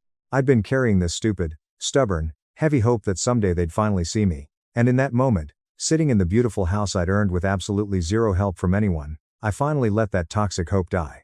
Maya sat next to me, didn't say a word, and just rubbed my back. After that night, things went quiet for about a week. I went back to work, focused on a massive security contract Apex was trying to land with a regional hospital network, and tried to put the whole mess out of my mind. Then the Facebook post happened. My mother, Brenda, wrote a public Facebook post that I can only describe as an unhinged theatrical performance. Long, dramatic, and precision-engineered for maximum public sympathy. She wrote about how incredibly hard it is being a single mother, how she sacrificed her youth and her dreams for her children, how some people conveniently forget where they came from the second they get a little bit of money and success. She didn't name me directly, but she didn't have to. She wrote about how one of her children had cruelly turned his back on the family during their darkest hour, how greed changes people into monsters, how she prays to God every single night that he'll find his way back to the light. The comments from our extended family were absolutely brutal. Aunts, uncles, cousins, family friends, all piling on about how shameful and disgusting it was that some people abandon their blood. My cousin Derek commented, "Family is everything. Anyone who walks away from their own mother is absolute trash." My Aunt Clara wrote, "Brenda, you deserve so much better. You gave those kids your entire soul. Everything." Her entire soul. Those words bounced around in my skull like a pinball. Julian got a car. I got a gift card. Julian got a massive party. I got a text message. Julian got tears and emergency family meetings. I got 2 years of dead silence. That was everything, apparently. Maya saw the post before I did. She showed me her phone, her jaw tightly clenched and her eyes sharp with fury. "This is completely unhinged," she said. "Marcus, this woman just publicly humiliated you to her entire network to cover for your brother's financial mess." She was right, and for the very first time in my life, reading those words, I wasn't hurt, I wasn't sad. I was completely, utterly done. Something clicked off inside my brain like a physical switch, and what replaced it was clarity. Cold, clean, absolute clarity about exactly who these people were and who I refused to be for them anymore. I didn't comment on the post. I didn't call my mom to scream at her. I didn't text Julian or Chloe. Instead, I did something that would change the trajectory of this whole situation. Though I didn't know it yet. I called my dad. I know what you're thinking. Your deadbeat dad? The guy who bailed to Dayton when you were 12? Why on earth would you call him? It's a fair question. But here's the thing about deeply complicated families. Sometimes the person who hurt you the least isn't the person who was there the most. It's the person who at least had the basic decency to be honestly absent instead of dishonestly present. My dad, Victor, wasn't a good father. I want to be crystal clear about that. He checked out. He prioritized his new life over his old one. But in the last 3 years, something had shifted. He'd reached out a couple of times. Nothing pushy, just short texts on my birthday or a comment on a LinkedIn post. He actually congratulated me when I posted about the house. He wrote, "Incredibly proud of you, son, you earned this." In the comments. 2 years of silence from my mother, And 3 words from my estranged father hit harder than anything she'd ever said, so I called him. It was incredibly awkward at first. Lots of long pauses, throat clearing, and the kind of careful, measured conversation two people have when they know there's a literal minefield between them but they're trying to walk through it anyway. I told him everything that was going on. The phone call from Mom, Julian's $75,000 debt, Chloe's psychotic guilt trip, the Facebook post, all of it. Victor was quiet for a very long time. Then he sighed heavily and said something I absolutely didn't expect. Marcus, I owe you a massive apology. Not for what your mother did, that's entirely on her. But for not being there so you had at least one person in your corner growing up. I was a selfish coward, and you paid the price for it. I can't fix the past, but I can tell you right now that you are doing the exact right thing. Do not let that woman bleed you dry just because they finally noticed you have a bank account. It wasn't a perfect Hallmark movie moment. He didn't suddenly become Father of the Year, but it was raw and honest. And after a lifetime of being aggressively gaslit by my mother, honesty felt like pure oxygen. We talked for almost an hour and a half. He told me how Valerie had left him a few years back, how he'd been going to intensive therapy and trying to understand his own toxic patterns. That conversation didn't magically fix everything between us, but it gave me massive perspective. My father, the man who walked away, had far more self-awareness than my mother, the woman who stayed. I stopped grieving the family I wished I had and started fully investing in the life I was actually building. Maya and I threw ourselves into the new house. We painted the living room a deep navy blue, spent our weekends at estate sales finding vintage furniture, and adopted a ridiculous-looking golden retriever mix we named Waffles. Work was going incredibly well, too. That hospital network contract? I landed it, the biggest deal Apex Secure had closed in 3 years. My boss actually pulled me into his office, shook my hand, and promoted me to Vice President of Security Operations with a salary bump that made my head spin. Life was genuinely, incredibly good. I wasn't waiting for the other shoe to drop. But then, my cousin Kevin called me on a Thursday evening with news that changed absolutely everything. Hey man, Kevin said, his voice dropping to that specific, hushed tone people use when they're about to drop a nuclear bomb on your life. Did you know your grandmother Helen left a highly specific will? My grandmother, my mom's mother, Helen, had passed away about 9 months earlier. I'd gone to the funeral, sat quietly in the back row, and left before the reception because nobody was talking to me anyway. I figured whatever she had went straight to my mom and my Aunt Clara, which was totally fine. I hadn't been super close with Helen. She was very much in the Brenda is a saint camp, and I had zero expectations. Yeah, I said, confused. So what? So, Kevin said, taking a breath, apparently she left way more money than anyone thought. And apparently, there's a major provision in there that involves you specifically. Your mom has been acting real shady about it, which is how I knew something was wrong. I overheard Clara arguing with her about it. I felt an icy chill go straight down my spine. Not fear, exactly. More like the feeling you get when you realize a complex puzzle you didn't even know you were solving just revealed its final, damning piece. The next morning, I called Kevin back and got the full download. Helen had been a retired school administrator who lived modestly but invested with the quiet, ruthless discipline of someone who understood compound interest. When she passed, her estate was worth just north of $750,000, a house, a massive brokerage account, some savings, and life insurance. Her will, updated 3 years before she died, laid things out very specifically. The house went to Aunt Clara. A portion of the savings went to my mom. But the brokerage account, which was worth roughly $210,000, was legally split into 3 equal shares designated exclusively for her grandchildren. Not her children. Her grandchildren, Julian, me, and Chloe, exactly $70,000 each. Now, here is where the story turns into a legal nightmare for my mother. The will had a strict condition. The disbursements to the grandchildren were to be handled by the executor of the estate, which was my mom, Brenda. She was legally mandated to distribute the funds within 6 months of Helen's death. It had been 9 months. Julian and Chloe had already received their $70,000 shares. I hadn't received a single dime. I hadn't even been notified the money existed. Let that sink in for a second. My own mother, acting as the legal executor of my grandmother's estate, had given my brother and sister their massive inheritances and simply pretended mine didn't exist. She pocketed my $70,000. And the timing was almost too disgustingly perfect to be coincidental. Because this all happened right around the exact time Julian's boutique was hemorrhaging cash and my mom was aggressively trying to get me to bail him out. I think your mom used your exact share to pay off Julian's most aggressive creditors, Kevin said over the phone. Or at least a huge chunk of it. I think that's why she was so desperate to guilt trip you into sending money. Because if you just voluntarily helped the family, nobody would have ever looked too closely at the estate records, and she could cover her tracks. I sat at my kitchen table and felt something I can only describe as cold, blinding fire. It wasn't just rage. It was every single suspicion I'd ever had about my worthless place in this family, crystallizing into a single, undeniable, legally actionable truth. They didn't just ignore me, they actively, maliciously stole from me.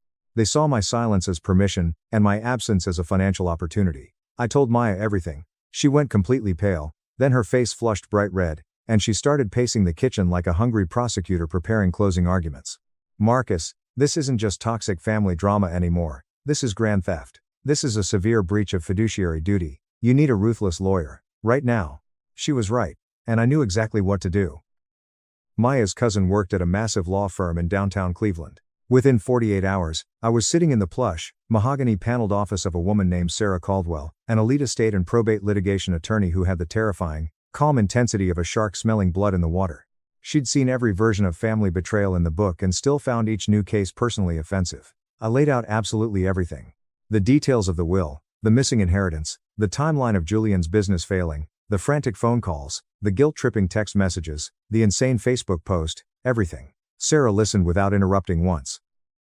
She took meticulous notes on a yellow legal pad. When I was finally done, she looked up over her glasses, folded her hands, and said, "Your mother has a strict fiduciary duty as the executor of this estate. If she disbursed funds to your siblings and deliberately withheld yours, that is a massive breach.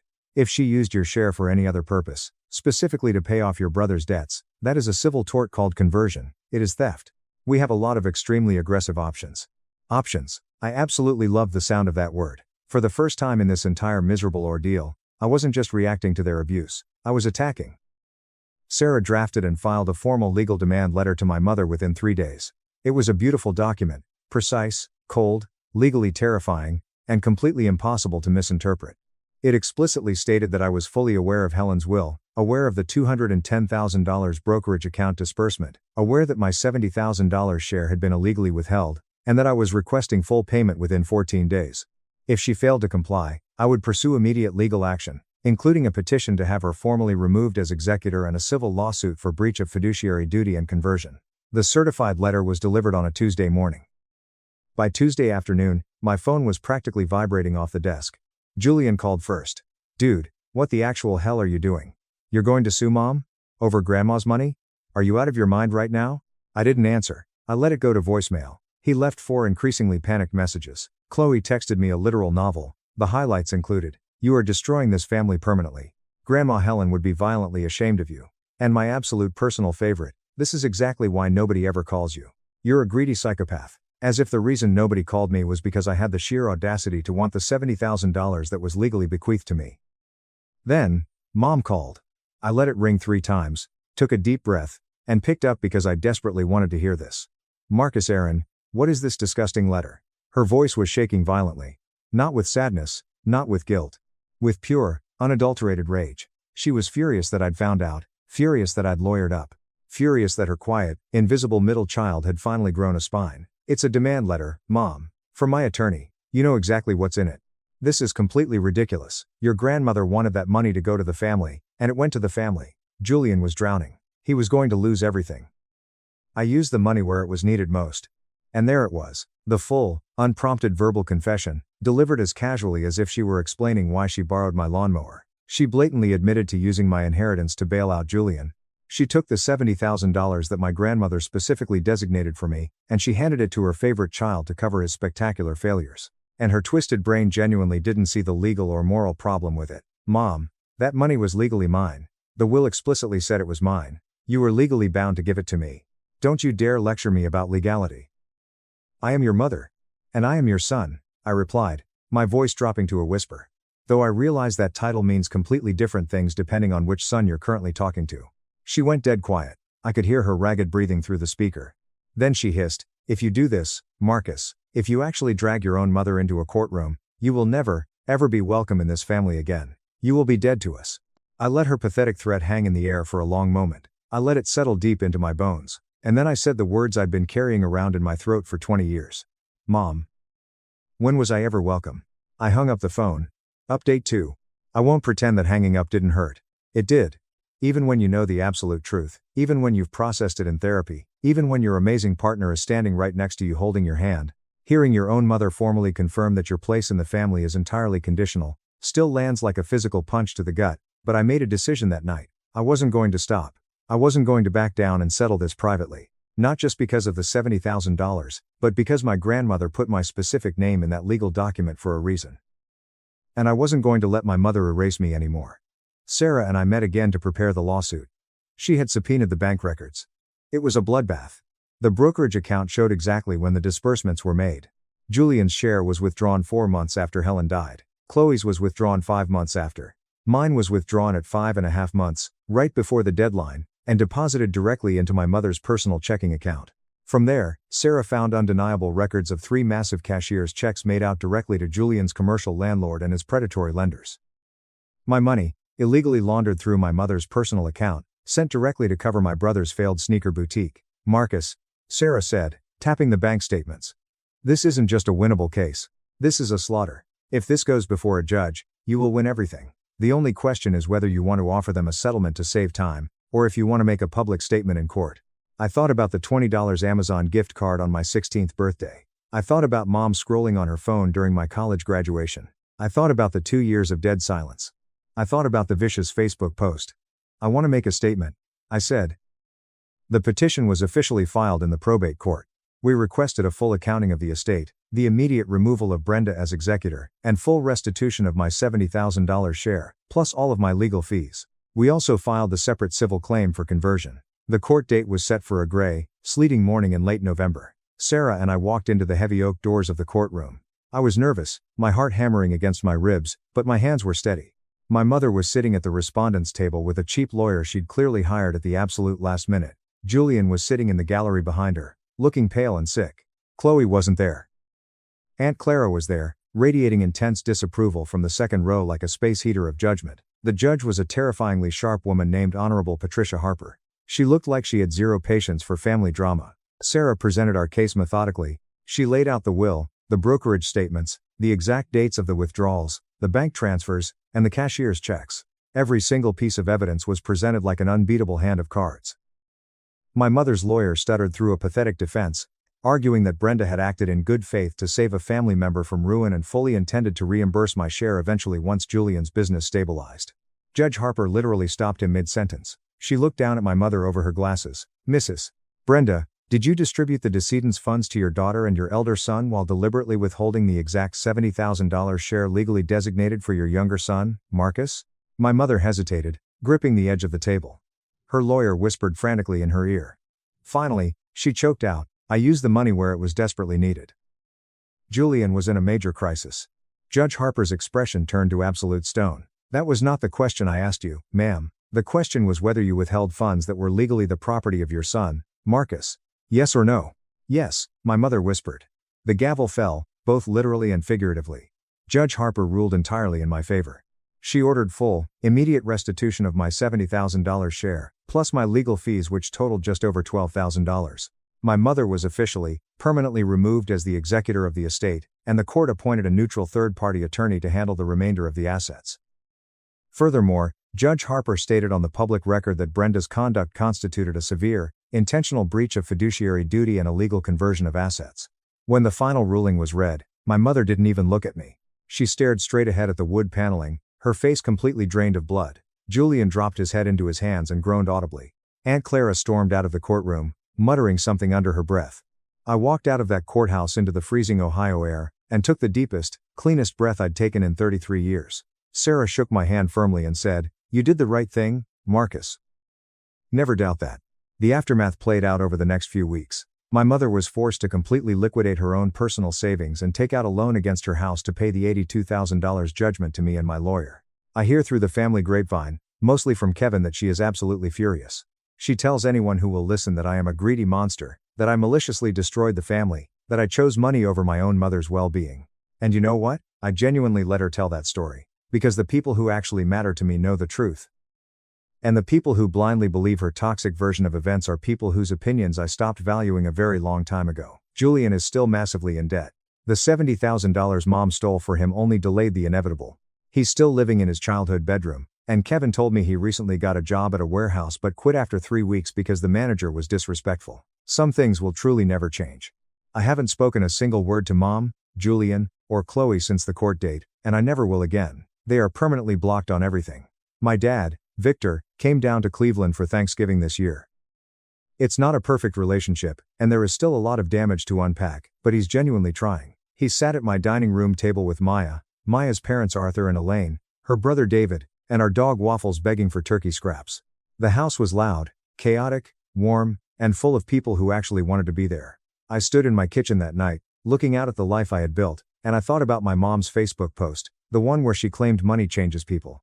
She was right about one thing. The money did change something. It changed my visibility. For 33 years, I was completely invisible to them. The absolute second I had an asset they wanted, I suddenly existed. But the joke is completely on them. Because by the time they finally bothered to look in my direction, I had already built an entire, beautiful life in the empty space where their love should have been. And I used the $70,000 I won back to pay off a huge chunk of my mortgage. My mother never did say she was proud of me. But standing in my beautiful home, with the woman I love, knowing I stood up for myself and won, I realized I finally stopped needing her to be. Top comments. User 1. She used the money where it was needed. The sheer audacity of this woman to steal $70K from her own child, and act like she was Robin Hood saving the day. I am so incredibly glad you didn't back down. Taking her to court was the only way to prove you weren't going to be her doormat anymore. Enjoy that beautiful house with Maya. User 2. A state lawyer here. Your attorney Sarah sounds like an absolute shark, and I love it. The fact that your mother left a crystal clear paper trail of cashier's checks directly to your brother's landlord is mind-blowing stupidity. She really thought she was invincible because she's mom. Getting her legally removed as executor and forcing her to pay your legal fees is the ultimate justice. User 3. As a fellow invisible middle child who was always passed over for the golden oldest, reading this was incredibly cathartic. The part where your sister asked if mom cried over you graduating college. Damn, that hit so hard. You built your success from the ground up while your brother had everything handed to him and still failed. You won, Marcus. You absolutely won. My family spent 8 long years mocking my dead-end IT job while endlessly praising my sister's corporate climb. So I stayed completely silent when she walked into a 3,500-person tech conference only to realize the billionaire CEO delivering the keynote address was the little sister she loved to humiliate. The text message arrived at exactly 2:14 p.m. on a freezing Tuesday in November. It popped up on my phone screen, illuminating the dim interior of the black SUV taking me to the most critical board meeting of my life. It was our family group chat, dramatically titled The Core 4 plus Maya. There were only 5 of us in the family, but my brother Liam had created the name years ago as a subtle, lingering joke that I was somehow the outlier. My mother's announcement read, "Urgent family dinner this Saturday at 7 p.m. at our house. Everyone must attend. We have incredibly exciting news about Chloe's career. Please RSVP immediately." Chloe was my older sister. She was the golden child, the one who did everything by the book, the one who never colored outside the lines, and the one who currently served as the vice president of marketing at a mid-sized pharmaceutical firm. I stared at the glowing screen. My assistant, David, was sitting across from me in the SUV, frantically reviewing the term sheets for our Series C funding round. We were about to walk into a room with 3 of the most aggressive venture capitalists in Silicon Valley. I simply couldn't fly back to Seattle this weekend. I typed back a quick, polite response. "So, sorry, I can't make it this Saturday. I have an unavoidable work commitment. Please tell Chloe congratulations for me." The responses were instantaneous, a digital avalanche of disappointment. Chloe, wow. Of course you can't. What could possibly be more important than family, Maya? This is a massive milestone for me. Mom, Maya, this is your sister's big moment. Surely your little IT job can wait for one weekend? You can always fix computers on Monday. Liam, my older brother, chimed in exactly as I expected. "I'm literally canceling a weekend trip to Cabo with my girlfriend to be there. You can't rearrange your schedule? It's not like you're running a Fortune 500 company, Maya. Grow up, Dad. Very disappointed in your priorities, Maya. We will celebrate without you." I locked my phone and slid it into my leather briefcase. I had learned a long, painful lesson over the last 8 years. Explaining myself to my family was an absolute waste of breath. They had made up their minds about who I was, what I was capable of, and what my worth was a long time ago. The Saturday dinner happened without me. While they were presumably eating my mother's famous dry pot roast and toasting to Chloe's corporate brilliance, I was sitting in a glass-walled conference room overlooking the San Francisco Bay, finalizing the paperwork for Neuropulse Analytics. We were officially closing our Series C funding round at $410 million, pushing our total company valuation to $2.2 billion. We were less than 4 months away from launching our breakthrough neurological monitoring system, a wearable, AI-driven device that could predict severe strokes and aneurysms up to 72 hours before they occurred. It was going to completely revolutionize emergency neurology and post-operative care. But my family didn't know a single detail about that. To them, I worked in computer stuff, whatever that meant in their minds. The narrative began when I was 23 years old. I had just graduated magna cum laude from Stanford with dual degrees in biomedical engineering and artificial intelligence. Out of the gate, I was heavily recruited by top-tier tech giants and massive healthcare conglomerates. I had concrete offers sitting on my cramped dorm room desk ranging from $190,000 to $260,000 a year, complete with signing bonuses that could have paid off my remaining student loans in one fell swoop. Instead, I chose to join a tiny, chaotic, absolutely terrifying medical device startup operating out of a freezing, converted warehouse in Seattle. My starting salary was $65,000. My compensation package included a 3% equity stake in a company that literally had zero revenue. When I broke the news at Sunday dinner, my family reacted as if I had announced I was joining a cult. "You are throwing away a Stanford education to work in a garage?" My dad had bellowed, slamming his fork down. He was a senior executive at a massive insurance conglomerate, making around $180,000 a year. To him, success meant a corner office, a matched 401 kick, and a very safe, very predictable pension. "Stanford graduates do not work for imaginary companies, Maya," my mother added, shaking her head in profound disgust. She was a high school principal. Between the two of them, they pulled in a very comfortable, very respectable upper middle class income. They did everything perfectly. Chloe, meanwhile, had graduated from a solid state school 3 years prior with a degree in communications. She immediately landed a safe job as a junior marketing associate. By the time I graduated from Stanford, she was making $88,000 a year and had just bought a brand new Audi on financing. "Your sister has comprehensive benefits, Maya," my mother would remind me endlessly. "She has vision, dental, a flexible spending account, and paid vacation days. What do you have? You look exhausted." She wasn't wrong about the exhaustion. I had equity in a company that zero people had ever heard of. I had stock options that were statistically likely to be worth less than the paper they were printed on. I was working 19-hour days, sleeping on a beanbag chair in the corner of the warehouse, and eating stale protein bars for dinner 5 nights a week. But I believed in the mission with every fiber of my being. Our founder, Dr. Elias Aris, was a brilliant neurosurgeon who had lost his younger brother to a sudden, undetected brain aneurysm. His brother had complained of a mild headache, went to sleep, and never woke up. Elias had spent the next decade of his life obsessively developing a non-invasive, continuous monitoring sensor that could detect the microscopic electrical fluctuations in the brain that precede catastrophic vascular events. The underlying science was absolute genius. The business execution, however, was a complete disaster. We were running out of money constantly, but we were onto something that could literally change the fabric of modern medicine. 4 agonizing, sleep-deprived years later, that tiny startup was acquired by a massive global medical conglomerate for $310 million.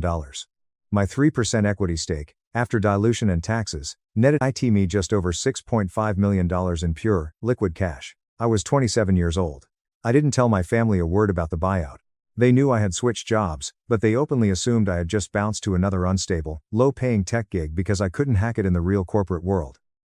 At the exact time of my payout, Chloe had just been promoted to senior marketing director, hitting a salary of $115,000. My parents threw her a massive catered party at a local country club and invited 40 of our extended relatives. I took my $6.5 million and immediately partnered with 2 of my former colleagues, our brilliant lead software engineer and our fiercely aggressive CFO, to found Neuropulse Analytics. We had identified a terrifying, gaping hole in remote patient neurology. Hospitals were successfully performing complex brain surgeries, but patients were dying weeks later from delayed onset strokes because continuous, high-fidelity monitoring stopped the second they were discharged. We built a sleek, wearable patch powered by a proprietary AI algorithm that analyzed blood flow velocity, oxygen saturation, and neural electrical patterns in real time. Our system could predict a major stroke an average of 58 hours before the patient felt a single symptom. We started in my 2-bedroom apartment. For 2 years, it was just the 3 of us, fueled by espresso, sheer panic, and boundless ambition. 3 years later, we secured FDA breakthrough device designation. 5 years later, we had ironclad contracts with 210 major hospital networks across 24 countries. 6 years later, we had 650 full-time employees, $240 million in annual recurring revenue, and top-tier venture capital firms literally begging to give us hundreds of millions of dollars. But at family Thanksgiving dinners, when distant aunts or uncles asked what I was up to, I would just smile and say, "Oh, I work in health tech." And my parents would immediately nod politely, visibly embarrassed, and forcefully pivot the conversation. "Yes, Maya does computer support for hospitals. But let's talk about Liam." Liam just made senior financial analyst at his firm. And Chloe is managing a team of 12 people now. The dinner I missed for the board meeting turned out to be exactly the circus I had predicted. My cousin Elena, who always found my family's dynamics exhausting, texted me a video from the night. It showed Chloe standing at the head of my parents' mahogany dining table, holding a crystal glass of expensive champagne. I am so thrilled to announce, Chloe beamed to the room, that as of yesterday, I have been officially promoted to Vice President of Marketing. My new base salary is $165,000, plus performance bonuses. The room erupted into applause. We are just so incredibly proud of you, my mom was crying in the video, hugging Chloe tightly. First person in our entire extended family to break the $150,000 ceiling. Liam posted a photo on Instagram later that night. It was a picture of him and Chloe holding their drinks, with the caption, "Big sister absolutely crushing the corporate ladder. Some of us are out here grinding and making real money in the real world." The dig was so obvious it practically glowed neon. I double-tapped the photo to like it, locked my screen, and went back to reviewing a $40 million marketing budget for our European expansion. A month later, my mother demanded another mandatory Sunday dinner. This time, I happened to be in town and my schedule was clear. I arrived at their suburban home at 6:15 p.m. I was exhausted from a brutal week of regulatory meetings, so I showed up wearing a plain black cashmere sweater, dark jeans, and simple flats. Chloe was already there, perched on a bar stool in the kitchen. She was wearing a sharply tailored, expensive-looking navy blazer and a silk blouse, despite it being a Sunday evening. "Wow, look who actually graced us with her presence." Chloe smirked as I walked in, pouring herself a glass of Pinot Noir. "Did the IT help desk finally give you a night off?" "Traffic was heavy," I lied smoothly, dropping my keys on the counter. "From where? Don't you just work from your living room?" Liam called out from the couch, not even looking up from his phone. "Must be nice to just wear pajamas all day." My mother clapped her hands loudly. "All right, everyone, dinner is ready. Sit, sit." We gathered around the dining table. It was the same spread she had been making for 2 decades, roasted chicken, garlic mashed potatoes, and green beans. We ate in relative silence for the first 10 minutes before Liam decided to stir the pot. "So, Maya," Liam said, pointing his fork at me. "What exactly is it that you do all day?" "Like, day-to-day operations. Because I work in finance, and I look at tech companies all the time. Most of these startups are just 3 people in a basement burning through cash until they go bankrupt." I took a slow sip of my water. I had been asked variations of this question for years. I work on predictive neurological monitoring systems. It involves integrating biometric hardware with machine learning software to analyze patient data.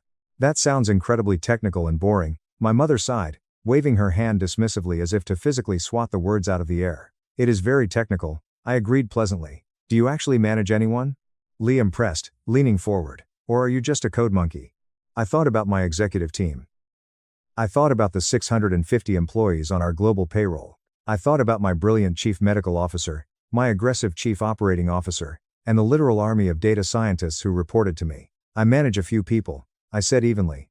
"A few," Chloe laughed, a sharp, condescending sound. "That's cute, Maya. It really is. I'm managing a department of 18 people right now. I have full P&L responsibility. My marketing budget for this quarter alone is $4.2 million.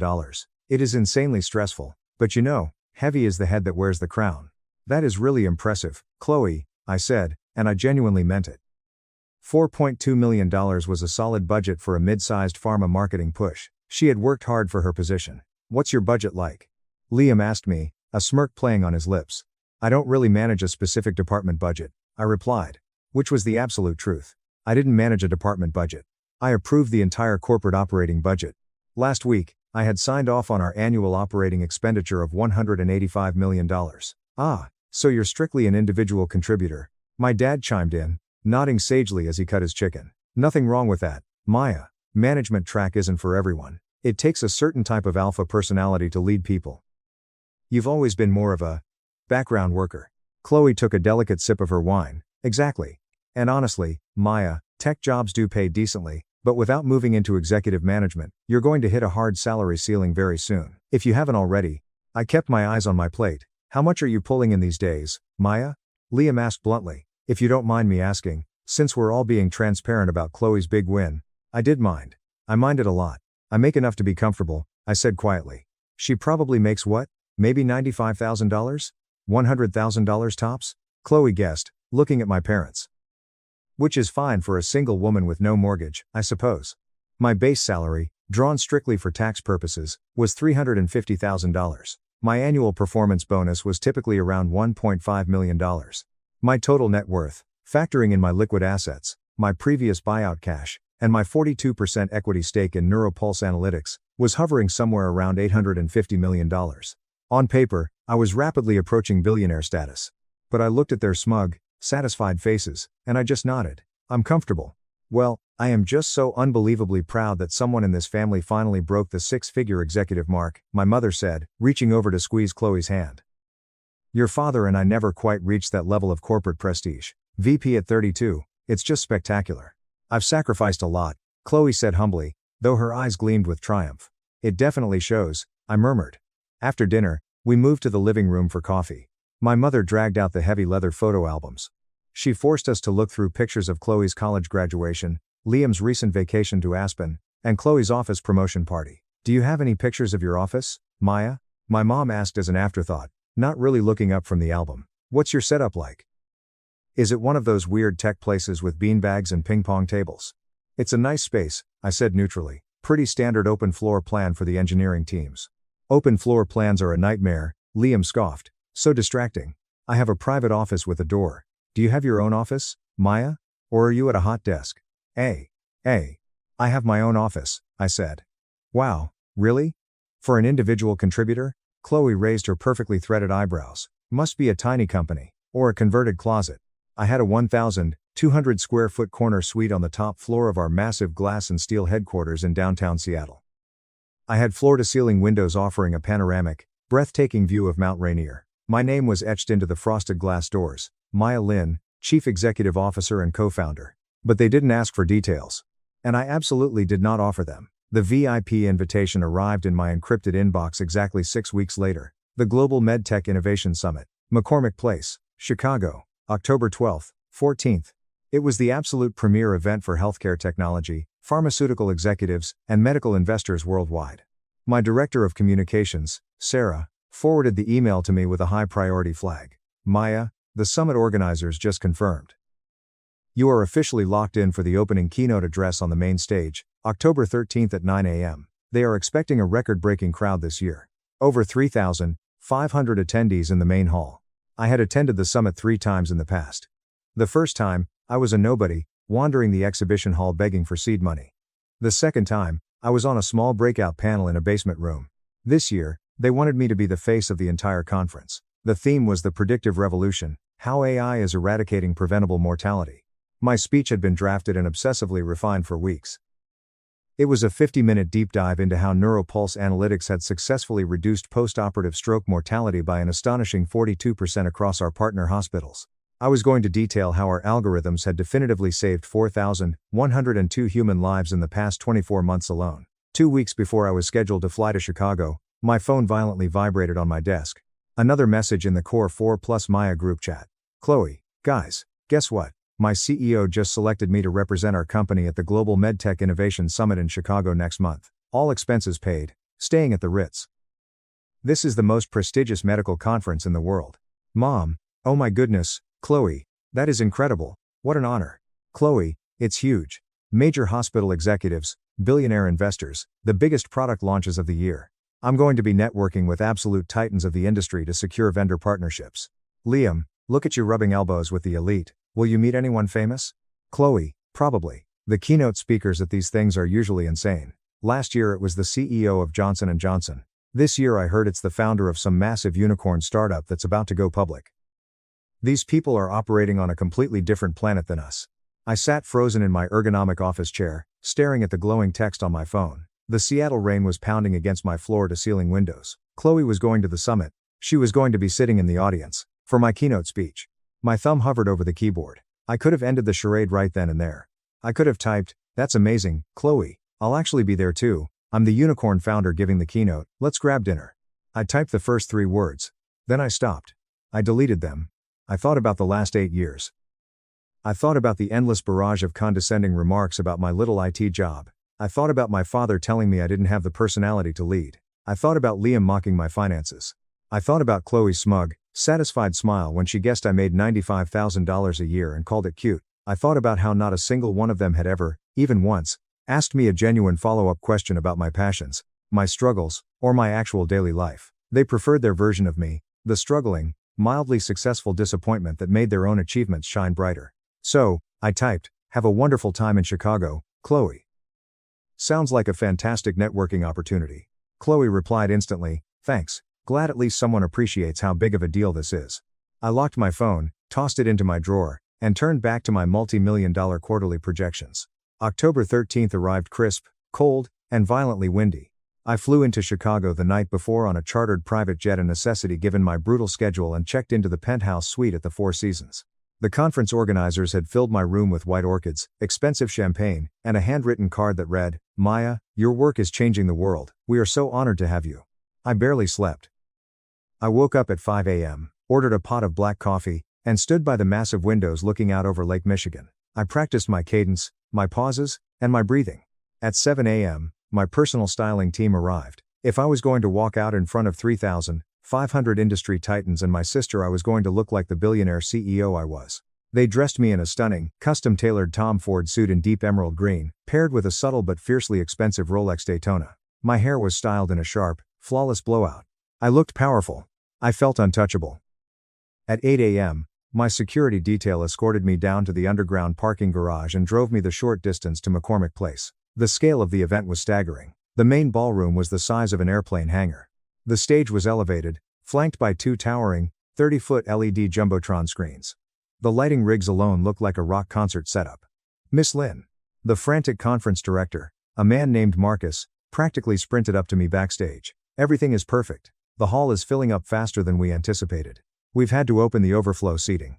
Can I get you anything? Water? Tea?" "I'm perfectly fine, Marcus, thank you," I said, my voice steady, though my heart was hammering a relentless rhythm against my ribs. I was guided into the plush VIP green room directly behind the stage. There was a live feed monitor on the wall showing the massive ballroom as it filled with thousands of people. Attendees wearing sharp business attire and color-coded lanyards were pouring through the double doors, grabbing seats, opening laptops, and sipping coffee. At 8:45 a.m., I spotted her. The camera panned across the front VIP section. There, sitting in row 5, seat 18, was Chloe. She was wearing a striking red blazer, her hair perfectly curled. She was surrounded by 3 of her corporate colleagues. She was laughing loudly, animated, pointing at the massive blank screens, clearly thrilled to be sitting so close to the front. She had her leather notebook out, ready to take notes from the titan of the industry. She had absolutely no idea. 2 minutes, Miss Lynn, my assistant whispered, handing me a glass of room temperature water. I took a sip, set it down, and walked out of the green room to stand in the pitch-black wings of the stage. The low hum of 3,500 conversations suddenly died down as the house lights dimmed to a dramatic, deep blue. A booming, cinematic voice echoed through the massive speaker system. "Good morning, distinguished guests, and welcome to the Global MedTech Innovation Summit." The crowd erupted into polite applause. Over the next 3 days, we will explore the boundaries of human ingenuity, but to open our summit, we are deeply honored to welcome a visionary leader who has fundamentally rewritten the rules of modern medicine. I watched the live feed monitor in the wings. I saw Chloe lean forward in her seat, eyes glued to the stage. 7 years ago, our keynote speaker was operating out of a tiny apartment, driven by a singular, obsessive mission: what if we could stop a tragedy before it even begins? The massive 30-foot screens behind the stage suddenly illuminated. A stunning, high-definition professional portrait of my face materialized on the screens. Below it, in massive, bold white letters, Maya Lin, Chief Executive Officer and Co-founder, Neuropulse Analytics. I looked at the monitor showing the audience. The camera happened to be sweeping past row 5. I saw Chloe's face. Her smile vanished instantly. Her eyes widened so far I thought they might pop out of her skull. She physically recoiled, pressing her back hard against her chair. She looked at the giant screen. Then, she looked down at her printed program. Then she looked back at the 30-foot projection of my face. "Today," the announcer continued, "the excitement building, Neuropulse Analytics is valued at over $2 billion. Their groundbreaking AI technology is actively deployed in over 200 hospitals worldwide. Under her relentless leadership, her company has saved an estimated 4,000 lives, detecting catastrophic neurological events days before they strike." Chloe's mouth was hanging wide open. The colleague sitting next to her leaned over, tapping his program and pointing excitedly at the screen. Chloe seemed entirely paralyzed, her face drained of all blood, resembling a wax statue. Recently named to Forbes 30 Under 30, and honored with the Global Innovator Award, please rise and join me in welcoming to the stage, the CEO of Neuropulse Analytics, Maya Lin. The ballroom exploded. The 500 people rose to their feet in a thunderous, deafening standing ovation. The heavy bass of the walkout music vibrated through the floorboards. I took a deep breath, stepped out of the shadows, and walked into the blinding spotlight. The camera flashes were a strobe light of white bursts. The applause washed over me like a physical wave. I walked to the center of the stage, approached the sleek acrylic podium, and looked out at the sea of faces. I found row 5. Everyone around Chloe was standing and clapping furiously. Chloe was standing too, but her hands were frozen limply at her sides. She was staring at me as if I had just crawled out of a grave. Her chest was heaving. I rested my hands on the edges of the podium. I let the applause roll on for a full 45 seconds. I smiled, gave a small, graceful nod, and waited for the crowd to take their seats. Chloe sat down mechanically, her eyes never leaving my face. "Thank you." I spoke into the microphone. My voice echoed with crystal clear authority across the massive hall. 8 years ago, I sat in a freezing, unheated garage in Seattle, eating stale ramen noodles, trying to figure out how to teach a machine to hear the silent whispers of a dying brain. I delivered the speech of my life. For 50 flawless minutes, I commanded the room. I didn't use notes. I didn't stutter. I walked them through the harrowing story of Dr. Eris losing his brother. I broke down the complex, beautiful mathematics of our neural mapping algorithms. I projected massive, beautiful data visualizations, showing the steep drop in hospital mortality rates. Then, I told the stories.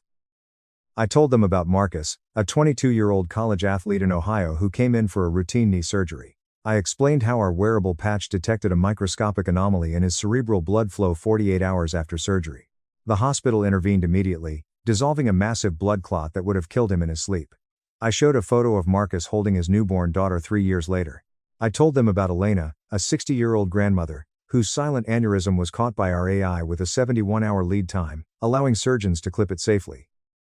"We did not build this company to chase a valuation," I said, my voice dropping to a fierce, passionate register as the room sat in dead silence. "We built this company because human life is fragile, and technology should be its ultimate shield.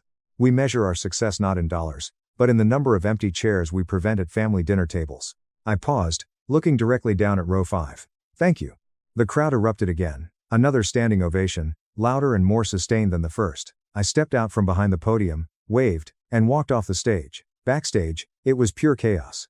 Journalists from Bloomberg, Forbes, and Stat News were clamoring for soundbites.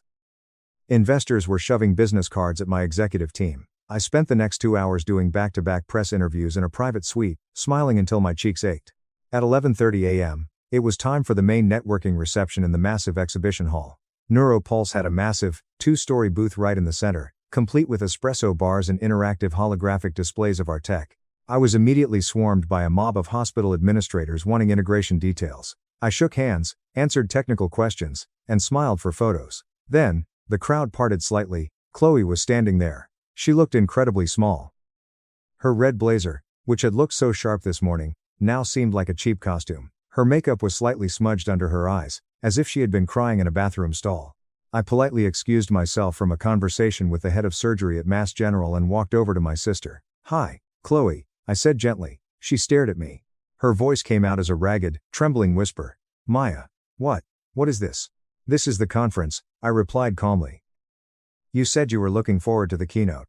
She shook her head erratically, her eyes darting around the massive, multi-million-dollar booth, the glowing NeuroPulse logos, the mob of executives staring at me with reverence. You're the CEO. You're the founder.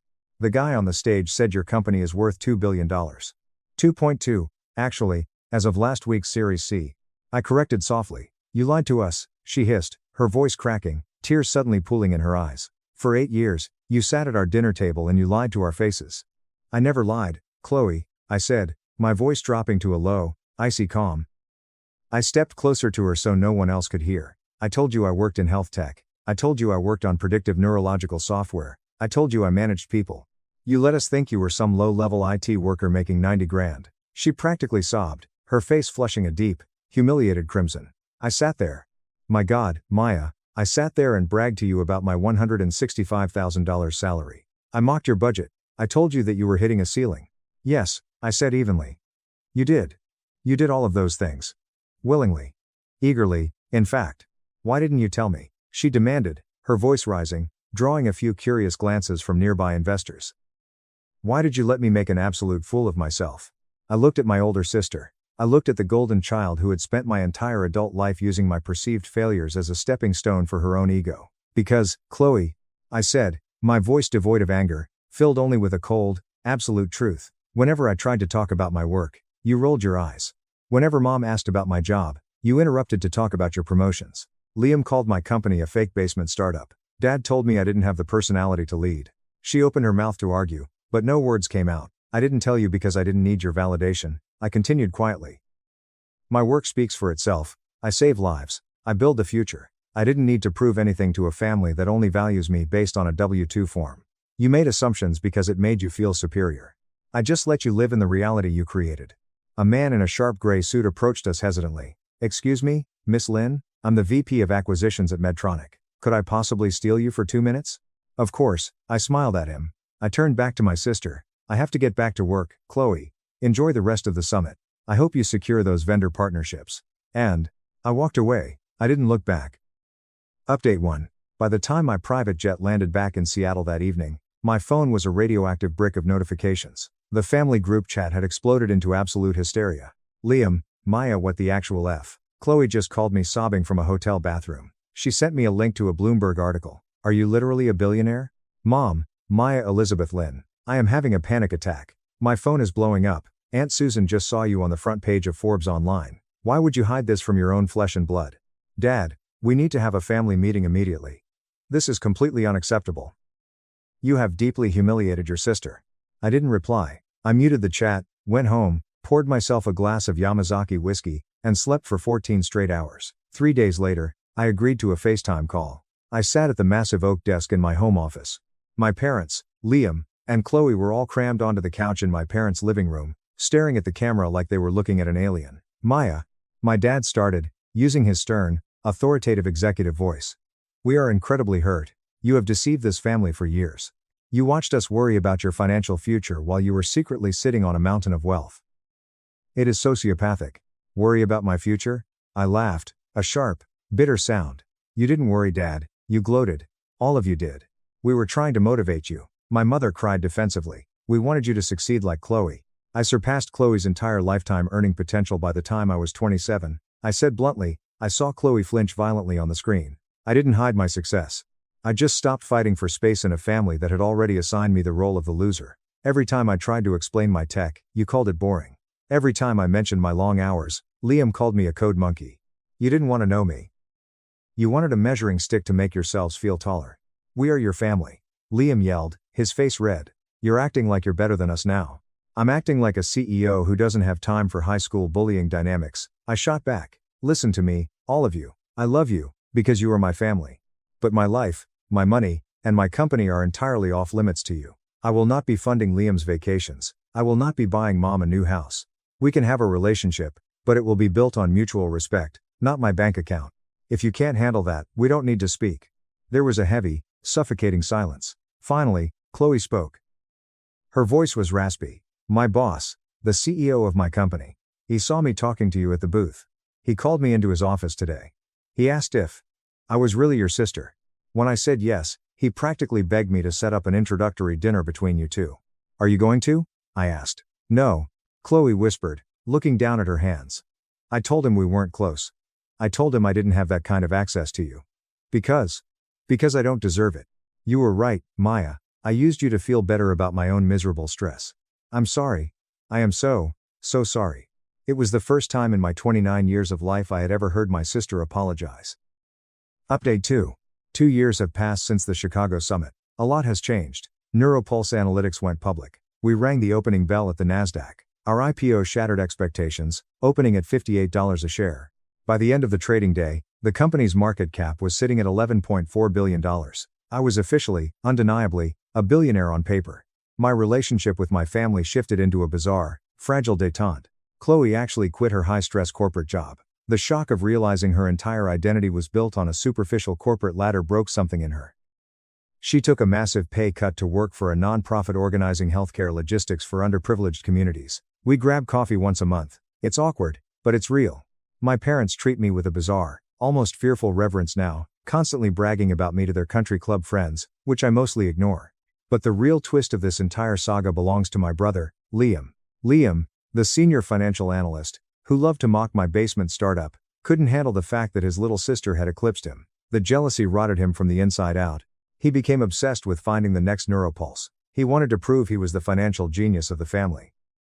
8 months ago, Liam discovered a new, highly secretive health tech startup called Cerebrotech. They claimed to be developing a microchip that could do exactly what my wearable patch did, but faster and cheaper. Liam was convinced this was his golden ticket. He didn't consult me. He didn't consult anyone. He liquidated his entire 401k. He took out a massive second mortgage on his condo. And, in a stroke of absolute, catastrophic hubris, he quietly embezzled roughly $150,000 from his own firm's client accounts to funnel into Cerebrotech's seed round, convinced he would triple his money and put it back before anyone noticed. 3 weeks ago, the SEC raided Cerebrotech's offices. It was a complete, Theranos-level fraud. The technology didn't exist. The founders had faked all their clinical data and were using investor money to fund lavish lifestyles in Dubai. They were indicted on 14 counts of federal wire fraud. Liam lost absolutely everything. His life savings vanished into thin air. His condo is in foreclosure. And worse, his firm's auditors discovered the missing $150,000. Last Tuesday, my penthouse intercom buzzed at 11 p.m. It was Liam. He looked like a walking corpse. He was shaking, crying hysterically, begging to be let up. I let him into my living room. He collapsed onto my sofa and confessed everything. The fraud, the lost money, the embezzlement. "Maya, you have to help me," he sobbed, clutching his face. "I'm going to go to federal prison. My firm is threatening to press charges by Friday if I don't return the money. It's $150,000. To you, that's literally pennies. It's a rounding error. Please, just write me a check, or give me a fake executive title at Neuropulse so I can tell the judge I have stable income. Please, I'm your brother." I sat in my armchair, looking at the man who had spent a decade calling me a failure. I thought about the Thanksgiving dinners where he laughed at my clothes. I thought about him telling me to grow up and get a real job. I didn't feel anger. I didn't feel triumph. I just felt a cold, clinical pity. "I am not giving you a dime, Liam," I said quietly, "and I am absolutely not letting your financial fraud infect my company. My company saves lives. Your greed is your own. You're going to let me go to jail over a rounding error," he screamed, spit flying from his lips. "No," I replied smoothly, reaching into my desk drawer. I pulled out a sleek, black business card and slid it across the glass coffee table. "I'm going to pay for the best white-collar criminal defense attorney in Seattle to represent you. His retainer is already covered. But that is the absolute extent of my help. You wanted to play in the real world, Liam. Welcome to the real world." He stared at the card, realizing I was entirely immovable. He took it, turned around, and walked out of my penthouse. I locked the door behind him, walked over to the floor-to-ceiling windows, and looked out at the glittering skyline of the city I had conquered. My family broke into my multi-million-dollar lake house. So, I called the police, and let my firm's ruthless corporate legal team obliterate their entire lives. Original post. I am Ethan, 35 years old. For the last 6 years, I have worked grueling 70-hour weeks, sacrificing my youth, my social life, and my sanity, pouring every single ounce of my corporate salary into a deeply personal dream. All of it was stolen in a single afternoon by my own brother. While I was sitting in my downtown office finalizing a massive commercial real estate deal, my parents and my older brother were popping expensive champagne in the living room of my secret lake house. My brother actually stood on my brand new, custom-finished hardwood floors, raised a crystal glass to our extended relatives, and said with a completely straight face, "We deserve this upgrade. After years of struggling while others had it easy, it is our time." They laughed, they cheered. They claimed my property as their own. But there was one massive, life-ruining detail they did not know. That house was not just a vacation home. It was the centerpiece of a 50-acre corporate development project, and they were trespassing on multi-million-dollar commercial territory. And now, they are facing a lawsuit they can never, ever win. Let us go back to the exact moment the security alert buzzed in my pocket and changed my life forever. It was a Tuesday afternoon in early October. The kind of crisp, brilliant day where the autumn sunlight hits the glass of the high-rises just right, making the whole city look like it is coated in gold. I was sitting at my mahogany desk on the 38th floor of my firm's headquarters in the financial district. The air conditioning was humming quietly in the background. I had just received a major promotion to project director the week prior, a title that came with a heavy equity stake and a workload that would break most people. I was in the middle of reviewing a quarterly financial report tracking the zoning permits for our latest acquisition when my phone vibrated violently against the polished wood of my desk. I ignored it at first. I am a man who lives and dies by his schedule, and my focus was entirely on the numbers in front of me. But then it buzzed again and again. 3 rapid, aggressive vibrations that signaled a high-priority alert. I glanced down, expecting an emergency email from my lawyer regarding an upcoming contract negotiation or a frantic message from a junior analyst. Instead, the screen displayed a notification from the state-of-the-art security system I had personally installed exactly 48 hours prior at the Oak Ridge Valley property. Motion detected in the primary living sector. Multiple heat signatures identified. My brow furrowed into a deep knot of confusion. The contractors had completely finished their work. The professional cleaning crew had left yesterday afternoon, handing the master keys directly to me. I had personally locked the reinforced doors and armed the perimeter. Nobody had the access codes to that gate except me. I picked up the phone, my thumb hovering over the screen for a fraction of a second before tapping the notification. The video feed buffered a spinning white circle on a black background before the high-definition, full-color feed flooded my screen. My blood turned to absolute ice. The air in my lungs simply vanished. Balloons. Large, obnoxious metallic gold balloons reading "Welcome Home" were bobbing gently against the vaulted cedar ceiling I had spent months agonizing over with my architectural team. Below those balloons, a crowd of people milled about my sanctuary. I zoomed in, my fingers shaking just slightly against the cold glass of the screen. I recognized the back of a head. I recognized a jacket. And then he turned around. It was Connor, my older brother Connor. He was wearing a crisp, unnecessarily expensive polo shirt, holding a crystal champagne flute. My crystal. From the sealed boxes I had not even unpacked yet. Beside him stood his wife, Mia. She was leaning against my custom marble kitchen island, a smug, satisfied smile plastered across her face as she sliced into a massive sheet cake. The cake literally had the words "The Bennett Family Estate" written on it in thick chocolate frosting. The audio feed kicked in a second later. The sound of my family's laughter, loud and completely unbothered, echoed off the walls of the home I had built specifically to escape their toxic shadow. I sat paralyzed in my ergonomic office chair, watching the surreal nightmare unfold in real time. My mother, Helen, walked into the frame. She patted Connor on the back, her face glowing with a profound pride she had never, not once in my entire 35 years of existence, directed at me. My father, Robert, was holding a digital camera, taking pictures of the stone fireplace as if he were a proud patriarch documenting his legacy. "To our perfect new home," Connor announced, his voice booming through the tiny speaker of my phone with sickening clarity. "It is about time our luck turned around. No more cramped apartments, no more struggling. This is our fresh start." I gripped the edge of my desk so hard the wood groaned in protest. My knuckles turned completely white, the tendons in my hands aching from the pressure. Luck? He actually called it luck. He did not see the 6 years of grueling overtime. He did not see the canceled dates, the sleepless nights, the holidays I spent eating stale takeout alone at my desk to secure my corporate standing. He did not see the relentless discipline required to amass the capital for this exact property. He saw a beautiful, expensive house, and his immediate, unfiltered instinct was to simply decide it belonged to him. I did not scream. I did not throw my phone against the wall. When you work in high-stakes commercial real estate, when you navigate rooms full of cutthroat investors and aggressive legal teams, you learn very quickly that emotion is your biggest liability. Anger makes you sloppy. You do not get mad. You get leverage. You secure your assets. I closed the security app, letting it run in the background to record every single second of their intrusion. I opened the heavy bottom drawer of my desk and pulled out the thick manila folder I had brought from the bank that morning. It contained the original deed, the certified wire transfer receipts, the property tax documents, and the commercial zoning maps. My name was the only one on every single page.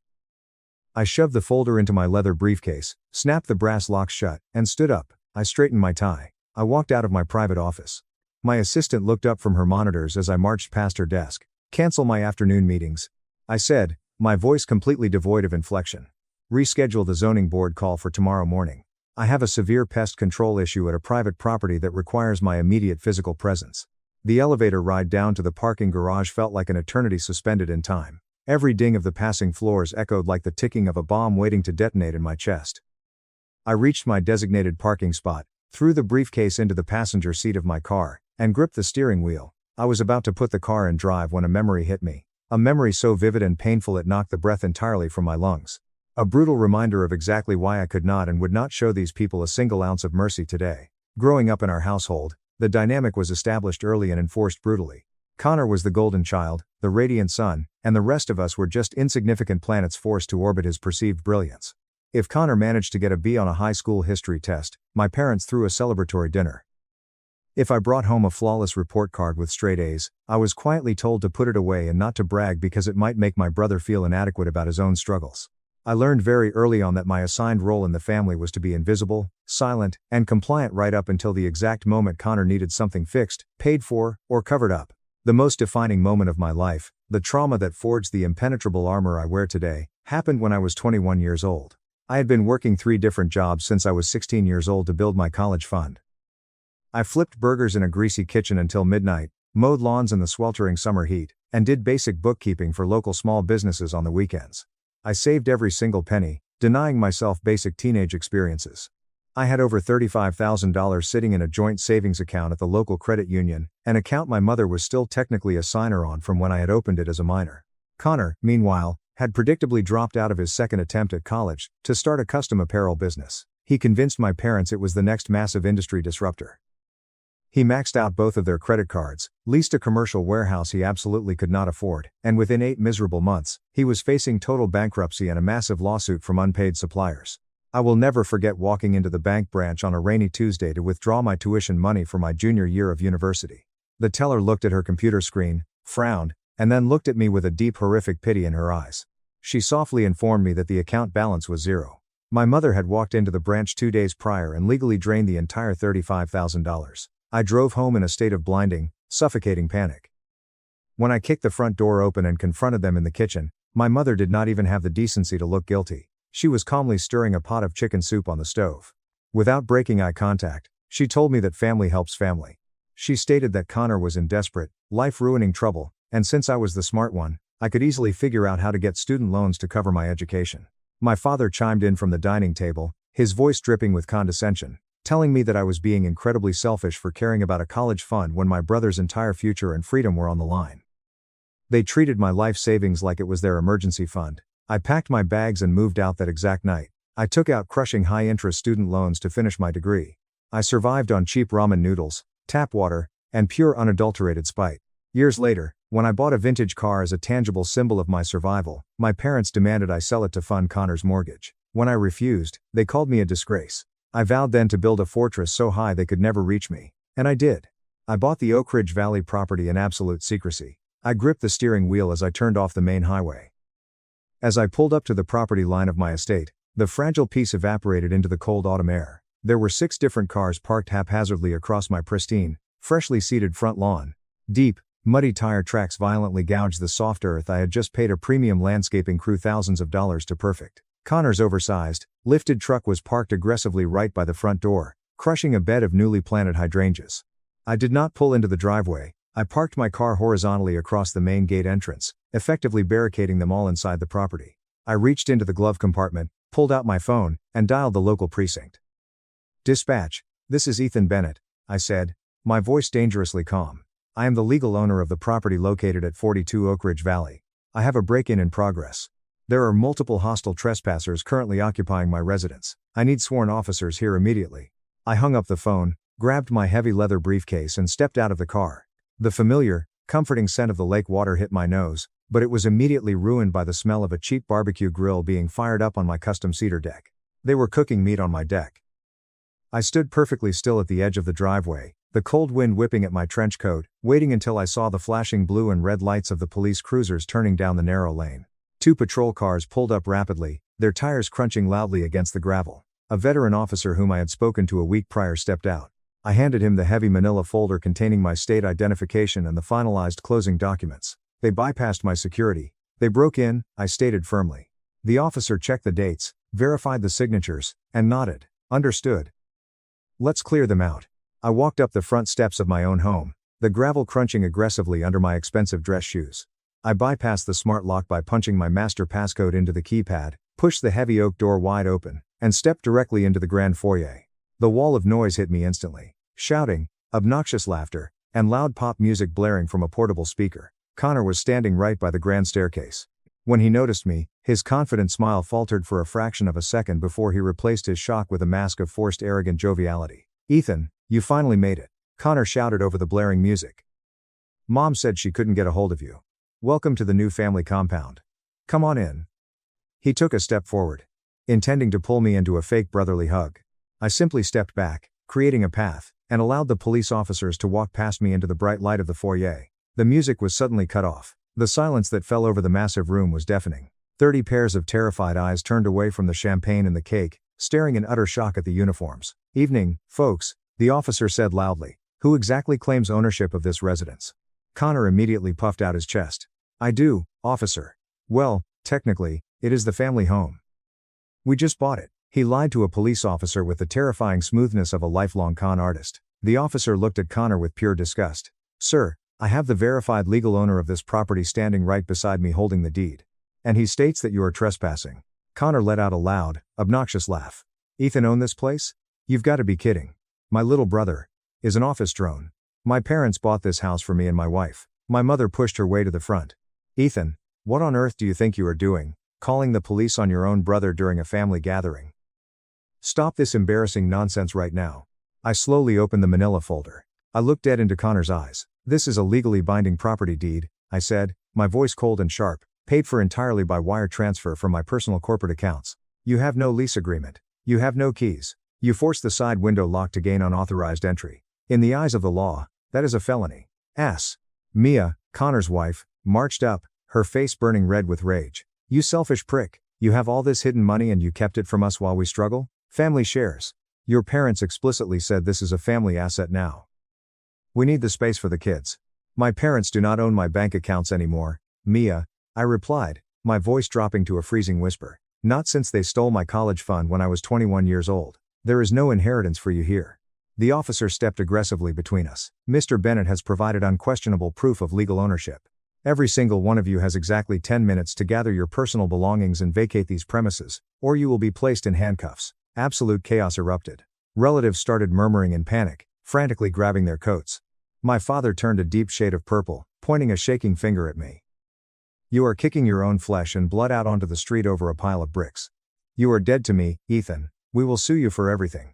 You died to me a very long time ago, Robert, I shot back, intentionally dropping the title of Dad. As the crowd humiliatingly shuffled toward the front door, Connor passed by me, bumping my shoulder. I'll hire a lawyer tomorrow. I'll sue you for half the value of this place. It's family property under verbal agreement. I whispered back, try it. But as the room cleared, I caught movement near the kitchen. My younger cousin, Zoe, was frantically trying to slip out through the back patio door. I had let Zoe live rent-free on my couch in the city for 2 months last year when she was facing eviction. I stepped quickly into her path. Going somewhere in a hurry, Zoe? She looked down, her face burning with guilt. Ethan, I'm so sorry, I swear I just came for the free food. How did Connor know the exact address? I demanded. My title company is bound by a strict NDA. She started to cry desperate tears. He paid me, Ethan. He gave me $1,500 in cash. When I stayed at your apartment, I saw the emails with the luxury realtor on your laptop. I'm so sorry, I really needed the money for rent. She sold my sanctuary to the wolves for a miserable $1,500. Get out of my house. I said, my voice lethal. If you ever come within 50 feet of me again, I will have my firm's legal team charge you with wire fraud and corporate espionage for accessing my private devices. She ran out the door, sobbing. I locked the heavy front door behind the last of them. There were cake crumbs mashed into my expensive marble counter and muddy footprints tracked all across my floors. They truly believed they had the divine right to take everything I had built simply because we shared the same toxic blood. Update 1. The next morning, the storm made landfall with devastating force. I woke up on a cheap air mattress in the center of the master bedroom. My phone screen lit up with 74 unread text messages and dozens of alerts. My Aunt Beatrice, the supposed family peacekeeper, had started a massive group chat bombardment. How could you humiliate your brother? You need to apologize and let them move in. My father left a venomous voicemail demanding I hand over the keys or face a lawsuit for a shared family asset. Then I opened Facebook. Mia had posted a massive, tear-stained essay complete with a highly manipulated picture of her kids looking destitute. She called me a monster, a greedy corporate sellout who abandoned his family. I meticulously took high-resolution screenshots of every post, comment, and legal threat. I compiled them into an encrypted digital file. At 9 a.m., I drove straight to the top floor of my corporate headquarters. I walked into the secure glass-walled conference room where Julian, the lead corporate attorney for our firm, was waiting. I saw the Facebook post. Julian said, "Your brother is an absolute idiot." "I don't care about Facebook drama, Julian," I said, connecting my laptop to the screen. "I care about the physical perimeter of the property." The heavy mahogany door opened, and Vance, the CEO of our firm, walked in.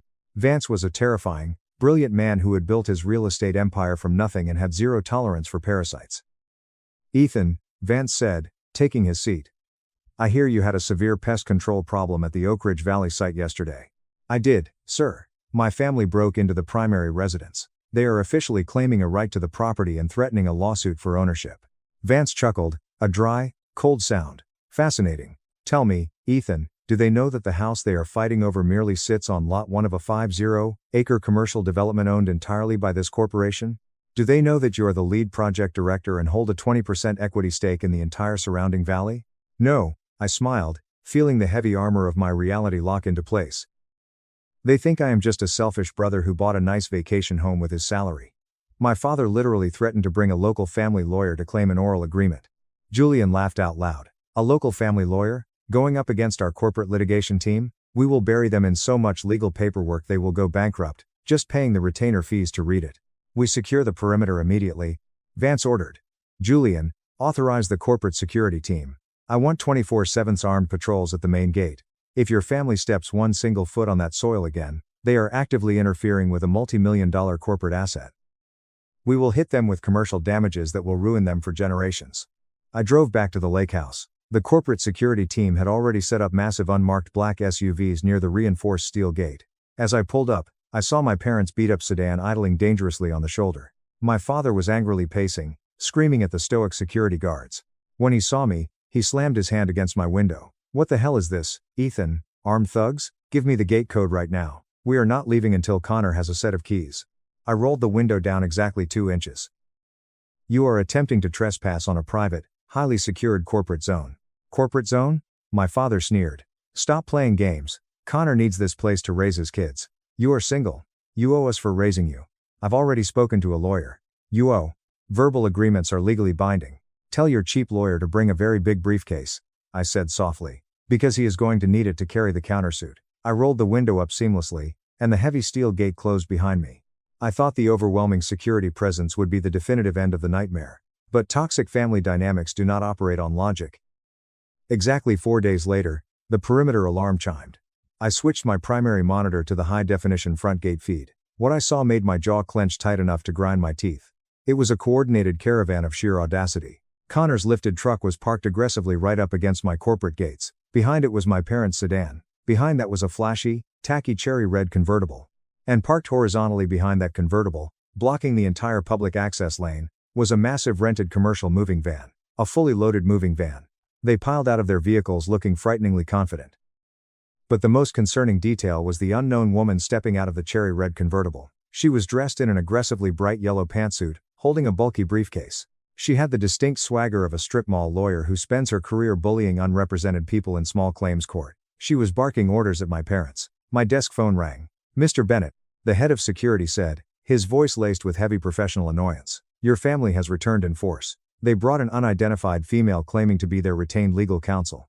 She is waving unfiled papers and demanding we open the gates under threat of a lawsuit. Furthermore, they brought a moving van to establish physical occupancy. They were actually trying to establish squatters' rights.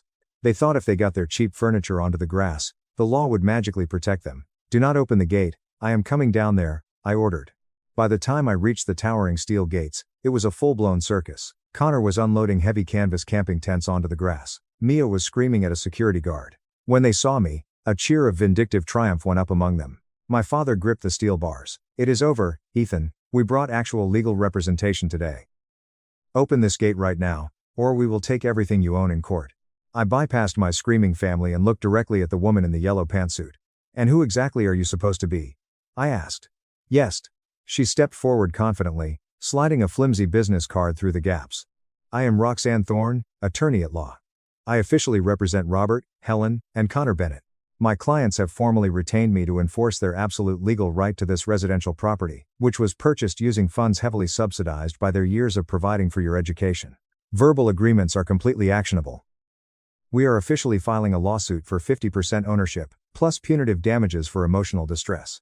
Emotional distress? I repeated slowly. You mean the emotional distress of not being able to steal my hard-earned salary to fund another failed business? Connor violently shoved his way to the front. You owe us your life, Ethan. Mom and Dad completely drained their life savings from my business. If you don't let me move in today, Roxanne is going to tie this place up in probate court for the next 10 agonizing years. My mother dabbed her perfectly dry eyes with a tissue. Just give your brother the guest house and the garage, Ethan. We don't want to fight you in a dirty courtroom. We just want what is fundamentally fair. I looked at all of them. They had relied on weaponized guilt for so many decades that they genuinely believed it functioned as a legally binding contract. Miss Thorne? I said slowly, entirely ignoring my family.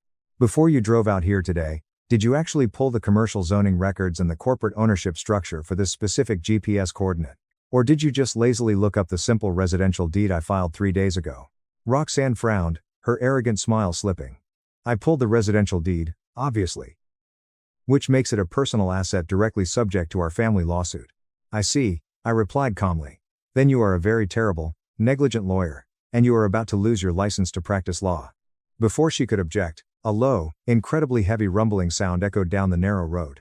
Coming down the lane, systematically blocking the moving van and Roxanne's convertible from the rear, completely cutting off any possible route of escape, was a convoy of 4 massive, fully armored black SUVs. They moved with terrifying military-like precision. The heavy doors opened simultaneously. A dozen large men in immaculate tailored dark suits stepped out. They were the elite corporate crisis management and litigation team from my firm. And stepping out of the lead vehicle was Vance, the CEO of my company. He had arrived, and he brought the absolute, unyielding wrath of a multi-billion-dollar corporate empire with him. The arrogant shouting from my family died instantly in their throats. Roxanne visibly took a staggering step backward, her eyes darting frantically between the imposing armored SUVs and Vance's cold, predatory gaze. She suddenly realized with horrifying clarity that she was swimming with actual leviathans. Vance walked smoothly past the rented moving van. 2 of our top corporate litigators walked precisely 1 step behind him.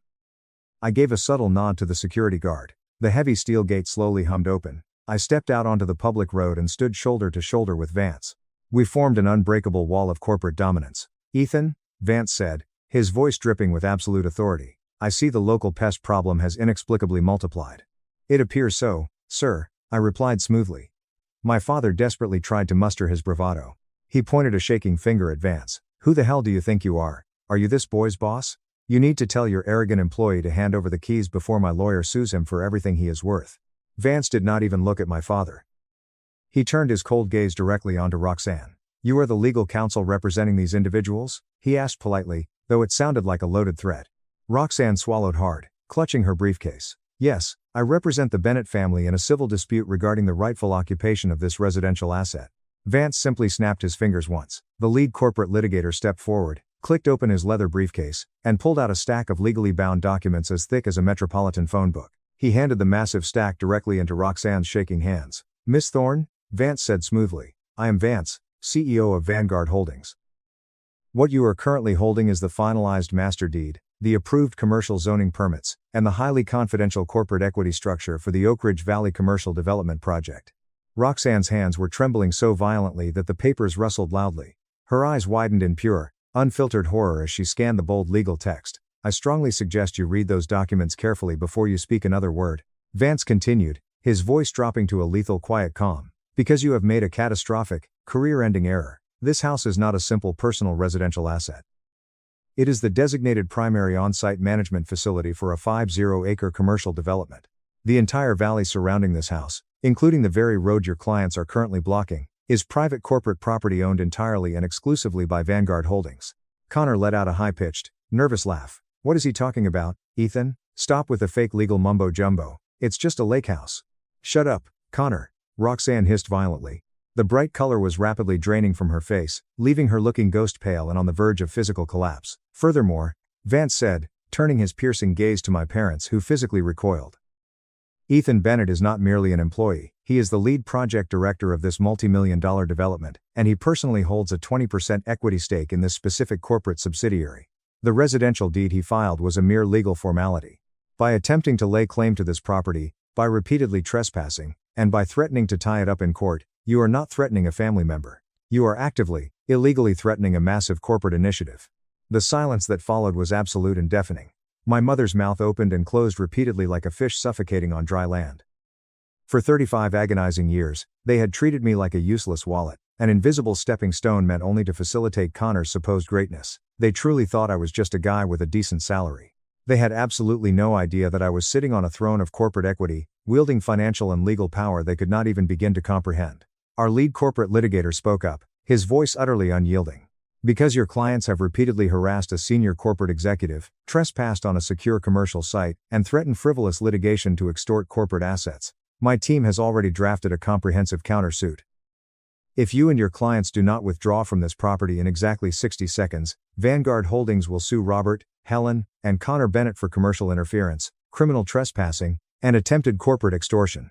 We will legally seize Connor Bennett's remaining business assets. We will place a massive financial lien on Robert and Helen Bennett's primary residence. We will bankrupt them, and we will take the house they sleep in.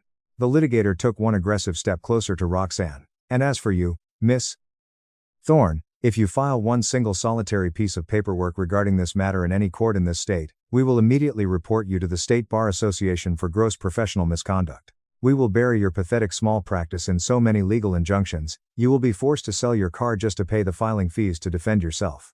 Roxanne dropped her briefcase. It hit the pavement with a loud clatter. She looked at Connor, her eyes wide with unadulterated terror. I am officially dropping you as clients. She practically screamed, throwing her hands in the air. Consider our legal representation permanently terminated. Do not ever contact my office again. She spun around, sprinting to her red convertible. She started the engine with a roar, aggressively navigated around the armored SUVs, and sped away, leaving my family completely abandoned, utterly humiliated, and entirely defenseless. Connor stood completely frozen on the grass, his mouth hanging open. Mia looked like she was about to vomit. My father's false bravado had completely shattered into a million pieces, leaving behind nothing but a terrified, weak old man who finally realized he had picked a fight with a god. I stepped forward. You wanted to use the law against me, Robert? I asked, my voice echoing with years of suppressed anger. You wanted to play the legal game and steal what is mine. Welcome to the major leagues. Now, pack up your pathetic camping tents and get off my corporate property before I have the security team physically restrain you for criminal extortion. Update 2. The immediate aftermath was the most immensely satisfying display of cowardice I have ever witnessed. The very second Roxanne's car disappeared, the crushing reality crashed down upon my parents. They were staring directly down the barrel of a multi-million-dollar corporate legal team that had just explicitly threatened to take their home and their retirement. In the blink of an eye, the unbreakable family loyalty they constantly preached evaporated. Ethan, please. My mother suddenly sobbed, taking a desperate step toward me. Real tears were finally falling. We didn't know. Connor lied to us. He told us he had a legal right to be here. We would never try to steal from your company. Please don't take our house. Connor whipped his head around in horrified shock. Mom, what the hell are you doing? You literally told me to fight him for it. You said he owed me this house. Shut your mouth, Connor. My father roared, his face turning a dangerous shade of purple. But this time, his fury was aimed entirely at his precious golden child. You are a complete fool. You almost cost us our only home with your stupid, entitled schemes. We should never have bailed you out. My father quickly turned back to me, attempting a sickeningly sweet smile. Ethan, son, you have to understand. We don't understand these complex corporate structures. Let's just go inside, have coffee, and talk about how we can fix this as a family. I looked at them with freezing disgust. The moment they realized I possessed the legal capacity to completely destroy their comfortable lives, they instantly threw their beloved golden child directly under the bus. Do not ever call me son again, I said, cutting through their pathetic apologies. And there will be no coffee. You have exactly 30 seconds to move your vehicles, or my security team will impound them. Ethan, you can't do this. Connor yelled, panic bleeding into his voice. Mia is already threatening a divorce over the debt we took on for that lawyer. If you sue me, I'll lose custody of the kids. I will literally have nothing left. Then you finally have exactly what you earned in this life. Connor, I replied coldly, nothing. I turned my back and walked back through the heavy steel gates. The next morning, I went aggressively on the offensive. Julian and I systematically filed formal, permanent restraining orders against Robert, Helen, Connor, and Mia. We presented the high-definition security footage, the audio recordings of their extortion threats, and sworn statements from the corporate security team. The judge took one look at the evidence, shook his head in disgust, and granted the permanent restraining orders immediately. The fallout for Connor was absolutely catastrophic. Without my parents' ability to bail him out financially, his fragile finances collapsed. Within 2 agonizing months, Mia filed for a highly contentious divorce, citing his reckless behavior and the massive hidden credit card debt he had accumulated to pay Roxanne's retainer fee. She took primary custody of the kids, leaving Connor completely isolated, living in a cheap rented motel room, forced to sell his prized oversized truck just to pay his aggressive divorce lawyer. My parents tried repeatedly to send me handwritten letters begging for financial help, to cover Connor's mounting legal fees. I returned every single letter unopened, marked forcefully with a red stamp, returned to sender. 6 months later, the Oak Ridge Valley Commercial Development Project officially broke ground. It was a massive, unprecedented success. To celebrate the milestone, I decided to host a lavish housewarming party at my lake house. I did not invite a single blood relative. Instead, my home was filled entirely with the people who had actually supported me. Julian was there, laughing loudly on my custom cedar deck. Vance made a rare personal appearance, shaking my hand warmly. It was a beautiful evening of genuine warmth and profound, uninterrupted peace. As the sun began to slowly set, painting the calm surface of the lake in brilliant shades of orange and deep purple, my personal encrypted phone buzzed softly in my pocket. I stepped away from the loud music and walked out to the quiet edge of the upper balcony. It was an unknown number, but I instantly recognized the area code from my hometown. Guided by a morbid curiosity, I answered it. "Ethan, is that you?" It was Aunt Beatrice, the supposed sweet, gentle family peacekeeper who had bombarded me with text messages calling me a monster 6 months ago. "What do you want, Beatrice?" I asked, my voice completely flat, automatically hitting the record button out of pure ingrained habit. "Ethan, please don't hang up," she pleaded, her voice trembling with theatrical distress. "I know the family is broken. Your parents won't even speak to Connor anymore. He's living in a terrible motel. But Ethan, I desperately need your help. My landlord is aggressively raising my rent next month, and I simply can't afford it. You have that massive beautiful house. Can't you find it in your heart to let your poor aging aunt stay in the guest room just for a little while until I get back on my feet?" I stood in the cool evening air and let out a slow, dark, humorless chuckle. "You want to live in the exact same house you aggressively demanded I hand over to Connor 6 months ago? I was only trying to keep the family peace," Beatrice cried defensively, pivoting instantly to play the victim. "Connor promised me. Connor said it would be better for the entire family if he had the space."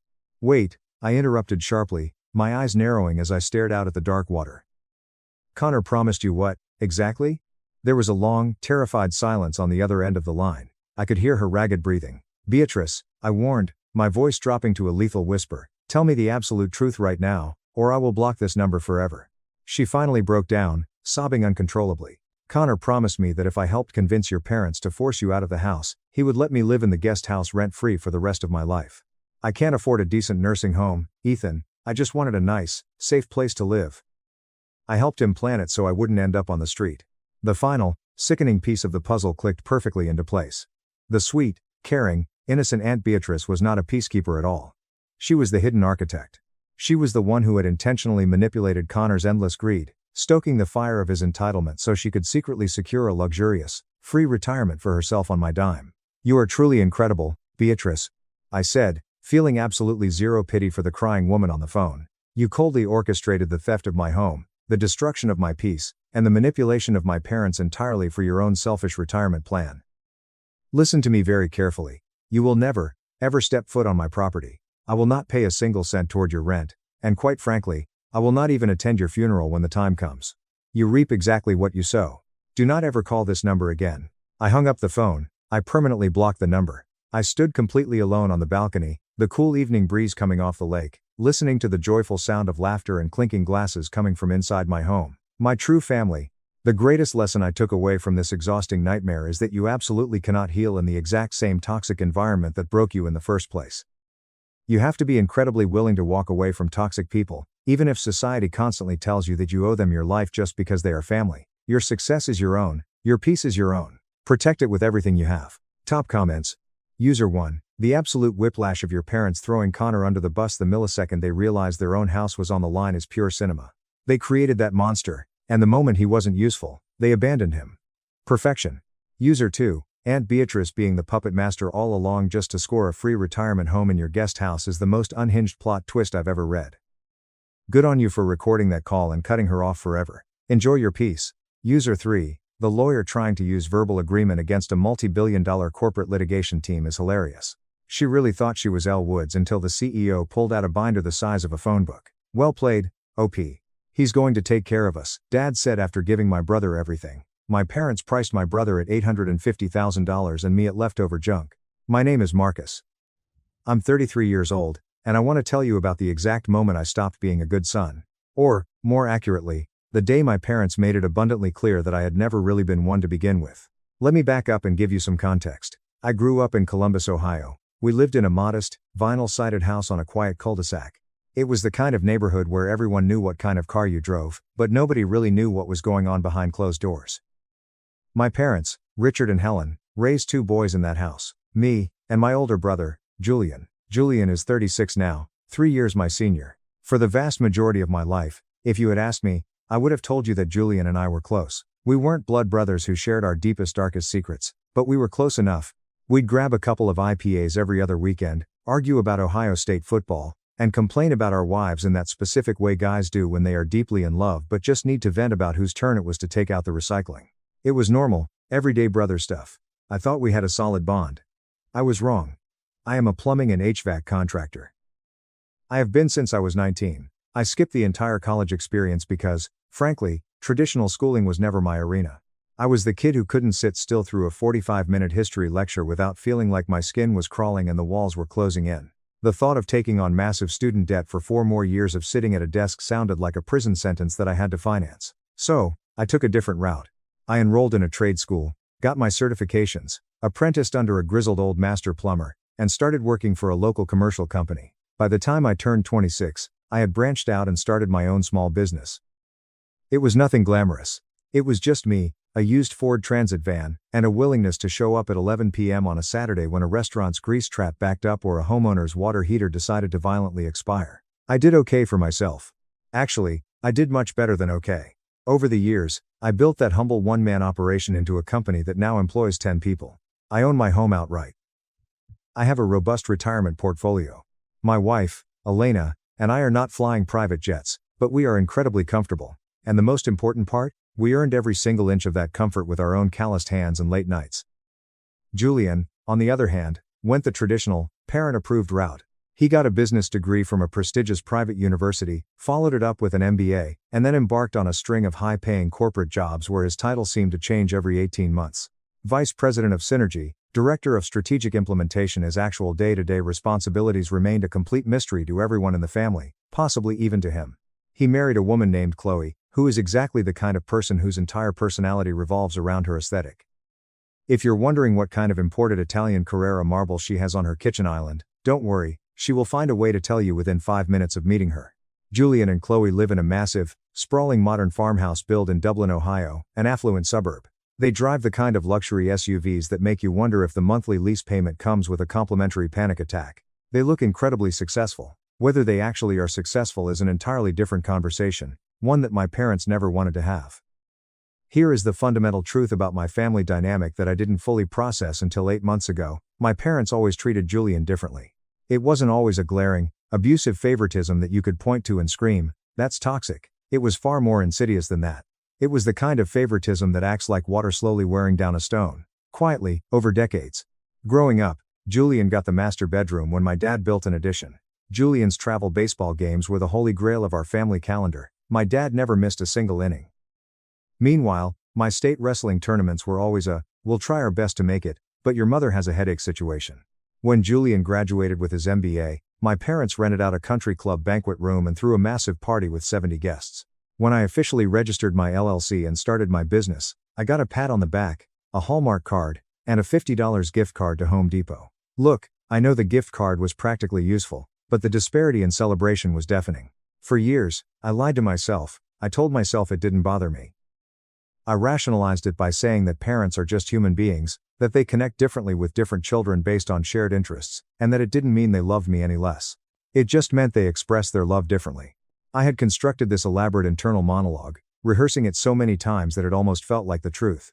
I had Elena. I had my thriving business. I had a life I had built from the dirt up.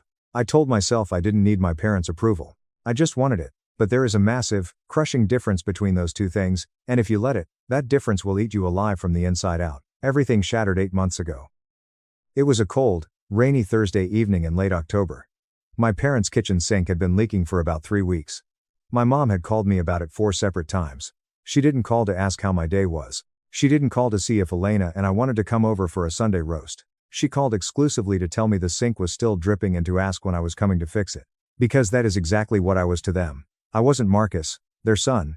I was Marcus the plumber. I was the free utility you call when something is broken and you don't want to pay a professional. I drove over to their house straight from a grueling commercial job. I was still in my heavy work clothes, exhausted, my hands stained, and smelling faintly of PVC primer and damp crawl spaces. When I walked through the front door, my dad was anchored to his recliner in the living room, watching some World War II documentary. He barely grunted an acknowledgement when I walked in. My mom was in the kitchen. She didn't say hello. She didn't offer me a glass of water or a cup of coffee. She just pointed at the sink like I was a hired hand who had never been in her home before, said, "It's the handle on the left," and immediately walked back to the laundry room. I sighed, got down on my knees, and slid under the sink. It was an incredibly simple fix. The cartridge inside the faucet valve was worn out. It was a 15-minute job, tops. I realized I needed a specific basin wrench that I had accidentally left in my other truck, but I knew my dad had a spare in the infamous junk drawer next to the refrigerator. You know the drawer? The one stuffed with dead batteries, dull scissors, expired takeout menus from restaurants that closed in 2012, and random screwdrivers. I pulled the drawer open and started digging through the chaotic mess, searching for the wrench. That is when my knuckles brushed against a thick, manila envelope tucked underneath a stack of old appliance warranties and tangled rubber bands. The metal clasp was undone, and the flap was open. I could clearly see heavy, official-looking legal paper inside. Normally, I wouldn't have given it a second thought. People keep random important documents in weird places all the time. But there was a bright yellow sticky note slapped right on the front of it. In my dad's unmistakable, blocky handwriting, it read, "Updated September. Do not lose. September. As in, last month. As in, this was a brand new development." I pulled the envelope out. I know I shouldn't have. I know it was an invasion of privacy. But something deep in my gut, some primal instinct, screamed at me to look inside. And if my 33 years on this earth have taught me anything, it's that your gut is vastly smarter than your brain almost 100% of the time. I slid the papers out. It was a comprehensive copy of my parents' last will and testament, along with their full estate plan.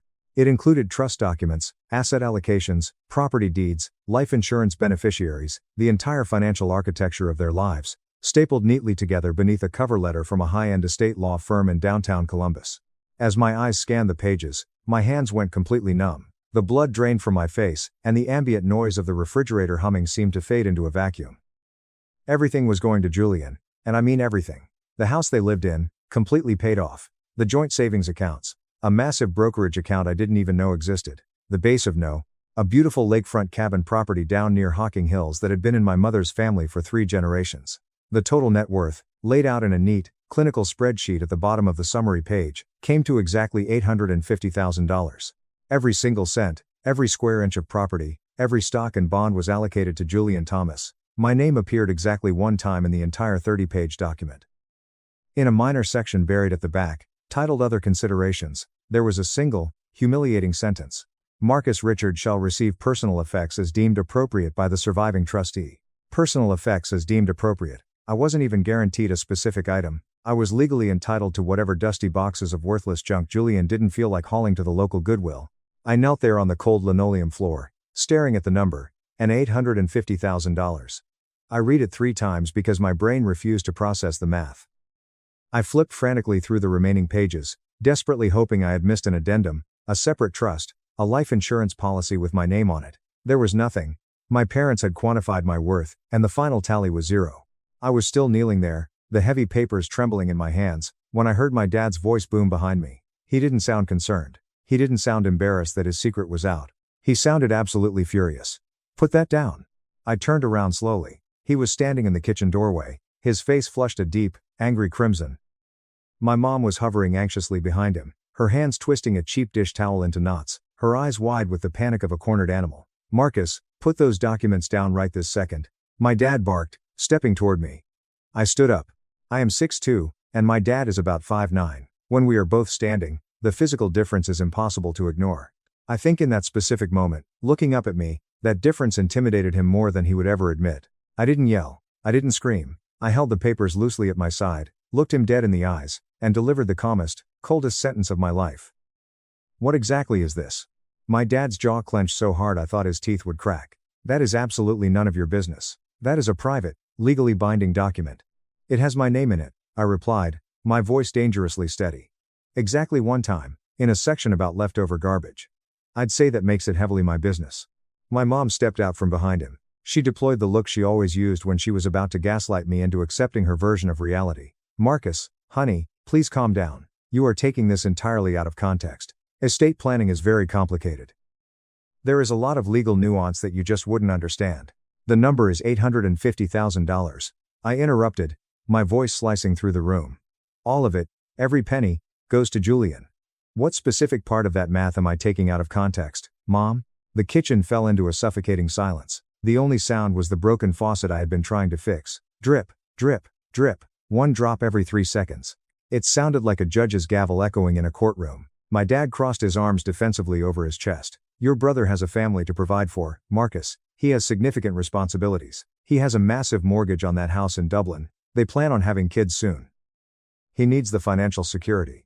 I have a family, I shot back, the anger finally bleeding into my tone. I have a wife, I have a mortgage, I have a business with 10 employees whose mortgages and families depend entirely on me keeping the lights on. How is that not responsibility? That's different, my mom whispered, looking at the floor. How? I demanded, taking a step toward her. Explain to me exactly how it is different. She didn't answer. She just looked up at my dad with desperate, pleading eyes. It was her classic move. Pass the baton. Let Richard deal with the messy emotional fallout. My dad cleared his throat, trying to regain his authority. Look, son. You have done very well for yourself. You've always been the fiercely independent one. You never needed our help to get where you are. You're a survivor. Julian is different. He's had a much harder road. I actually laughed. A harsh, bitter bark of laughter ripped its way out of my chest. Julian had a harder road? I asked, staring at him in sheer disbelief. The guy with a fully funded private college education? The guy with the MBA? The guy with the massive house and the wife who complains about the maid service? That Julian had a harder road than the guy who spent his 20s crawling under mobile homes at midnight in freezing mud to fix burst pipes? He drives an $85,000 luxury SUV. I continued, the dam completely breaking. He went on a 2-week Mediterranean cruise last spring. And you two helped pay for it. Don't look shocked, Mom. I know you gave them money for that trip because you drunkenly bragged about it to Elena's sister at a barbecue. Julian got a $75,000 down payment from you guys for that Dublin mansion. Elena and I scraped together every single cent of our down payment by ourselves. I worked 7 days a week for 3 straight years. Elena took on freelance graphic design jobs until 2 a.m. every night. We never asked you for a dime because we foolishly thought that's what you respected, hard work and independence. Turns out, the only thing you respected was Julian's shameless ability to beg. My dad took an aggressive step forward. You don't know what the hell you're talking about, Marcus. Then explain it to me, I roared, my voice shaking the cabinets. Explain to me why Julian gets an $850,000 empire, and I get your dusty personal effects as deemed appropriate. Explain it to me like I'm the dumb kid who wasn't smart enough for a real university. Explain it real slow, Dad. I saw the words hit him like a physical blow, because those were the exact words he had used against me when I was 18 and told him I was choosing trade school over a 4-year college. He had sneered, said, well, I guess not everyone is intellectually cut out for the academic route, and walked out of the room. It was a sentence designed to make me feel small, and I had carried it like a stone in my shoe for 15 years. My mom started crying. It wasn't loud, hysterical sobbing. It was the quiet, manipulative kind of crying. Her chin trembled, her shoulders shook, and she dabbed at her eyes with a cheap dish towel. For 33 years, that exact performance had worked on me. It was our toxic dance. Step 1, I discover something hurtful they did. Step 2, I get rightfully angry. Step 3, Mom cries. Step 4, I feel overwhelming guilt, swallow my anger, and apologize for having basic human emotions.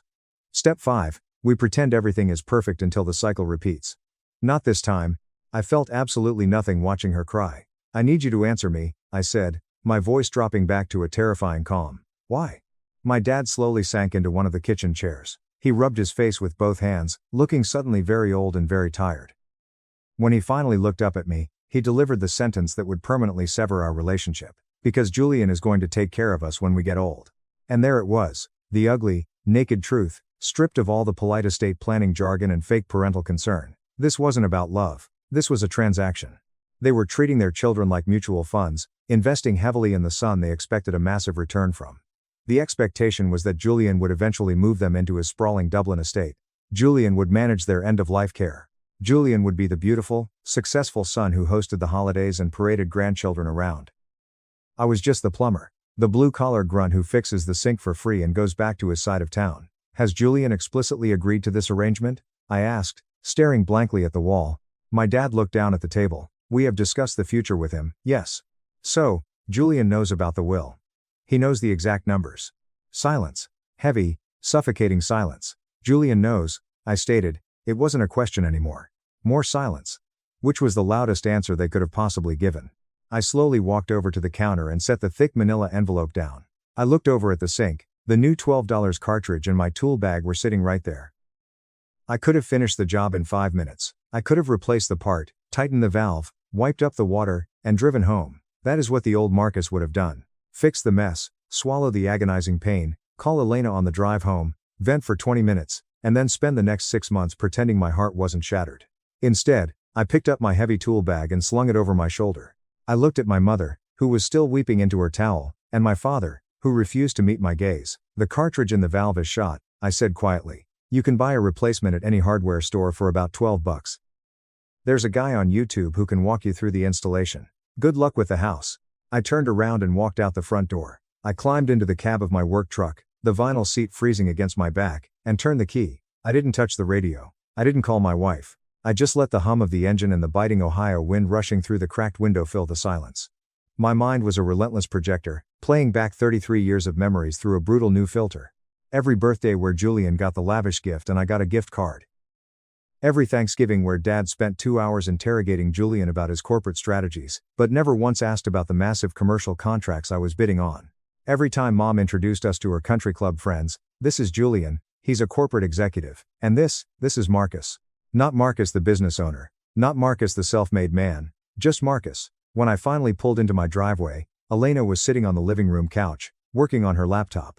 She took one look at my pale, devastated face, immediately shut her computer, and walked over to me. What happened? She asked, her voice laced with dread. I sat down at the kitchen island and told her everything. I recited every word, described every eye roll, and laid out the exact $850,000 figure. She didn't interrupt me once.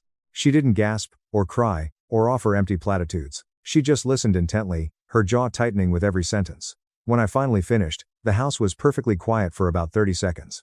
Then, she reached across the counter, took my hands in hers, and said 4 words with absolute, terrifying conviction. We are done with them.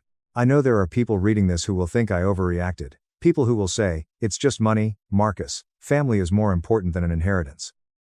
You shouldn't throw your parents away over a will. If you think that, you are entirely missing the point. It was never about the money. I didn't need their $850,000. I have my own wealth. I have been building my own impenetrable fortress of security since I was 19. It was about what the money represented. It was a literal scoreboard. It was a legally binding document, notarized and filed with the state, that explicitly stated my parents valued one of their sons at nearly $1 million, and valued the other at whatever dusty garbage was left in the attic. Update 1. That night in the kitchen was exactly 8 months ago. I did exactly what Elena said. I went absolute, scorched earth no contact. I blocked my parents' numbers, I blocked Julian's number, I blocked Chloe's number. And for the first several months, the silence from their end was deafening. None of them even tried to reach out. It proved everything I needed to know. The initial transition was brutally hard. I won't sugarcoat the psychological toll it took. I threw myself into my plumbing business with a borderline manic obsession, which is my default coping mechanism when I am trying to outrun grief. I worked 14-hour days. I took on jobs I normally would have passed on. I was trying to exhaust myself so I wouldn't have to lie awake at night staring at the ceiling. Elena let me run myself ragged for about 2 weeks before she staged an intervention. She sat me down at the same kitchen island and said, Marcus, you cannot outrun this trauma with a pipe wrench. You are bleeding all over the floor, and you need to actually deal with it. She was right, she usually is. I found a therapist named Vance. He was in his late 50s, a former Marine, and exactly the kind of no-nonsense professional I needed. He wasn't the type to let you ramble for an hour and softly ask, and how does that make your inner child feel? If I started making excuses for my parents, Vance would cut me off mid-sentence and say, that is a fictional narrative you are telling yourself to avoid the pain of reality. What actually happened? I liked him immediately. Vance helped me dismantle 33 years of psychological conditioning. He helped me realize that the will wasn't the inciting incident, it was the grand finale. It was the culmination of a lifetime of tiny, calculated decisions my parents had made. I had been pigeonholed as the low-maintenance child. Because I never asked for help, they assumed I never needed it. Because I was self-sufficient, I became invisible. I had adopted a survival strategy. If I am useful, if I fix their sinks and mow their lawns, they will have to love me. Except, they didn't, they just used me. I was a tool in a toolbox, taken out when something was broken, and shoved back into the dark when the job was done. The strangest part about going no contact is the massive vacuum of time and emotional energy it creates in your life. Suddenly, I wasn't spending my Sunday afternoons driving across town to fix my dad's lawnmower while he watched golf. I wasn't spending holidays sitting at the end of a long dining table, passing the mashed potatoes while Julian held court and basked in my parents' adoration. I took all of that reclaimed energy and poured it directly into my future. I had been running my business lean for years, handling all the dispatching, invoicing, and logistics myself. It was a massive bottleneck. I finally bit the bullet and hired a full-time operations manager named Sarah. Sarah was a force of nature. She walked into my chaotic office, took one look at my filing system, which was essentially a series of milk crates labeled with masking tape, laughed out loud, and completely overhauled my life. Within 3 months, Sarah had digitized our entire back end, streamlined our dispatching, and freed me up to focus exclusively on bidding for massive commercial contracts. And we started winning them. We landed a massive renovation for a boutique hotel in the Short North District. We secured the plumbing contract for a massive new craft brewery expansion. By month 5 of no contact, my company's revenue had exploded by 40%. I hired 3 more technicians. I bought 2 brand new, fully wrapped commercial vans. Elena's freelance graphic design business exploded at the exact same time. She transitioned to full-time, built an incredible portfolio, and suddenly had high-paying corporate retainers. We sat down one Saturday morning, looked at our combined financial dashboards, and realized we had built a fortress. We were completely, untouchably secure. I was sleeping 8 hours a night for the first time in my adult life. I felt like I had dropped a 100-pound rucksack I didn't even know I was carrying. Then, around the 6-month mark, the karmic wheel finally turned. Columbus is a big city, but the professional circles can be remarkably small. Through a convoluted grapevine, Elena's sister's husband plays golf with a guy who works in the same corporate building as Julian's wife, Chloe. We started getting incredibly detailed intel. Julian was drowning. His tech consulting firm had gone through a massive, brutal round of corporate layoffs right before the holidays. Julian's position, whatever director of synergy actually entailed, was eliminated, restructured right out of existence. He managed to find another job a few months later, but it was a massive step down in prestige, and more importantly, a massive pay cut. When your entire identity and lifestyle are built on a house of cards financed by debt, a pay cut is a death sentence. The $85,000 SUV payments, the Dublin mansion mortgage, the country club dues, the imported marble, it all started caving in. Chloe started posting bizarre, cryptic things on Instagram about embracing minimalism and finding joy in the simple things, which, as anyone knows, is the universal social media bat signal that a couple has maxed out their credit cards and is facing financial ruin. The big house was apparently feeling very small, and the marriage was fracturing under the stress. But here is where the story goes from sad to poetic. Remember the grand bargain? The reason Julian was getting the $850,000? He was going to take care of my parents. Well, my dad's health took a sudden, sharp decline. His knees finally gave out, and he needed a complex double replacement surgery. At the exact same time, my mom's arthritis flared up so severely she could barely navigate the stairs of their home. They desperately needed help. They needed someone to drive them to physical therapy, clean the house, cook meals, and manage the property. And Julian? Julian was completely AWOL. He was too stressed, too busy trying to save his crumbling lifestyle, too overwhelmed by his own bad decisions to drive across town and change his mother's light bulbs. The golden son, the $1 million investment, was returning absolutely zero dividends when it actually mattered. They had bet their entire estate on a single horse, and that horse was currently getting repossessed. I won't lie to you and say I took the high road. I felt a deep, dark, incredibly satisfying sense of vindication. Update 2. Then, on a Tuesday evening in late March, my phone buzzed on the kitchen counter. I looked down at the screen. Incoming call. Mom. It was the first time I had seen that name on my screen in 8 months. I didn't answer it. I let it ring until it went to voicemail. I stared at the phone like it was a live grenade. Elena walked into the kitchen, saw the look on my face, and immediately knew. Are you going to listen to it? She asked softly. I have to, I replied. I put the voicemail on speakerphone. My mother's voice echoed through our pristine kitchen, and she sounded shockingly frail. She sounded like she had aged 10 years and 8 months. Marcus, honey, it's Mom. I know it's been a long time. I know some things were said last year that were unfortunate, and I know you're upset, but I really need to talk to you. Your father's knee surgery is next week, and the recovery is going to be so hard, and we just desperately need some help around the house. The gutters are falling off, and the basement is damp, and, well, there are some other family matters we should probably discuss. Please call me back. I love you. And I played the message twice. I wanted to analyze every single syllable, and what I found was exactly what I expected. Zero accountability. There was no apology. There was no, we were wrong. There was only, things were said, a classic passive voice deflection, and, you're upset, placing the emotional burden entirely on me. She was rewriting history to frame my justified rage as a silly misunderstanding, right before sliding in her real agenda. We need our free handyman back. I didn't call her back. 2 days later, Julian called. I sent him straight to voicemail too. His message was a masterpiece of narcissistic delusion. Hey man, it's Julian. Look, mom and dad are really struggling right now, and I think it's incredibly selfish of you to be ghosting them over some legal paperwork you weren't even supposed to snoop through. They're getting old, Marcus. They need their family. Stop throwing a tantrum and call them back. We need to figure out a schedule for dad's recovery. Selfish. The guy who happily accepted $850,000 while watching his brother get written out of the family was calling me selfish for not wanting to clean their gutters. It was so perfectly absurd I actually laughed out loud. I took the voicemails to my therapist, Vance. We spent the whole hour dissecting them. Vance looked at me and asked the million-dollar question. What is your endgame here, Marcus? Do you want revenge? Do you want the money? What do you actually want? I thought about it long and hard. I don't want a dime of their money. I don't want to punish them. I just want them to look me in the eye and admit it. I want them to say, out loud, that they valued me less, that they treated me like garbage, and that they were wrong. I want the truth on the record. Vance nodded. Then go get it. Before I made my move, I called up an old high school buddy named Kevin, who is now a viciously smart estate litigation attorney in downtown Columbus.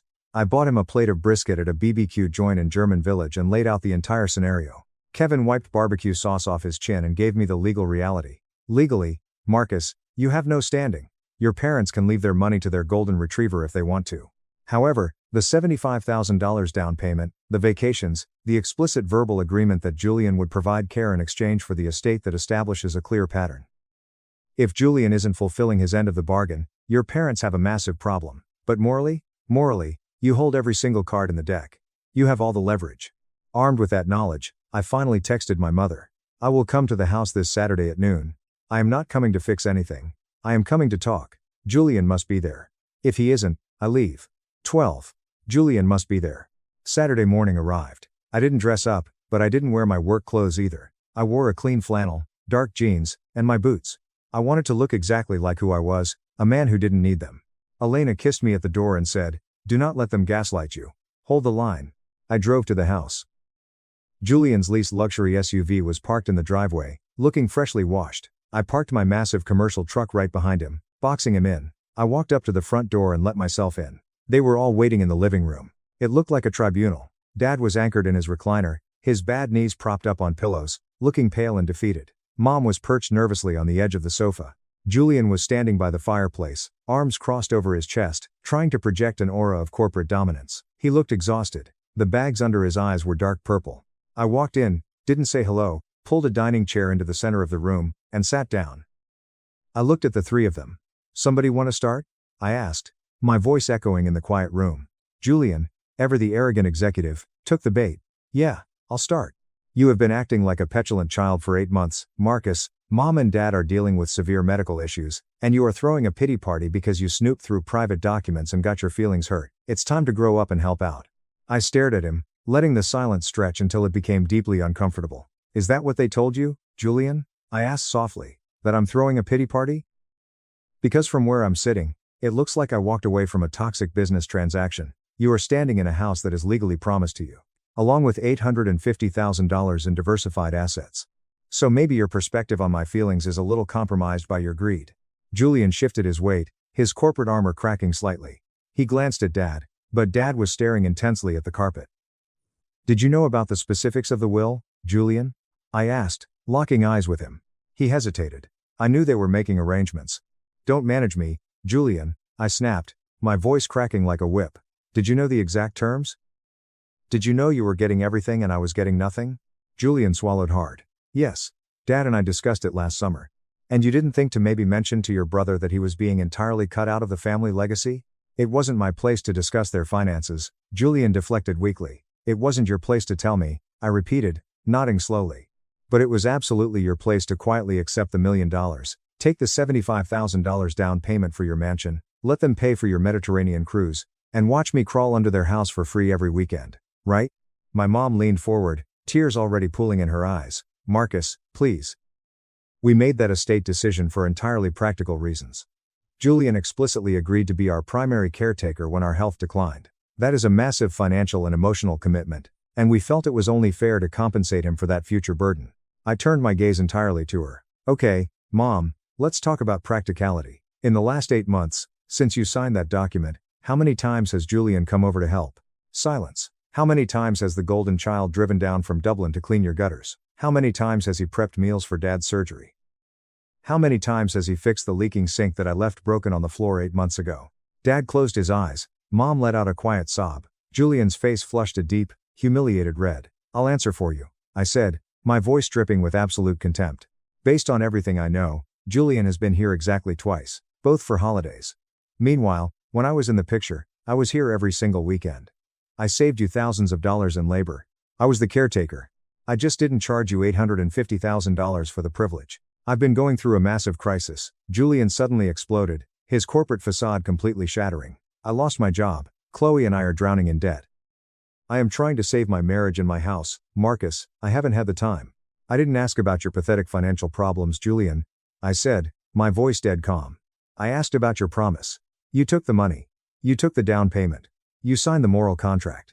And the absolute second the bill came due, the second they actually needed you, you abandoned them. You are a fraud. The room went completely, terrifyingly silent. The truth was finally out in the open, raw and bleeding on the carpet. I turned to my father. He looked broken. Dad.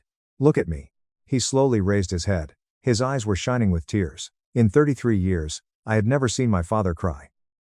Not once. Why? I asked, all the anger suddenly draining out of me, leaving only a hollow exhaustion. Forget the money. I don't care about the money. My business is clearing more profit in a month than you made in a year. I don't need your house. But I need to know why it was always him. Why was I the afterthought? What did I do wrong? One of the Godjas. My dad's chest heaved. He looked like a man who had been carrying a crushing weight for decades and had finally collapsed under it. You didn't do anything wrong, Marcus? He choked out, his voice a ragged whisper. You were always so incredibly capable. From the time you were a kid, you just figured the world out. You built a business with your bare hands. You never asked us for a dime. You didn't need us. Julian always needed us. He needed the tutoring, he needed the loans, he needed the constant reassurance. And somewhere along the line, your mother and I made a terrible, unforgivable mistake. We confused you not needing us financially with you not wanting us emotionally. We poured everything into the son who demanded it, and we completely neglected the son who actually deserved it. That is the weakest excuse I have ever heard, I said, though my own throat was tightening. I showed you I wanted you by showing up, by fixing your house, by calling every Sunday. That was my love language, and you exploited it. I know, Dad wept, the tears finally spilling over his cheeks. I see it now. The will was a mistake. Treating you like a handyman was a mistake. Valuing his degrees over your dirt and sweat was the biggest regret of my life. We were entirely, completely wrong. And I am so deeply sorry, my son. My mom was openly sobbing now, burying her face in her hands. We are so sorry, Marcus, we are so ashamed. I looked at Julian. He was staring at the floor, the arrogance completely stripped away, leaving only a tired, broke man who realized he had ruined his family for nothing. You took the deal, Julian, I said softly. You sold me out. I did. Julian whispered, his voice cracking. I was greedy. I was insecure about how successful you were becoming, and I liked being the favorite. It was disgusting, and I am sorry. Lowe's. I sat there for a long time. I let their apologies hang in the air. They weren't perfect apologies, but they were real. The illusion was dead. I am not going to never forgive you, I finally said, standing up. But things are never going back to the way they were. I am not your utility anymore. If we are going to have a relationship, it is going to be on equal footing. Dad, you are going to rip up that will and split it 50-50, or I am walking out that door and never coming back. I'll call the lawyer on Monday, Dad said immediately, without a second of hesitation. I swear to God, Marcus. I nodded. I'll be back on Tuesday to help with the recovery after your surgery. Not because I'm bought and paid for. Because it's the right thing to do. Nodar. I walked out of the house. I didn't fix the sink that day. It has been about 3 months since that confrontation. Things are not perfectly healed. Anyone who tells you that decades of family trauma can be fixed with one dramatic conversation is lying to you. But things are fundamentally different. Dad had his knee surgery. Elena and I took shifts, helping out at the house. Julian took shifts too. We forced him to step up. And to his credit, he did. He swallowed his pride, sold the massive Dublin mansion, downsized to a normal townhouse, and is trying to rebuild his life without my parents' wallet acting as a safety net. 2 weeks ago, my dad drove over to my commercial shop. In 15 years of me running a plumbing business, my father had never once set foot on my property. He walked through the massive warehouse, looked at the fleet of branded vans, looked at my 10 employees loading up for the day, and walked into my office. He stood in the doorway, looking at the massive whiteboard filled with lucrative commercial contracts, and then looked at me. "You built all of this?" he said, awe in his voice. "Yeah, Dad," I replied, leaning back in my chair. "I built it." He smiled, a genuine, proud smile. "I am so incredibly proud of you, Marcus. I should have been saying that every day for the last 15 years. So, that is my story. I found a piece of paper that told me I was worthless to the people who were supposed to love me most. I walked away, I built an empire out of my own grief, and when the golden child inevitably collapsed under the weight of his own incompetence, I forced my family to look in the mirror. If you are the scapegoat in your family, if you are the kid who gives everything and receives nothing, hear me right now. Your worth is not determined by blind people. Walk away, build your own table. And if they ever come crawling back and ask for a seat, make damn sure they know exactly what it costs to sit with you. Now, if you'll excuse me, I have a massive commercial contract to fulfill, and my wife is waiting for me at home. My family abandoned me in the desert as a joke. 15 years later, I walked into an interrogation room as the FBI agent investigating their fraud. The brake lights never came. My family drove away, leaving me stranded in the middle of the Mojave Desert at 16, laughing as they said, "Let's see if she can handle it." They thought I would crawl back, broken and begging, a punchline to their cruel joke. Instead, 15 years later, I walked into a federal interrogation room wearing an FBI badge, holding the financial files for the fraudulent missing person charity my mother built using my face. I stood in the middle of a dirt road just outside the California-Nevada border at 2:14 inches the afternoon, watching the rear of my stepfather's Chevy Tahoe shrink into the blinding heat shimmer. And I kept waiting for the moment it would stop. The moment someone in that car would say, "Okay, that's enough. Turn around." The moment my mother would look through the back window and see me standing there with my backpack in the dirt and think, "Not this far. Not actually this far." The SUV curved around a bend in the road. Gone. The desert didn't care. It just pressed its suffocating heat against my face and waited. I was 16 years old. I had half a protein bar, 2 t-shirts, a water bottle that was already 3/4 empty, and a phone with exactly 6% battery that I'd used to take exactly one photo before the screen went dark. The photo was of the SUV's rear license plate. I don't know why I took it. Some instinct, some primal reflex that understood before my conscious brain did that what had just happened was not a joke with a punchline coming, that the punchline was me, that I was already living in the aftermath of an atrocity. I sat down in the alkaline dirt next to my backpack, the one Greg had thrown out of the SUV after I complained that his son, Liam, had poured an entire can of warm Coca-Cola into it, soaking my clothes, my private journal, and the library book I'd been reading. I sat there in the silence, and I did something I'm not proud of and have also never apologized for. I cried for exactly 12 minutes. Then I stopped. I stopped because the water I was losing to tears was water I could literally not afford to lose if I wanted to survive the afternoon, and because something had fundamentally shifted in my chest in those 12 minutes. Something had settled, cooled, and hardened into a geometric shape I didn't have a name for yet. I picked up my sticky, ruined backpack. I started walking. Let me tell you who I was before that road, because it matters to understand what the road made me. My name, my legal name, the one that appears on the federal credentials I carry now, is Maya Vance. Vance was my father's name, the father who died of a sudden brain aneurysm when I was 8. The father who was quiet, methodical, and careful, who kept a glass jar of butterscotch candies on his oak desk and called me his chief investigator because I would spend entire Saturday afternoons at the local library looking things up just because I wanted to know how the live world worked.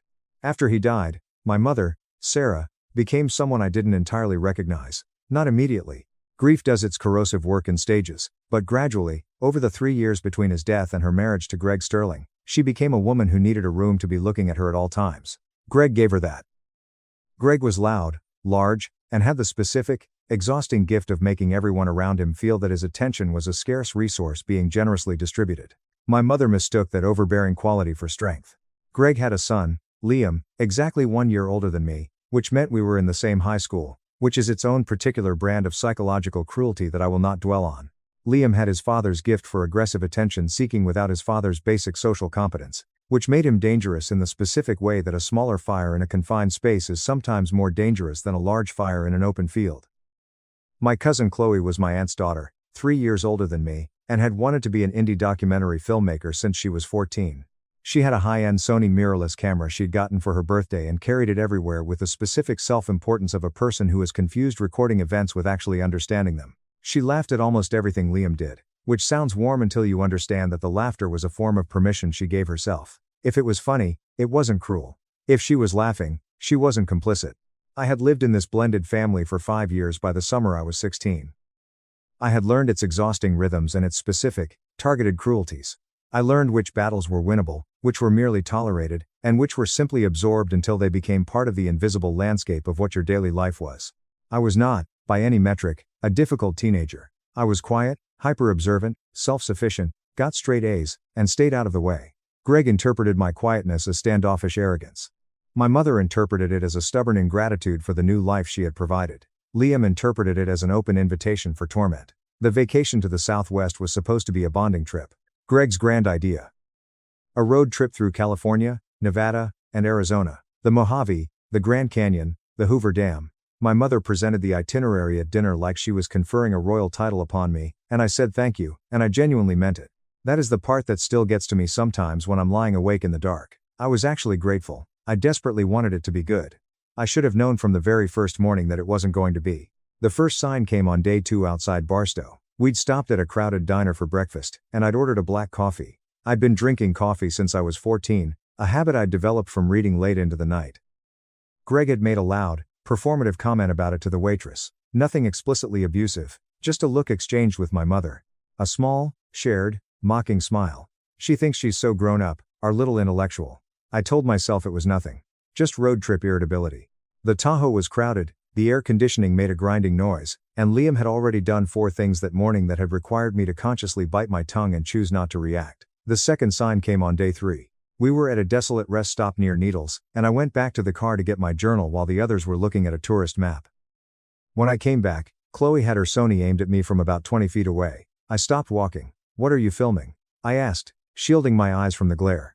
"Just the barren scenery," she said smoothly. But she didn't lower the lens. I looked at Liam. He was leaning against the fender, smiling at his phone with a predatory stillness. I sat down at the picnic table. I told myself Chloe filmed literally everything. It wasn't specific to me. The third sign was the Coca-Cola. We were back in the SUV, 3 hours into the day's brutal drive, somewhere on a nameless desert road with jagged rock formations on both sides and a sky that was the specific, blinding blue of places that don't apologize for their hostility. I was looking out the window when Liam leaned across the back seat with a freshly opened, full can of Coke and upended it directly into my open, unzipped backpack. He did it with the focused, deliberate casualness of someone who has decided that the entertaining aftermath is entirely worth the act.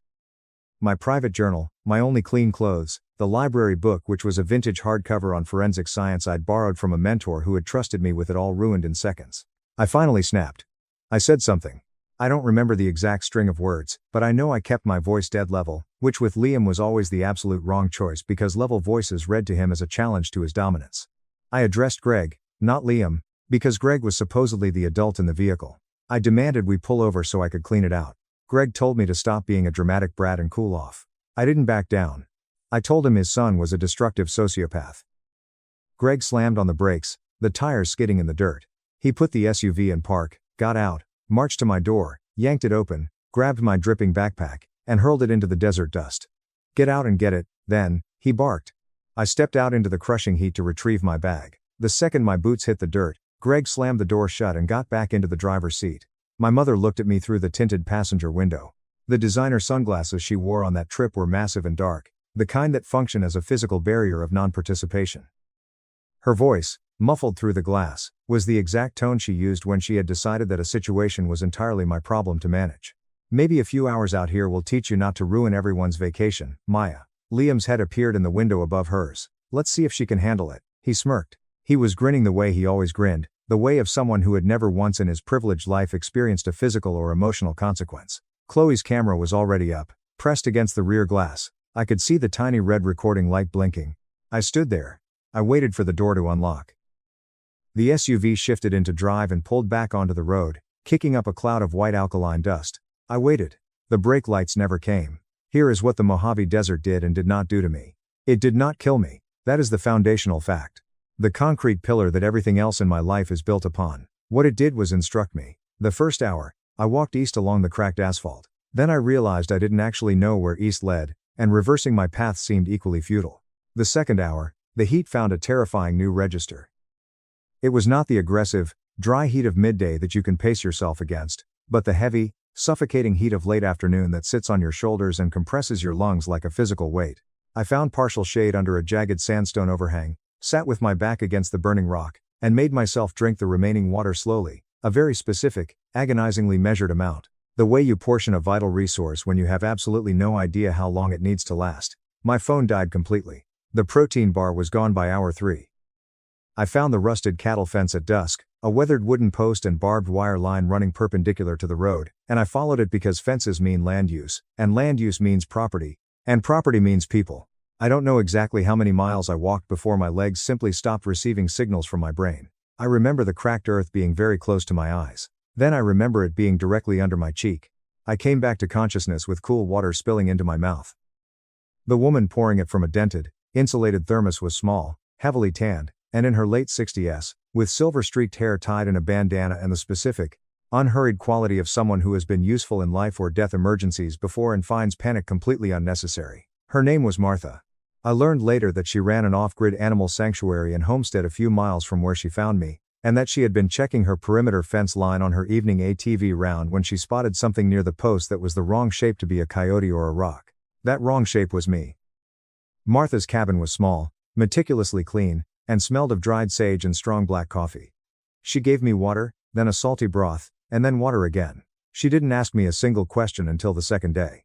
And when she finally did ask, her voice was the voice of a pragmatist who wants actionable information, not a dramatic story. "Where is your family, girl?" I told her all of it, start to finish. The butterscotch candies, the camera, the Coke, the brake lights. Martha listened without interrupting, her calloused hands wrapped around a ceramic mug. When I finished, she was quiet for a long, heavy moment. "Can I use your landline?" I croaked, my throat still raw.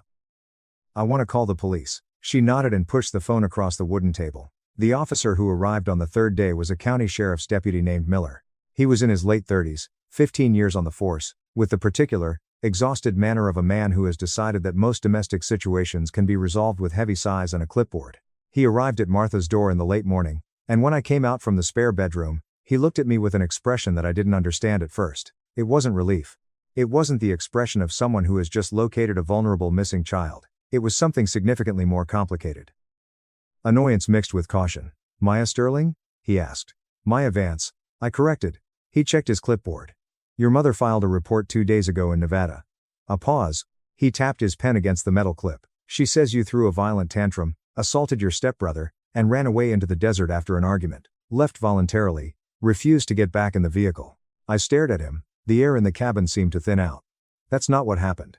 "Can you tell me what did happen?" he asked, his tone dripping with practiced neutrality. I told him. I detailed the abandonment. He wrote things down slowly. He asked to see the backpack, the still sticky, Coke-soaked canvas bag, and I showed it to him. He asked about witnesses. I told him about Chloe's camera, the blinking red light. He nodded, his face remaining a careful, unreadable mask. He took my official statement, said someone from social services would be in touch, and drove away. 2 days later, Deputy Miller came back. "Your stepfather provided a sworn statement," he said, looking at his clipboard again. It seemed to be a defensive mechanism he used when he didn't want to look a victim in the eye. "He says you'd been having severe behavioral and psychiatric issues throughout the entire trip. Your cousin provided digital video evidence.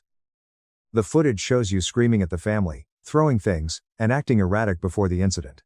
"Before," I said, my voice dropping to a whisper. "What does the video show after?" Miller was quiet for a moment. He shifted his weight. "The footage ends there," he said flatly. I understood it all in that exact second. Not the full, sprawling, grotesque shape of it that would take years to uncover, but enough. The footage ended there because Chloe had digitally edited it. Because they'd had 3 full days to coordinate their timelines.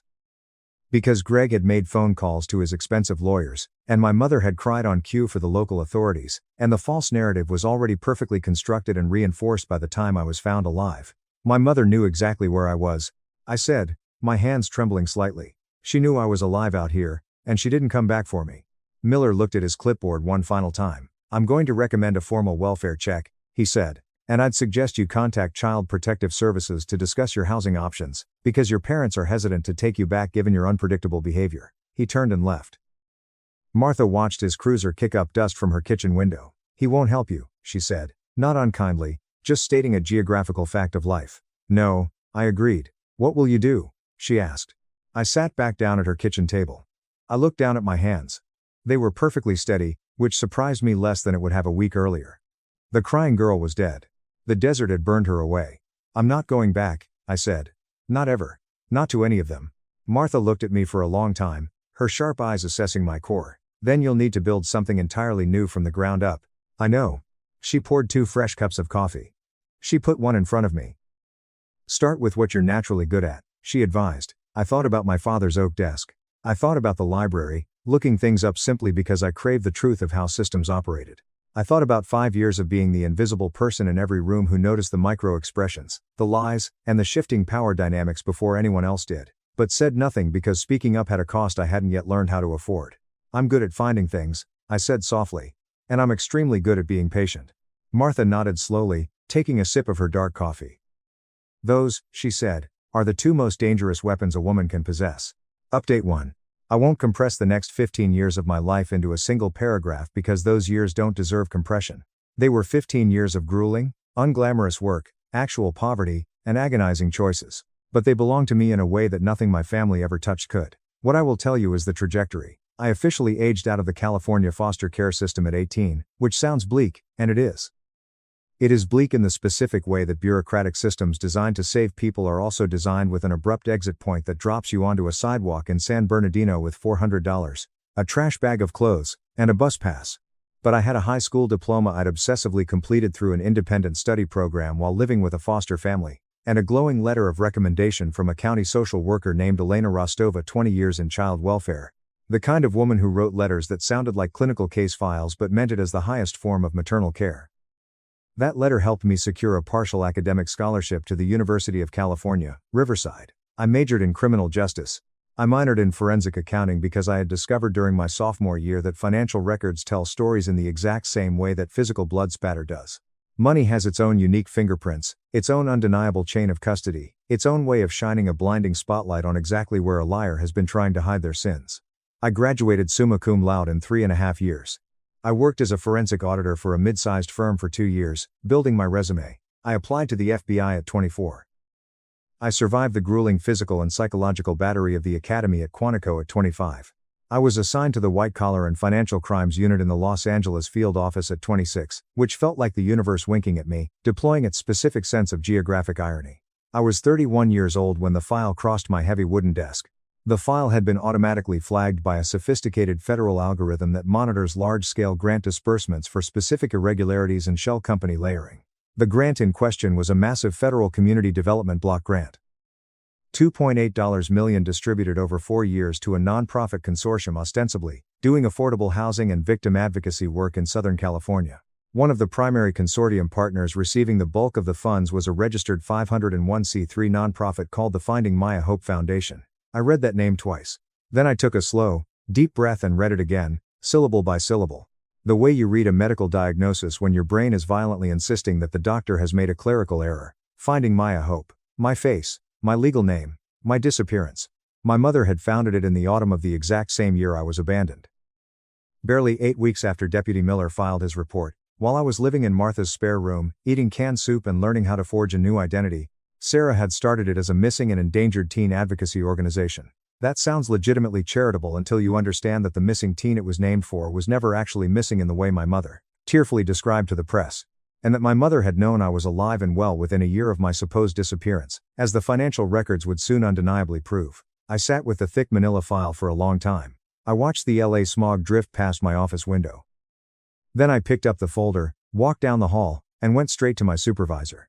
His name was Special Agent in Charge, SAC, Robert Miller, no relation to the deputy, a 5-year veteran of the Bureau, a financial crime specialist, and the kind of man who reads a volatile situation through the spreadsheets long before he reads it through the suspect's eyes. I need to formally disclose a massive conflict of interest, I said, keeping my voice perfectly level.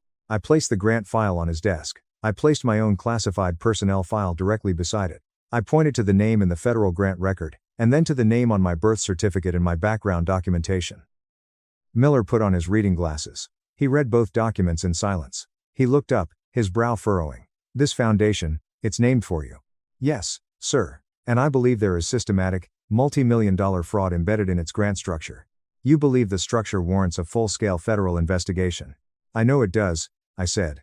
But by protocol, I cannot be the one to run it. Miller leaned back in his leather chair, steepling his fingers. He was quiet for a full minute, the only sound the hum of the HVAC unit. Vance, who knows the psychological profile of this specific family better than you do? I looked at him, unwavering. Nobody runs a federal investigation on their own immediate family. It's a goldmine for defense attorneys. No, he agreed softly. But nobody knows the exact entry points and blind spots better, either. Here is how we play this. You officially disclose the conflict in writing.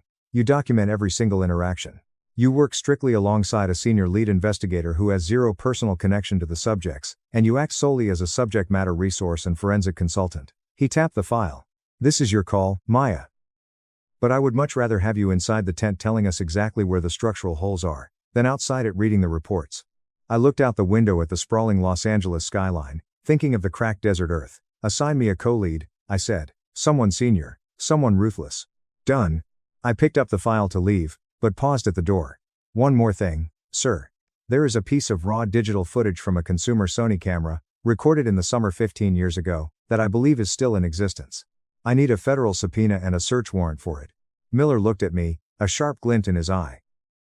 Write the probable cause affidavit. I wrote it that exact night, 14 pages, single-spaced, heavily cited, with specific dates, names, geographic coordinates, and factual assertions that I had been carrying securely in my memory for 15 years. I wrote it with the particular, terrifying fidelity of a person who understood from a very young age that their version of events was the only version, and needed to be kept pristine. Update 2. The covert investigation ran for 14 grueling months.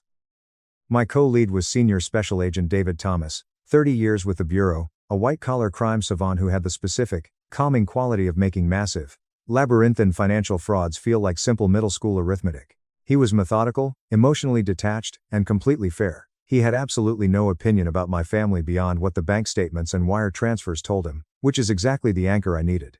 What the documents told him was staggering. The Finding Maya Hope Foundation had received, over 15 years, approximately $4.8 million, in charitable civilian donations, federal HUD grants, and state housing funds. Of that, approximately $1.9 million was meticulously documented as legitimate program expenditure, mostly low-level awareness campaigns and small grants to other charities, just enough to keep the IRS auditors asleep. The remaining $2.9 million had been systematically bled out. It moved through a complex series of nested consulting arrangements, dummy vendor relationships, and inflated invoices into offshore and domestic accounts directly connected to Greg's private real estate development company, Chloe's boutique media production firm, and a luxury property management LLC operated solely by Liam. Greg's development company had received $410,000 in strategic consulting fees from the foundation. He had produced, as deliverables, 4 PDF reports that Thomas's cyber team found were 90% plagiarized from publicly available HUD documentation. Chloe's media company had received $260,000 for documentary production and public awareness services. Her actual work product was a series of highly dramatized, emotionally manipulative online videos about my tragic disappearance that had received, in total, maybe 150,000 views across a decade. Liam's Property Management LLC was the crown jewel of the fraud. He had received $1.1 million in affordable housing funds routed directly through the foundation's federal block grant. The apartment units he'd supposedly built with those funds were legally listed as low-income affordable housing in the grant compliance documentation. In reality, Thomas's team discovered Liam was renting them out at premium market rate, and in some gentrified neighborhoods, significantly above market rate, pocketing the massive difference. My teenage face had been plastered on their glossy fundraising posters. My legal name was etched into the foundation's 501c3 tax filings as the named beneficiary of the charitable mission. 15 years of tearful donations from innocent people who genuinely believed they were helping a grieving mother find her lost, vulnerable daughter. The final nail in the coffin came from a terrified former bookkeeper named Elena Suarez. She had abruptly left the foundation's employment in 2022 and had, it emerged, secretly kept copies of internal financial ledgers on an encrypted flash drive out of her own paranoia. Elena provided devastating sworn testimony to Thomas's team. She confirmed, with documentation, that my mother had secretly hired a private investigator in 2011, just 3 years after my abandonment. The PI's report unequivocally confirmed that I was alive, well, and enrolled at UC Riverside under my own name. My mother had paid the PI $10,000 in foundation funds to keep quiet. She had not reported this miraculous discovery to law enforcement. She had not updated the foundation's tragic public materials. She had simply buried the report and continued aggressively fundraising on the premise of her eternal, unresolved grief for over a decade. Furthermore, a retired county supervisor, the man who had been Deputy Miller's boss at the time, provided a sworn, immunized statement. He confessed that Greg Sterling had called the department 3 times in the week following my disappearance. using his political connections to apply intense internal pressure not to escalate my case beyond a standard voluntary runaway classification. The supervisor had been new to his role, intimidated by Greg's wealth, and had allowed himself to be managed. He described it in his statement as the single greatest moral failing of his law enforcement career. The search warrant for Chloe's raw video footage was executed at her Los Angeles townhouse in February, during the investigation's 13th month. The external hard drive was found in a fireproof safe, meticulously labeled in Chloe's looping handwriting, "Summer trip, raw, do not delete." She had kept it for 15 years. A sick trophy, or perhaps a subconscious insurance policy. Agent Thomas and I watched the extracted footage together in a soundproof bureau conference room on a rainy Tuesday morning. Thomas took copious notes. I just watched. There I was, 16 years old. Dust on my jeans from where I'd caught myself when the backpack hit the alkaline ground. My voice on the camera was not the unhinged, psychotic screaming that Chloe's edited, police-provided version had implied. It was measured, tight, and deeply upset in the specific, exhausted way of someone who has been pushed far past a threshold they've been successfully managing for years. The Tahoe's engine roared, and the SUV drove away, leaving me in a cloud of dust. But the camera didn't stop. The footage kept recording for 23 more minutes inside the moving car before Chloe finally set the device down on the seat. We listened to the audio. Greg's voice at the 1-6-minute mark, sounding slightly nervous. "Jesus, it's over 100 degrees out there. Should we go back and get her?" My mother's voice, answering immediately, without a single microsecond of hesitation, "No, keep driving. Not until she's scared enough to actually respect us." Then Liam, laughing, "What if she wanders off and tells some cop we dumped her?" My mother's voice again. The same voice I'd heard say, "Maybe this will teach you through the tinted glass." The same voice that had appeared on local news broadcasts, breaking with theatrical, agonizing grief. It was calm, icy, and absolutely certain. The voice of an apex predator who had done her sociopathic calculus and arrived at her answer. Who the hell would ever believe her over us? Thomas slowly put his pen down on the legal pad. He looked sideways at me. My face was completely, terrifyingly still. I had meticulously prepared for this exact moment. I had known, on some deep, cellular level since I was 16, that this recording existed.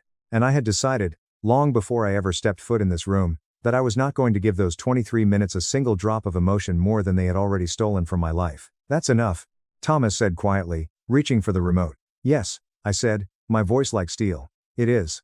Update 3. The federal interview room had a bolted steel table, 3 redundant digital recording devices, and a high-definition camera bolted to the ceiling. It smelled like industrial floor cleaner and recycled, sterile air. I had been in rooms exactly like it dozens of times to break embezzlers and fraudsters. I had never been in one where the suspects sitting across the table shared my DNA. I walked in wearing my tailored navy suit, my sidearm holstered, and the gold badge I'd earned with 15 years of blood and grit that had started on a dirt road in the Mojave. Agent Thomas walked in beside me, carrying the massive binder. I stood at the head of the table and simply watched their faces process the reality. My mother's breath hitched so sharply it sounded like a gasp for air. She looked older, of course she did. 15 years of maintaining a lie ages the skin, but the looking older was also something deeply specific to this exact second.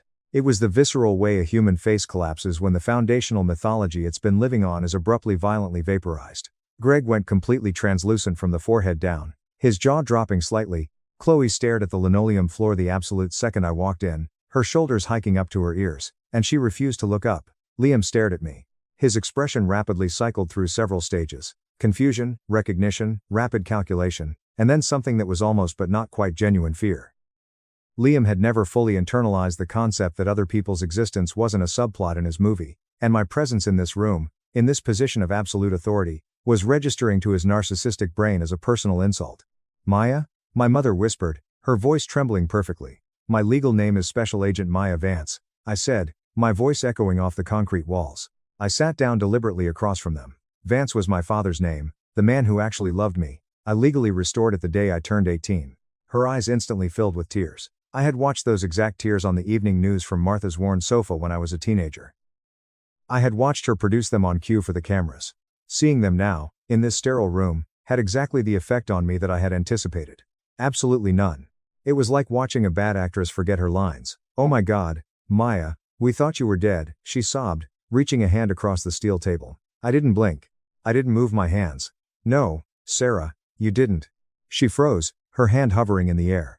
"Elena Suarez provided sworn testimony and bank records proving you received a private investigator's report in 2011 explicitly confirming I was alive, well, and enrolled at UC Riverside."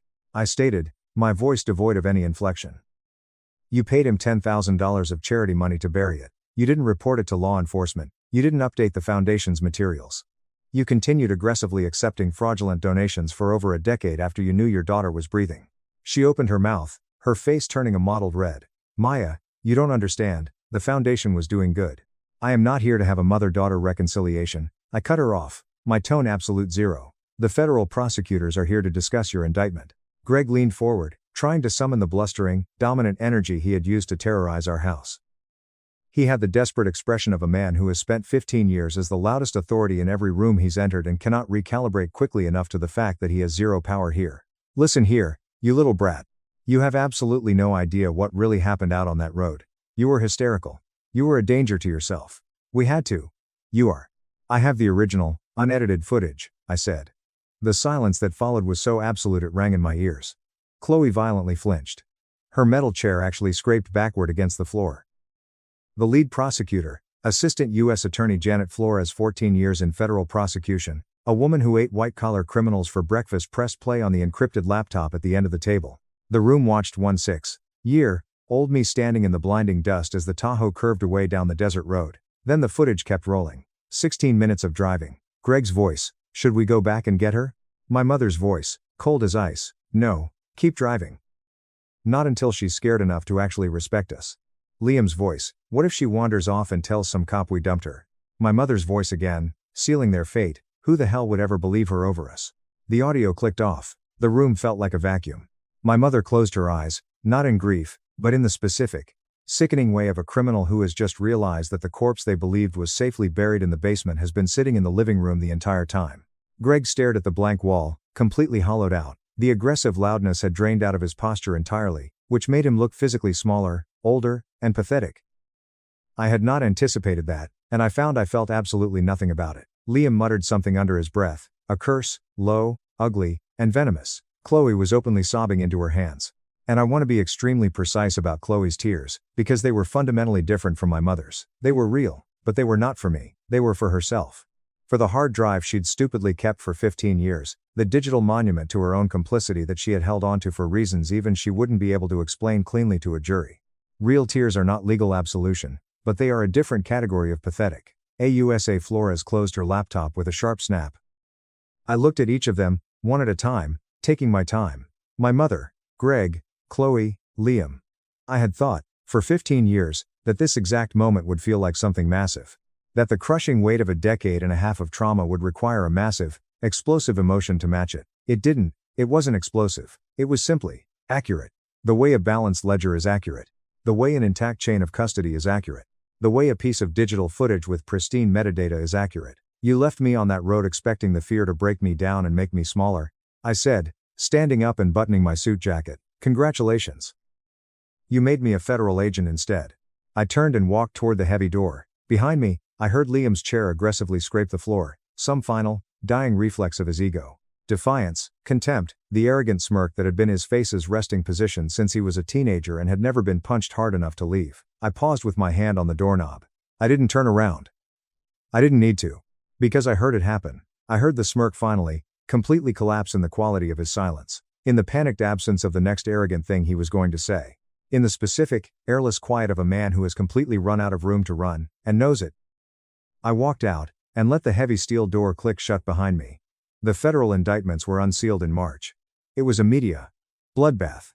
My mother, Sarah Sterling, was charged with 22 counts of wire fraud, making false statements to federal investigators, and gross misappropriation of charitable funds. Facing a mountain of irrefutable digital and financial evidence, she entered a guilty plea the following November in exchange for a reduced sentence. She was sentenced to 4.5 years in federal prison.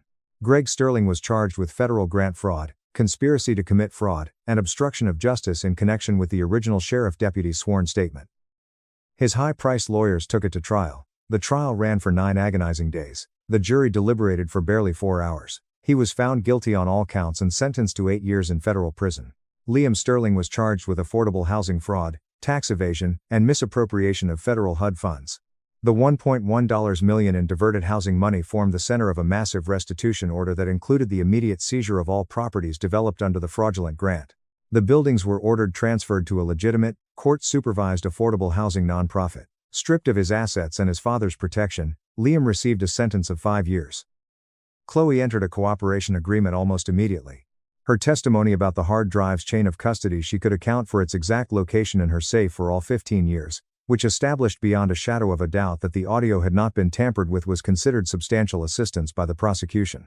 Her sentence was suspended in favor of 4 years of strict probation, 1,000 hours of community service, and the permanent surrender of all digital materials related to the documentary she had been producing about my disappearance. The film, which she had pretentiously titled Maya, A Desert Secret, was destroyed. Martha flew out from California to Los Angeles for the sentencing hearings. She sat in the gallery on the day my mother entered her guilty plea, looking small, tough, and quiet in a beautiful turquoise blouse. Afterward, we had dinner at a quiet steakhouse near the federal courthouse. She ordered a medium-rare ribeye and told me about her rescue horses and how her new perimeter fence line was holding up against the coyotes. I asked her once, over that dinner, whether she'd known when she found me half dead near her barbed wire fence with my cheek in the dirt, whether I was actually going to be okay. Martha looked at her wine glass for a long moment. "I knew right away you were going to be something formidable," she said softly, meeting my eyes. "The okay part was entirely yours to decide. I still visit her in the Mojave twice a year. I bring premium coffee, the dark roast kind my father would have approved of, and she makes incredible meals, and we sit at the exact same wooden kitchen table where I sat for the first time at 16, with steady hands and a cold decision forming in my chest. I still work financial crimes for the Bureau. I still hunt down what the numbers are trying to hide. I'm better at it than I was, and I'm significantly better at it than most, and I know exactly why. It's because I understand, from the deepest, darkest inside, what it looks like when a narrative is being artificially built for an audience instead of told for the truth. I know the exact difference between a document that states what actually happened, and a document meticulously designed to make you believe a lie. I know, because my own family spent 15 years doing it with my face, my name, and my ghost. They needed me gone to run their tragic story. What they didn't calculate what Greg, Sarah, and Liam, in their absolute, arrogant certainty that no one would ever believe a discarded teenage girl had not once considered is what happens when the girl they abandoned to die in the desert decides to become the exact person who investigates that kind of certainty. The desert didn't make me angry.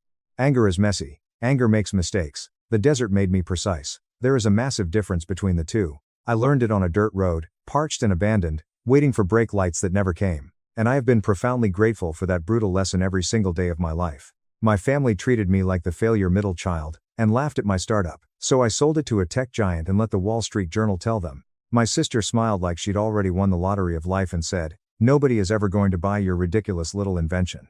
Do yourself a favor, Julian, and go back to your cubicle before you bankrupt yourself." I kept eating my roasted red pepper bisque in dead silence, knowing something she didn't.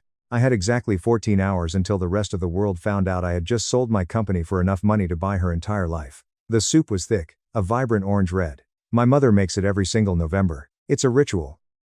The same heavy cast iron pot, the same recipe she clipped from a magazine in 2004, the same chipped ceramic bowls with the faded gold rims. I remember focusing on that soup very deliberately. The rich color, the rising steam, the specific, comforting weight of the silver spoon in my hand, because if I focused entirely on the soup, I didn't have to look up and see my sister's face.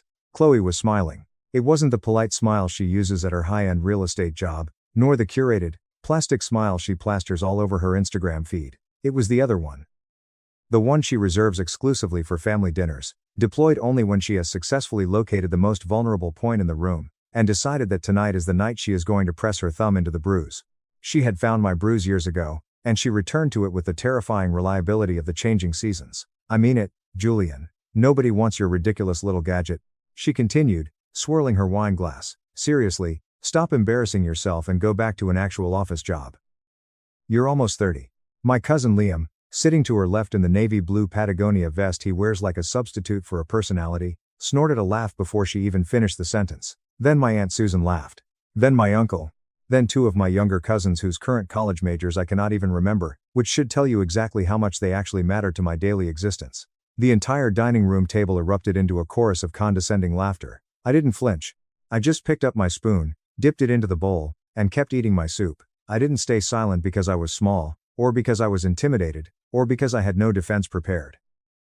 I stayed silent because I already knew what absolutely none of them did. And I had exactly 14 hours until the rest of the corporate world found out, too. Let me tell you about the version of me that would have argued back. He existed. 3 years ago, he was a very real, very exhausted person. He worked as a junior logistics coordinator at a mid-sized freight forwarding firm in downtown Denver, Colorado. He sat in a soul-crushing gray cubicle on the 6th floor of a concrete building that smelled permanently of recycled air, damp carpet, and whatever microwave meal the accounting department was burning that afternoon. He made exactly $58,000 a year, which was just enough money to be comfortably numb, but nowhere near enough to feel like he had arrived at a destination. He wore the kind of off-the-rack dress shirts that signal effort without any actual ambition. He had annual performance reviews that called him reliable and thorough, which are the professional, corporate equivalents of being told your outfit looks comfortable. My name is Julian Hayes. I am 29 years old. I am the middle of 3 children, which means I have spent my entire life occupying the bleak demographic space of being neither the eldest child's shining accomplishment nor the youngest child's protected charm. I was just the middle. I was the reliable one. I was the thorough one. I was the invisible one. But I was also the guy who, during his mandatory 30-minute lunch breaks, was frantically filling the blank backs of printed inventory reports with complex product sketches and technical schematics. The problem I kept returning to in my mind was highly specific, but massive in its implications. Small and medium-sized logistics businesses were getting absolutely wiped out by supply chain data breaches, ransomware, and physical server tampering at a rate that nobody in the mainstream tech media was talking about, loudly enough. The big cybersecurity conglomerates had massive enterprise solutions with massive enterprise price tags. Companies like Cisco, Palo Alto Networks, and CrowdStrike built fortresses, but those fortresses were not built for the independent shipping dispatcher on Colfax Avenue, or the 3-person medical supply distributor in Aurora. Those small businesses were running their entire operations on outdated software, a consumer-grade router, and a prayer. I wanted to build something that bridged that terrifying gap. A physical hardware device. Think of a localized, smart sensor node that mounts directly onto a small business's server rack. It would feature an onboard micro firewall, physical tamper sensors, and localized encrypted backups that small business owners could actually afford, actually configure without needing to hire a dedicated IT team, and actually trust with the sensitive operational data that kept their livelihoods afloat. I called the concept the CipherLock node. I made the colossal mistake of telling Chloe about it at a family dinner in March of that first year. She had looked at me across the mahogany table with the strained patience of a high school teacher waiting for a toddler to finish babbling. "So, it's basically just a fancy USB drive?" she asked, her tone dripping with mock confusion. "It's significantly more complex than a USB drive. It's a localized network node with physical heuristic sensors," I explained, already feeling the regret pooling in my stomach. Liam thought that was the funniest thing he had ever heard. "Watch out, Elon Musk is in the building." He had choked out between bites of bread. That was the first dinner. There were many, many more. My co-founder actually found me through a deeply technical post I made on an obscure cybersecurity architecture forum. Her name was Maya Lin. She had spent 5 years working as a senior network architect at a massive defense contractor in Seattle before burning out and leaving to finish her master's in computer science at the University of Colorado Boulder. That is where she stumbled upon my forum post detailing the exact logistics security gap I had identified.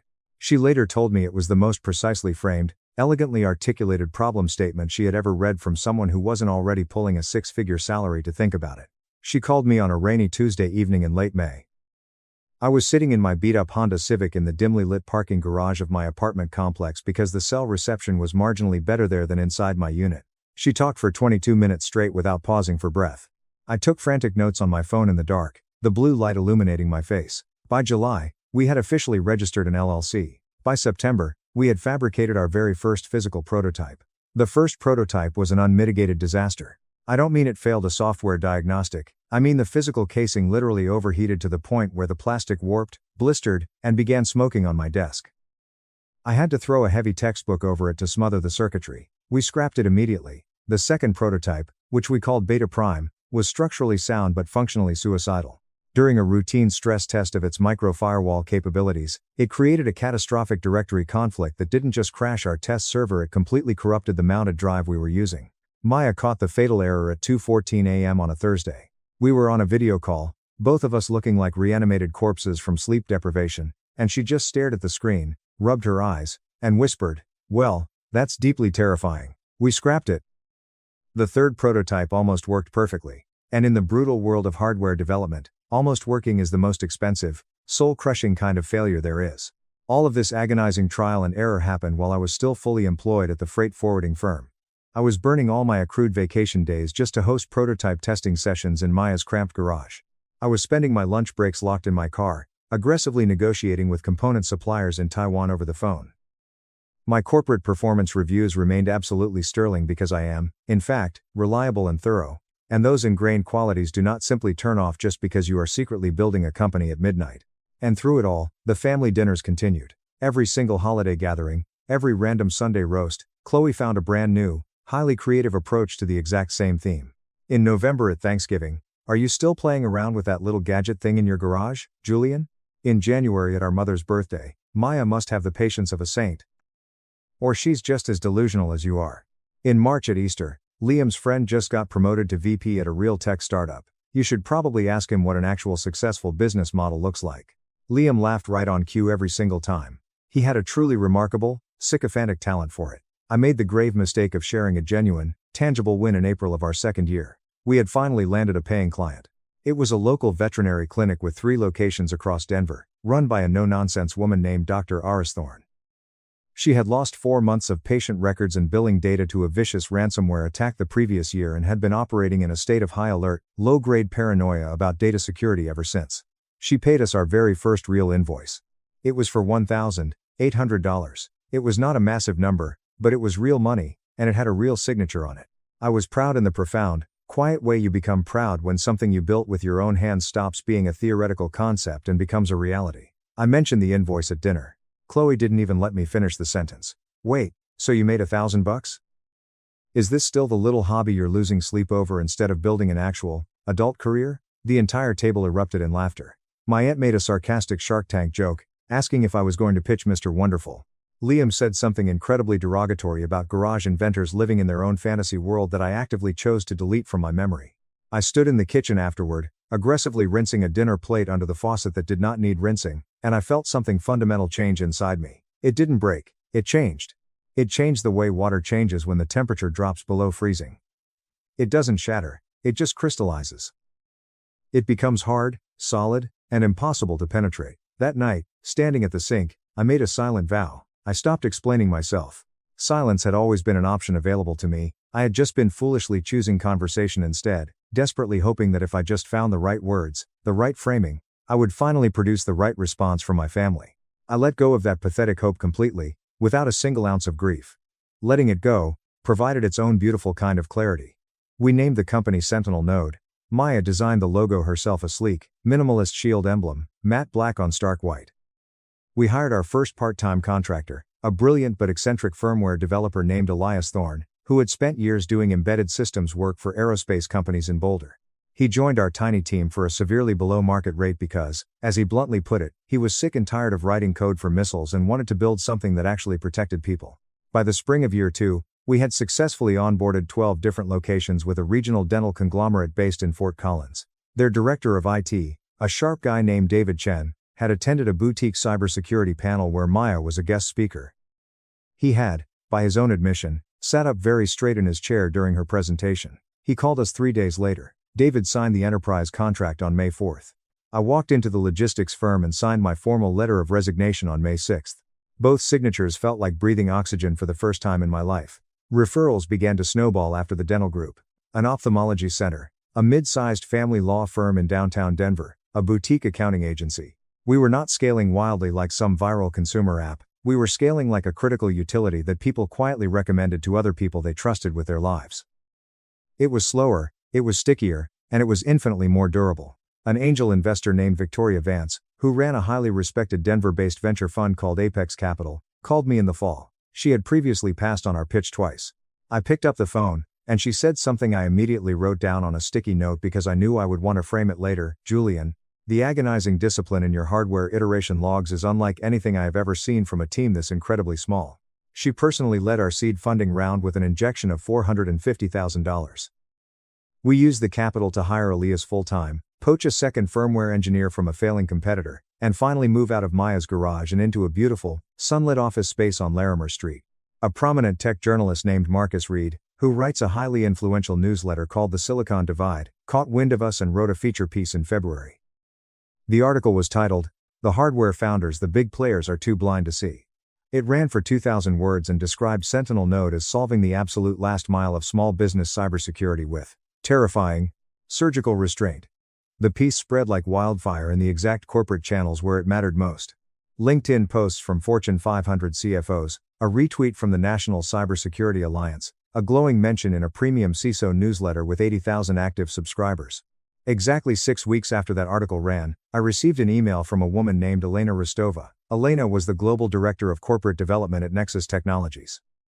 Nexus is a publicly traded, multinational cybersecurity titan headquartered in Austin, Texas. They trade on the NASDAQ. Their reported annual revenue for 2023 was $2.1 billion. They are absolutely not a company that casually emails tiny hardware startups for networking purposes. Elena's email was exactly 4 sentences long. The final sentence read, Nexus leadership would like to initiate discussions regarding a potential acquisition of Sentinel Node at your earliest possible convenience.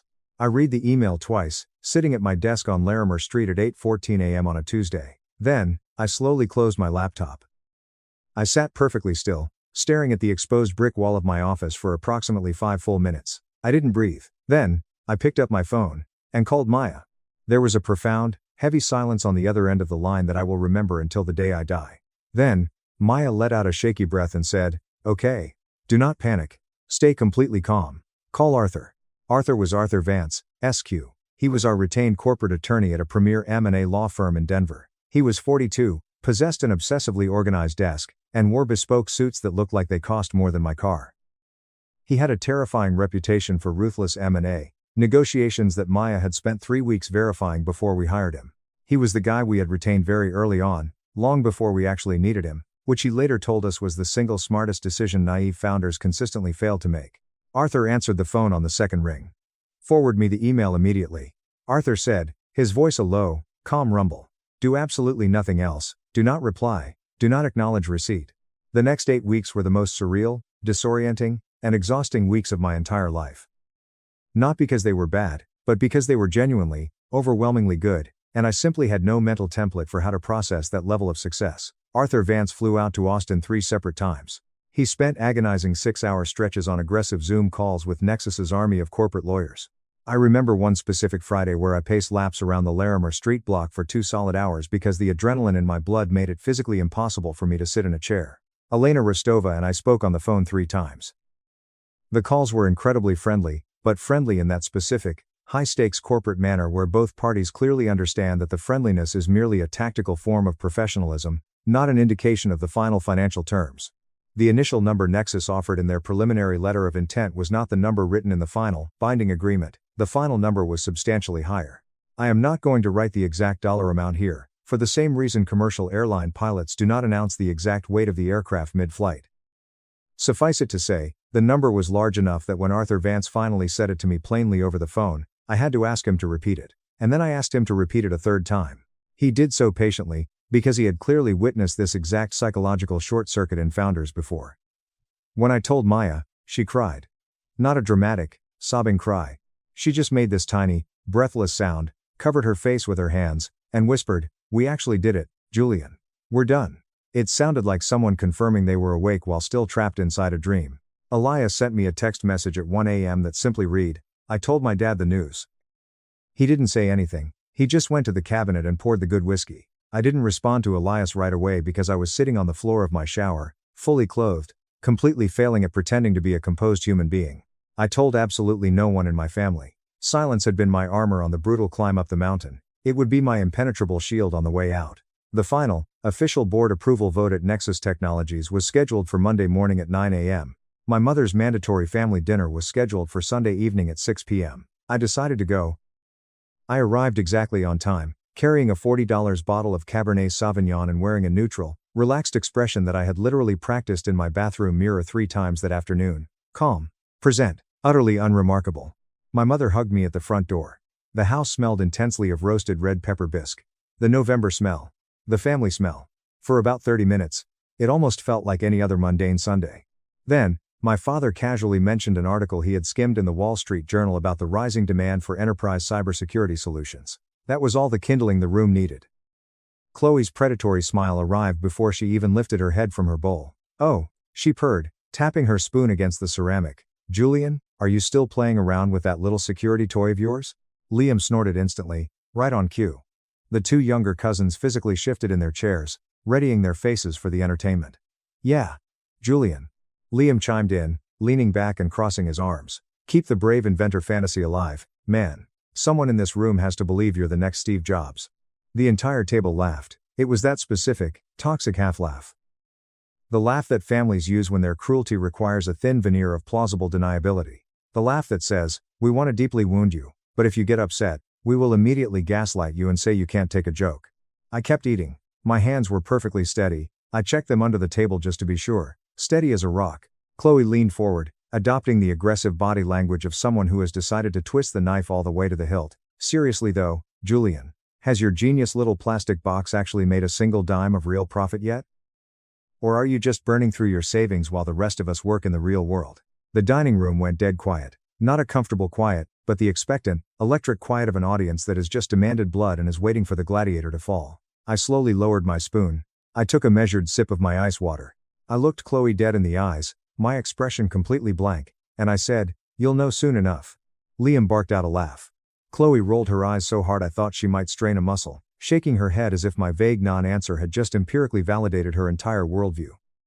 My Aunt Susan muttered something under her breath that I couldn't hear, and I didn't even bother trying to. I left the house at 8:30 p.m. I drove home in absolute silence. I set my alarm for 6 a.m., brewed a cup of chamomile tea that I let go cold on the counter, laid on top of my bedspread fully dressed, and stared at the ceiling shadows for 4 hours. Eventually, I drifted to sleep. At 7:42 a.m. on Monday, Arthur Vance called my cell. "The Nexus board just voted," Arthur said. His voice was crisp. "Unanimous approval. The final acquisition documents are being prepped for digital signature right now. We should have the countersigns by 10 a.m. I was sitting at my tiny kitchen island in the same gray sweatshirt I had worn the night before. I stared at the wood grain and said, "Okay." Arthur paused. "Julian, do you fully understand the magnitude of what I am telling you?" "Yes, Arthur. I do," I replied, my voice shockingly steady. "All right then," he said softly. "Congratulations, Julian. You won the game." The DocuSign email arrived at 9:51 a.m. I digitally signed the final transfer of ownership using a cheap, chewed-up plastic pen as a stylus on my tablet. The pen was branded with the logo of the logistics firm I used to work for. I remember laughing out loud at the profound irony of it. At 1 p.m. exactly, Nexus Technologies issued the official press release to the wire. Nexus Technologies acquires Sentinel Node, massively expanding enterprise cybersecurity portfolio into small business sector. By 1:45 p.m., the headline had populated on TechCrunch, Bloomberg, the tech section of the Wall Street Journal, and 22 other financial news outlets that I watched violently cascade down my Google Alerts feed in real time. It possessed the deeply surreal quality of watching a massive, continent-spanning chain of dominoes that you had painstakingly set up in the dark 3 years ago finally, inevitably, reach the very end of the table. At 2:10 p.m., Elena Rostova sent me a personal email. It read, "Welcome to the Nexus family, Julian. You built something that actually matters. Take a breath." I read it 4 times until the words blurred. At 2:30 p.m., my cell phone stopped functioning as a communication device and transformed into a vibrating weapon. Victoria Vance from Apex Capital called at 2:32 p.m. to scream congratulations. Marcus Reed, the journalist, called at 2:40 p.m. begging for an exclusive quote. Elias sent a chaotic voice memo that consisted entirely of heavy breathing, loud street noise, and him just yelling, holy shit, bro," on a loop. Dr. Eris Thorne, the veterinarian who had signed our very first real invoice, sent me a beautifully written message on LinkedIn that made my throat tight because it was so overwhelmingly, genuinely kind. At 3:15 p.m., Liam's text message arrived. "Bro, I just saw the news. I always knew you were destined to do something completely incredible, man. So insanely proud of you. We need to celebrate ASAP." I sat on my couch and stared at the glowing screen for a long time. Then, I laughed. I actually threw my head back and laughed out loud into the empty room. It wasn't a bitter laugh, or a mean laugh. It was the pure, unadulterated laughter of a man who had eaten soup patiently for 3 years while being treated like dirt, and who could now finally afford to find the absolute hypocrisy of the world hilarious. Then, Chloe called. I watched her contact photo light up the screen. The phone rang. Once, twice, 3 times. 4. I let it ring out to voicemail. She immediately called back. At 3:18 p.m., I watched that call ring out to voicemail, too. At 3:22 p.m., her text message arrived. It was exactly 5 words long. "We need to talk. Now." Not, "Oh my god, congratulations." Not, "I am so incredibly sorry for how I treated you." Not even a fake, "I'm so proud of my brother." Just 5 demanding words that told me everything I ever needed to know about who my sister truly was, and exactly how she viewed this situation. She genuinely thought this was her moment to aggressively reposition herself. She wanted to get ahead of the narrative. She wanted to forcefully insert herself into my new reality as the loving, supportive sister who at times always secretly believed in my genius, before the public financial evidence made that the only socially acceptable position to hold. I read the message, locked my phone, placed it face down on the coffee table, poured myself a glass of water, and smiled. Update 1. Here is exactly what happened in the chaotic weeks that followed. Chloe called my phone 6 times in the first 3 days. I did not answer a single one. She left 3 voicemails. I sat in my new office and listened to all of them. The first voicemail was incredibly careful, dripping with a performative warmth. She offered a quick congratulations up front, then immediately pivoted to demanding that we get lunch and catch up properly. The second voicemail, left a day later, was significantly less careful. There was a sharp, jagged edge of panic in her voice. It sounded exactly like toxic entitlement wearing the poorly fitted costume of hurt feelings. Julian, it's me again. It's incredibly immature that you're ignoring your family right now. Call me back. She texted me a massive paragraph on day 4. Can you at least act like an adult and respond to me? We are family, Julian. You can't just cut me out because you got a little bit of money. I sat and stared at that word for a long time. Family. The desperate invocation of that word as an ultimate trump card. As if the sheer biological accident of sharing DNA somehow retroactively erased the historical record. As if those endless, agonizing red pepper bisque dinners were not also times family. As if family wasn't the exact weapon she had repeatedly chosen to use to turn me into the room's designated punching bag for her own psychological amusement. I finally responded on day 5. I kept it brief. Hi Chloe, I am processing a massive corporate transition right now. I will reach out to you when I am ready to speak. That was a factual statement, and it was the only boundary I needed to set. I replied to Liam's text a week later. I simply wrote, thanks for the text, Liam, hope you're doing well. I kept it sterile. I honestly don't harbor any deep, burning hatred for Liam. He is a weak person. He was always Chloe's lapdog, an audience member rather than his own autonomous human being. His laughter was always borrowed. The cruelty originated with her. Liam was just the cheap speaker she plugged her phone into to amplify the sound. What I explicitly did times not times do was post a passive-aggressive rant on Facebook. I did not send a massive, group chat manifesto to the extended family, detailing the chronological history of their abuse. I did not send Chloe a bulleted list of every single insult she had hurled at me with corresponding dates and times which, I will freely admit, I had actually drafted in the Notes app on my phone during a particularly dark night in year 2, just to validate my own sanity. I deleted that note. I deleted it because I finally understood that the note was never actually meant for her. It was written for the insecure, younger version of me that desperately needed them to understand my pain in order to feel complete. That version of me was dead and buried. Marcus Reed published an incredibly detailed follow-up piece in the Silicon Divide in late November. The article was titled, The Quiet Architect, How Sentinel Nodes Julian Hayes Weaponized Silence. It ran for 2,500 words and opened with a brilliant quote from my investor, Victoria Vance, describing my psychological profile as the rarest, most dangerous combination found in tech founders today, a man who views his own patience as a lethal competitive advantage. The article also included a specific quote that I absolutely did not give to the journalist, but which he had clearly extracted from Elias over beers. The quote read, Julian just kept building the code. He kept building it even after he would come back from family dinners where his own flesh and blood turned his life's work into a joke. That isn't just startup resilience. That's absolute, terrifying clarity. When I confronted Elias about the quote, he just shrugged, took a bite of his sandwich, and said, I don't remember saying it to the reporter, boss. But I mean, it's the truth, isn't it? I told him it didn't matter. He was right. Elena Rostova flew into Denver in early December for what Nexus Technologies officially called an integration and leadership kickoff. We had a massive, expensive dinner at a private table in a downtown steakhouse. Over dry-aged ribeyes and an astonishingly good bottle of Bordeaux, she leaned across the table, looked at me with piercing eyes, and asked what had actually kept me from quitting during the brutal, tractionless years in the garage. I thought about how to answer a corporate executive honestly without sounding unhinged. I completely stopped needing permission, I said quietly. Elena tilted her head. Permission from venture capitalists? Permission from anyone, I replied, swirling the wine in my glass. I stopped needing the world to agree with me before I took the next step. She nodded slowly, a look of profound respect settling on her face. That is the entire game, Julian. Most founders go their whole lives and never figure that out. They die waiting for applause. My mother finally called me the week before Christmas. Not Chloe. Not Liam, my mother. She called on a Sunday afternoon while I was sitting in my living room, reviewing the final structural transition documents that the Nexus HR team had forwarded over. Her voice was incredibly fragile, careful in the way a person's voice gets when they are reading from a mental script they have rehearsed all morning. "Julian, I am so proud of you," she said softly. "I want you to know that I have always been proud of you." I closed my eyes. I actually believed her. My mother's crime, if you could even call it a crime, was the tragic, silent crime committed by millions of mothers in millions of dining rooms across the world. She had simply failed to intervene.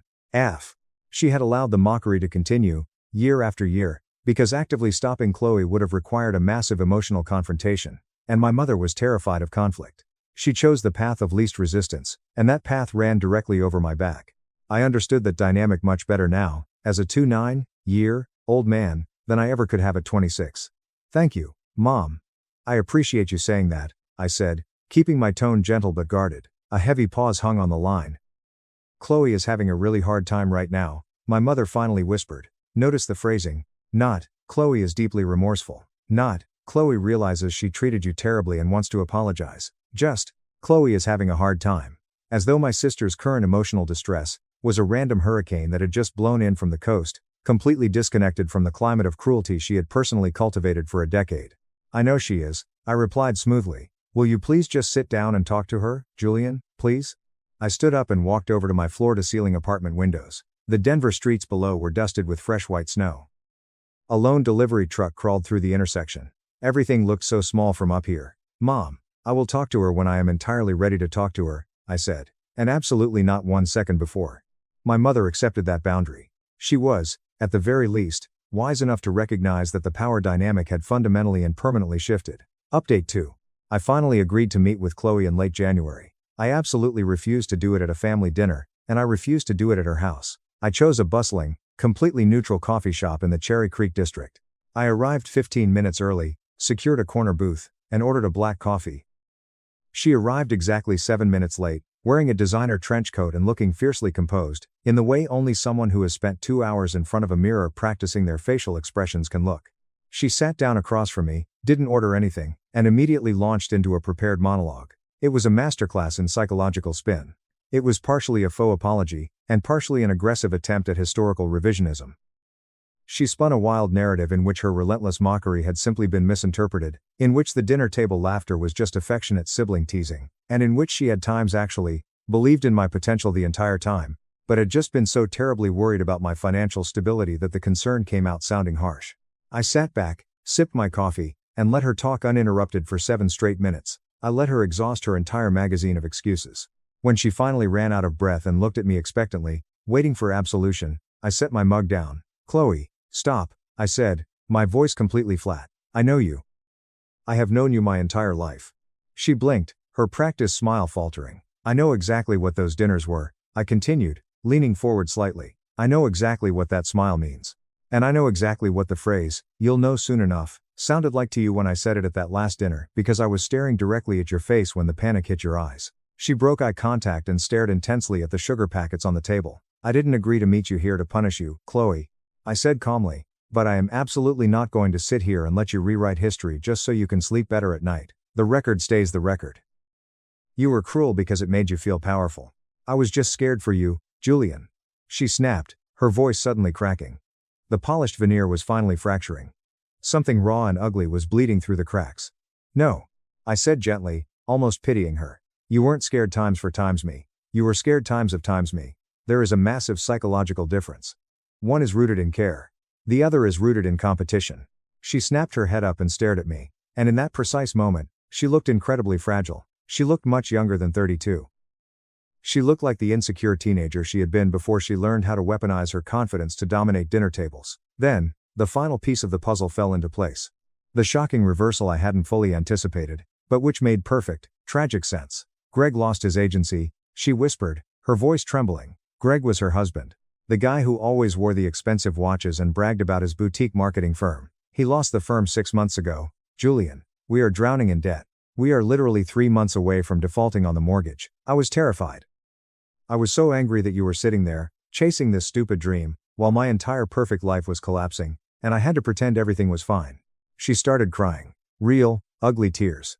She had been using me as a psychological punching bag because her own reality was burning to the ground, and mocking my perceived failure was the only thing keeping her afloat. "I am so sorry, Julian," she sobbed, burying her face in her hands. "I am so sorry. We need help. Greg needs a job. I know your new company is expanding. Please." I sat there, watching my older sister completely unravel in a public coffee shop. The woman who had tormented me for years was now begging me for salvation. 3 years ago, I would have felt a surge of vindictive joy. I would have twisted the knife. But sitting there now, with millions of dollars in the bank and the profound security of knowing exactly who I was, I felt nothing but a profound, exhausting sadness. "Chloe," I said softly, sliding a napkin across the table to her, "I forgive you for the dinners, I really do. I am letting that anger go because it's too heavy to carry." She looked up, hope flashing in her tear-streaked eyes. "But I am not hiring Greg," I said firmly, the absolute finality ringing in the air between us. Sentinel Node is a subsidiary of Nexus Technologies now. I don't control the hiring board anymore, and even if I did, I would not mix this family's toxic dynamics with my life's work. The bank is closed. The hope died in her eyes instantly, replaced by a hollow shock. She realized, in that moment, the true, catastrophic cost of her cruelty. She had spent 3 years burning the only bridge that could have saved her from drowning. "I'd like us to get to a good place eventually," I said, standing up and throwing a $5 bill on the table for the coffee. "But that is going to take a lot of time, and it takes you showing up differently. Not just when you need a bailout." I walked out of the coffee shop into the freezing January air, and for the first time in my entire life, I felt completely, utterly light. In late February, Maya and I attended the Nexus Technologies Global Partner Summit in Las Vegas. There were over 3,000 corporate executives packed into a massive, neon-lit ballroom at the Venetian. At one point during the keynote presentation, a massive slide flashed onto the 50-foot main screen. It displayed the Sentinel Node logo, and beneath it, the text read, "Protecting the foundation of small business." I stood in the very back of that cavernous room holding a glass of sparkling water. I felt an emotion wash over me that I couldn't quite put a name to until I was sitting on the private jet flying back to Denver. The word was time settled. Not arrogant. Not triumphant. Not vindictive. Just settled. It was the profound, quiet feeling of having finally come to rest at a coordinate in life that is actually, undeniably correct. That exhausted, 6-year-old version of me who sat in a gray cubicle, frantically sketching hardware schematics on the backs of inventory reports while eating a sad turkey sandwich. That guy wasn't delusional. He wasn't a failure. He wasn't a joke, he was just early.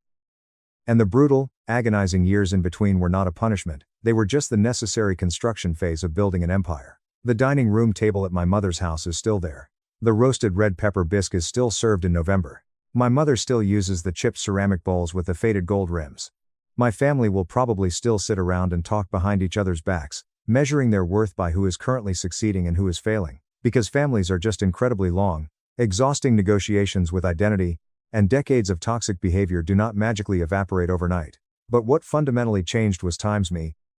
I no longer needed a seat at that table to confirm my own value. I no longer needed their applause to know I existed. That is the only victory that actually matters. Liam actually texted me again in March.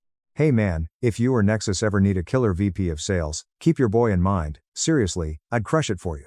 I read the text while sitting on the balcony of my new penthouse. I didn't get angry. I didn't laugh. I didn't respond for 3 full days. Then, I finally typed back, "I'll let you know if a position opens up that fits your resume." I actually meant it. Holding on to grudges is incredibly expensive, emotionally speaking. I am wealthy enough now that I can afford to just let them go. But I am also not in any hurry to save them. Chloe texted me on New Year's Eve, right before midnight. "I've been going to therapy. I've been thinking about what you said at the coffee shop. You were entirely right about the difference between care and competition. I am so sorry." I read the text at 11:54 p.m., sitting alone in my living room with a glass of that same Cabernet Sauvignon I had brought to that final, fateful Sunday dinner. It felt like a completely different lifetime, yet somehow it felt like it had just happened yesterday. I sat in the quiet dark for 5 minutes.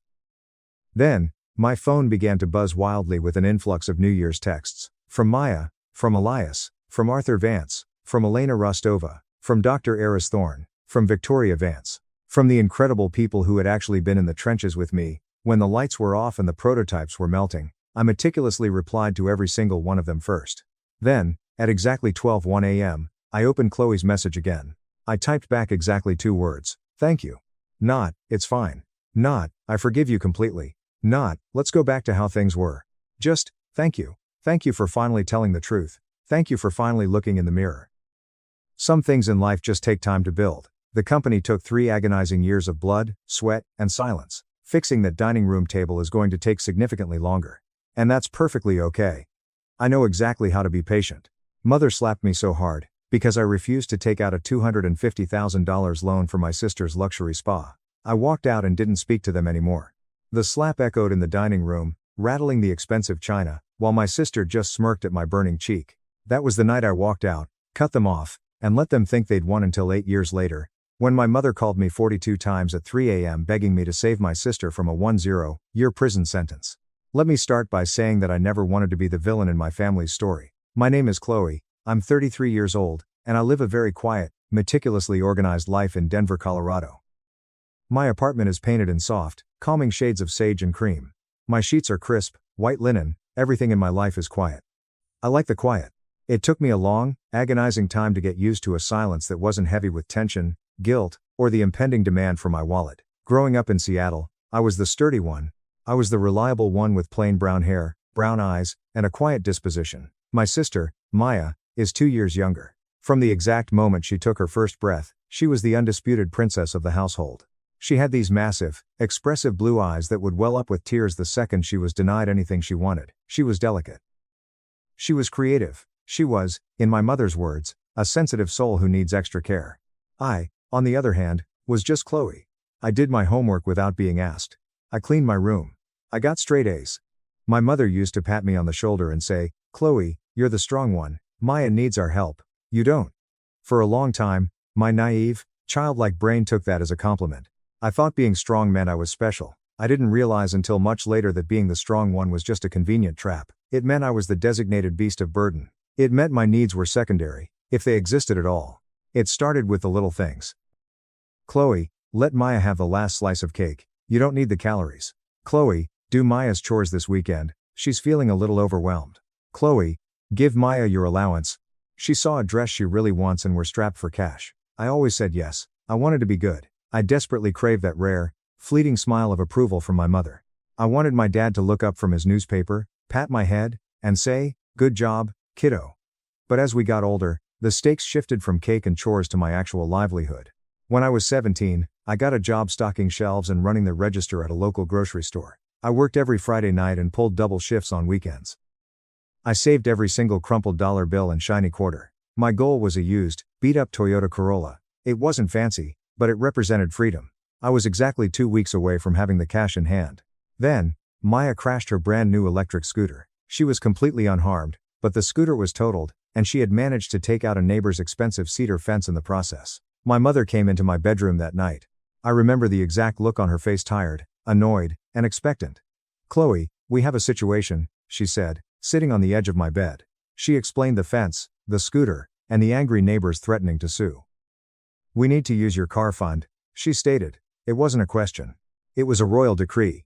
"But Mom," I stammered, my voice shaking so hard I could barely form the words. "I've been working for a year and a half. That's my money. I need that car for college." Her face turned to stone. "Chloe, family sacrifices for each other. Your sister is in serious trouble. Do you want the neighbors to drag us to court? Do you want us to be the laughing stock of the neighborhood? Stop being so incredibly selfish." Selfish, that was her favorite weapon. If I wanted to keep the money I bled for, I was selfish. If I wanted a boundary, I was selfish. I cried until I threw up that night, but the next morning, I handed over my savings envelope. Maya got a replacement scooter a month later, paid for by my dad. I rode the city bus until I was 23. The financial extraction only accelerated when I went to college. I attended a state university on a full academic scholarship. I worked 2 jobs waitressing at a diner and tutoring freshmen in statistics just to afford my textbooks, rent, and ramen noodles. I never asked my parents for a single dime. Maya, naturally, went to an out-of-state private art institute that cost an absolute fortune. My parents paid for everything: her tuition, a luxury off-campus apartment, a leased SUV, and an endless stream of supplies that usually consisted of designer clothes. During my junior year, I came home for Thanksgiving. I was running on fumes, wearing boots with a hole in the left sole because I couldn't afford a $40 replacement pair. Maya was sitting on the couch, flaunting a new Prada handbag. "Isn't it gorgeous?" she squealed. "Mom got it for me as a reward for getting a B in my ceramics class." I looked at my mother, who was busy basting a turkey. "I made the dean's list again," I said quietly. "I have a 4 gigapascals. My mother didn't even turn around. "That's nice," Chloe. But you've always been book smart, it comes easy to you. Maya is a creative. The world is harder for artists. We have to encourage her spirit. I went into the downstairs bathroom, locked the door, and stared at my pale, exhausted reflection. I looked 10 years older than my actual age. My eyes had dark, bruised-looking circles under them. Why was my suffering invisible? Why was my hard work expected, but her bare minimum was celebrated? When I graduated and landed a high-paying job as a financial analyst at a major firm, the dynamic morphed from emotional neglect to outright financial abuse. I was finally making real money. I thought, this is it. This is my ticket to freedom. But my mother saw my salary as a communal family asset. First, it was a phone call. Chloe, the water heater blew. Dad is having panic attacks about the cost. Can you wire us? $800? I wired it. 2 months later, Chloe, Maya was invited to a destination wedding in Cabo. She can't go looking like a peasant. She needs $1,200. I transferred it. 6 months later, Chloe, we're behind on property taxes. Just this once, $3,500. I paid it. Every time I hit send on my banking app, a wave of nausea washed over me. But right behind the nausea was a pathetic, lingering hope. Maybe this time they'll say thank you. Maybe this time they'll see my value. I was literally trying to buy my family's love. But the price was infinite, and the product was always out of stock. Maya never thanked me. She would take my hard-earned money, post glamorous Instagram photos sipping margaritas on a yacht, and complain about how exhausting her life was. Meanwhile, I was working 60-hour weeks, eating canned soup and popping antacids to deal with a stress-induced stomach ulcer. The breaking point the moment my soul finally snapped happened 8 years ago. It was a chilly Tuesday evening. My mother called me at the office. Come over for dinner tonight. It's extremely important. Important in my family was code for expensive. I drove to their house with a knot the size of a golf ball in my stomach. When I walked into the dining room, it looked like a scene from a magazine. The good china was out. Crystal wine glasses caught the light of the chandelier. The smell of roasted chicken, rosemary, and expensive Pinot Noir filled the air. My dad was sitting at the far end of the table, staring intensely at his napkin, refusing to make eye contact. That was red flag number 1. Maya was seated to his right, wearing a silk blouse I had paid for, sipping wine and checking her reflection in the blade of her butter knife. She looked bored. My mother was bustling around, aggressively cheerful. Sit, eat. We ate in an agonizing, suffocating silence. The only sound was the clinking of silverware and the ticking of the grandfather clock in the hallway. Finally, my mother dabbed her mouth with a linen napkin and folded her hands on the table. Chloe, she began, her voice adopting a sharp, business-like tone. We have an incredible opportunity, a life-changing opportunity for Maya. I put my fork down. The chicken suddenly tasted like ash. What kind of opportunity? Maya rolled her eyes and sighed, as if explaining this to me was a physical burden. A high-end lifestyle boutique. I'm going to launch my own curated fashion and wellness line. I have a vision, Chloe. It's going to be a massive disruptor in the retail space. That sounds ambitious, I said, trying to keep my voice neutral. Do you have a business plan? A market analysis? A supply chain strategy? Maya scoffed loudly. God, you are so boring. Mom is handling the boring legal details. I'm the visionary. My mother leaned forward, her eyes locking onto mine like a predator. She needs startup capital, Chloe. Real capital to secure a prime commercial lease in the arts district, renovate the space, and purchase the initial inventory. How much? I asked, bracing myself. I figured she wanted $10,000, maybe $20,000. I was already calculating how much I could pull from my emergency savings without defaulting on my own rent. $250,000, my mother said. She didn't blink. The number just hung there in the warm air, suffocating and absurd. I stared at her. Then, I laughed. It wasn't a happy laugh. It was a harsh, involuntary bark of pure shock. Mom, are you insane? I don't have $250,000 sitting in a checking account. I'm an analyst, not a hedge fund CEO. We know you don't have it in cash, my mother replied smoothly, unbothered by my reaction. But you have a flawless credit score. We checked. You can take out a small business loan or a massive personal line of credit. You can just co-sign with us, but the primary debt needs to be in your name to get the best interest rate. We checked. The words echoed in my skull. We checked. They had run an unauthorized background check on my credit profile without my consent. No. I said. It was the first time I had ever said that word to her with zero hesitation. My mother blinked, her polite facade cracking. Excuse me? No, I repeated, my voice dropping an octave. I am not taking out a $250,000 loan. That's a mortgage. That is a life-ruining amount of debt. Maya has never held a job for more than 6 months. She has zero business experience. If this boutique fails and statistically, it will, I am on the hook. I will be bankrupt. No. It won't fail, Maya shrieked, slamming her hand on the table. You never believe in me. You're just jealous because you sit in a cubicle all day and I actually have dreams. It's not about jealousy, Maya, it's about basic math, I shot back. It's an insane risk, and I refuse to be your collateral damage. My mother stood up. Her chair scraped violently against the hardwood floor. Her face was flushed dark red. Chloe, this is your sister. This is her dream. You are going to ruin her one chance at happiness because you are terrified of a little financial risk? You are the most selfish, ungrateful child I have ever known. There it was, the magic word. Selfish. I'm not doing it, Mom, I said, standing up as well. I'm done. I am completely done paying for her life. I am done being this family's ATM. Give me your credit card, Chloe, my mother demanded, holding out an open palm. We need to put down a $15,000 deposit tonight to hold the commercial lease. Give it to me right now. Last. No. That was when she hit me. It was so fast I didn't even see it coming. Her hand cracked across my left cheek with the force of a baseball bat. The sound was like a gunshot in the quiet room. My head snapped violently to the side. The heavy silver forks rattled against the china plates. My face instantly erupted in a burning, stinging agony. My left ear started ringing with a high-pitched whine. But the physical pain was nothing. The real agony was looking around that room. I looked at my father. He was staring intensely at his mashed potatoes. He didn't flinch. He didn't speak. He didn't defend me. I looked at Maya. She wasn't shocked. She wasn't horrified. She was sitting there, swirling her Pinot Noir, with a slow, triumphant smirk spreading across her face. She loved it. She loved seeing me put in my place. And my mother? She just glared at me, her chest heaving, waiting for me to break down, apologize, and hand over my wallet like a good, obedient dog. Something inside me didn't just break, it completely vaporized. The desperate, people-pleasing daughter died on that dining room floor. I didn't scream, I didn't cry. I didn't fight back. I calmly picked up my purse from the back of the chair. I'm leaving, I said. My voice was a dead, flat whisper. If you walk out that door, my mother screamed, her voice shrill and hysterical, don't you ever come back. You are turning your back on this family. I paused at the doorway, turning to look at them one last time. You turned your back on me the day she was born. I walked out into the freezing Seattle night. I got into my car, locked the doors, and drove. I didn't go back to my apartment. I was terrified they would show up, pound on the door, and break me down.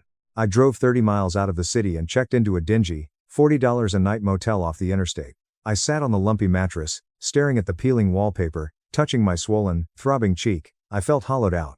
I felt like an astronaut whose tether had been cut, drifting into the infinite, freezing void of space. But beneath the terror and the grief, I felt something else, relief. I didn't have to find $250,000. I didn't have to listen to the guilt trips. I was free. Update 1. For the first month, I lived in a state of hypervigilance. I changed my locks. I jumped every time my phone buzzed. I expected angry voicemails, screaming texts, or my mother ambushing me in the parking lot of my office. But there was nothing. Complete, absolute silence. At first, the silence hurt more than the slap. It was the ultimate confirmation of my deepest fear. I was only valuable to them when I was paying the bills. The second the money stopped, my existence was erased. Then, about 6 weeks later, I was in a Target a few towns over, grabbing some laundry detergent. I turned the corner of aisle 12 and almost slammed my cart into my cousin, Rachel. Rachel and Maya were practically best friends. When Rachel saw me, her eyes went wide, and she looked incredibly uncomfortable. Oh, hey, Chloe. She stammered, gripping her basket tightly. Wow, haven't seen you in a minute. I've been really busy with work, I said, trying to push past her. Yeah, I bet, Rachel said, lowering her voice and leaning in. Look, I know you and your mom had a massive blowout, but honestly, it's really amazing of you to fund Maya's boutique anyway. She's been bragging to everyone about it. My blood turned to ice water. The ambient noise of the store, the bad pop music, the squeaking cartwheels faded into a muffled hum. What are you talking about? The boutique? Rachel looked confused. Maya said you guys fought, but you eventually came through and backed her. She signed the commercial lease 3 days ago. She's hiring contractors for the renovation. I left my cart right there in the middle of the aisle. I sprinted out of the store, my heart hammering against my ribs like a trapped bird. I got into my car and locked the doors, my hands shaking so violently I couldn't get the key into the ignition. I pulled out my phone and frantically logged into my banking app. Checking account, normal. Savings account, normal. Then, I pulled up my credit monitoring app. I stared at the screen, my breath catching in my throat. There were 4 hard inquiries in the last 3 weeks. 2 massive small business loans, 1 huge personal line of credit, and a commercial lease agreement. All approved, All under the name Chloe, my last name. They hadn't just asked for the money. When I said no, they simply took it.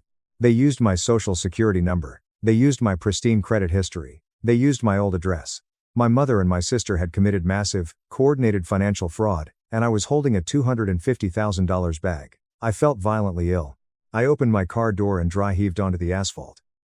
This was no longer just toxic family drama. This was a federal felony. I needed absolute proof before I dropped the nuclear bomb. I couldn't call my mother. She would gaslight me. I couldn't call Maya. She would laugh in my face. So, I called my dad. He answered on the fourth ring. "Hello?" He mumbled. "Dad," I said, my voice shaking with a terrifying, cold rage. "Meet me at the diner off Route 9. Right now. Do not tell Mom. If you aren't there in 20 minutes, my next call is to the police." He hesitated. "Chloe, your mother is still very upset with." 20 minutes, Dad." I hung up. He walked into the diner 25 minutes later. He looked pathetic. I guess. His shoulders were slumped, his hair was uncombed, and he was wearing a stained flannel shirt. He slid into the booth across from me, refusing to meet my eyes. I didn't order food. I just had a mug of black, bitter coffee in front of me. "Rachel told me Maya signed the lease," I said, keeping my voice dangerously low. "She said the funding is in my name." My dad stared at the sugar packets on the table. His hands were visibly trembling. "Look at me," I snapped. He flinched and looked up. His eyes were red and watery. "Did they steal my identity?" He swallowed hard, giving a tiny, pathetic nod. "How?" I demanded. "They need signatures. They need government ID. They need tax returns. Your mother," he whispered, his voice cracking. "She kept all your old documents in the safe. Your birth certificate, your old W-2s. She spent 3 nights at the kitchen table practicing your signature from your old birthday cards until she had it perfect." A wave of pure disgust washed over me. My mother, sitting at the table where we ate family dinners, meticulously practicing forgery so she could ruin my life to fund my sister's delusions. "And you knew?" I asked, feeling the last shred of respect I had for this man evaporate. "You watched her do it?" "I told her it was a bad idea," he pleaded, leaning forward. "I said you would be furious. But you know how she is, Chloe. Once she sets her mind on something for Maya, she won't stop. And honestly, we just need a little time." "Why?" "Maya's boutique is going to be a huge hit. The business will generate revenue, and your mother has a plan to pay off the loans before you even notice." "A plan?" I laughed. It was a sharp, jagged sound that made the waitress at the counter turn around. "Dad, this isn't a misunderstanding. This is wire fraud. This is identity theft. This is years in federal prison." My dad went pale. No, Chloe, don't say words like that. It's family. We just borrowed your credit. You're strong, Chloe. You can handle the stress." Maya is fragile. She needs this win. Please, just give it a year." There it was. The ultimate truth. Because I was capable, because I was resilient, I was allowed to be a sacrificial lamb. My strength was my punishment. Maya's weakness was her shield. I stood up, pulling a $10 bill from my purse and dropping it on the table. "I am strong, Dad, you're absolutely right about that, and I am going to handle this. But you are not going to like how I do it." "Chloe, what are you going to do?" he asked, genuine terror in his eyes. "I'm going to protect myself," I said, since my father refused to. I walked out of the diner. I didn't go home to cry. I didn't call a therapist. I sat in my car and Googled financial fraud attorney Seattle. I found a highly rated firm, Vance & Associates, specializing in identity theft and corporate fraud. I called them from the parking lot and scheduled an emergency consultation for the next morning. Mr. Vance was a sharp, no-nonsense man in his late 50s. He wore a tailored suit and had a gaze that could cut glass. I sat in his plush, mahogany office and laid out the entire story. I gave him the credit reports, the names of the banks, and the confession from my father. He listened in complete silence, taking notes with a silver fountain pen. When I finished, he leaned back in his leather chair and steepled his fingers. "Chloe," Mr. Vance said smoothly, "you are standing at a fork in the road. Path A. You accept this debt. You become legally responsible for $250,000. You will spend the next 20 years paying it off. Your credit will be destroyed. You will never own a home. And, most importantly, your family will absolutely do this to you again, because you will have proven that there are 0 consequences for abusing you." He paused, letting the grim reality sink in. "Path B. We file a comprehensive affidavit of identity theft with the federal authorities and the local police. We dispute the loans as fraudulent with every bank involved. The financial institutions will immediately freeze the funds. They will launch aggressive fraud investigations. You will be completely legally cleared. But your mother and sister will face severe criminal charges, grand larceny, wire fraud, or identity theft. They will likely see prison time. I looked down at my hands. They weren't shaking anymore. I thought about the slap. I thought about the smirk. I thought about my mother practicing my signature like a master criminal. Path B, I said, looking him dead in the eye. Burn it down. The next 2 weeks were a masterclass in calculated destruction. I didn't act out of wild rage. I acted like a surgeon excising a malignant tumor. I closed every single bank account I had. I moved my money to a completely different institution. I placed a permanent, impenetrable freeze on my credit. Meanwhile, Mr. Vance went to war. He fired off legal notices to the 3 banks, the commercial landlord, and the credit bureaus. My client is the victim of severe identity theft. These accounts were opened fraudulently. Any funds dispersed must be frozen immediately. The fallout was instantaneous and catastrophic. The banks froze the $250,000 before Maya could spend more than the initial deposit. The commercial landlord, spooked by the fraud investigation, canceled the lease and locked Maya out of the building. The boutique was dead before it even existed. 3 days later, my phone exploded. I was sitting at my desk at work when the barrage began. 15 missed calls. 30 missed calls. 50 missed calls. Then the text messages poured in. Mom, Chloe, what did you do? The bank locked the accounts. The landlord changed the locks. Answer the phone. Mom, the police just called us asking questions about fraud. Are you insane? You are ruining your sister's life. Call the bank and tell them you authorized this right now. Maya, you jealous, vindictive bitch, I am going to kill you. You ruined my dream. Fix this now or I swear to God I will destroy you. I didn't reply to a single one. I forwarded the threat from Maya to Mr. Vance, who added it to the police file. Then, I walked into a Verizon store, handed them my phone, and said, I need a new number. Today. I changed my phone number. I deleted all my social media. I put in my 2 weeks notice at my job, packed up my apartment, and moved 1,300 miles away to Denver, Colorado. I vanished, like a ghost.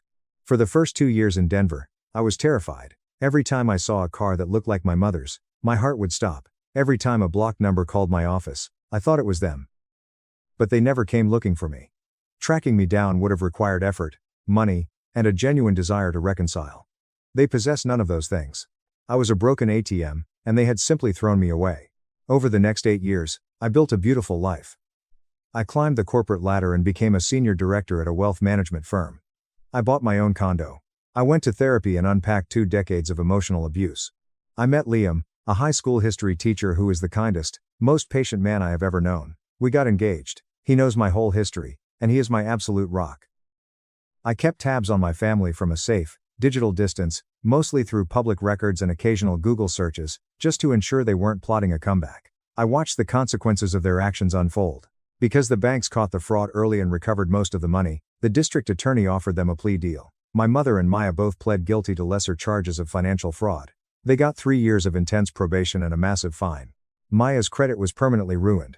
My mother had to downsize her house to pay the legal fees. I thought the lesson had been learned. I thought they would never dare touch my name again. I was wrong. Update 2. It was 3:14 a.m. on a Tuesday. The digital clock on my nightstand glowed a soft blue in the pitch-black bedroom. Liam was sound asleep next to me, breathing softly. Suddenly, my phone, which was resting on the dresser across the room, started vibrating violently against the wood. It was a harsh, aggressive sound.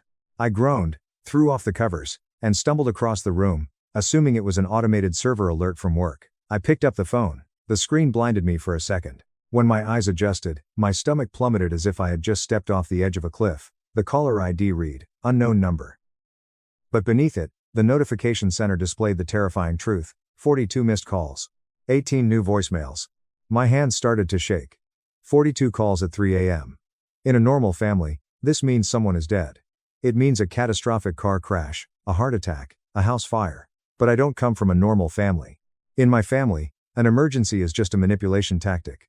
I stood there in the dark, my heart hammering against my ribs. I hadn't spoken to my mother in 8 years. Why now? The phone buzzed again in my hand. Call 43. I took a deep breath, exactly like my therapist taught me, and swiped to answer. I didn't say a word. I just held the phone to my ear. Chloe? It was my mother. Her voice sounded entirely different from the domineering, arrogant woman I remembered. It was high, thin, raspy, and laced with absolute panic. She sounded old. Hello, Mother, I said. My voice was calm, deep, and steady. It was the voice of a 33-year-old executive, not the terrified 25-year-old girl she used to bully. Oh, thank God, she babbled, her breath catching in the microphone. I didn't know if this number was real. Rachel's husband found it through some online background check thing. Chloe, you have to come home. You have to fly to Seattle right now. I live in Denver, Mom. I am home. And it's 3 a.m. I'm not going anywhere. You don't understand. She shrieked, the panic escalating into hysteria. The police were just here. Detectives, Chloe. 2 of them. They banged on the door, they had a warrant, they took Maya's laptop. They took her phone. They are talking about a grand jury. They are talking about federal prison. Chloe, you have to fix this. I closed my eyes. A cold, dark vindication washed over me. What did she do this time? Nothing. She did nothing. My mother cried out, defaulting to her ancient defense mechanisms. It's a massive misunderstanding. Maya was just trying to get her life back on track. She started an online consulting business.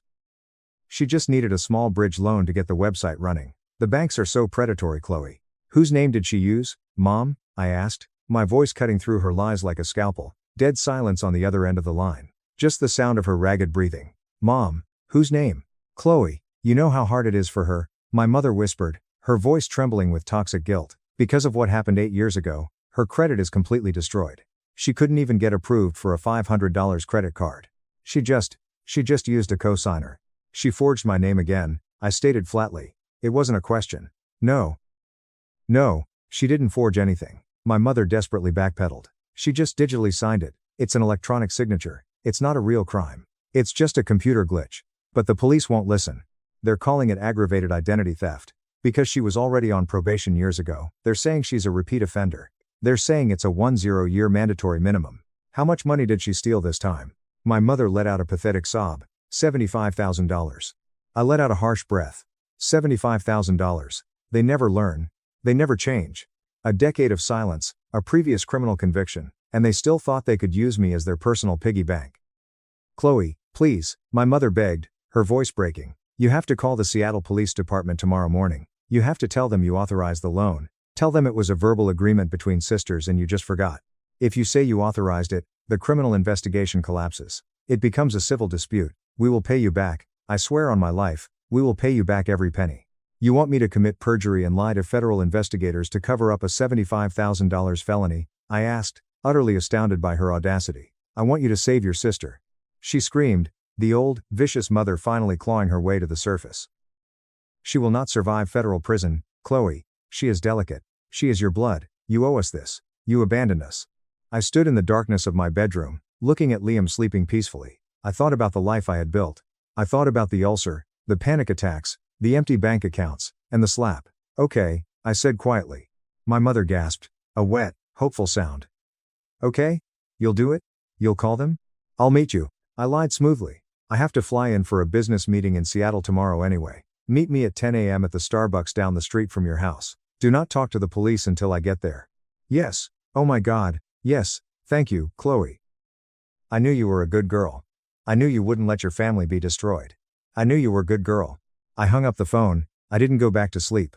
I walked out to my living room, opened my laptop, and pulled up my secure files. Here is the part my mother didn't know. The part that makes this entire story so incredibly satisfying. She thought this 3 a.m. phone call was a surprise to me. She thought I was caught off guard. But when you are the victim of familial identity theft, you don't just move on. You build a fortress. I pay a premium for top-tier, real-time credit and identity monitoring.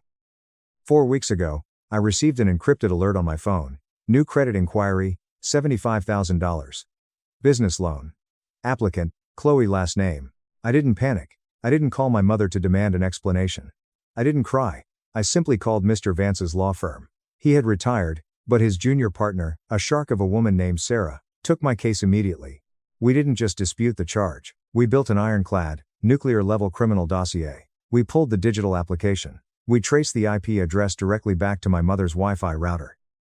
We proved that the funds were deposited into a shadow account controlled by Maya, and we tracked where the money went. Spoiler. It didn't go to a consulting business. It went to a luxury lease on a Range Rover, a first-class trip to Miami, and massive online gambling debts. 3 days ago, my lawyer handed that dossier directly to the fraud division of the Seattle Police Department and the FBI field office.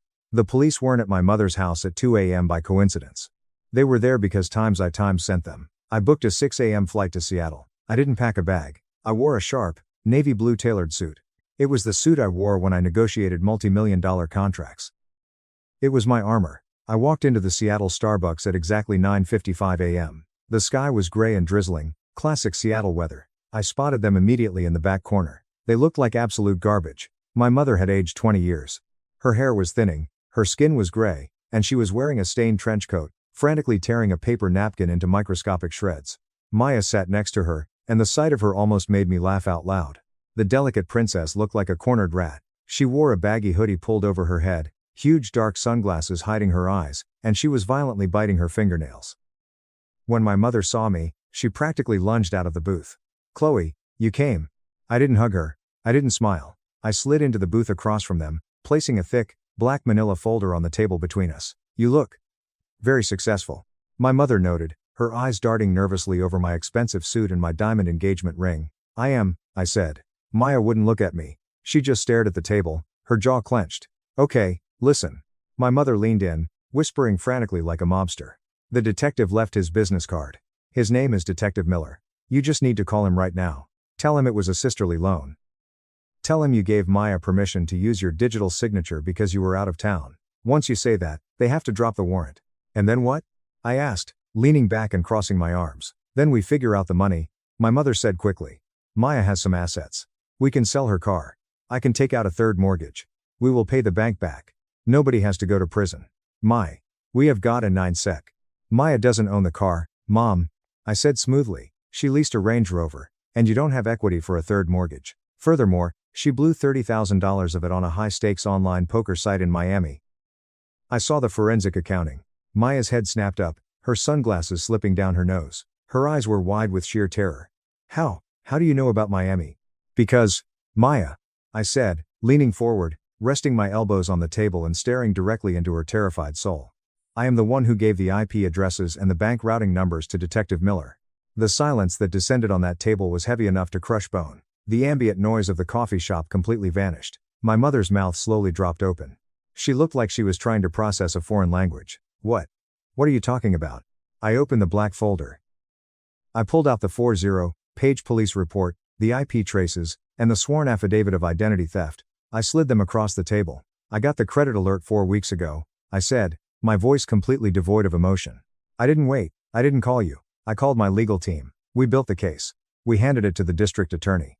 The police raided your house last night because I authorized the warrant." "You?" My mother's face turned a horrifying shade of purple. The veins in her neck bulged. "You sent the police to my house? You set up your own sister?" "You set up your own sister?" "No," I corrected her calmly. "Maya set herself up. Maya committed a $75,000 federal felony. I just refused to be the victim." "You absolute psychopath," Maya shrieked, slamming her fists on the table so hard her coffee spilled. People at the counter turned to stare. "You have money. You're wearing a Rolex. You could have just paid the $75K. It's nothing to you. Why do you want to destroy my life?" "I didn't destroy your life, Maya," I said, my voice eerily calm against her hysteria. "You stole from me 8 years ago. I let you walk away. I gave you a decade to grow up, to get a job, to become a functioning adult. Instead, you decided to rob me again. This isn't revenge. This is just gravity. You jumped off the cliff, and I am simply refusing to be the net that catches you." "I am your mother," my mother hissed, reaching across the table and grabbing my wrist with a claw-like grip. Her nails dug into my skin. "You will call Detective Miller right now and retract this statement, or I swear to God, you are dead to me. Do you hear me? Dead to me?" I looked down at her hand gripping my wrist. I remembered that hand slapping my face 8 years ago. I remembered the burning sting. I remembered the power she used to hold over me. I felt nothing but pity. I calmly reached over, peeled her fingers off my wrist, and dropped her hand back onto the table. "I was dead to you the moment I stopped paying your bills, Mom," I said softly. I stood up, buttoned my suit jacket, and picked up my folder. "The detective has everything he needs. The bank is pressing the fraud charges. Not me. It is completely out of my hands. It is the state of Washington versus Maya now. Have a nice life. Chloe, please," my mother suddenly wailed, the anger evaporating into pure, pathetic desperation. She started sobbing, real, ugly tears. "Please don't walk away. We can't afford a lawyer. She's going to go to prison. Please, I'm begging you. You kicked me out of the family the night you slapped me," I said, looking down at her. "Today, I am finally honoring your decision." I turned around and walked out of the coffee shop. I heard Maya screaming obscenities at my back, but I didn't turn around. I walked out into the cool Seattle rain, got into my rental car, and drove straight to the airport. I was back in Denver, sitting on my couch with Liam, eating takeout Thai food by 6 p.m. The fallout over the next year was absolute and total destruction. I didn't have to lift a finger.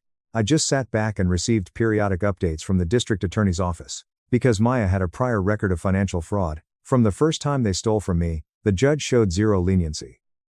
The evidence I provided was bulletproof. The IP addresses, the forged digital signatures, the money trail, it was insurmountable. My mother completely bankrupted herself trying to save her golden child. She drained her pathetic retirement account and sold her house at a massive loss just to afford a high-priced defense attorney. It was completely useless. Faced with a mountain of irrefutable evidence, Maya took a plea deal to avoid a trial. She pled guilty to aggravated identity theft and wire fraud. She was sentenced to 4 years in a federal women's correctional facility, followed by 5 years of heavily monitored probation and full financial restitution to the bank. I didn't go to the sentencing. I didn't need to. I read the brief article in the local Seattle online paper. Local woman sentenced in $75K identity theft scheme. There was a blurry photo of Maya leaving the courthouse in handcuffs. She looked haggard, terrified, and old. She wasn't smirking anymore. Because my mother sold the house and blew the money on legal fees, she had nowhere to go. My father, who had been quietly enabling this madness for decades, finally broke. He filed for divorce, packed his truck, and moved to Idaho to live in a trailer park with his brother. My mother is now living in a tiny, run-down, one-bedroom apartment on the bad side of town, working as a cashier at a pharmacy at age 62 to survive. People on the internet might read this and think I'm a monster. They might think I orchestrated a master plan of revenge to destroy my family. But it wasn't revenge, it was a quarantine. When you have a toxic infection in your body, you don't negotiate with it. You don't give it $75,000 and hope it leaves you alone. You cut it out. I received exactly one piece of mail from my mother, about 6 months after Maya went to prison. It was a crumpled, handwritten letter sent to my office. Chloe, I hope you are happy. You completely destroyed this family. Your sister is locked in a cage with criminals. She cries every time I talk to her. I lost my home. Your father abandoned me. You did this. You are a cold, heartless, evil girl.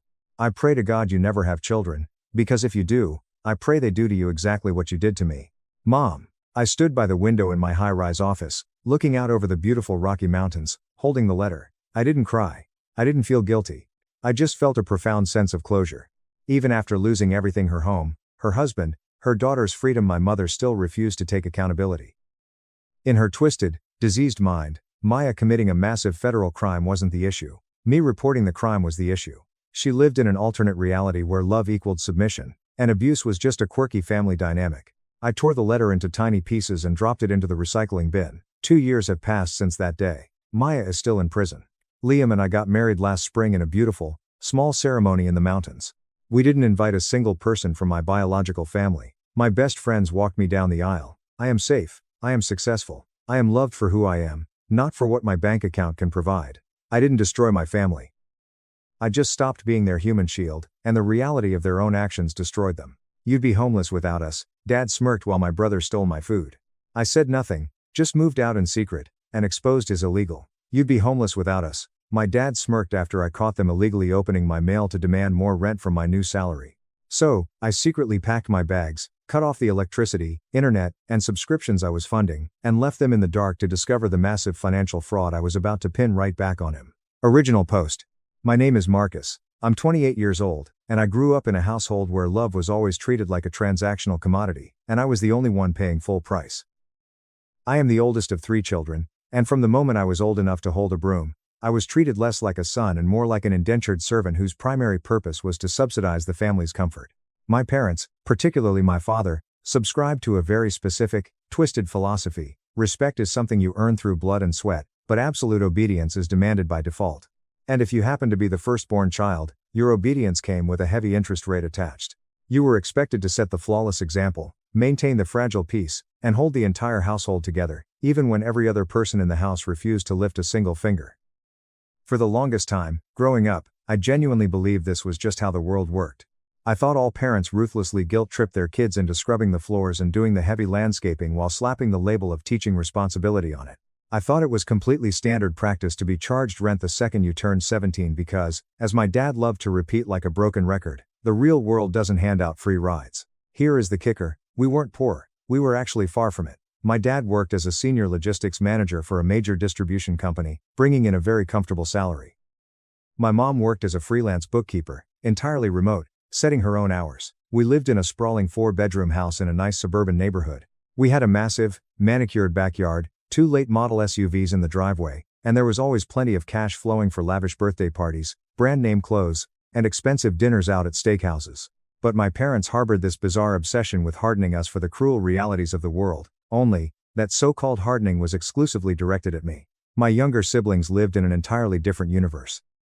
My brother Liam, who is 2 years younger than me, could literally crash his car into a neighbor's brick mailbox while texting, and somehow my parents would spin the narrative to make him the tragic victim of a poorly placed structure.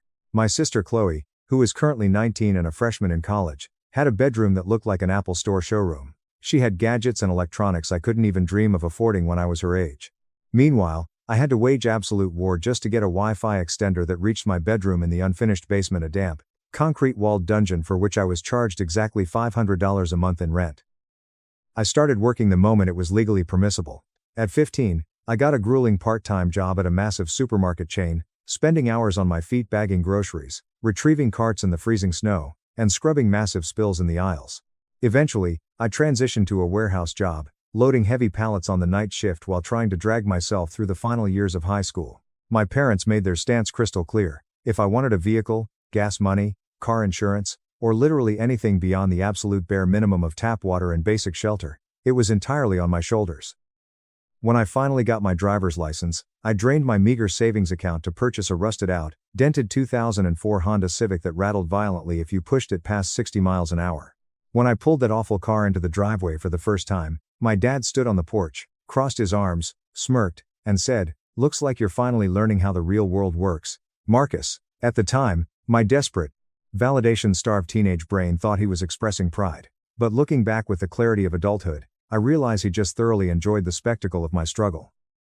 It reinforced his rigid belief system that the world was a brutal meat grinder and that kids needed to be shoved into it early. After I graduated high school, the concept of going straight to a 4-year university was completely off the table. I simply didn't have the funds, and my parents weren't offering a single dime of assistance. If you want a fancy college degree, my dad lectured me over dinner one night, you go out and get a job that pays for tuition. Or you take out loans and drown in them like everyone else. But you are absolutely not living in this house for free while you figure yourself out playing beer pong. So, I didn't go to college. Instead, I worked a soul-crushing rotation of warehouse shifts, late-night delivery gigs, and weekend retail jobs, doing absolutely anything I could to keep handing over my $500 rent every first of the month while painfully scraping together a small savings cushion. During the exhausting hours between shifts, I started aggressively pursuing IT certifications online. I taught myself advanced networking, server administration, cloud architecture, and the complex basics of enterprise cybersecurity. It was a brutal, sleep-deprived existence, especially while working 40 to 50 hours a week of physical labor, but I gritted my teeth and made it happen. By the time I turned 25, my relentless grinding finally paid off. I landed a fantastic full-time, fully remote position doing high-level tech support and network infrastructure management for a rapidly growing mid-size logistics software firm. It wasn't quite a 6-figure salary yet, but it was incredibly stable, came with full benefits, and most importantly, it was an achievement that belonged entirely to me. I finally had a tiny sliver of breathing room in my life. I was still living in the damp basement, still handing over my rent money with absolute precision, and still enduring a barrage of passive-aggressive commentary every time I had to skip a Sunday family dinner because I was stuck on an emergency server maintenance call. But the sheer panic of poverty was gone. I actually started browsing apartment listings, dreaming of getting my own quiet place, maybe even enrolling in night classes to finally get that bachelor's degree. And then, the global pandemic turned the world upside down. Almost overnight, the entire dynamic of the house shifted. Liam, who had been lazily working as a bartender downtown, lost his job when the restaurants shut down. He immediately packed up his apartment and moved back into his old, spacious upstairs bedroom. Naturally, my parents, who had spent my entire life insisting I pay rent because the universe owes nobody a living, suddenly decided that Liam didn't need to contribute a single cent. "He's going through an incredibly stressful transition right now," my mom cooed softly, patting his shoulder. "This is a global crisis. It's simply not the time to add financial pressure to his plate." Meanwhile, Chloe, whose college campus had closed, moved back home to take her classes online. She completely inverted her schedule, sleeping until 2 in the afternoon and then blasting obnoxious TikToks and reality TV shows at maximum volume through the thin floorboards directly above my basement workspace well into the early hours of the morning. Through all of this chaos, I kept my head down. I kept working my demanding remote job, kept paying my $500 rent without fail, kept buying the bulk of the household groceries, and kept getting ruthlessly guilt-tripped every time I politely asked for 10 minutes of quiet so I could lead a crucial Zoom meeting with my company's executives. It genuinely felt like I was a paying guest in a terrible hotel that I was secretly funding out of my own pocket, except the management actively despised me and the other guests were receiving complimentary room service. The situation deteriorated rapidly when Liam started making snide, degrading comments about my profession. Must be real nice to just sit around in your pajamas all day. He'd sneer from the kitchen island, casually sipping the expensive cold brew coffee I had purchased with my own money. Or he'd say, "Some of us actually do real, physical labor, Marcus. We don't just sit in a dark basement clicking a mouse and pretending it's hard work." My dad would chuckle from his recliner, treating Liam's blatant disrespect like it was a hilarious inside joke. "Your brother isn't entirely wrong, Marcus," my dad chimed in one evening. "If the power grid fails, what exactly are you going to do? You're not exactly an essential worker, are you?" I wanted to scream until my lungs gave out. I wanted to violently list off every single bill I was covering, every grocery run I made, every time I fixed their broken laptops and shattered phones. Instead, I just bit my tongue, nodded blankly, and retreated to my basement. The absolute breaking point happened on a humid Tuesday night. I had just finished a grueling 12-hour shift. The company's primary servers had crashed, we were fighting off a sophisticated phishing attack, and 3 of my key team members were out sick. My brain felt like it had been put through a blender. All I wanted in the entire world was to go upstairs, make the elaborate chicken and rice meal I had specifically prepped the night before, and stare blankly at a screen until I fell asleep. But when I trudged up the stairs and opened the refrigerator, my jaw dropped. Half of the groceries I had purchased just 2 days prior were completely gone. My expensive protein shakes, my carefully portioned chicken breasts, my specialized pre-workout meals, all of it had vanished. I slowly turned around and looked into the living room. There was Liam, sprawled across the sofa, shirtless, mindlessly playing a video game, and loudly burping up the distinct smell of my garlic herb chicken. "You're welcome," he muttered, not even bothering to take his eyes off the television screen. I took a deep breath, trying to keep my heart rate from exploding. I walked over and asked him, very calmly, why he continually felt entitled to take my expensive groceries when he didn't contribute a single dollar to the household expenses. He just paused his game, leaned back, and laughed directly in my face. "Bro, chill out. What's mine is yours, right? That's what family is for. Stop being such a tightwad." I brought the issue up to my parents that night at the dinner table. I wasn't screaming. I wasn't throwing accusations. I simply asked, in a measured tone, if we could establish some basic boundaries in the house. I suggested we could label our food, or maybe set up a shared grocery budget, just something to maintain order. That was when my dad slammed his heavy fist down on the wooden dining table so hard the silverware rattled. "You are acting like a damn ungrateful guest in your own home," he snapped, his face turning a dangerous shade of red.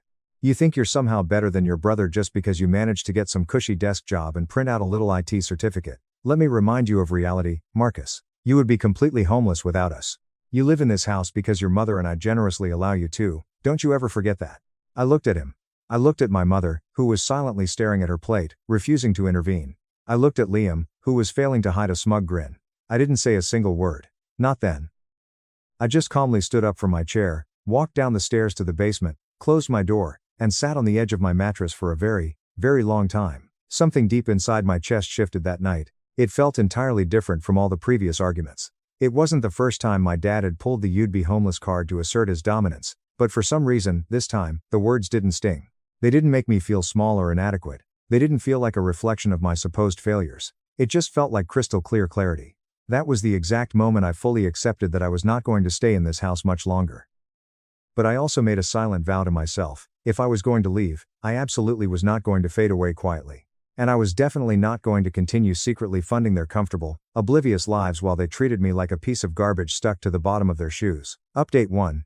The meticulous planning began the very next morning. I didn't just pack a duffel bag and storm out in a fit of rage. That would have been too easy for them to dismiss as a childish tantrum. I needed a flawless execution. When I sat at my desk and genuinely began to audit my life, the sheer scale of my financial entanglement with my family made my stomach churn.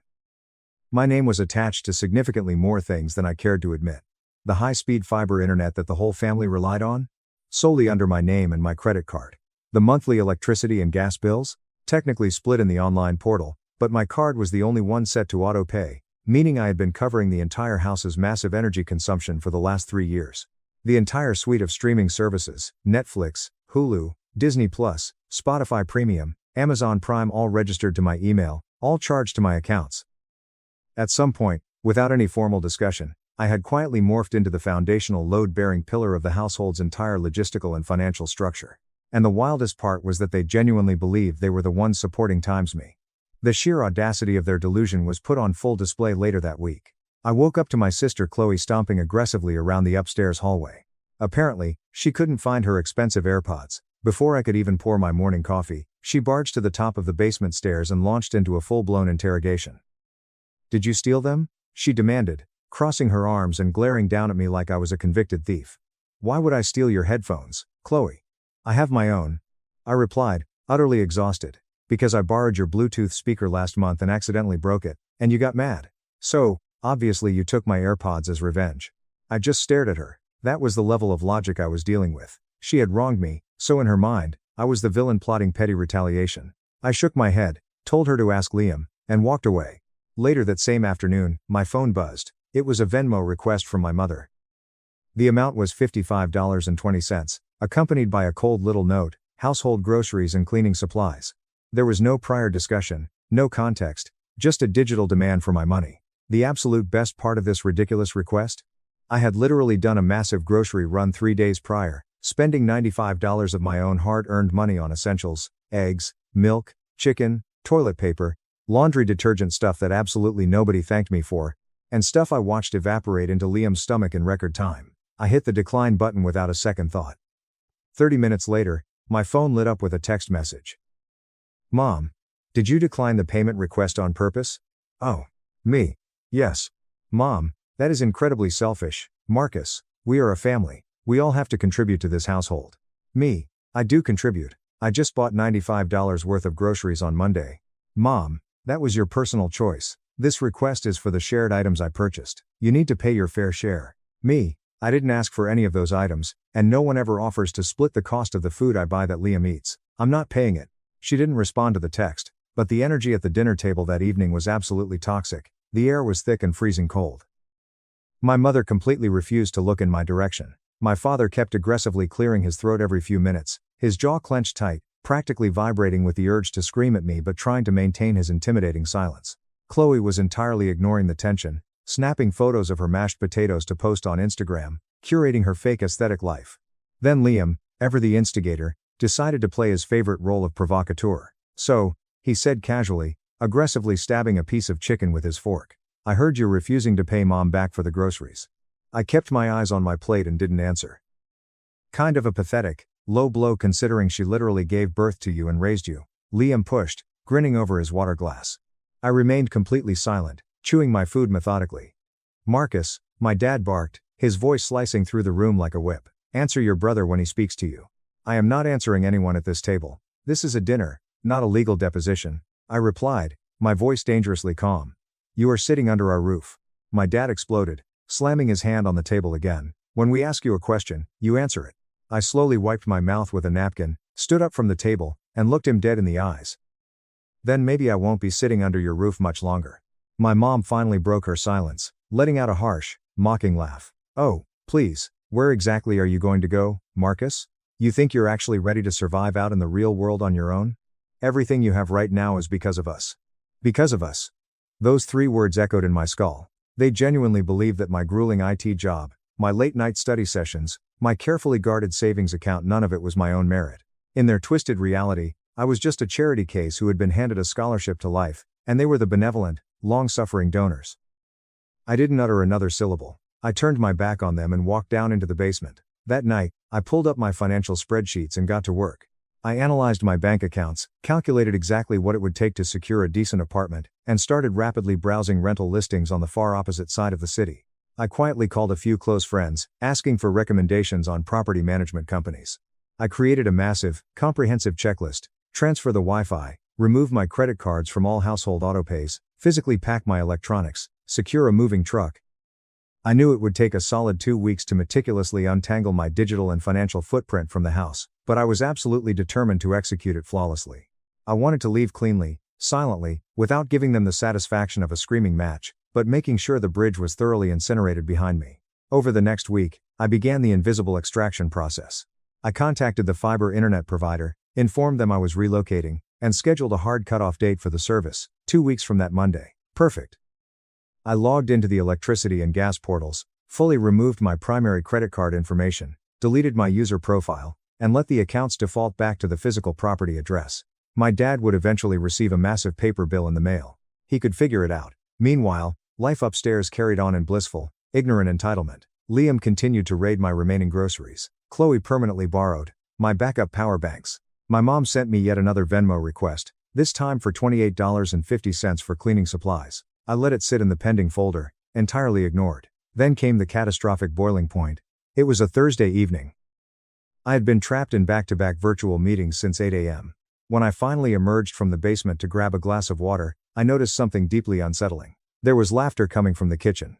It wasn't normal laughter. It was that strange, conspiratorial, fake family joy that only ever surfaced when they were collectively gossiping about someone else's misery. My dad was sitting at the head of the island counter, grinning from ear to ear. Liam was leaning against the fridge, scrolling on his phone and chuckling. My mom wore a deeply smug, satisfied little smile, and Chloe was whispering excitedly. As I walked into the kitchen, the laughter abruptly stopped. And then I saw it. Laying flat on the marble counter was a crisp, white envelope. It was torn open. My name was printed clearly on the front window, right next to the official logo of my corporate employer. It was my quarterly bonus and updated salary pay stub. They had intercepted my mail, physically torn it open, and read it. I froze in my tracks. My chest tightened so violently I could barely draw breath. My heart started thudding with that heavy, sickening rhythm that hits when you realize your most sacred boundaries have been completely violated. Well, Marcus, my dad said, leaning back in his stool, his eyes gleaming with greedy satisfaction. You certainly didn't bother to tell us you were pulling in that kind of money now. I looked at him, then down at the brutally opened envelope, and then back at him. My mind was completely blank with fury. Seeing as your financial situation has vastly improved, my dad continued, crossing his arms, maybe it's time you start paying a much higher, fairer share of the rent around here. We're all struggling to keep this house afloat, you know. I slowly turned my gaze to my mother. You opened my private, federally protected mail. She had the absolute unmitigated audacity to simply shrug her shoulders. Oh, calm down. It came to our house address. It had our last name on it. We were just curious. Yeah, bro, relax, Liam chimed in, scoffing. It's not like we hacked into your bank account and stole the cash. Stop being so dramatic. You crossed a massive line, I said, my voice dropping to a terrifyingly quiet, hard register. Oh, stop with the dramatic victim routine, my dad snapped, his faux-friendly demeanor instantly vanishing. We have housed you, fed you, and supported you for your entire life.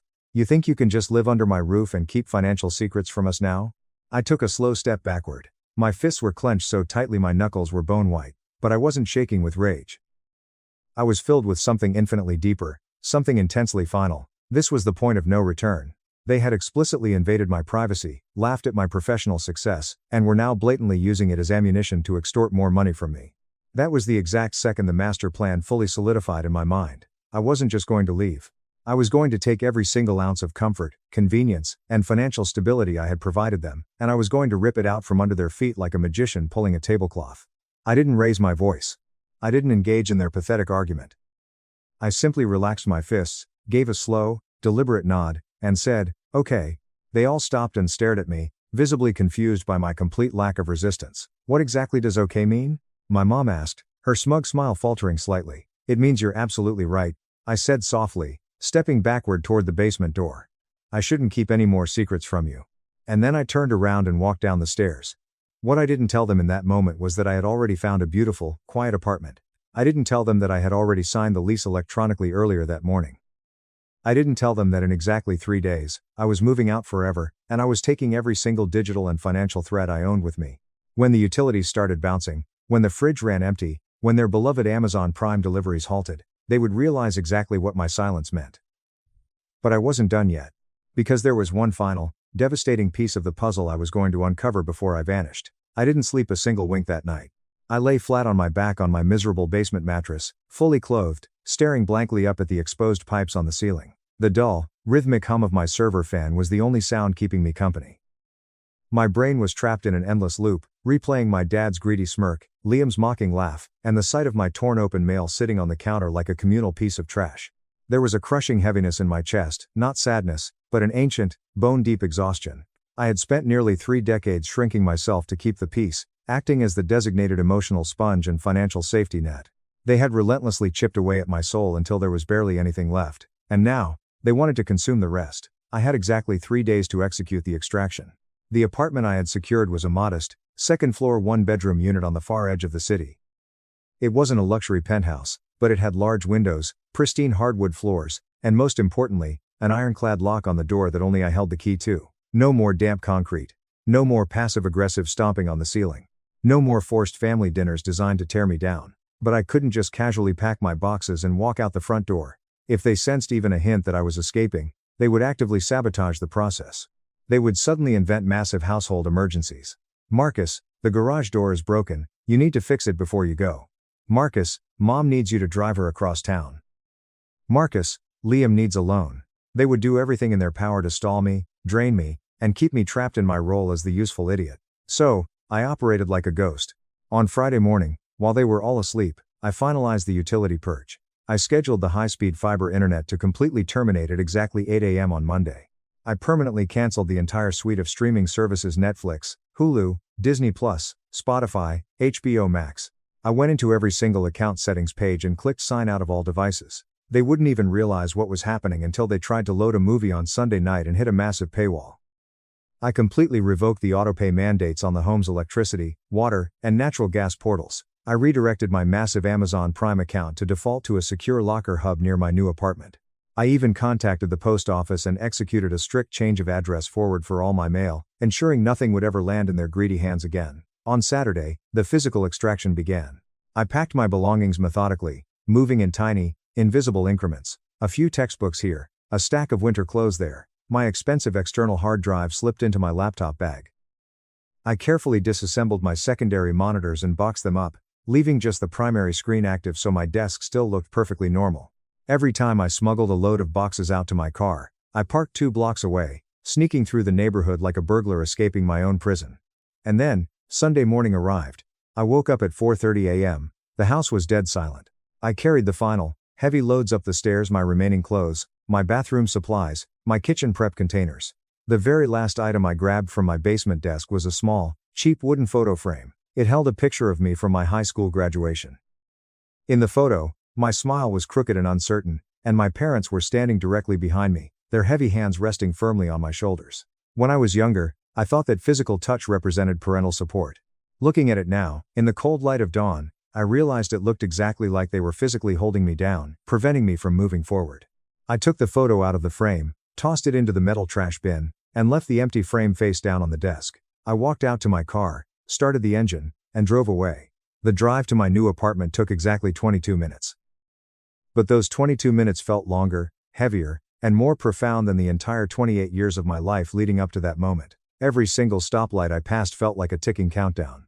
Every turn of the steering wheel was a physical step away from the toxicity. When I finally unlocked the door to my new apartment and stepped inside, the air smelled like fresh white paint, lemon cleaner, and old pine wood. The large furniture I had ordered wasn't scheduled to arrive until Tuesday, so for the first 2 days, it was just me, a pile of cardboard boxes, and a premium air mattress I had purchased. But the silence. The silence was absolutely intoxicating. It wasn't the hostile, suffocating, minefield silence of my parents' house, where you were constantly waiting for the next screaming match to detonate. It was a thick, peaceful, golden silence. I could hear the faint, distant sound of city traffic. I could hear a dog barking happily in the courtyard below. I sat cross-legged on the bare hardwood floor for hours, my laptop open on my knees, just watching the afternoon sunlight slowly crawl across the living room wall. For the first time in my entire existence, I did not feel small. But the inevitable storm was brewing.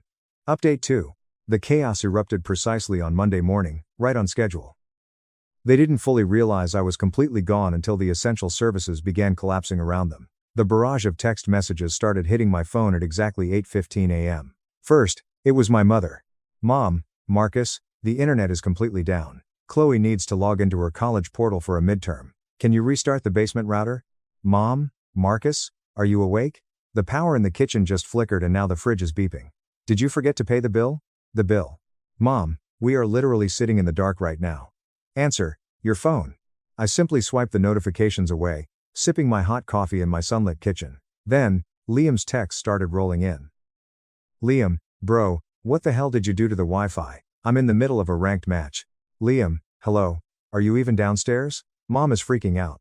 Liam, Did you seriously change the Netflix password? You're being incredibly petty. Still, I maintained absolute radio silence. By Tuesday afternoon, the panic had fully set in. I woke up to 14 missed calls and a massive, rambling voicemail from my dad. When I pressed play, his voice sounded entirely different. The arrogant, booming authority he constantly wielded was completely stripped away, replaced by a frantic, breathless uncertainty. Marcus, listen to me. We need to talk immediately. Things have gotten incredibly complicated here. The utility companies are saying the accounts were closed. There's been some sort of massive misunderstanding. You cannot just cut off the entire house like this. That is not how a family operates. Call me back the second you get this message. I sat at my new desk and let out a dark, hollow laugh. That is not how a family operates. It was the ultimate, sickening irony. They had been operating exactly like that toward me for my entire life, using me, draining me, treating me like a disposable resource, and the absolute second I mirrored their energy and cut off their supply, it was suddenly a catastrophic crime against the concept of family. 2 full weeks passed. I completely ignored their endless barrage of calls, texts, and manipulative emails. I focused entirely on my new life. I decorated my apartment. I bought a real, comfortable bed. I poured my energy into my IT job, optimizing server architectures and closing out support tickets with record speed. My department manager actually scheduled a one-on-one call just to tell me he was incredibly impressed with the sudden surge in my productivity and offered me a spot on the senior infrastructure team, which came with a massive 20% pay bump. I was thriving. The miserable, battered version of Marcus who lived in a damp basement and begged for scraps of parental affection was dead. But just when I thought I had smoothly sailed into the sunset, the universe decided to drop a nuclear bomb in my lap. It happened on a quiet Thursday night. I was casually migrating some of my old digital files from my personal cloud storage to a new encrypted drive.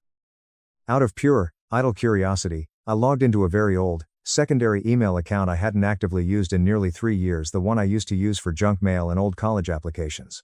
As the inbox slowly populated, my eyes locked onto an email thread sitting near the top, flagged with a bright red urgency icon. It was from a company called Apex Financial Recovery.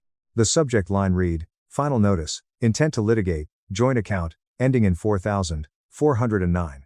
My blood turned to absolute ice. I didn't recognize the account number. I didn't recognize the collection agency. I aggressively clicked the email, my heart hammering against my ribs, and downloaded the attached PDF statement. There it was, printed in stark, black and white legal text. A massive, revolving home improvement line of credit. The total outstanding balance was a staggering $8,240.60. And right there, listed as the primary cosigner, was my full legal name, my date of birth, and my social security number. The secondary account holder was my father. I sat frozen in my ergonomic desk chair, the soft blue light of my dual monitors washing over my face as pure, unadulterated shock mutated into blinding rage. Suddenly, every single confusing piece of the puzzle violently snapped into place. I forced my brain to rewind 3 years. I was 25, working brutally long night shifts, utterly exhausted. My dad had casually approached me one morning in the kitchen, sliding a stack of dense, legal-looking paperwork across the island. He told me it was just a standard municipal form he needed my signature on to approve some minor exterior renovations to the house, claiming the city needed all adult residents to sign off. I was naive, sleep-deprived, and desperate to appease him, so I blindly scribbled my signature where he pointed. He hadn't been getting a permit. He had been secretly tying my pristine credit profile to a massive, high-interest line of credit. He had immediately maxed it out, likely to fund their lavish lifestyle, and had completely stopped making the minimum payments over 8 months ago. The collection agency had been aggressively emailing this old inbox because I had long since changed my primary contact info. This was the real reason he had completely lost his mind when I moved out. It wasn't about the $500 basement rent, it wasn't about the grocery money. It was about him losing physical access to the human meat shield he had illegally tied to his catastrophic financial mess. He had secretly built a massive debt bomb, strapped it to my back, and smiled in my face while doing it. I didn't scream. I didn't throw my keyboard. I didn't call him to weep and demand answers. The old Marcus would have done that. The new Marcus was a highly trained systems administrator who specialized in dissecting complex problems and aggressively neutralizing threats. I immediately went to work. Step 1. I pulled my comprehensive, 3-bureau credit report. There it was, a massive red stain dragging my excellent credit score down into the dirt. A severely delinquent $8,240.60 account. Step 2. I picked up my phone and called Maya, a friend from my old warehouse days who had since graduated law school and worked in consumer advocacy and financial litigation. I calmly explained the entire situation, sending her the PDFs over a secure link. Maya was silent for a long moment. "Marcus, This is textbook financial abuse, she said, her voice dead serious. It happens constantly in toxic families. Is it technically illegal? It's a massive gray area because your physical signature is on the document, even if it was obtained under entirely false pretenses. But here is exactly what we are going to do. We are going to file a massive, aggressive fraud dispute with all 3 credit bureaus. We are going to place a hard security freeze on your entire identity.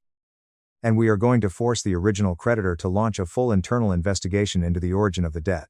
Will that affect him? I asked, my voice terrifyingly calm. Oh, absolutely, Maya replied, a hint of vicious satisfaction in her tone. If you formally dispute your liability and flag the account as deceptive, the creditor will immediately shift the entire legal and financial burden squarely onto the secondary holder, your father. They will freeze his remaining assets, tank his personal credit score into the abyss, and come after him for the full balance immediately. Good, I whispered. Let's burn it down. I spent the next 48 hours compiling a devastating dossier of evidence. I gathered every single bank statement proving I had never received or benefited from a single dollar of that $8,000 credit line. I drafted a sworn, notarized affidavit legally, stating I was intentionally misled regarding the nature of the financial documents I signed. I submitted the massive packet to the credit bureaus and the collection agency via certified mail. But I realized I wasn't quite finished. If we were playing scorched earth, I was going to salt the fields. I logged into the tax preparation software I had used to generously help Liam file his taxes 2 years prior. My email was still the master recovery account. I could see that Liam had an unfiled draft return sitting in the system for the previous tax year. He hadn't reported his massive cash tips from his bartending job. He had been bragging about dodging taxes for months. I didn't hack his account, I just used the public, anonymous IRS tip line to submit a highly detailed report regarding a specific bartender failing to declare substantial cash income at his specific former place of employment. Let the federal government deal with the golden boy. Then, I meticulously scrubbed myself from every remaining emergency contact list, medical portal, and school registry tied to my family. I was a ghost.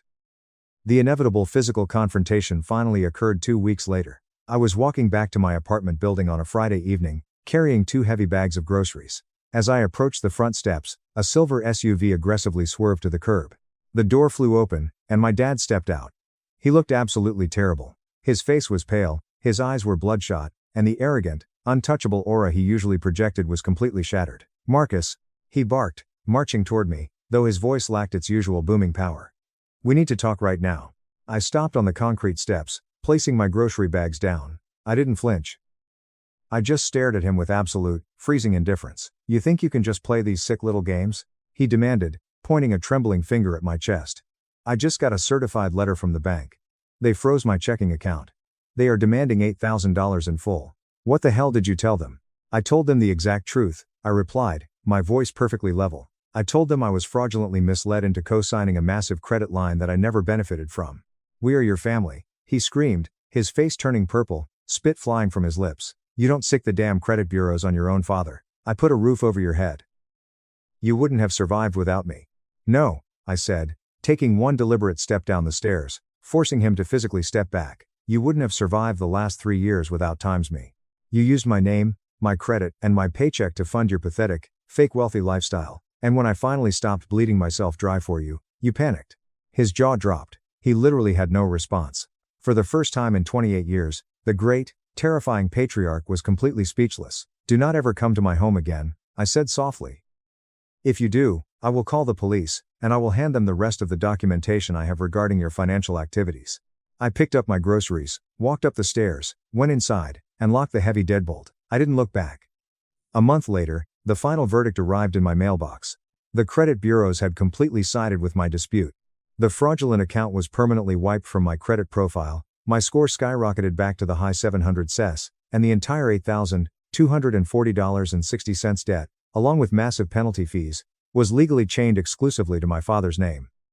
As a final act of closure, I logged into the old shared Google Drive folder that I used to manage for the family. I deleted every single photo, tax document, and recipe. I created one single, master folder and titled it Contributions.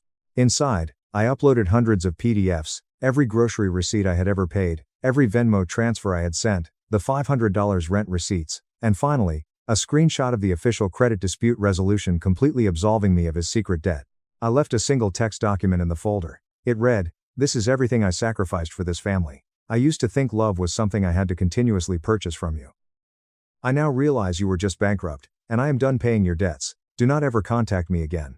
I removed myself as the owner, transferred access to his email, and permanently deleted the account from my devices. It has been a year and a half since that day. I am now a senior systems engineer. I bought a beautiful new car, no rust, no rattling.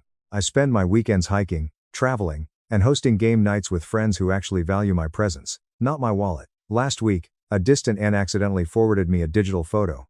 It was from Liam's recent, shockingly scaled down courthouse wedding. In the picture, my dad looked 10 years older, hollowed out and exhausted. My mom looked miserable. Liam and Chloe were staring at their phones. They were standing in the same frame, but they looked like four total strangers who had been forced into a room together. I looked at the photo for a long time. I didn't feel anger. I didn't feel vindicated. I just felt a profound, overwhelming sense of peace. They had built their entire kingdom out of control, manipulation, and my stolen money. And the second I walked out the door and locked it behind me, the entire castle crumbled to dust. Top comments.